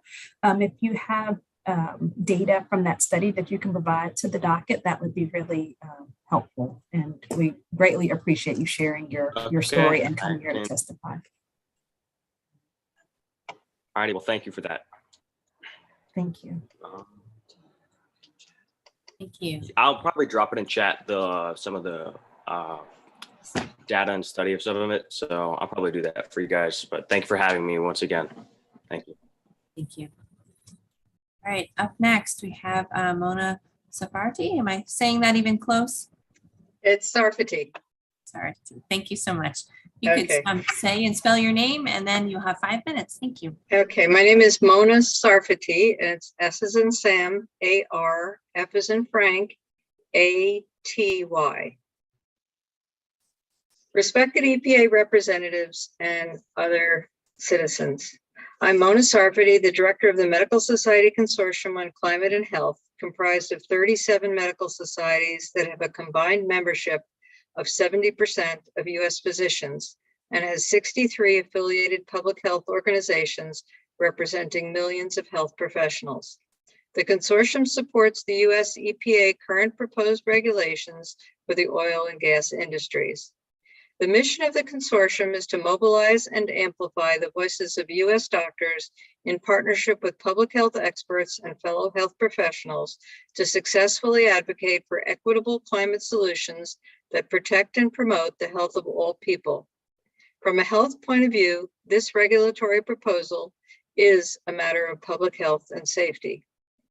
As a result of COP26, the recent UN meeting on climate change, 105 nations, including the US, agreed to reduce the methane emitted into the atmosphere. From a climate change perspective, the logic for targeting methane is strong, because it will reduce the warming of the atmosphere more quickly than a similar reduction in the output of carbon dioxide. This is because even though methane has greater potency than carbon dioxide, it doesn't stay in the atmosphere as long. The US has a detailed blueprint of how to meet the target, which includes careful tracking and reducing methane emissions. The proposed EPA regulation will advance our opportunity to make this goal. Achieving the goal will also lead to reduced output of the volatile organic compounds that become the substrate of the noxious gas ozone. In addition to the impact on the climate, from a health perspective, the reduction in methane and ozone will directly improve health. Increasing evidence from the last couple of decades shows that greater methane exposure is detrimental to pregnancy and newborn health and leads to higher levels of premature birth and low birth weight. A growing body of peer-reviewed science documents negative health outcomes for infants born to mothers living near methane drilling sites. Examples are premature birth, congenital heart defects, neural tube defects, and low birth weight. Adverse effects from ozone gas include more irritation of the eyes, ears, nose, throat, and lungs, especially on warm, sunny days when the concentration of ozone at ground level rises because heat and light cause transformation of ambient volatile organic compounds into ozone. The negative effect on the ozone at ground level is evidenced by the deterioration of the air quality index on hot, sunny days. These are related poor health outcomes. There are related poor health outcomes, including mental stress and economic losses. These will worsen as the climate continues warming. Many people live and work in communities located too near to oil and gas facilities. People most at risk of harm from breathing the air pollutants from these industries also include children and teenagers, older adults, pregnant women, people with asthma and other lung diseases, people with cardiovascular diseases and diabetes, healthy adults who work outdoors, and people with low incomes who are economically marginalized. The latter constitutes an environmental injustice and is another powerful reason to address escaping methane and related gases and toxins. All consortium members and affiliated organizations are united in our acknowledgement that emissions from fossil fuels contribute to warming the atmosphere. This is of such serious health concern that over 188 leading national health systems, nursing, medical, and public health organizations and schools have announced that climate change is a public health emergency. The consensus statement supported by all these groups of the consortium states the following. We, the undersigned, support the international scientific consensus that the Earth is rapidly warming and that human actions, especially burning of fossil fuels, are the primary cause. As established in the 2016 U.S. Climate and Health Assessment from the U.S. Global Climate Change Research Group, the resulting changes in our climate are creating conditions that harm human health through extreme weather events, reduced air and water quality, increases in infectious and vector-borne diseases, and other mechanisms. While climate change threatens the health of every American, some people are more vulnerable and more likely to be harmed, including infants and children, as we mentioned, pregnant women, older adults, people with disabilities, people with pre-existing or chronic medical conditions, including mental illnesses, people with low incomes, indigenous peoples, communities of color, and immigrants with limited English proficiency. As medical professionals, many of our members know firsthand the harmful health effects of climate change on patients. We know that addressing climate change through the reduction in fossil fuel use will lead to cleaner air and water, to immediate health benefits for Americans, and will help to limit global climate change. Thank you. Thank you. Your time has expired. Any questions from the panel? Thank you so much for taking the time to testify. Thank you. Very thorough. Thank you. I'm taking note of the time, and this was scheduled to go until 9, but we are planning to press on to make sure that everyone who has registered for speaking tonight has the opportunity to do so. So thank you for those of you who are bearing with us and your patience. Next up, we have Catherine Westman, and then following that, we have Stephanie Klein. So Ms. Westman, thank you for turning on your camera, and I see you're all set to go. So please spell and say your name, and you may have 5 minutes. Hi, I'm Catherine Westman, Kathryn Westman. from Gibsonia, Pennsylvania, just outside of Pittsburgh. I am speaking as a concerned citizen and as a registered nurse. I come as a person of faith and as a health professional, caring about the health of all people and our earth. Although I'm not representing the agency, the Nurses for Healthy Environments, I am a member, and I continually am shocked by the nurses all over the United States who cite negative health effects that are occurring where they live and work, and which can be related to fossil fuel harm. There have been ample studies which show how climate warming has contributed to health problems. An example is heat stroke from higher temperatures around the globe. Insect-carried illnesses have increased as warmer temps allow their vectors to have a longer breeding season, and they invade more territory. A local example is the several months longer fossil,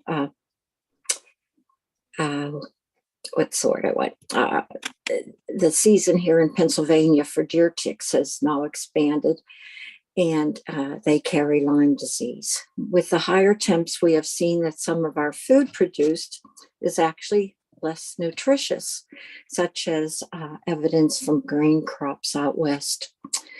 The list is endless, and I haven't even mentioned the climate injustices affecting populations who have contributed so little to these changes in climate.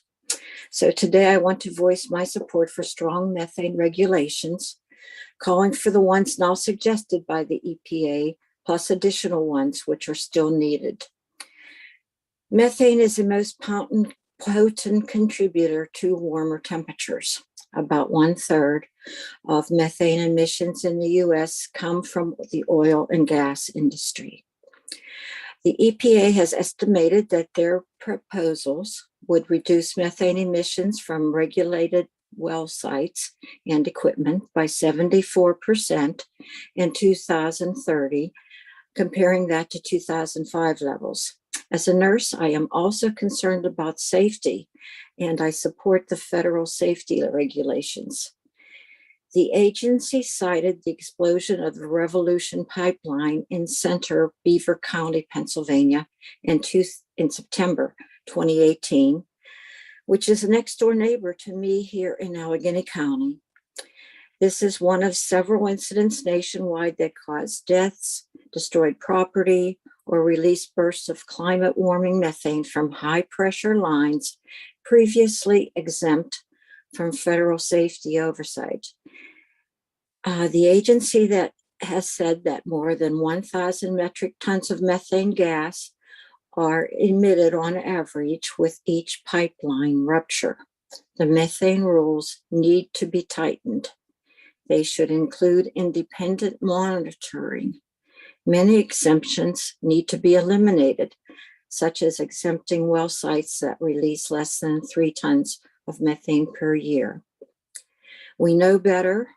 We must do better. I thank the EPA for listening to my concerns. Thank you so much, Ms. Westman. Any questions from the panel? Okay, we appreciate you taking the time and sticking with us. Thank you for listening. The health profession has really tried to get this message out, and people weren't listening. I hope you all are listening. Thank you. Up next, we have Stephanie Klein. Ms. Klein, if you would turn on your microphone and your camera. Thank you. Thank you for joining us tonight. If you could say and spell your name, and then you have 5 minutes. Thank you. My name is Stephanie Klein. Last name is spelled Klein.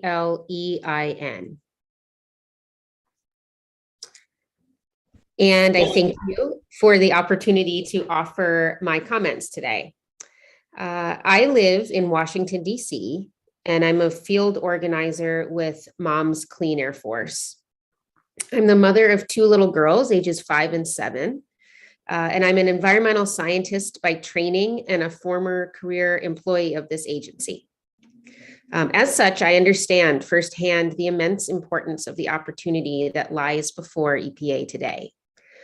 Through its rulemaking process, this agency has the chance to significantly slow the impacts of climate change and ensure that our children and grandchildren inherit a stable planet. I support the proposed EPA methane rules and urge you to finalize the strongest and most comprehensive methane rules to protect children's health from all sources of oil and gas methane pollution, including small wells and routine flaring. You have already heard from many of my colleagues today, and we'll hear from more over the next 2 days. The reason so many moms are turning out to speak at this hearing is because more than anything, we care about our children's well-being, and we will fight for what's best for them. And what is best for our kids is most certainly a planet where they can live out their lives absent the disastrous impacts of climate change. That means a planet with clean air and a stable climate. Everyone has a right to breathe clean air, but in many parts of the country, that is just not a reality. Here in Washington, D.C., for example, 1 in 10 kids suffers from asthma, which is exacerbated by ground level ozone pollution. And in some parts of the city, particularly in our low wealth communities and communities of color, the childhood asthma rate is as high as 1 in 3. Ground level ozone is worst on the hottest days. And as the climate is changing and the earth is warming, we are starting to see more and more record-breaking heat waves. Protecting public health means keeping everyone's air clean and safe to breathe. And cutting methane pollution from the oil and gas industry is essential to this effort. Washington, D.C. is also experiencing record-breaking floods caused by rising sea levels and heavy rain events as a result of climate change. In fact, communities along the Potomac River have been building flood walls to address the more frequent and severe flooding that is occurring on a now regular basis. Our famous cherry blossoms are even blooming earlier as the planet warms. Methane pollution from the oil and gas industry is fueling the climate crisis and endangering the health and safety of communities across the country. Methane is responsible for 25% of man-made global warming we are experiencing today. This agency has the opportunity to do something about that methane pollution that comes from the oil and gas industry, and I urge you to take it. Once again, I support the proposed EPA methane rules and ask that you finalize the strongest and most comprehensive methane rules to protect children's health from all sources of oil and gas methane pollution, including routine flaring and small wells. Thank you for your time. Thank you so much for your time as well. Any questions from the panel? Okay, we appreciate that very much. Thank you. Up next, Jennifer Cantley. If you want to turn your camera on, and then the following speaker will be Anita Amstels. Ms. Cantley, thank you for joining us. If you want to say and spell your name, then you can go ahead and have 5 minutes. All right. Thank you. My name is Jennifer Cantley. That's Jennifer, Cantley,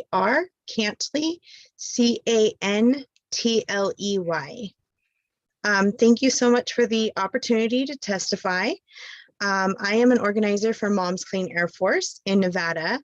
I live in the capital of Nevada, Carson City, and it is underneath the beautiful mountains of Lake Tahoe. I support the proposed EPA methane rules and urge the EPA to finalize the strongest and most comprehensive rules to protect children's health for all sources of oil and gas methane pollution, including small wells and routine flaring. I was born in Lake Tahoe, and this summer I watched with tears in my eyes and fear in my heart as a fire tore through the woods so fast. I couldn't believe what I was hearing news reports that the fire burned through 75,000 acres of forest in one night over Donner Pass, a summit that is 7,057 feet above sea level. I knew we were talking about climate change, listening to firefighter friends who had been fighting fires for years, saying that they have never seen anything like this before. They couldn't believe that a fire did not burn out as it burned over these top high mountains at high levels, burning on top of granite at 30-degree temperatures. It had made no sense to them, but it made sense to me. Now, I don't claim to be a scientist, but I know we have had a lot of rollbacks in our country and just air quality alone, that this is because of climate change, especially when we know facts that methane is responsible for 25% of the man-made global warming we're experiencing today, or methane is the highest potent greenhouse gas that warms the planet 86 times more than carbon pollution over 20 years. Or methane pollution from our oil and gas industry is fueling the climate crisis and endangering the health and safety of communities across this country. It makes me worry for my 3 young boys' future every day, 2 of which have asthma that has now become severe asthma because of the coronavirus. The same virus that has given me mild COPD, which I may note no virus has ever given patients before, that many patients like myself across this country now suffer with mild COPD and are now called long haulers. That I will also note, it is estimated that 1 out of every 3 patients that come down with this virus are now considered long haulers, and that makes about 90 million US citizens that are now added on top of lists of patients that we have to think about when we're making these decisions. This is why I support this EPA rule.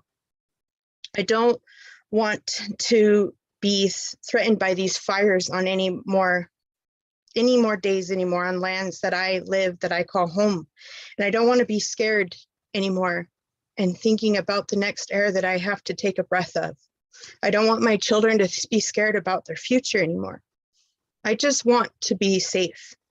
And I'm asking the Environmental Protection Agency to protect families like myself and do exactly what is precisely in your name, to protect us. Thank you. Thank you so much for your testimony and sharing your story. Any questions from the panel? Yeah, thank you for joining us this evening. Up next, Anita Amstoltz. Thank you for joining us. If you want to say your name and spell it, we'd be happy to take your testimony. Yes. Hi, my name is Anita Amstutz, A-N-I-T-A, A-M as in moon, S-T-U-T-Z.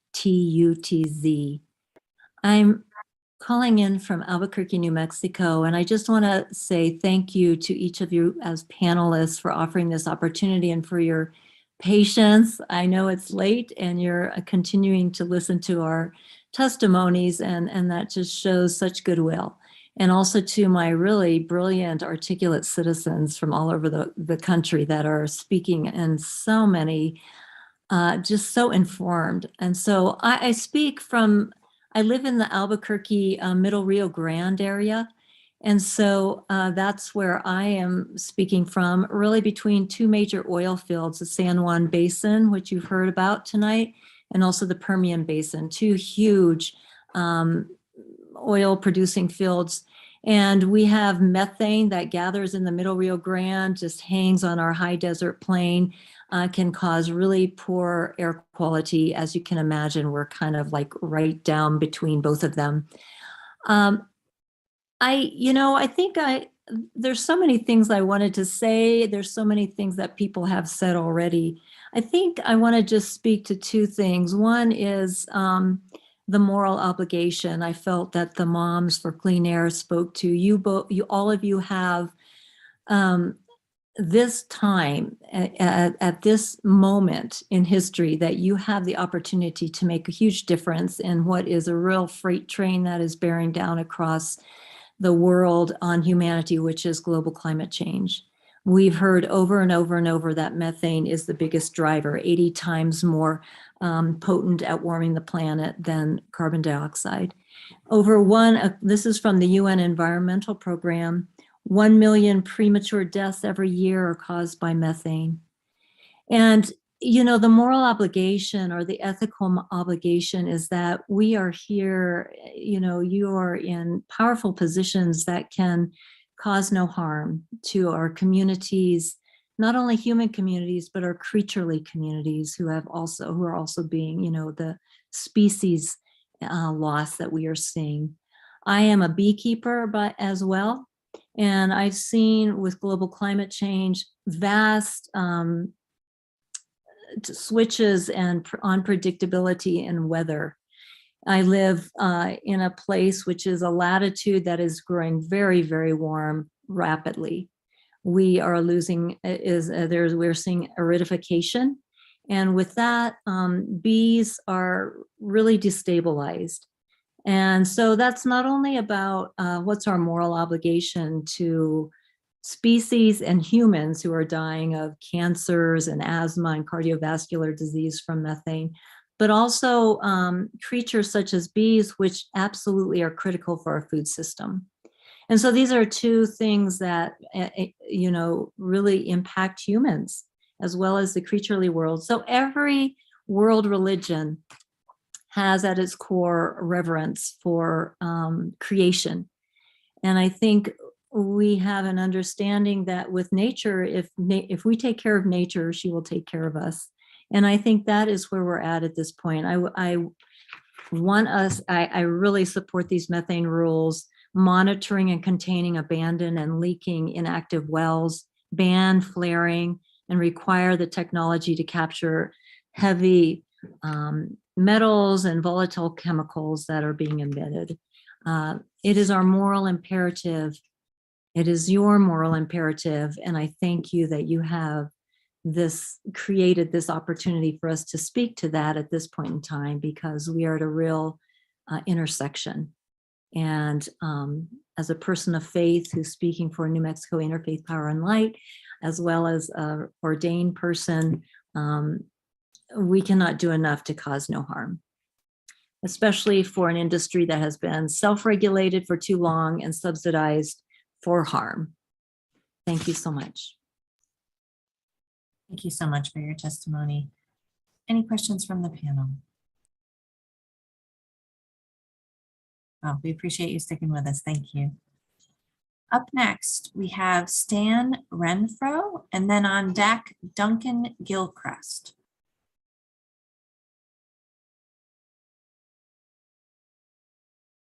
Mr. Renfro, thank you for turning on your camera. If you want to unmute yourself, you could say and spell your name, and then you have 5 minutes for testimony. I'm Stan Renfro, S-T-A-N-R-E-N-F-R-O. And I so thank all of you for giving us this meditation tonight. And I'm a poet, so I would like to share with you a poem by Wallace Stevens. Mr. Renfro, we really want to hear the poem, or at least I really want to hear the poem, and your voice is very soft. If you could turn up either speak louder or get closer to the mic, we definitely want to hear what you have to say. Okay, is that better? It's a little better. You might have to speak loudly, project a little. Okay.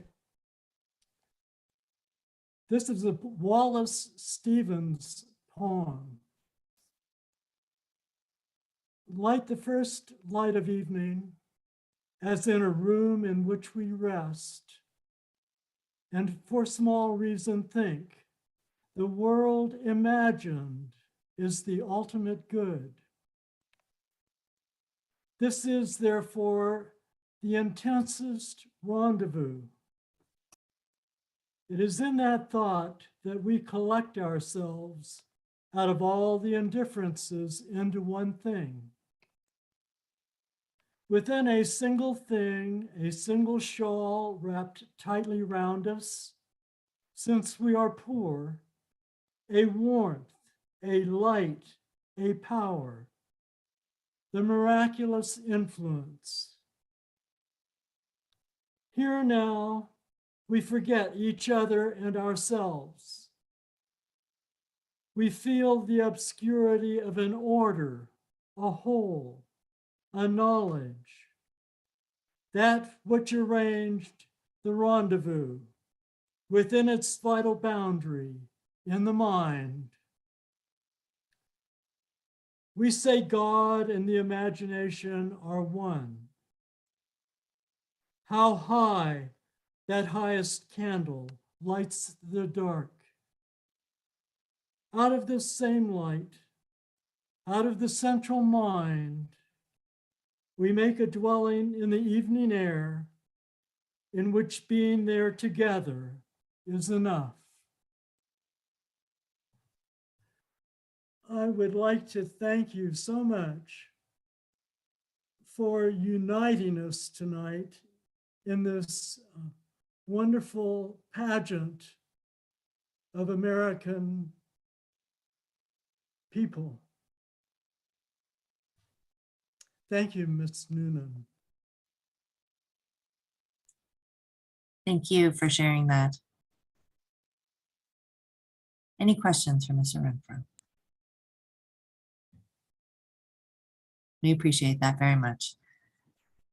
We are coming toward the end, folks, and I would like to ask Duncan Gilchrist to speak next. If you are, thank you for joining us and turning your camera on. If you want to say your name and spell it, and then we would love to hear what you have to say. Absolutely. Thank you for listening to us all this evening.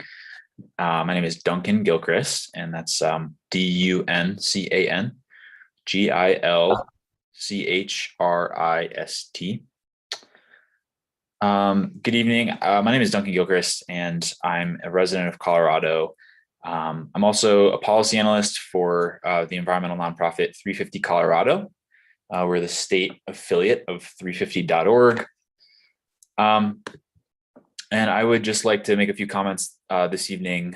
In general, I'd like to voice support for this administration's efforts to cut methane pollution through the proposed Clean Air Act rule, and to voice support for strengthening the rule even further. I believe that this rule is the bare minimum that we need to correct for the historic injustice of allowing the oil and gas industry to dump toxic climate warming waste into our atmospheric commons for free. I live on the Front Range of Colorado, not far from the Denver Metro North Front Range ozone non-attainment zone that is currently in serious ozone non-attainment.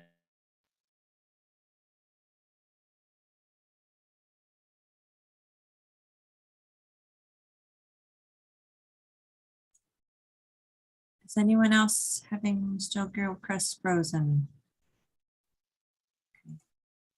Yeah, he froze. Okay. Let's give it just another minute.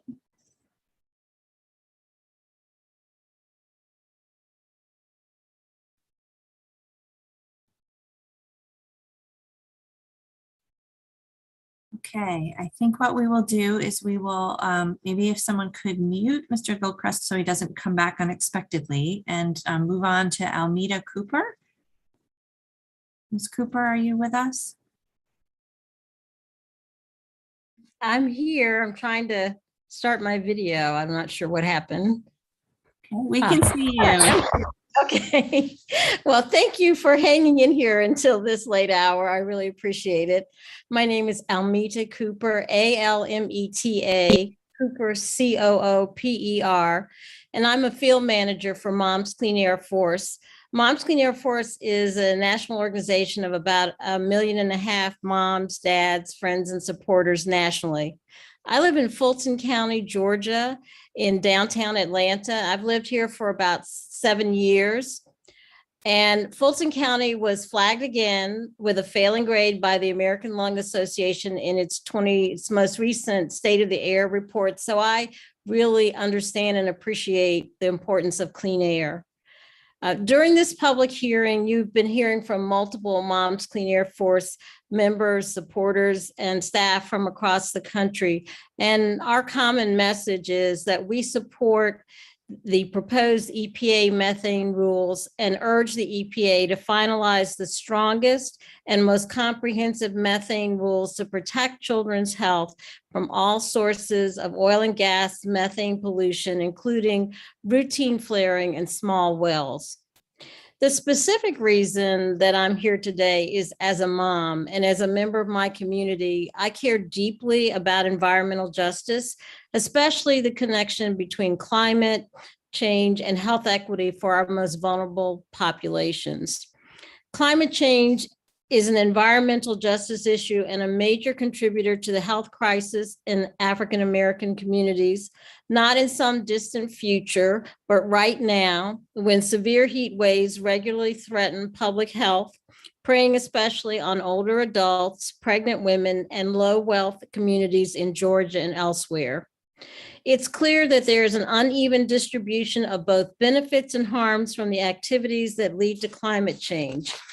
African Americans contribute less to climate change, but we bear more of the harms when compared to other racial groups. We need strong standards in place now to reduce dangerous climate pollutants, especially methane. Cutting methane pollution will help reduce the impacts of climate change and can also improve our air quality and public health. Methane pollution not only exacerbates climate change, it can also combine with sunlight and heat in the atmosphere to form ground level ozone or smog. And as you know, smog is a powerful lung irritant and asthma trigger. Across the nation, African American children have a higher rate of asthma at 11.6% compared to the asthma rates of white children at 8.3%. And methane pollution just makes it worse. Oil and gas operations are the leading industrial source of smog-forming volatile organic compounds, as you've heard from other speakers tonight.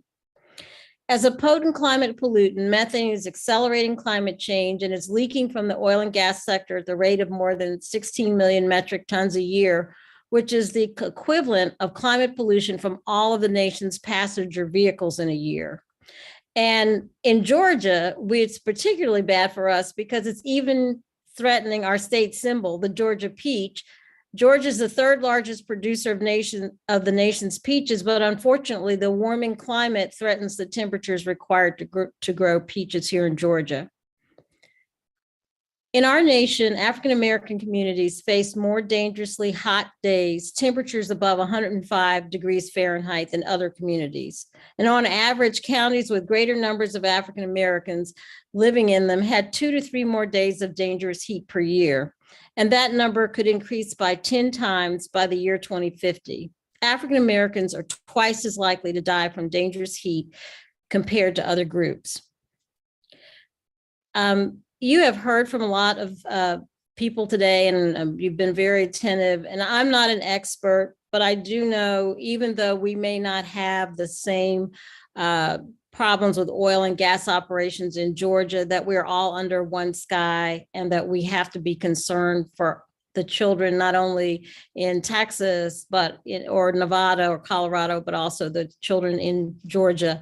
And strong and national methane standards are a win-win. They will make the air cleaner. They will reduce dangerous climate pollution. So in closing, I reiterate my support of the proposed EPA methane rules and urge the EPA to finalize the strongest and most comprehensive methane rules to protect children's health from all sources of oil and gas methane pollution, including routine flaring and small wells. And I really thank you and the staff for inviting public comment and permitting this testimony for increased participation in these public hearings. Thank you. Great. Thank you, Ms. Cooper. Thank you so much. Any questions from the panel? Okay. Thank you so much for taking the time tonight to testify. Thank and you. I believe that we are going to be able to have Mr. Gilchrist to close things out for the evening. Thank you for coming back. If we could give you, we've got your name, but if you want to say it again and spell it, and then we'd love to hear from you. Okay, thank you so much, and I apologize for cutting out. My my Wi-Fi was working fine all day until, of course, it came time to give public comment. But I'll try to keep it kind of short. Yeah, I think, again, just to reiterate, I very strongly support the Biden administration's effort to cut methane pollution. I think these rules are kind of the bare minimum that we deserve. And the oil and gas industry will likely claim that the proposed regulations aren't cost effective. They are overly burdensome to the industry. But keep in mind that Colorado and the United States in general heavily subsidizes the fossil fuel industry, which is driving the climate crisis. So Oil Change International puts a conservative estimate of total U.S. subsidies for the fossil fuel industry at $20.5 billion annually. This at a time, again, when fossil fuel production and consumption is driving us to the brink of the greatest catastrophe humans have ever faced. So I don't think we need to treat the industry with light gloves. I think these rules are, again, the bare minimum that is required to reverse the historic injustice of allowing this industry to pollute our atmosphere, our lungs, for free, virtually. So some specifics, I strongly support the current provision of the rule that would require no bleed pneumatic controllers. And I would encourage the EPA to fight for the inclusion of this provision within the final rule. I share the concerns of others around this rule's reliance on industry self-reporting, which is a method of data collection that notoriously lacks transparency and puts the onus of accurate reporting on an industry with a horrendous track record of complying with reporting requirements. In Colorado, for example, a severance tax audit report that was published in 2020 found that in the years of 2016 through 2018, that the Colorado Oil and Gas Conservation Commission was missing 85% of monthly production reports from Colorado's operators and failed to collect $308 million in fines that it could have collected from these missing monthly production reports. The public does not have faith that industry self-reporting is a viable method for obtaining data on production and emissions. And I also just want to voice concern around the idea that abandoned or non-active wells may not be covered by this rule. I think collectively our abandoned and low producing wells emit a massive amount of methane, and exempting them from this rule could create problems. So in conclusion, I think, again, I really applaud the Biden administration for putting this forward. I think this is a historic thing that's happening right now. But no amount of methane leakage from the oil and gas extraction that's happening in the United States is acceptable when we're facing an existential crisis, period. So again, these rules are a fantastic first step, but it's the bare minimum that we should be doing. And just to conclude, to quote a 2021 report by the Stockholm Institute and the United Nations Environment Program titled The Production Gap Report, the quote is, according to our assessment of recent national energy plans and projections, governments are in aggregate planning to produce around 110% more fossil fuels in 2030 than would be consistent with limiting global warming to 1.5 degrees Celsius, and 45% more than would be consistent with limiting warming to 2 degrees Celsius on a global level. By 2040, this excess grows to 190% and 89% respectively. So to conclude, it's very important to be tightening the leaks that are happening from upstream and midstream segments of the oil and gas sector, but we also need to phase out fossil fuel production. If we fail to address, the fossil climate change from the supply side of things by limiting production, then we will not meet the Paris Agreement targets. So I would urge the Biden administration to go even further than this methane rule and consider a plan to phase out oil and gas production across the United States by 2030. Thank you all so much for listening to us this evening and for your hard work in the development of this rule and for just taking our feedback. I really appreciate it. Thank you so much. Any questions from the panel? We appreciate your time. Just one note there, just a request. If you have some information that that you can submit to the docket that that helps support the, I think you said 85% of self-reporting being missing in the state of Colorado. If you could provide some information on that, that would be helpful. Absolutely. There's a link to a state website where the report is published, and I'd be happy to. Is there an email that I should send that to? You can check out in the chat. There's some links there about how to comment officially for the written docket. Okay. Okay. I see that. Okay. I will do that. Great. Thank you so much for your testimony. And with that, that concludes our speakers for today. We have 2 more days of public hearings coming up tomorrow, Wednesday, and Thursday as well. They run from 11 a.m. Eastern to 9 p.m. or later Eastern time. So my name is Jenny Noonan. I'm the Director of Policy Analysis and Communications, and I have had the distinct pleasure of chairing the hearing this evening with my fellow panelists, Tina and Jennifer.